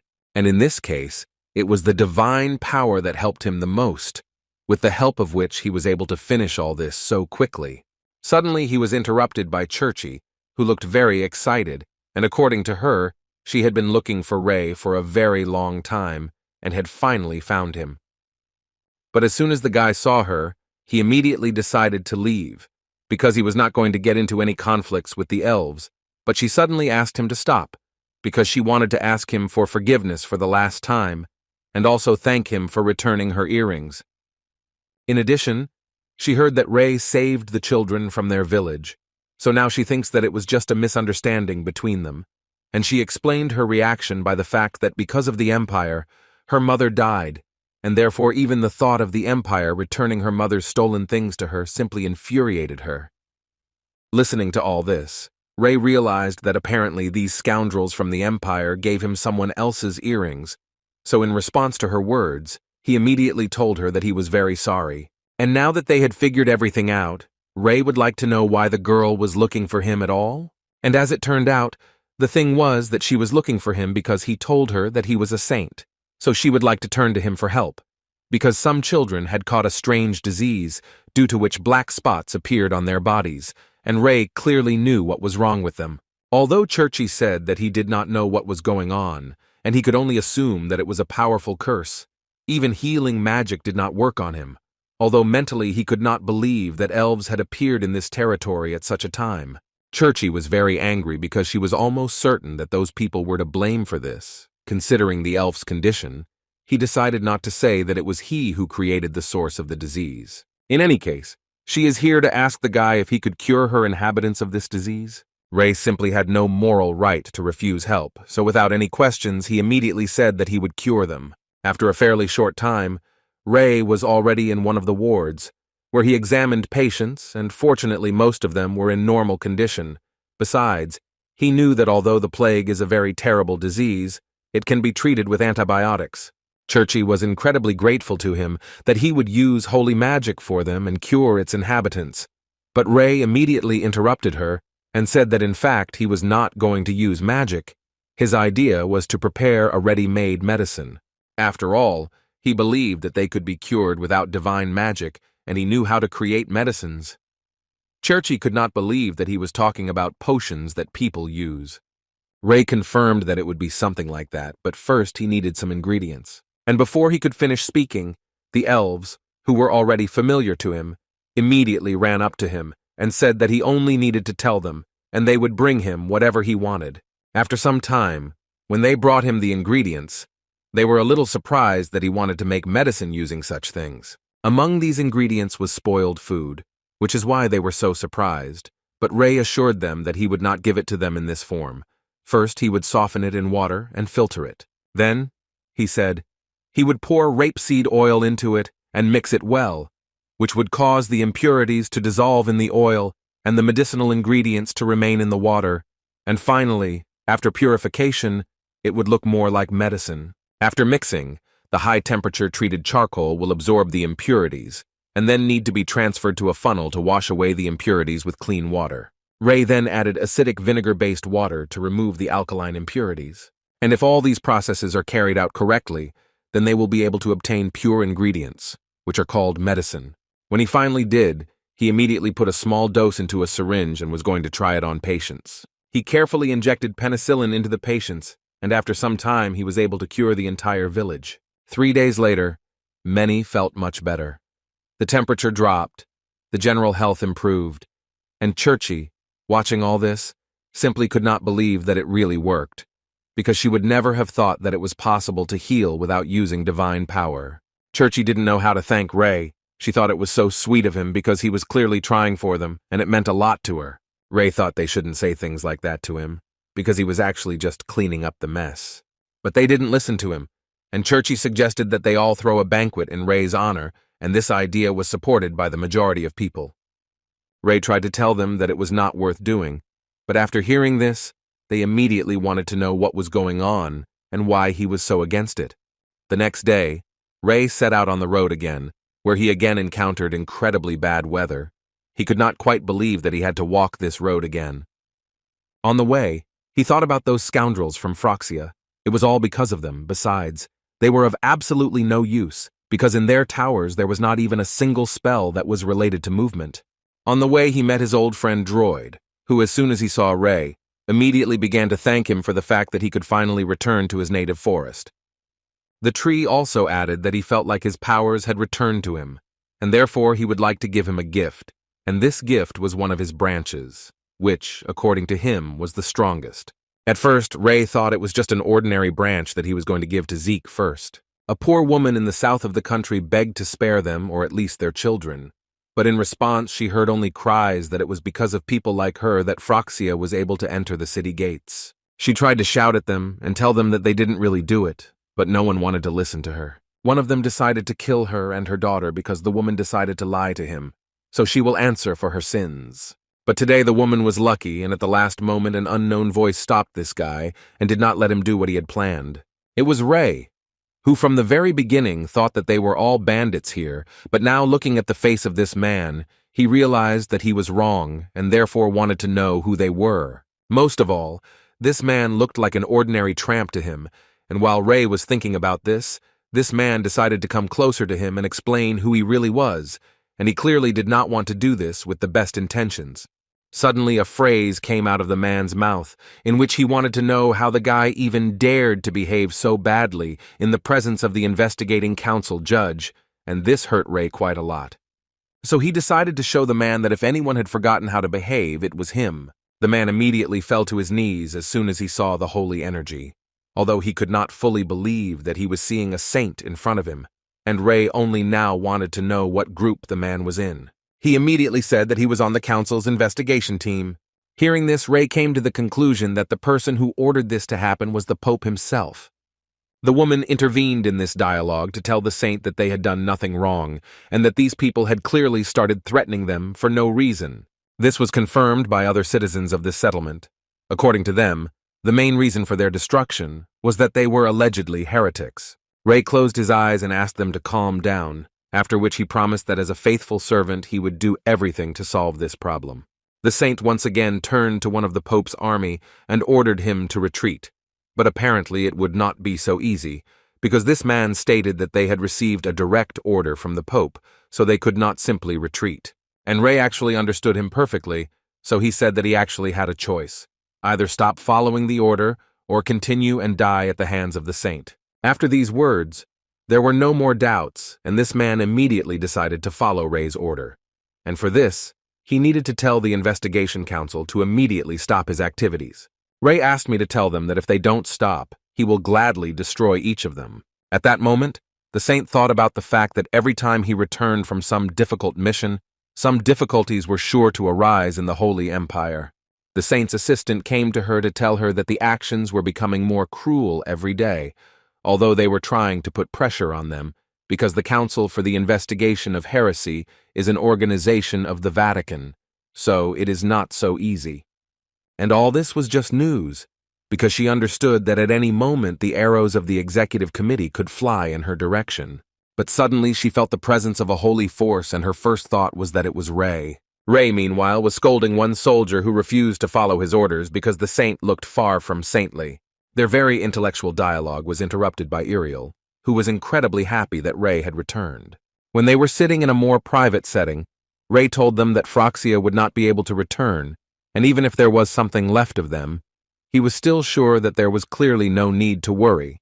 But he was more interested in the question that concerned Dad's decision to send an investigation team. Iriel sighed heavily when she heard this, because she understood that most likely they would simply cease all relations with them after the extermination of their own people, and then the role of the Holy Empire would clearly diminish. That's why Ray wanted to ask her for one favor, namely, he would like her to withdraw her entire council. After hearing this, Iriel wanted to make sure once again, or did he even realize what he was talking about? The saint confirmed his words, and also asked her not to argue with him. He simply asked her to convey this to them as his order. She reminded him that they would all get angry under Dad's command, and that's why she wanted to know what Ray was going to do, and Ray, without thinking twice, said that the first thing he could do was hold them accountable. The next day, Ray went to the main building of the heresy investigation in the Vatican, and as soon as he entered there, the first thing he wanted to know was who was the highest-ranking member of the Heresy Investigation Council. The answer was not long in coming, and one of them immediately responded. He introduced himself as Dios. He held the position of chief judge of the council for the investigation of the heresy. The first thing Dios wanted to know was what brought Ray here, and before he could finish speaking, Ray told him that he was here only to carry out an order, and for this he asked the high-ranking Dios to gather all the members of the council. The man did not hide the fact that he was not going to do this.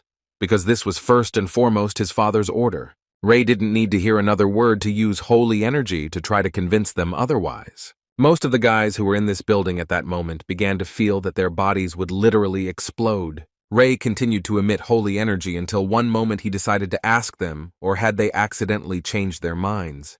Deus couldn't contain his emotions and started yelling at Rei, telling him that these threats wouldn't change the order anyway, and they would continue to do everything as Dad told them. Moreover, he would decide to recommend him to stop fighting with His Holiness.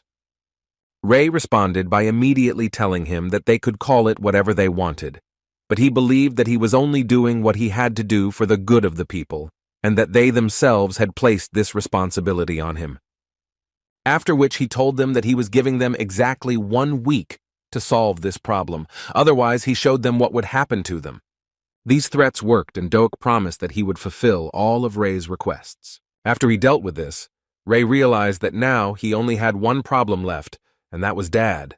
That's why, without thinking twice, he went to his dad personally to find out if he was the one who created the problems. The man did not quite understand why the guy was so angry, because he was simply punishing the heretics. Rei was once again convinced that he was doing this deliberately, after which he told his dad that the unjustified destruction of people is not a punishment for heretics. These words made him laugh even more because he believed that he owned this empire, so he did not need permission to destroy several people. He decided to remind Rei once again that he is the Pope and his words are the law for the Holy Empire and God's will. Rei was surprised only by the fact that the man was talking this nonsense with incredible confidence. But this did not stop him from asking his dad to admit that in fact the reason was completely different, and Rei was so sure because he had visited the village that he destroyed. Now, Dad's face was no longer so pleased, and it was not difficult to understand that a little more, and he would literally tear Rei into pieces. But he still wanted to know what Rei wanted to say with this. The saint responded by telling him that no matter how much he thought about it, he simply could not comprehend his faith because he used it as an excuse to destroy innocence, which meant that the Pope was definitely hiding something. These words were the last straw, and as soon as the man heard them, he started yelling at Rei and asking him how the guy even dared to say that. But he did not stop there, and ordered the guard to immediately force the saint to kneel before him and ask for forgiveness. Rei wasn't surprised that his dad decided to act that way, although he believed to the end that the man would come to his senses. But before the saint had time to collide with Rei and the guard, they were suddenly interrupted by Ekle, who broke off their argument in time. As it turned out, she was here to announce that from this moment on, Pope Gliciore was subject to arrest, and therefore he must be brought to trial. Obviously, the old man began to dispute these words, because he believed that arresting him was impudence, so he once again ordered the guards to seize these impudent people and punish them.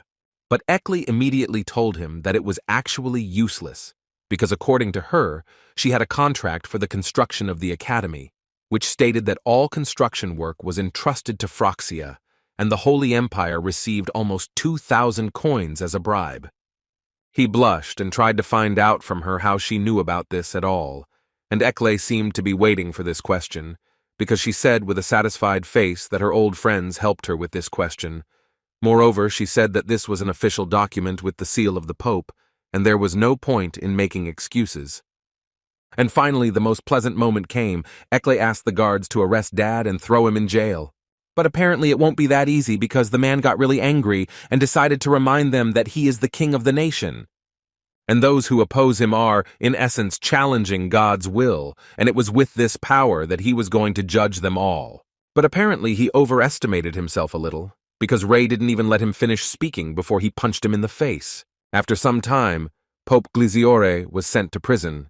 It seemed that all this chaos was coming to an end, but everyone forgot that in this way, the place of the leader of the state was vacated, so the priests and nobles began to fight for the position of pope. And one of the candidates was Ekle, although she herself clearly did not want it. But still her friends continued to persuade her, saying that she herself does not belong to any faction, and besides, she is the most powerful priestess. Thus she will be a breath of fresh air for the entire Holy Empire. She didn't know what to say when the saint and saintess joined in these persuasions, but even after such persuasion, her confidence did not disappear. Iriel decided to use another argument and showed Ekle a list of people who offered their candidacy for the post of Pope, and as soon as she saw it, she realized that apparently she would have to take the post of Pope. With great support from the saints, Ekle nevertheless became the Pope of the Holy Empire. After the celebration, Iriel immediately returned to work, which was hard to believe even for Rei. So he decided to court the girl a little and brought her some tea. And when he did this, he suddenly thought about the fact that Iriel had always only helped him, and this happened many times. So he decided to use some magic on her and thus restore her energy. After such a spell, Iriel felt like new again, and she simply could not help but notice that magic was simply magnificent, because even divine powers could not relieve her from fatigue. Rei was glad that he could help her, and also did not forget to add that if she still needed help, then she could safely contact him. But such unexpected help only made Iriel wonder what was wrong with the guy. Did he really start to like her? Rei just helped her, and definitely didn't expect to hear anything like that. But the girl immediately assured him that she just decided to joke like that, because she actually understood perfectly well that he was doing this only because she herself helped him. The guy didn't answer, but made her understand that she was right, and the girl decided to add that she wouldn't really be surprised if he fell in love with her, because she considered herself a beautiful woman who had more than just beauty. Rei was glad that she came to her senses, so he decided to praise her and tell her that she was really great, and also thank her again for helping him so many times. Iriel did not understand why Rei did such things, because she had not considered herself a child for a long time. Besides, the girl considered herself older, but if you take into account his past life, Rei is now over 50 years old. Suddenly she switched quite abruptly and started talking about something that she had completely forgotten about because of work, and if they didn't start now, they would clearly have big problems. Rei didn't understand what was going on at all, so he tried to ask Iriel what she meant, but in response she only repeated that she really didn't have time to explain. But then he remembered, and they both shouted out loud that they had forgotten about the banquet that would be held in honor of the Pope's inauguration. Rei immediately went to get ready, and he did it quite quickly, which gave him reason to think that if they left right now, then they were definitely not late.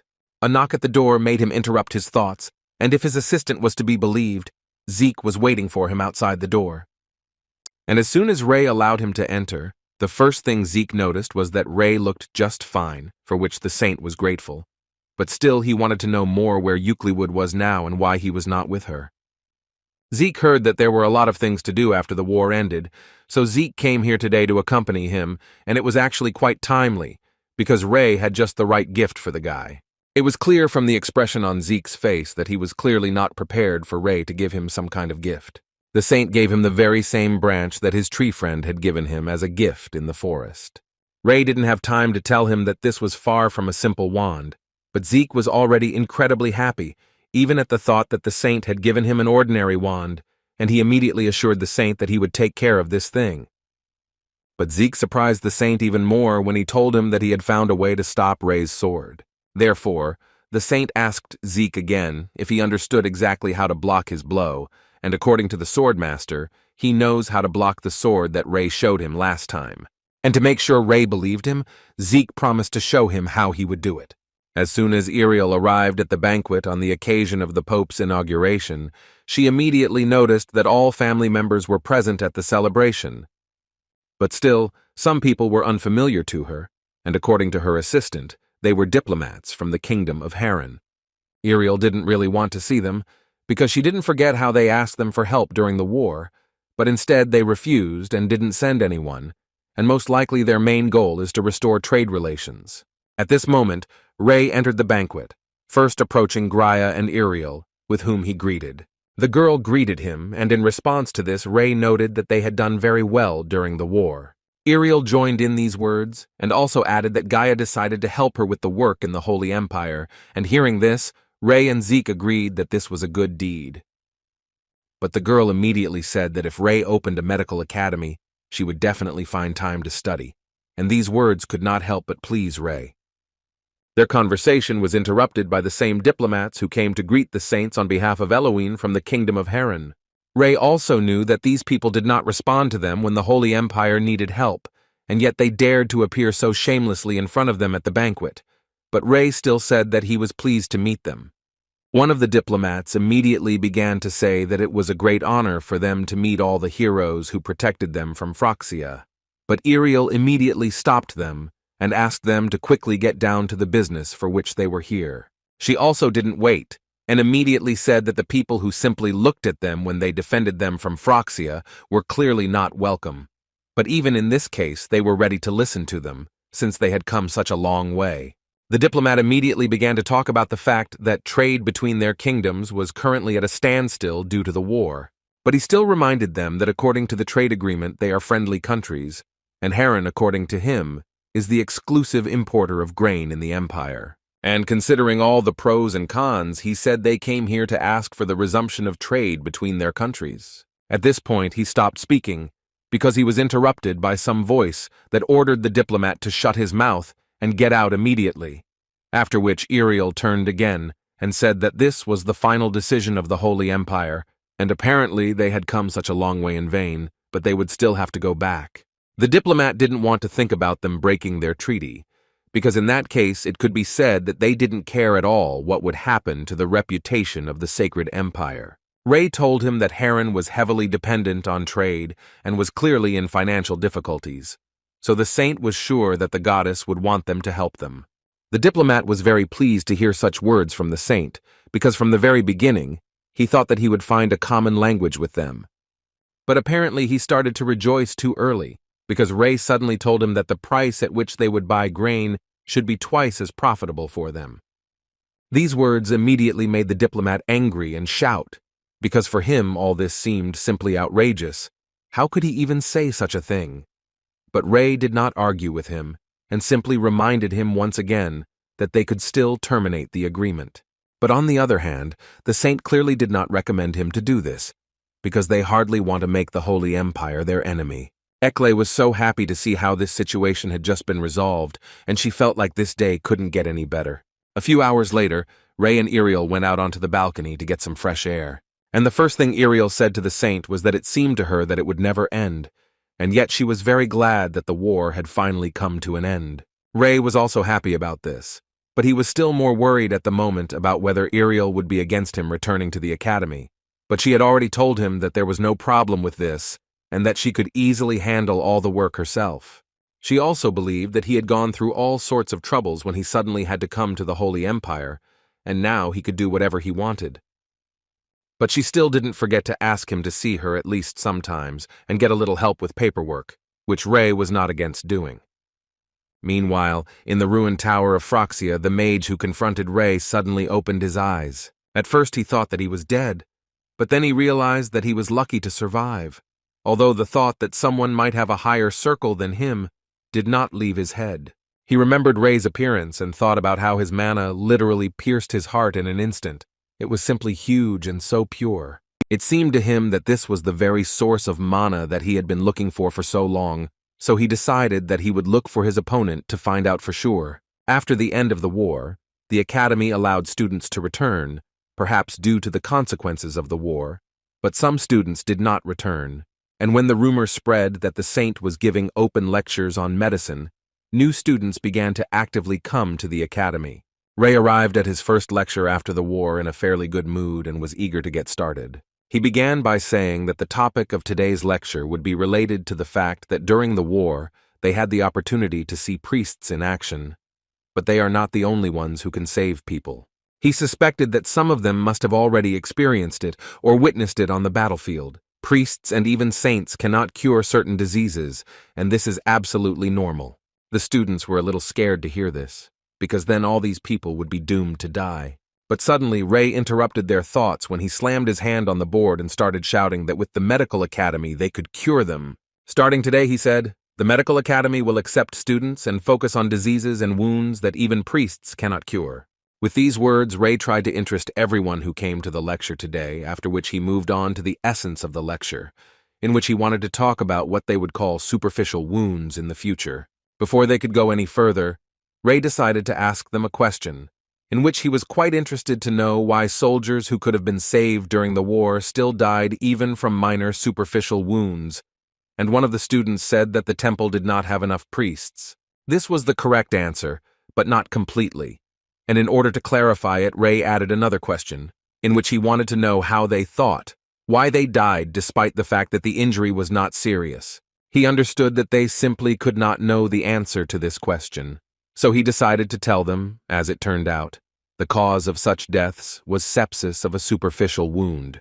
According to Ray, there are a huge number of microorganisms around them that are not visible to their eyes, and as an example, he cited the palms of the student who sat in front. The students did not quite understand what was being discussed, but roughly speaking, they understood that the professor wanted to tell them that so-called microorganisms live on all objects. Ray confirmed these words, to which the students told him that right now they did not feel any of them near them. So the saint had to explain that the microbes were so small that they would not be able to see or feel them. At that time, they simply did not understand how Ray found out about them, what kind of creatures they were, and they also wanted him to immediately show them evidence. The saint thought for a moment and told her that bread that has been lying at room temperature for a long time becomes covered in mold, and this mold that they see as microbes, they are called algae, bacteria, protozoa, fungi, and when microbes get into a wound, a strong inflammatory reaction can begin, which is called sepsis. It is for this reason that death during war, even from minor wounds, may be possible. But he immediately told them that they cannot simply spit on people's lives or cut out a piece of flesh because of a small wound. And it was as if he knew what they were thinking, because as soon as he told them about it, they jumped up from their seats and wanted to know what they should do in such a case. The professor immediately told them that there was really nothing to worry about, because when a superficial wound is properly disinfected, then they have nothing to worry about. And disinfection is a way to destroy microorganisms to prevent the development of infection. According to him, each of those present here has been sick at least once, so they should know that a severe case of the disease can even lead to death. Using a logical method, they came to the conclusion that Ray essentially wants to say that microbes are also the cause of diseases.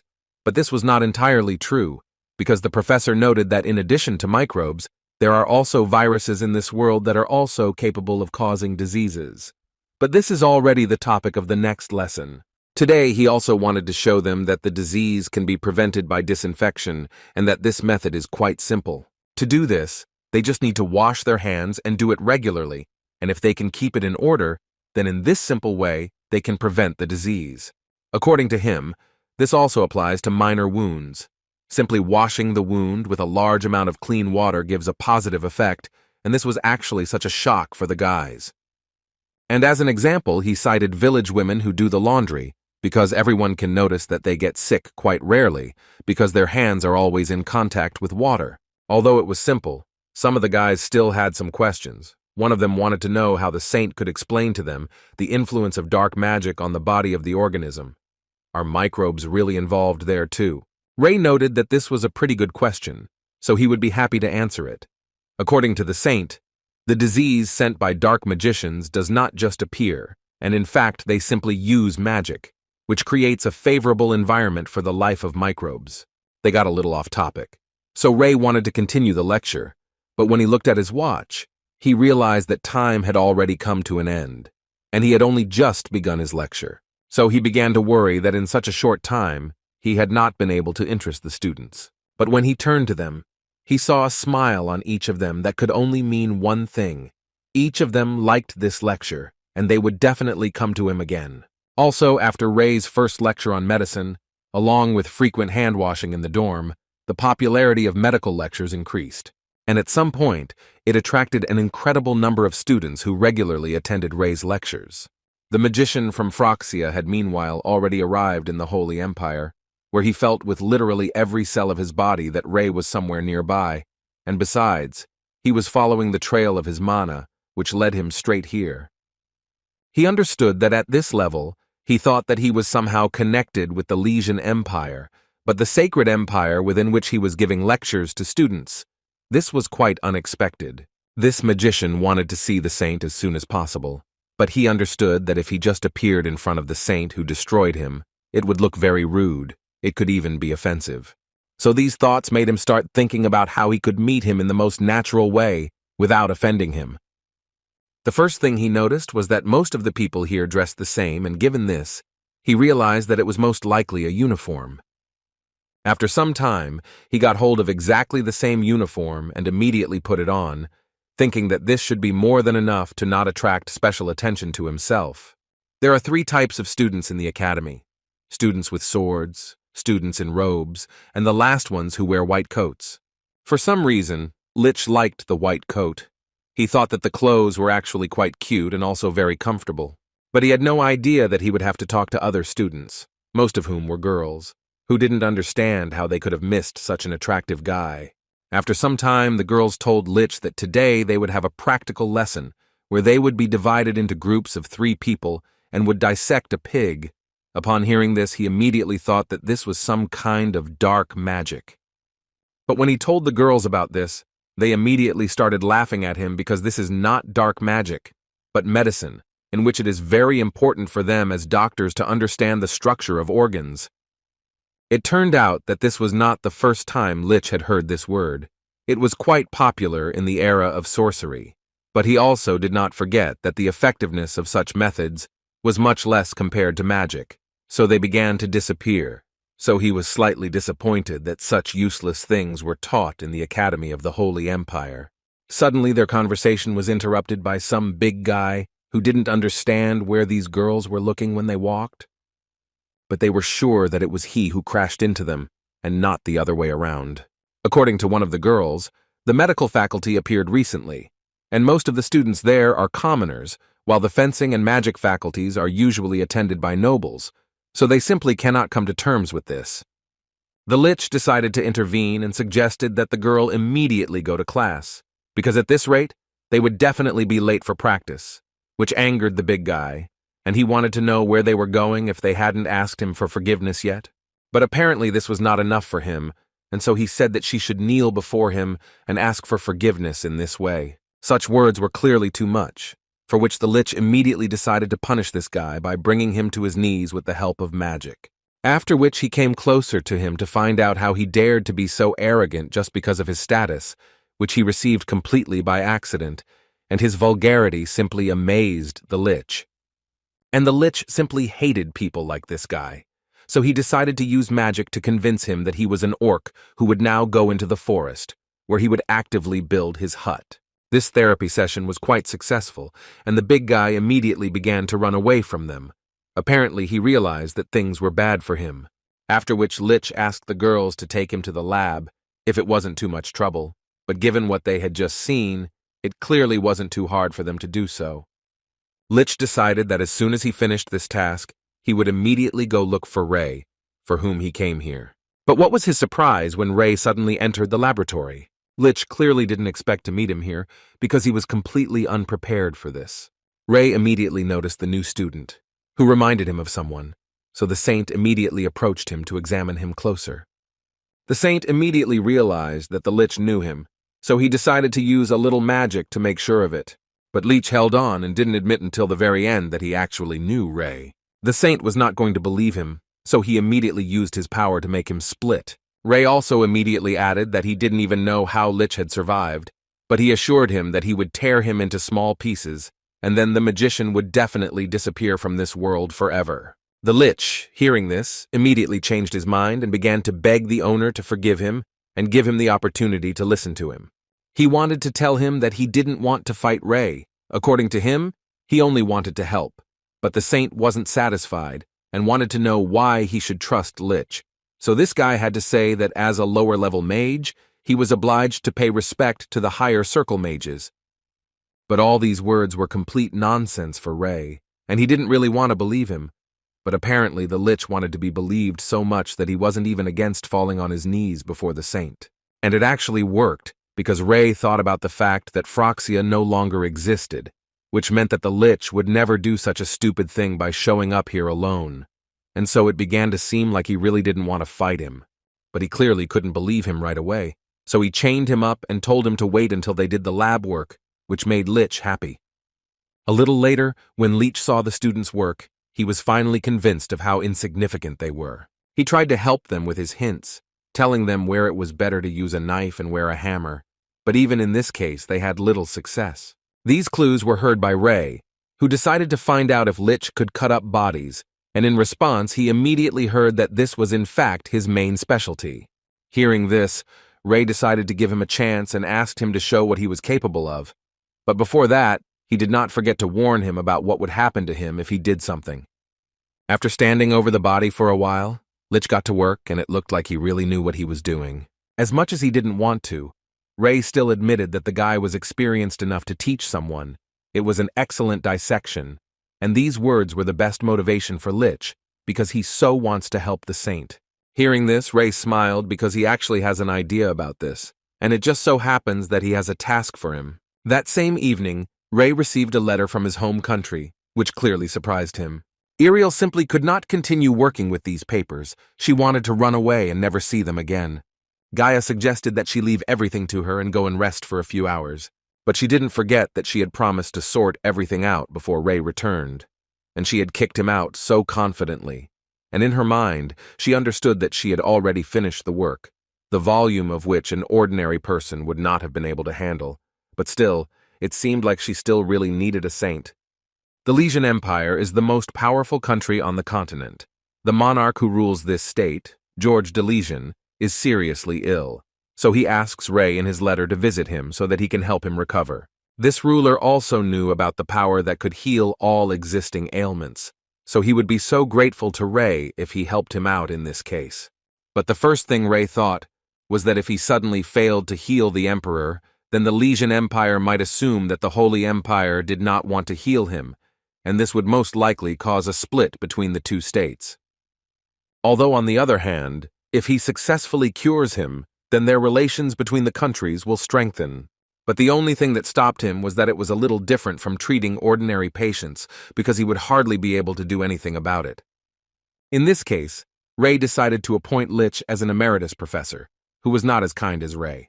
The Lich didn't really want to fulfill this role, but on the other hand, he understood that this was a direct order from his master, so he couldn't do otherwise. With these thoughts, he came to Ray's office, where he was worried and therefore spoke with caution. As it turns out, Ray called Lich here to introduce him to Zeke, who will look after Lich while Ray is away. The magician did not understand at all what the owner was telling him and where he was going, since he needed a person who would look after him.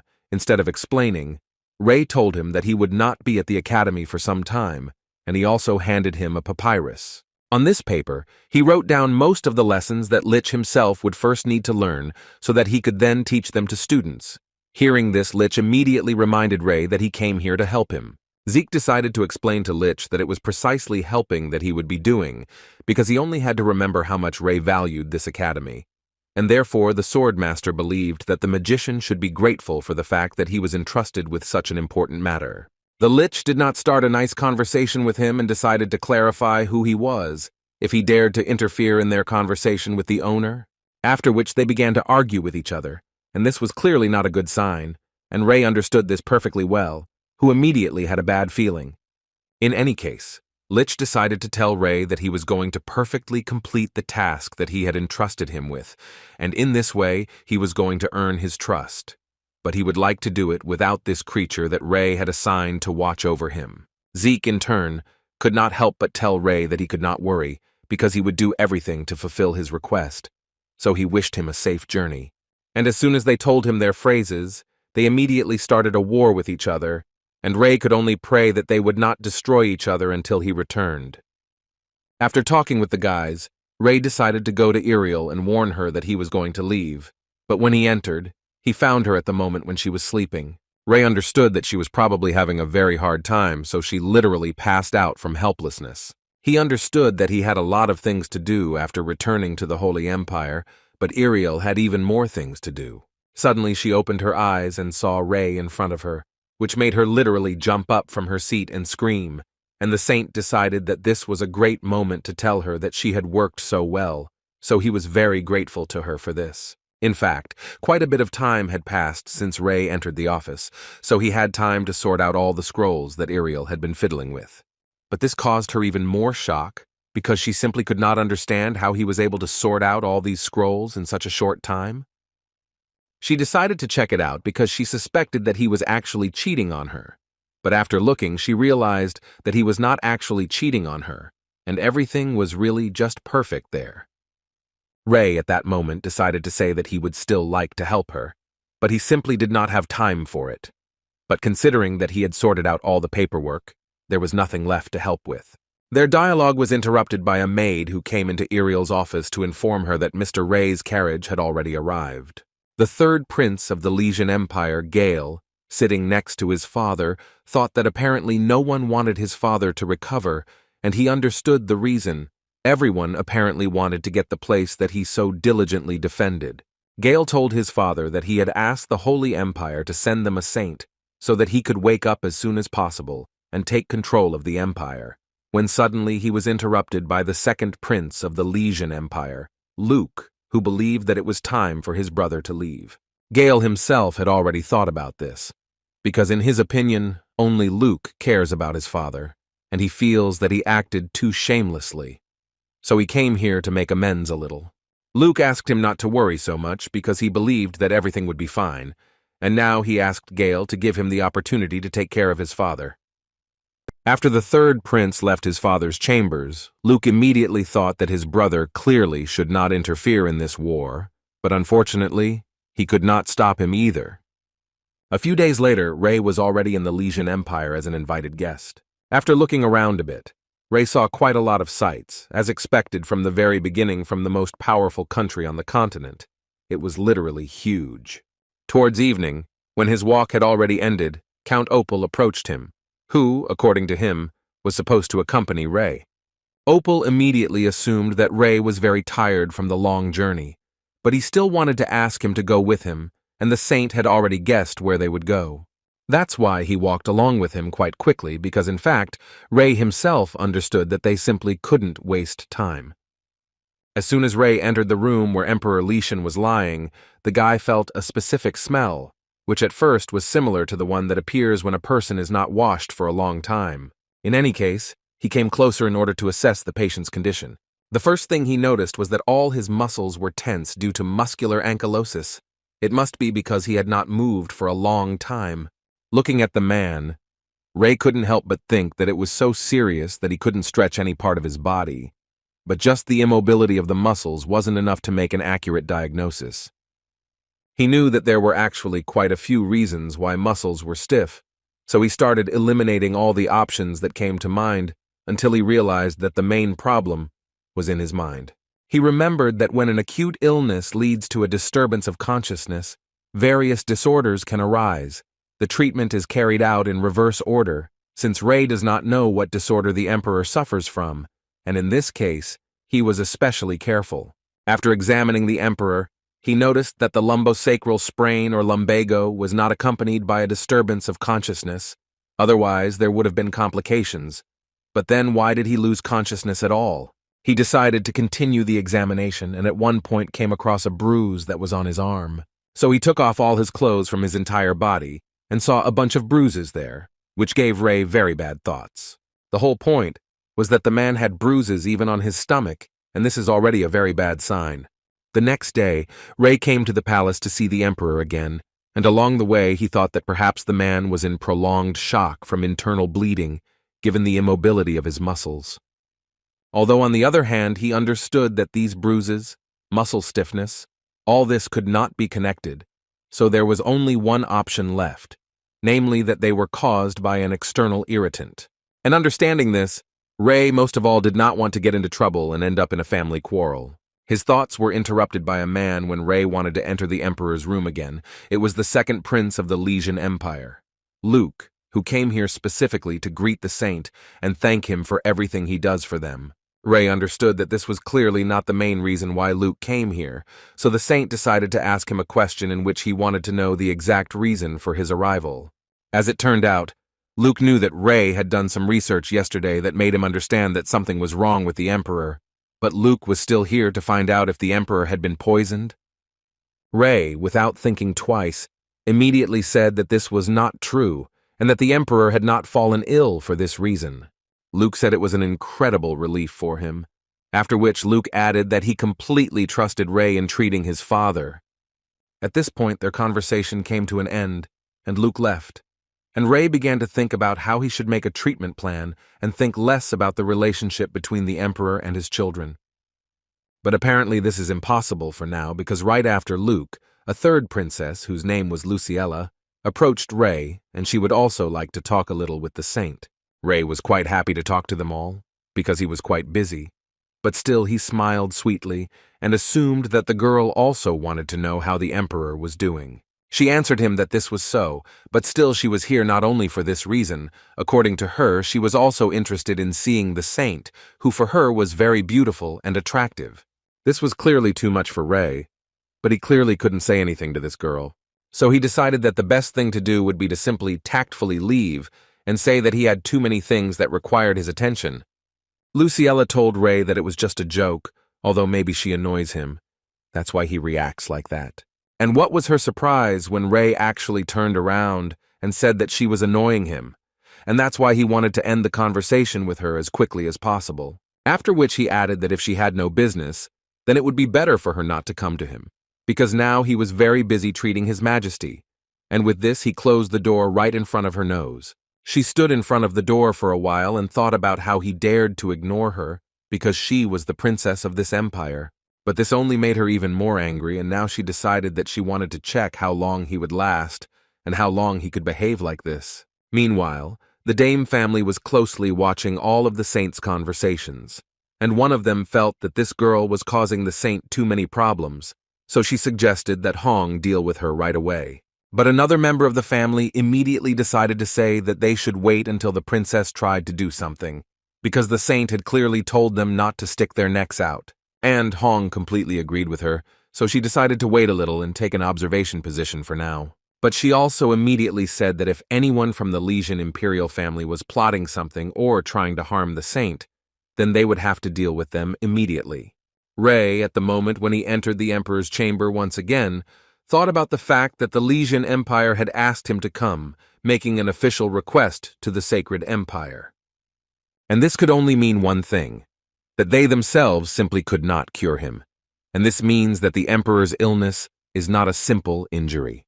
Muscle tension or lumbago would have been cured by divine magic, but since it didn't, Ray began to suspect that it must be an autoimmune disorder called stiff man syndrome. Ray decided this because it is a condition in which the immune system is damaged by severe muscle tension. Even the princess's illness could not be completely cured by divine power, so it is logical that the emperor could not be helped in the empire. But what scared Ray the most was that the bruises were getting brighter and brighter during this time, and his condition was getting worse. Stiffness of the body must be handled with particular care, and Ray understood this very well, because due to the nature of the spasm that accompanies a cramp, the muscles are easily torn, which is why bruises remain. But considering all the facts, even such bruises are simply too much, and the first reason that came to Ray's mind was that someone tried to move the emperor. This means that most likely, during the movement, the pressure on the muscles was too great that they could simply rupture, and as a result of this, bleeding clearly occurred. So Ray immediately closed the doors to the room and decided that he should perform an operation in which he would stop this bleeding. First, he decided that he needed to unlock the controls of the divine power so that no infections would occur, and to do this, he would use purification. After that, he finally went inside the emperor's body and first of all looked around there. Fortunately, he did not see peritonitis there, and there was no severe bleeding either, and this was already good news. Therefore, he decided not to go any further and simply stitch up the patient's wound, but it is worth noting that due to muscle stiffness, the patient developed intestinal obstruction, and this needs to be clearly paid attention to. In any case, Ray successfully dealt with everything that required urgent intervention, and now his thoughts that this is the syndrome of a shackled person have been confirmed.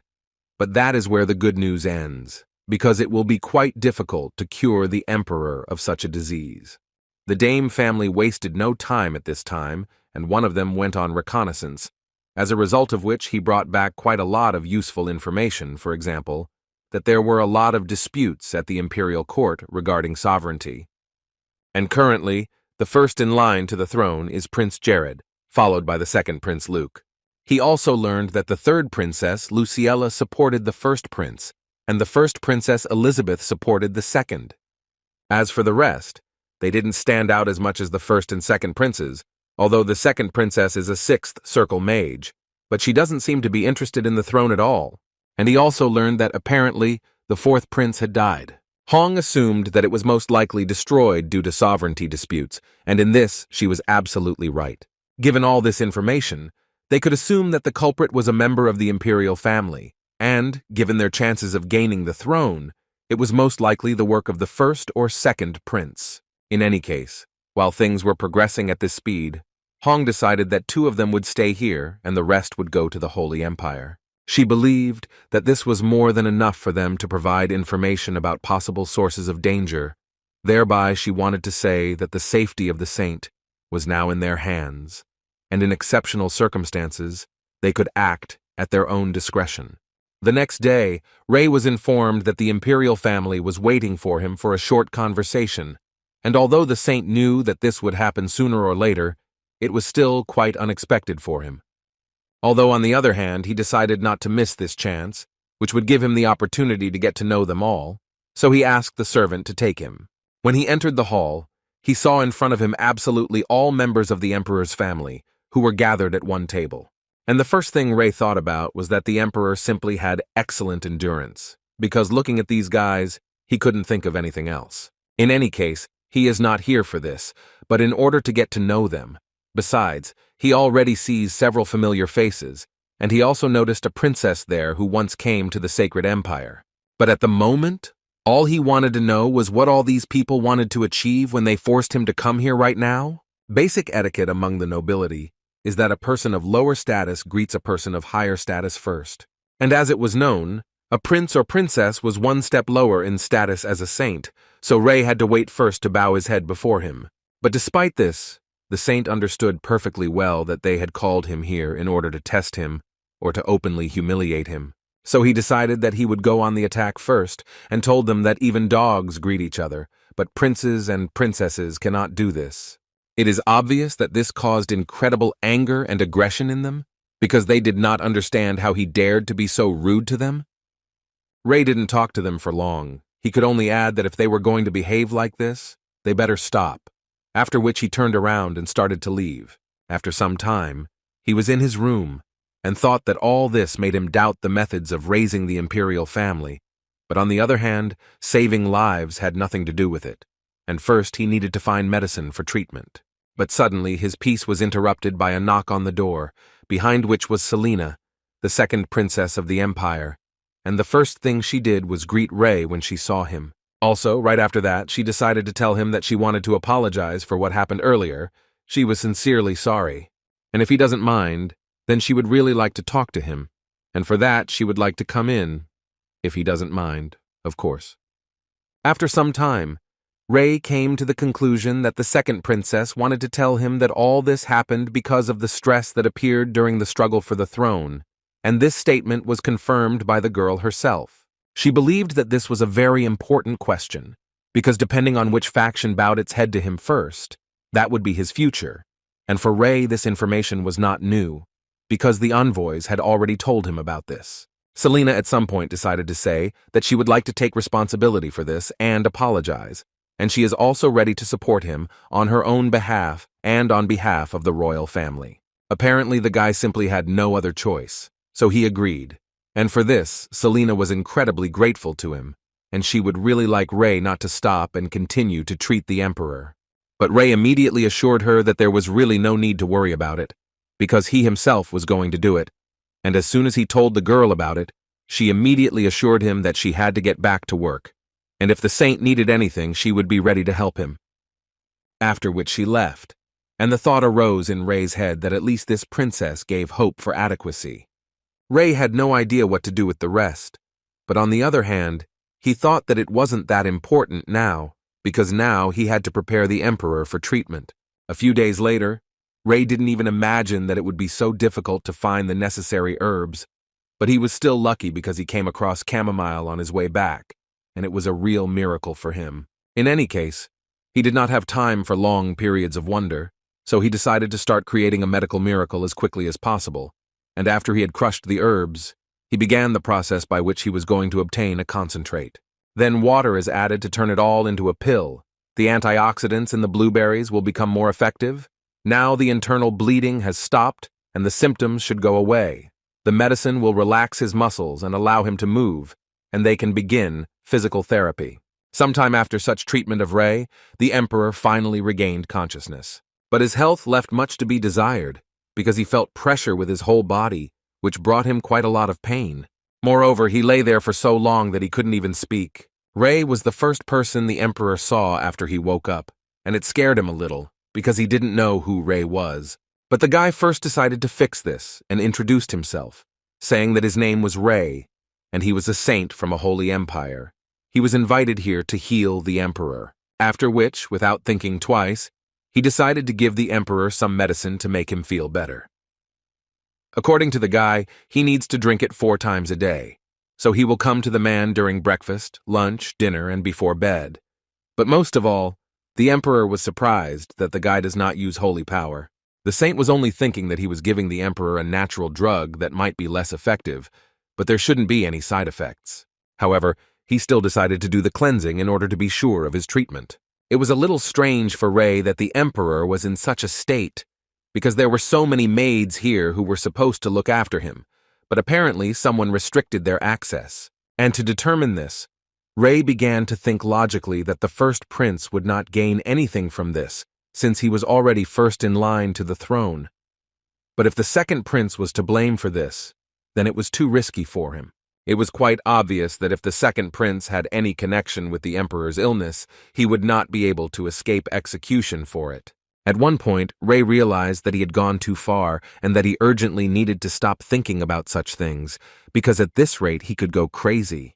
Besides, he needs to take care of the Emperor's treatment because he shouldn't care who sees his power in the Empire. The Emperor at this time looked at Rei, and it seemed to him that the guy was behaving rather strangely, so he was not sure that he could be trusted. A week later, Rei began to see positive trends, which meant that the Emperor was getting much better. He can't speak yet, but it's only a matter of time, but he recently learned to eat slowly. So Rei began to think that if he increased the dose of the drug, his muscles would begin to relax faster. He thought he could do it, but suddenly his thoughts were interrupted when he felt a clear sign of the thirst for destruction in the air. At first it seemed to him that it was connected with the Emperor, and someone wanted to finish him off, but then a smile appeared on his face, because the guy realized that in fact they came for him today.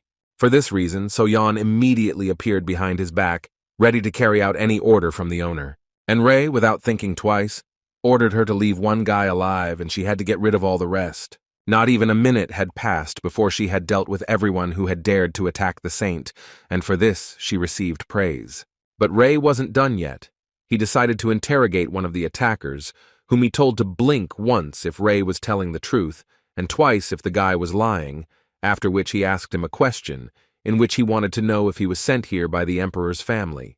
This guy didn't blink for a long time, so Rei assumed that he was an assassin. After some time, the sound of the explosion was heard throughout the empire, and a few minutes later, Rei appeared, who was very angry and shouted at everyone who heard him to bring him the princess. Otherwise, he would do everything to make this castle fly into the air. They tried to understand why he suddenly became so angry, and also immediately began to tell him that the princess was currently eating, but it seemed that these words made him even more angry. So he told them that since food came first for the princess, then she would hardly need the castle and struck, which made the servants of the empire even more beg him to stop doing this. The first and second princes came out to see what was going on there, and the first thing they wanted to know was what the saint was doing. The guy stopped for a second and said that the thing is that last night the destroyers came to him and tried to destroy him, so he decided that the empire wanted to destroy its own guest. Luke was a little disbelieving of Rei, but the saint responded with a question, wanting to know if the second prince really thought that the saint was doing this for no reason. But the first prince was apparently much smarter than his younger brother, because he bowed his head before the saint, and first of all asked him for forgiveness. He also added that these apologies are not empty words, and the imperial family will look for the criminal. He believed that since this incident happened in the imperial family, he simply had to take responsibility. Luke also joined his older brother, asking the saint for forgiveness for causing such a scene, and according to him, he was ready to accept any punishment for the fact that they put him in danger. Rei had noticed at their first meeting that Luke looked down on him, and now the saint had noticed that he was trying to act like a proper prince, which was even more annoying. In any case, he was not interested in all these apologies, because he wanted them to bring him the third princess, because she was the criminal who sent the destroyers to him, and as proof, he showed the scroll, in which Luciella's handwriting was clearly visible. But what's most dangerous is that it was a direct order for Rei, so Luke immediately shouted to the servants to bring Luciella immediately. The guards forcibly brought the third princess to her brothers and Rei, which made the girl very angry. The first prince immediately wanted to know from her whether it was true that she tried to hurt the saint, and the second prince also joined his words, saying that if she decided to repay Rei's kindness like this, then it was very low. The girl continued to act innocent, and pretended that she didn't understand what they were both talking about, because according to her, they weren't trying to harm anyone. Moreover, Luciella could swear that she had nothing to do with it, but as soon as she finished speaking, Rei approached her, gave her a scroll, and said that it was most likely her thing, which she could take back.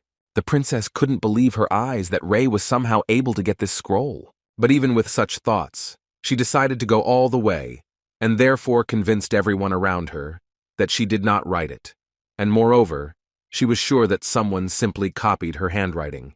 Rei found it hard to believe, after which he decided to clarify with her, or was it he who let everything slide and she decided to take him for a weakling? And without waiting for her answer, Rei released a little of his energy, which made it clear to everyone here that his strength was enough to destroy an entire army. The princes had not seen such a huge amount of mana for a long time, and now they began to believe that Rei had once fought the necromancer. But their thoughts were interrupted again by Rei, who wanted to convey to them that if the Lessian Empire did not want to help him, then apparently it would want a war with the Holy Empire. The first prince, without thinking for long, began to say that the saint was most likely too excited at the moment, because according to him, the Lessian Empire never wanted a war with the Holy Empire. Rei, in response to these words, reminded the first prince that one of the princesses of the Lessian Empire tried to destroy an important person of the Sacred Empire, and now he wanted to understand how he could so confidently claim that the Empire did not thirst for war. The first prince, without thinking twice, ordered his younger sister to apologize, but from her reaction it was clear that she was not going to do so. She did not understand how the princess could bow her head, for which she immediately received a slap in the face. The first prince made it clear to her that she had to do this, otherwise the consequences of her actions would be much more dire for her. She could not believe it, and while she was bursting with anger, the first prince once again asked the saint for forgiveness. According to him, they would very much like to settle this issue verbally, so he suggested that they all get together and discuss this situation a little. Rei was not against settling the conflict in this way, but first he asked them to call all the princes and princesses to him, and to make them come here a little faster, he blew up part of the castle, after which he added that if they continue to treat him so badly, then everything will not end so easily for them. Because of this incident, the entire imperial family gathered to listen to the whole story and apologized to Rei again. The saint accepted their apology and began to talk about compensation. He began to demand two things from them. The first thing was closer diplomatic relations between the Lessian Empire and the Holy Empire, and the second point was active trade between them. It was an offer that could double the income the Holy Empire received from trade. But in fact it was a profitable offer for the Lessian Empire as well. 65% of the losses were paid to the Holy Empire, but the Lessian Empire agreed to call it compensation. After they finally came to an agreement, Rei thought that by now the Emperor really should have started moving, and so he wanted to go and check on the man. The Emperor, lying in his bed, felt incredibly severe pain whenever he tried to move. But on the other hand, he noticed that thanks to the medicine that Rei prescribed him, he began to move a little. At that moment, Rei came into his room and immediately noticed that the man was feeling much better than he expected. And the guy was completely right, because the Emperor now began to speak, although it was difficult for him, but he was still able to thank Rei for his help. Rei assured him that there was no need to thank him. He suggested that he should rather see how the man was doing today, and to do this, he needed to try to move a little. Although the bruises had not yet gone away, the saint still had a smile on his face, and this could only mean that there was nothing really scary about it. When Emperor Gyeoger came to his senses, his child came to visit him, who in fact clearly did not want good for his father, so without thinking twice he struck him. It was one of his sons who was crying and continued to beat his father, saying that a man should never forgive him. After which, at the request of the Legion Empire, Rei goes to treat the Emperor, who is in critical condition. In the end, he discovers that the Emperor has Stiffman syndrome. But one question of Rei remained unanswered for a long time. Looking at his bruises, the young saint immediately realized that someone knowledgeable was to blame, but the guy still decided to focus on treating the Emperor for now. Meanwhile, the selection committee, conducting an internal investigation into Rei's safety, discovered that there was an active struggle for sovereignty within the Empire, and that a battle was in full swing, with Princes Gale and Luke gaining the upper hand, and they confirmed that they would not hesitate to destroy their own brother. After a series of events, the Emperor regains consciousness, and a guest enters his bedchamber. Rei didn't like at all that he came to this castle just when all this was happening. So Jan reported to the saint that the first person to fall into his hands was Prince Luke. According to an agent from the Dame family, this prince began by damaging the image of the crown prince by making caustic comments about his policies and behavior. And as a result, the cornered fifth prince sent mercenaries to destroy Prince Luke and Prince Gale, and they, in turn, strengthened their security, and then began to order their brothers and sisters. This went on for almost a week, and today at dawn the bodyguards found the body of the fifth prince at the door of his mansion.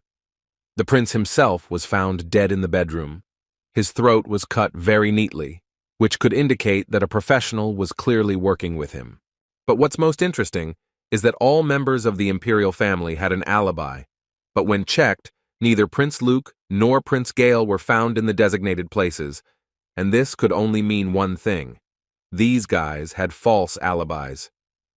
Rei noted that in the Legion Empire, there is no exterminator organization that could quietly subjugate such a number of royal guards and penetrate the Emperor's bedroom, which means that there is a person who can freely and without protection move around the territory of the imperial house. In Rei's opinion, the mana itself was very excellent from the first time he saw it, and it is far from ideal, but also quite good, so it can be assumed that this Prince Luke is quite likely to have made this move himself. So he asked his friends to work a little harder and get him more information. Rei wanted them to know more about the power struggle in the Empire. He was interested in any violations or things that could bring bad fame to the imperial family. The next day, the Emperor's condition improved and he was even able to get up, although it was through incredible efforts. Rei was so happy to see this. Finally, his treatment was giving such good results. But he still asked the Emperor not to rush, and for today this is more than enough. The guy believed that it was one of the antioxidants that worked in the drug that he gave the man, so the muscle stiffness was significantly weakened. Now the saint cannot worry that the drug will not work. Suddenly his thoughts were interrupted when he felt someone else's energy behind the door, which could only mean one thing, that someone had come to them. It was one of the princes who was apparently here to visit his father. The first thing he wanted to ask was how they were doing, and after Rei told him that everything was fine, he decided to check how the prince himself was doing, because as far as he knew, the prince had recently had an upset stomach. The prince responded by talking about a flock of wyverns that, according to him, attacked him. Rei didn't quite understand why the prince was telling him all this, but he mentally noted to himself that the prince was delighted and went to the imperial castle, but at the right moment, he was ambushed by wyverns, and for him, it sounded like a ridiculous excuse. In any case, the prince came here to find out in more detail how His Majesty is doing. The man at that moment fell asleep or pretended to sleep, so Rei was able to say that the Emperor would soon be able to open his eyes. The prince was glad to hear this, after which he added that if Rei needed anything, he could calmly contact him, and then the prince would try to do everything to help the saint. Rei jokingly asked the prince to bring him a little peace to this empire. The Emperor's son smiled and said that it would be a little difficult, but he was still convinced that peace would come very soon. He decided not to linger long at this point and began to leave, adding to the saint at the end that it would be better for him not to try to find out too much about the imperial family. After he left, the first thing Rei thought was that the prince was clearly planning to do something, but the smile on the saint's face could only mean one thing, that he would never give the prince the opportunity to do this, because he was going to make peace by force. A few days later, Rei received good news, which made him understand that everything was going as he expected. According to his agents, they compiled a list of violations in the imperial court for which the saint immediately praised them. And as soon as he began to read the contents of each of the scrolls, he began to think that this family was simply crazy. It was said that Prince Gale was the man who did everything to seize power, and therefore got involved with not entirely honest people. And Prince Luke had an inappropriate relationship with the third princess, and given this fact, Ray finally understood why Luke allowed the girl to get away with it so many times. After reading several scrolls, Ray suddenly ordered his agents to return the scrolls to their masters, which confused So Yun, because in that case they would try to get rid of them. But Ray was convinced that they wouldn't dare do that, because that would mean the stranger knew his main weakness. The next thing Ray thought about was that he needed to restore the Emperor's health as soon as possible, preferably before these guys decided to make their move. But suddenly his thoughts were interrupted by the Emperor himself, who by this time could already dress himself, and this was not a big problem for him. According to him, at the moment he is going to meet with his children because he has heard rumors about what they have done. But before that, the Emperor wanted to thank Ray for healing him, and he also wanted to ask the guy for one more request. He looked at how Ray behaved and understood that apparently he had raised his children incorrectly, which Ray could not disagree with, but he also believed that it was never too late to fix it, so there was no need to be so upset. The Emperor believed that this was all because he raised them alone, without a mother, and he was quite interested to know if they would recognize him. Even if he told them this, Ray at that moment assured him that everything would be fine, and besides, he would help the man. The Emperor called all his children to talk to them, and as soon as they came to him, they immediately began to say that they were incredibly happy that he had finally recovered and was feeling much better. However, they did not understand one thing. Why was a saint sitting at such a family gathering? According to the Emperor, it was he who called him here because, in his opinion, the saint had done more for his recovery than anyone else. On the other hand, he did not forget that his children had done something they should not have done, and he saw from their faces that they understood what was being discussed, although they continued to pretend that they did not understand. The man spoke of the death of the fifth prince, although it was disguised as an accident, but the Emperor was sure that it was simply the result of a quarrel between them. He simply did not understand how the brothers wanted to destroy each other. It always seemed to him that he was calling them to reconciliation. Ray, looking at them, decided to say that they really thirst for power so much that they are left without humanity. The first prince was already tired of tolerating the antics of the saint, so he told him directly that Ray was talking too much, and the princess decided to ask him how he dared to talk to the royal family in such a tone. But Ray was not going to stop. Moreover, he wanted to tell them that they were as uneducated as a plant in a greenhouse. And as proof that they were all just a bunch of sheep, Ray decided to present His Majesty with evidence. It was a parchment that had been stolen and returned. So the children of the Emperor did not understand where they came from again in Ray's hands, although at that moment it was no longer important, because the saint was going to show the Emperor who his children really were. These scrolls laid out the very essence of what they did to each other. They maimed and eventually even began to destroy each other. That's how rotten the imperial family was. But then Ray added that there were exceptions, which was Princess Celine, because she had not committed any crimes and was not caught in the crossfire. Having heard all this, the Emperor did not think long and sentenced each of them to 3 years probation, except of course Princess Selena. And he also immediately assured them that if they suddenly did not obey this order, they would immediately leave this palace. And now that he told them about this, he would like them all to immediately leave his room. Ray understood that if they lived like this for 3 years, then they would never be able to inherit the imperial throne. When all the Emperor's children had left, he decided to turn to Luke, whom the Emperor had asked to stay for a while. The man just wanted to hear why Luke did this, but the answer couldn't help but shock the Emperor, because according to Luke, the main reason he did this was because of Prince Sam. This surprised even Ray, because if the words of the second prince are to be believed, he wanted Prince Sam to take the place of the Emperor, because he believed that neither he nor his brother would be able to think about anything other than the good of the empire. But Sam is completely different. He has a weak character, but he cares about people, and therefore will be able to take care of his subjects. But he also told that his brother and 5 princes were going crazy with the power that comes with the imperial title. Under such circumstances, he understood that Prince Sam simply could not become emperor. In other words, Luke believed that his father would leave the throne to those who were busy biting each other, and the new emperor would become a disgrace to the empire, which would then become a disgrace to the entire nation. The emperor listened to him attentively, but still decided to clarify. Was Luke sure that even for such a reason he had to do such a thing? In other words, he attacked his father to prevent the coronation of his older brother, and Luke did not justify himself. Moreover, he himself asked to punish him to the fullest extent. Whatever the punishment, he assured his father that he would pay for his actions. The man, hearing this, said that in fact he himself was also to blame for not having controlled Luke properly. However, he simply cannot forgive him, and soon, according to him, they will return to this conversation, but now Luke can leave.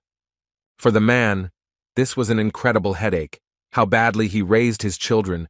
Rei, in response to these words, said that it seemed to him that if the man in the future would devote more time to his children, then everything would be fine.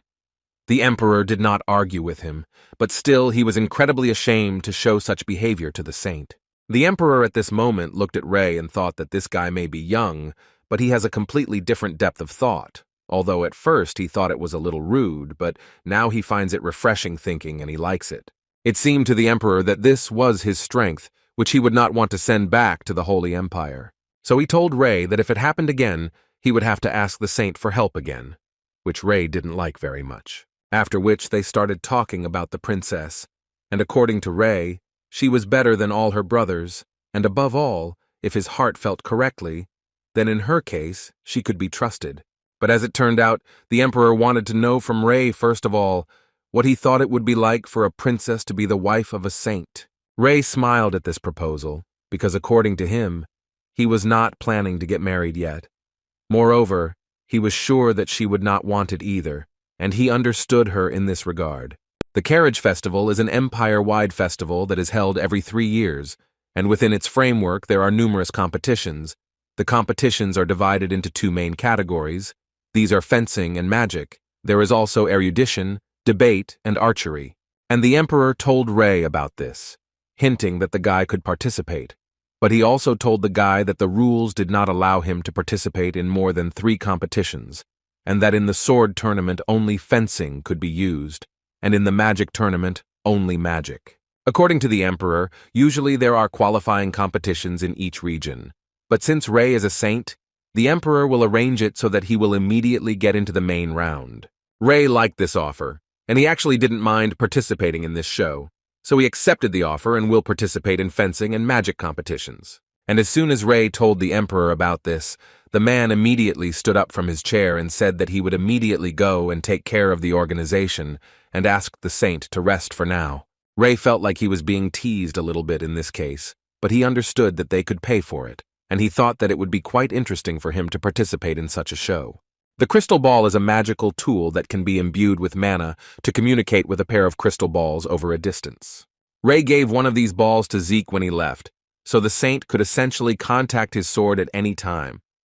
But as soon as Rei tried to contact Zeke, he saw that the crystal ball was held by Iriel. Therefore, the saint immediately had a question for her about what she was doing with it, because he was sure that he had given it to Zeke, but Iriel did not quite understand why such questions were being asked, because it seemed obvious to her that she had simply taken it from Zeke. In any case, Rei called to tell her that the emperor was safe. Iriel didn't doubt for a second that he would cope, after which she said that in the Holy Empire everything was the same as before.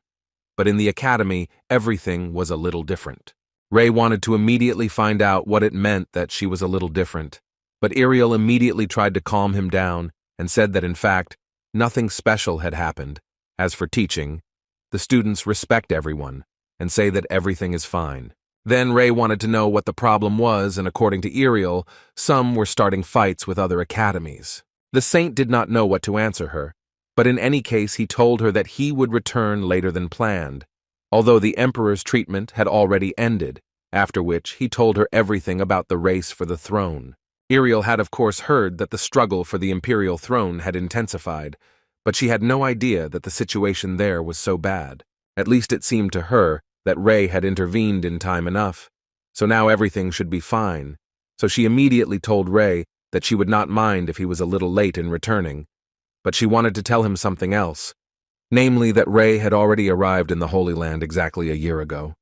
Rei never thought about it, which can't be said about Iriel. She also wanted to say that a little time will pass, and he will travel back and forth between the kingdoms.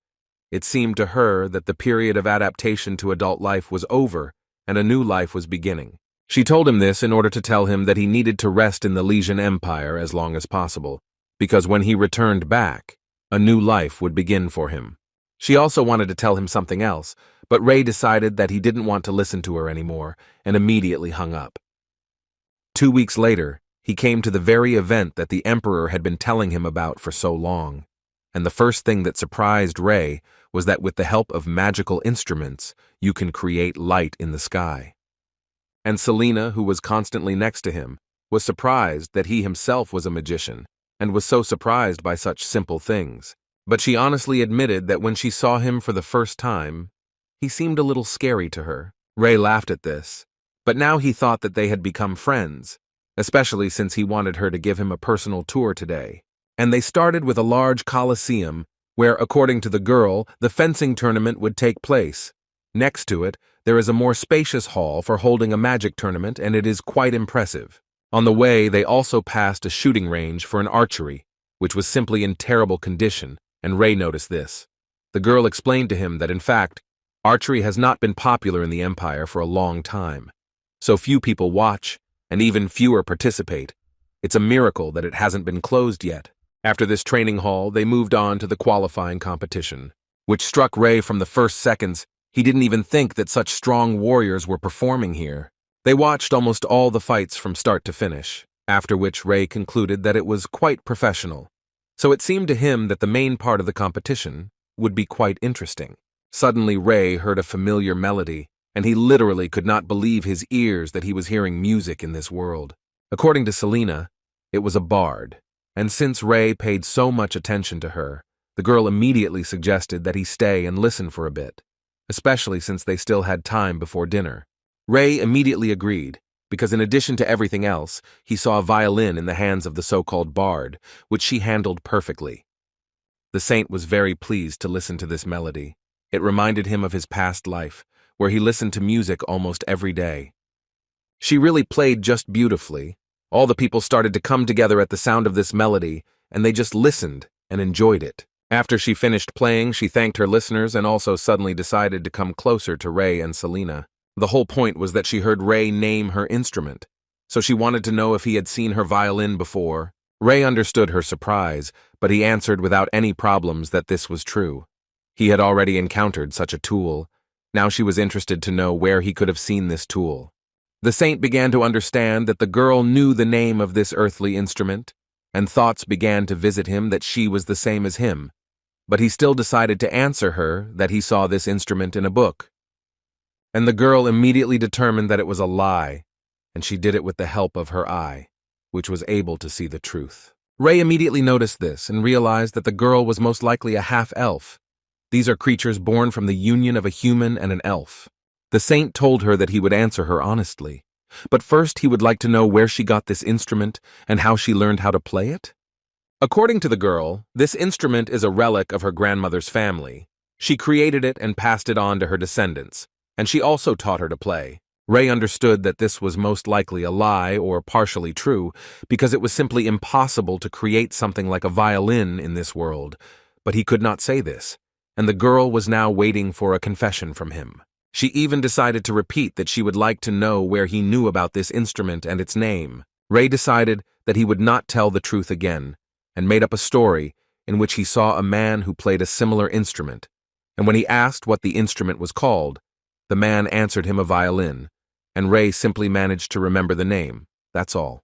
But the saint did not tell this story by accident, because in fact, technically, he did not lie, because his music teacher told him about the violin, and even the girl's eye of truth showed her that it was true.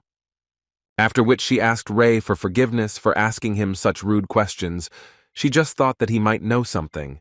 Rei also said that he was wrong, and he should also ask her for forgiveness. And since they understood each other, Rei asked the girl to tell him a little more about her grandmother, and apparently the girl didn't mind. She started by saying that she could be described as extraordinary, But at the same time, she was incredibly talented and admirable. She was the kind of person whose ideas were beyond this world. One day, she created something and called it a bicycle, and the girl at that time was very surprised, especially when she rode it, as if it was something completely ordinary. Ray, hearing this story, realized that this girl's grandmother was exactly the same as him, but that was nothing. Because after this story, the girl told Ray that her grandmother always said that she was not from this world. And that's how her curiosity about her world was born, and she began to look for someone who could know more about it.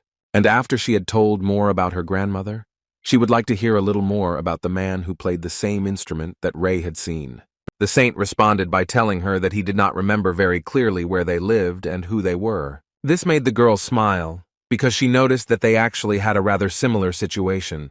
In any case, she was very pleased to meet someone like a guy, and also with the miss who was next to him, and now it was time for her to leave.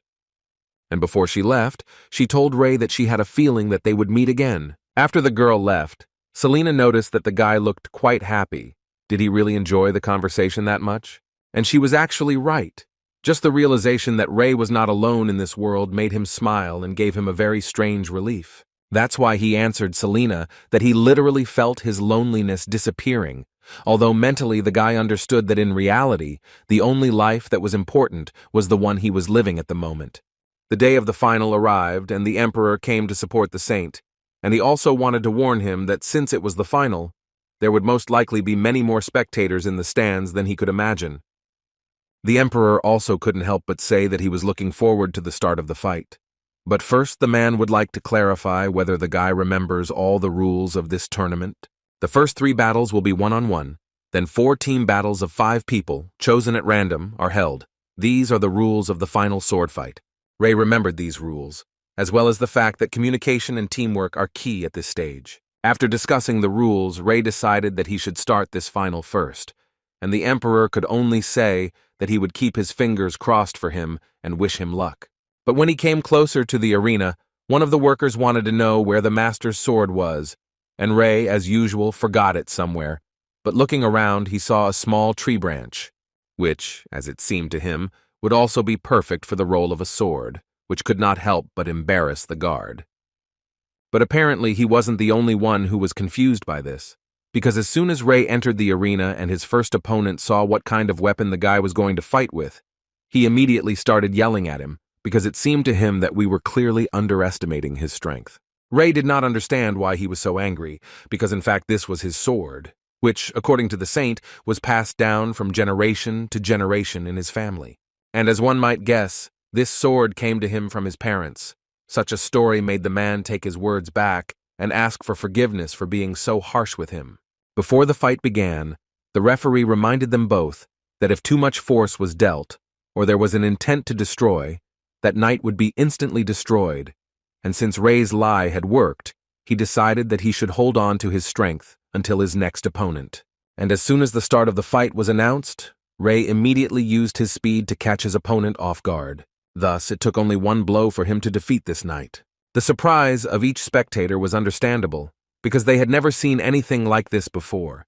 Usually, such fights are very interesting and long, but this time, everything was completely different. Ray won the fight, and it was too easy for the guy. Since then, Ray has had 3 more fights, winning with a similar method and thus earning a little fame. And the Emperor was especially impressed by the fight where the guy won with just 1 branch. But according to Ray, there is nothing surprising about this, because anyone can do it with just 1 desire. But they didn't stop praising him, because the way he conducted the wizard tournament left them in shock, because he defeated his opponents before they had time to use their magic. Finally, the day of the team competition arrived, and Ray was assigned to the red team. The rules of these competitions were not complicated. The tournament begins with the participants of the fencing and magic teams uniting into teams, after which each faction is given a flag, and the one who first intercepts it and installs it on the territory of their faction will receive points. The team with the most flags in their faction wins, and the person who has made the greatest contribution to the development of the team becomes the winner. All these rules sounded too simple for Ray, because all he had to do was get the flag. The other team members were not entirely happy with him being on their team, because Ray was aloof and unwilling to discuss strategy with them. But one of the red team told that he was a magic swordsman who had recently knocked out his opponent with his fists at a magic tournament, and for the rest of the tournament, his opponent was scared, and in the end, he simply gave up. One of them still believed that a normal swordsman could defeat some wizard, but apparently he simply didn't know who Rei was and what he was capable of. After all, even the fact that he canceled out all of his opponent's magic with cancellation, and then simply walked up and hit him. Moreover, it was known that he was participating in both competitions, so their group consists of 4 people, so it is not much, although on the other hand, they understood that the best thing they could do was to stick to the strategy. But their strategy wasn't very smart, because they decided to send one guy ahead while they ran after him, looking for an opportunity to steal the flag. Rei was surprised by the actions of his teammates, because at first they were embarrassed, and then they left altogether, and now the saint can only sit in place and defend his flag. At that moment, he suddenly thought about the fact that he had come all this way in order to cure the emperor, so it seemed to him that it would be a good idea to solve the problem with the wyverns, and thereby increase his debt to him. He started to think that maybe he should even drop the meteorite, when suddenly he heard a strange sound behind him. It was members of the other team, who were glad that the guy was alone here, because it seemed to them that there they could easily take the flag from him. Rei looked at them and smiled, and they took this as disrespect towards them, so they began to tell him that he would not be able to stop the 3 of them, and it would be better for him if he simply gave them the flag. But first, the saint would like to know where they hid their flag, because he understood that they would never leave the flag on which the movement of all 5 depended, which surprised the main one in this team. And Rei continued to talk, and it was quite surprising to him that they thought he didn't know that there was a wizard sitting in ambush behind him, and that it wasn't actually against the rules. The flag was small enough to hide in his hands. Apparently, all these words made one of the blue team more and more angry, so at one point he couldn't stand it and went on the attack. Rei was so happy that he basically just stood there and the other team's flag appeared on its own. He was basically so lucky with that. And now, when they brought the flag, Rei wanted to get it immediately, and so that they had no doubt that it should be given to him, the saint used a little frightening magic. Meanwhile, Rei's teammates tried to find at least one clue to the flag, but they were unsuccessful. When they suddenly noticed a cloud of smoke coming straight from their camp, they immediately realized that even such a strong fighter as Rei would not be able to protect the flag alone, so they decided to immediately head back. But as soon as they returned, they saw Rei holding a blue flag in his hands, and around him were members of the blue team, who clearly underestimated Rei's strength. After that, the red team won easily thanks to a series of raids. Rei, as expected, received recognition for his performance and became the winner of the final. But most importantly, he was glad that the prize fund of this tournament was not so small, which could not but please him. Although he decided to tell the emperor that he thought the prize fund would be several times larger, since this money would probably only be enough for him to eat once. The emperor was glad that Rei was able to win this tournament, and since they were already in the empire, the man decided to offer the guy to explore it a little better. Besides, there are a huge number of beautiful places in it. The saint himself thought about it, but he will have to refuse because he has another job. The man became interested in finding out what Rei had planned to do, but the guy made it clear to him that it would be better if it remained a surprise. The next day, Rei climbed a rather steep hill where he felt a high density of mana. His goal was to reach the wyvern's nest, where he could finish them off once and for all. The first thing he noticed was that they created so many magic circles without any protection, and this could only mean that they were quite smart. In any case, now he was only interested in one thing. If he suddenly broke everything here, would he be given a warm welcome or not? Wyverns are a highly intelligent race and are believed to be skilled in magic and worship strength. They love heat and humidity, so their nests are usually located in such places. And Rei had already regretted several times that he had gone so far in this place, because he literally wanted to peel off his skin from the incredible heat. He had been doing this for 30 minutes now, with so many layers of magic circles, and at this point it seemed to him that at least something should happen. Suddenly he heard a voice that was filled with anger and fear, which made Rei immediately stop and look up. A few seconds later, a huge wyvern landed in front of him, wanting to know why he had removed one of the magic circles. Rei was surprised by one of the wyvern's abilities, namely that they have telepathy, and he hears echoes in his head. But in any case, he was glad that he met a wyvern, because he was here to talk to her. She wanted to know what topic the person would like to talk about, and Ray, without thinking twice, said that he was here to discuss their nest. But the wyvern immediately said that this was not within her competence and not under her control. She also added that she could not return to the village the intruder who had damaged the magic circle, and Ray assumed that she would tell him about it.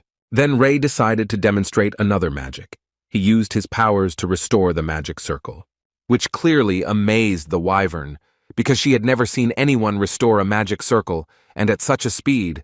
But this meant only one thing to her, that the guy had clearly come here prepared.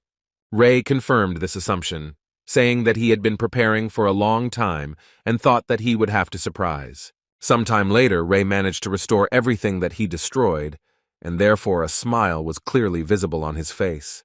The wyvern was still impressed that the guy was able to create such a magic circle so quickly.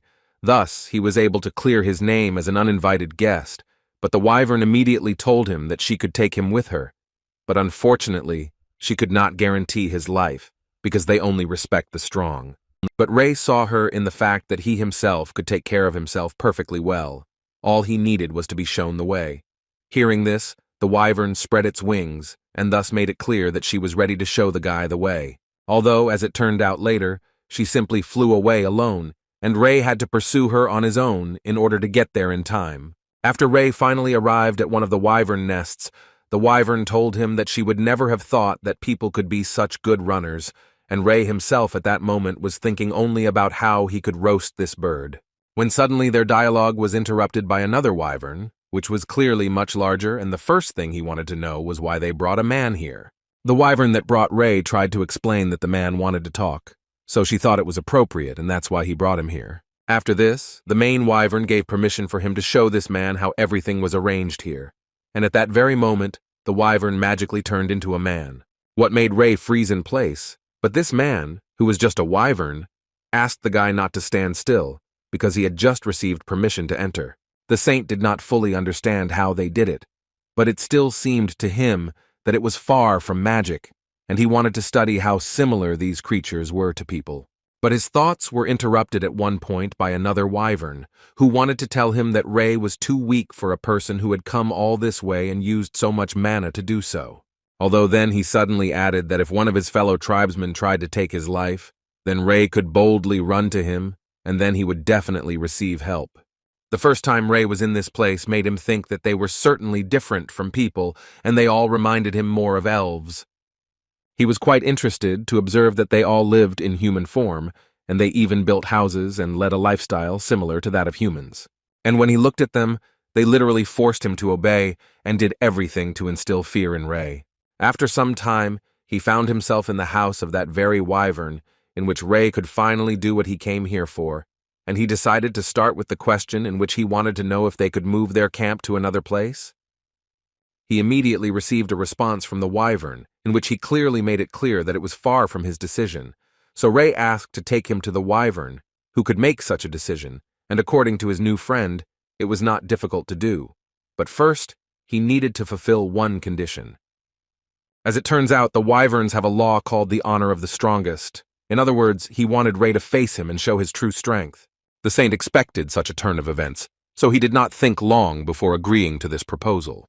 And immediately after that he used his magic, namely the ability to capture, with which he held his opponent. These chains were so strong that even a wyvern could not break them, which was a revelation for him because he had never seen human magic higher than his essence. He realized that this was actually enough for the guy to prove his strength. So Ray released his grip, and the wyvern said that now they could go to the main wyvern. But before that, he decided to finally get to know this strange man, and the saint introduced himself as Ray, and the wyvern's real name was Karnata. Now that they knew each other, Karnata finally took Ray to their leader, who lived nearby. On the way, Ray wanted to clarify whether all he needed to do was make the wyvern agree, and then their entire village would move, and in response to these words, Karnata said that there was no one from her family who would not obey her. According to him, the Lord is the strongest wyvern in the clan, and when they arrived at the place, it was clear from Ray's face that he was surprised at where they had come. The thing was, he saw the most backward house he had ever seen, The Lord's taste was clearly strange, but he wasn't here to tell the Wyvern Lord what kind of house he should have. But the house was not the only surprise that awaited Ray, because when the Wyvern Lord came out to greet the man, then Ray was shocked enough, because the Lord turned out to be a woman,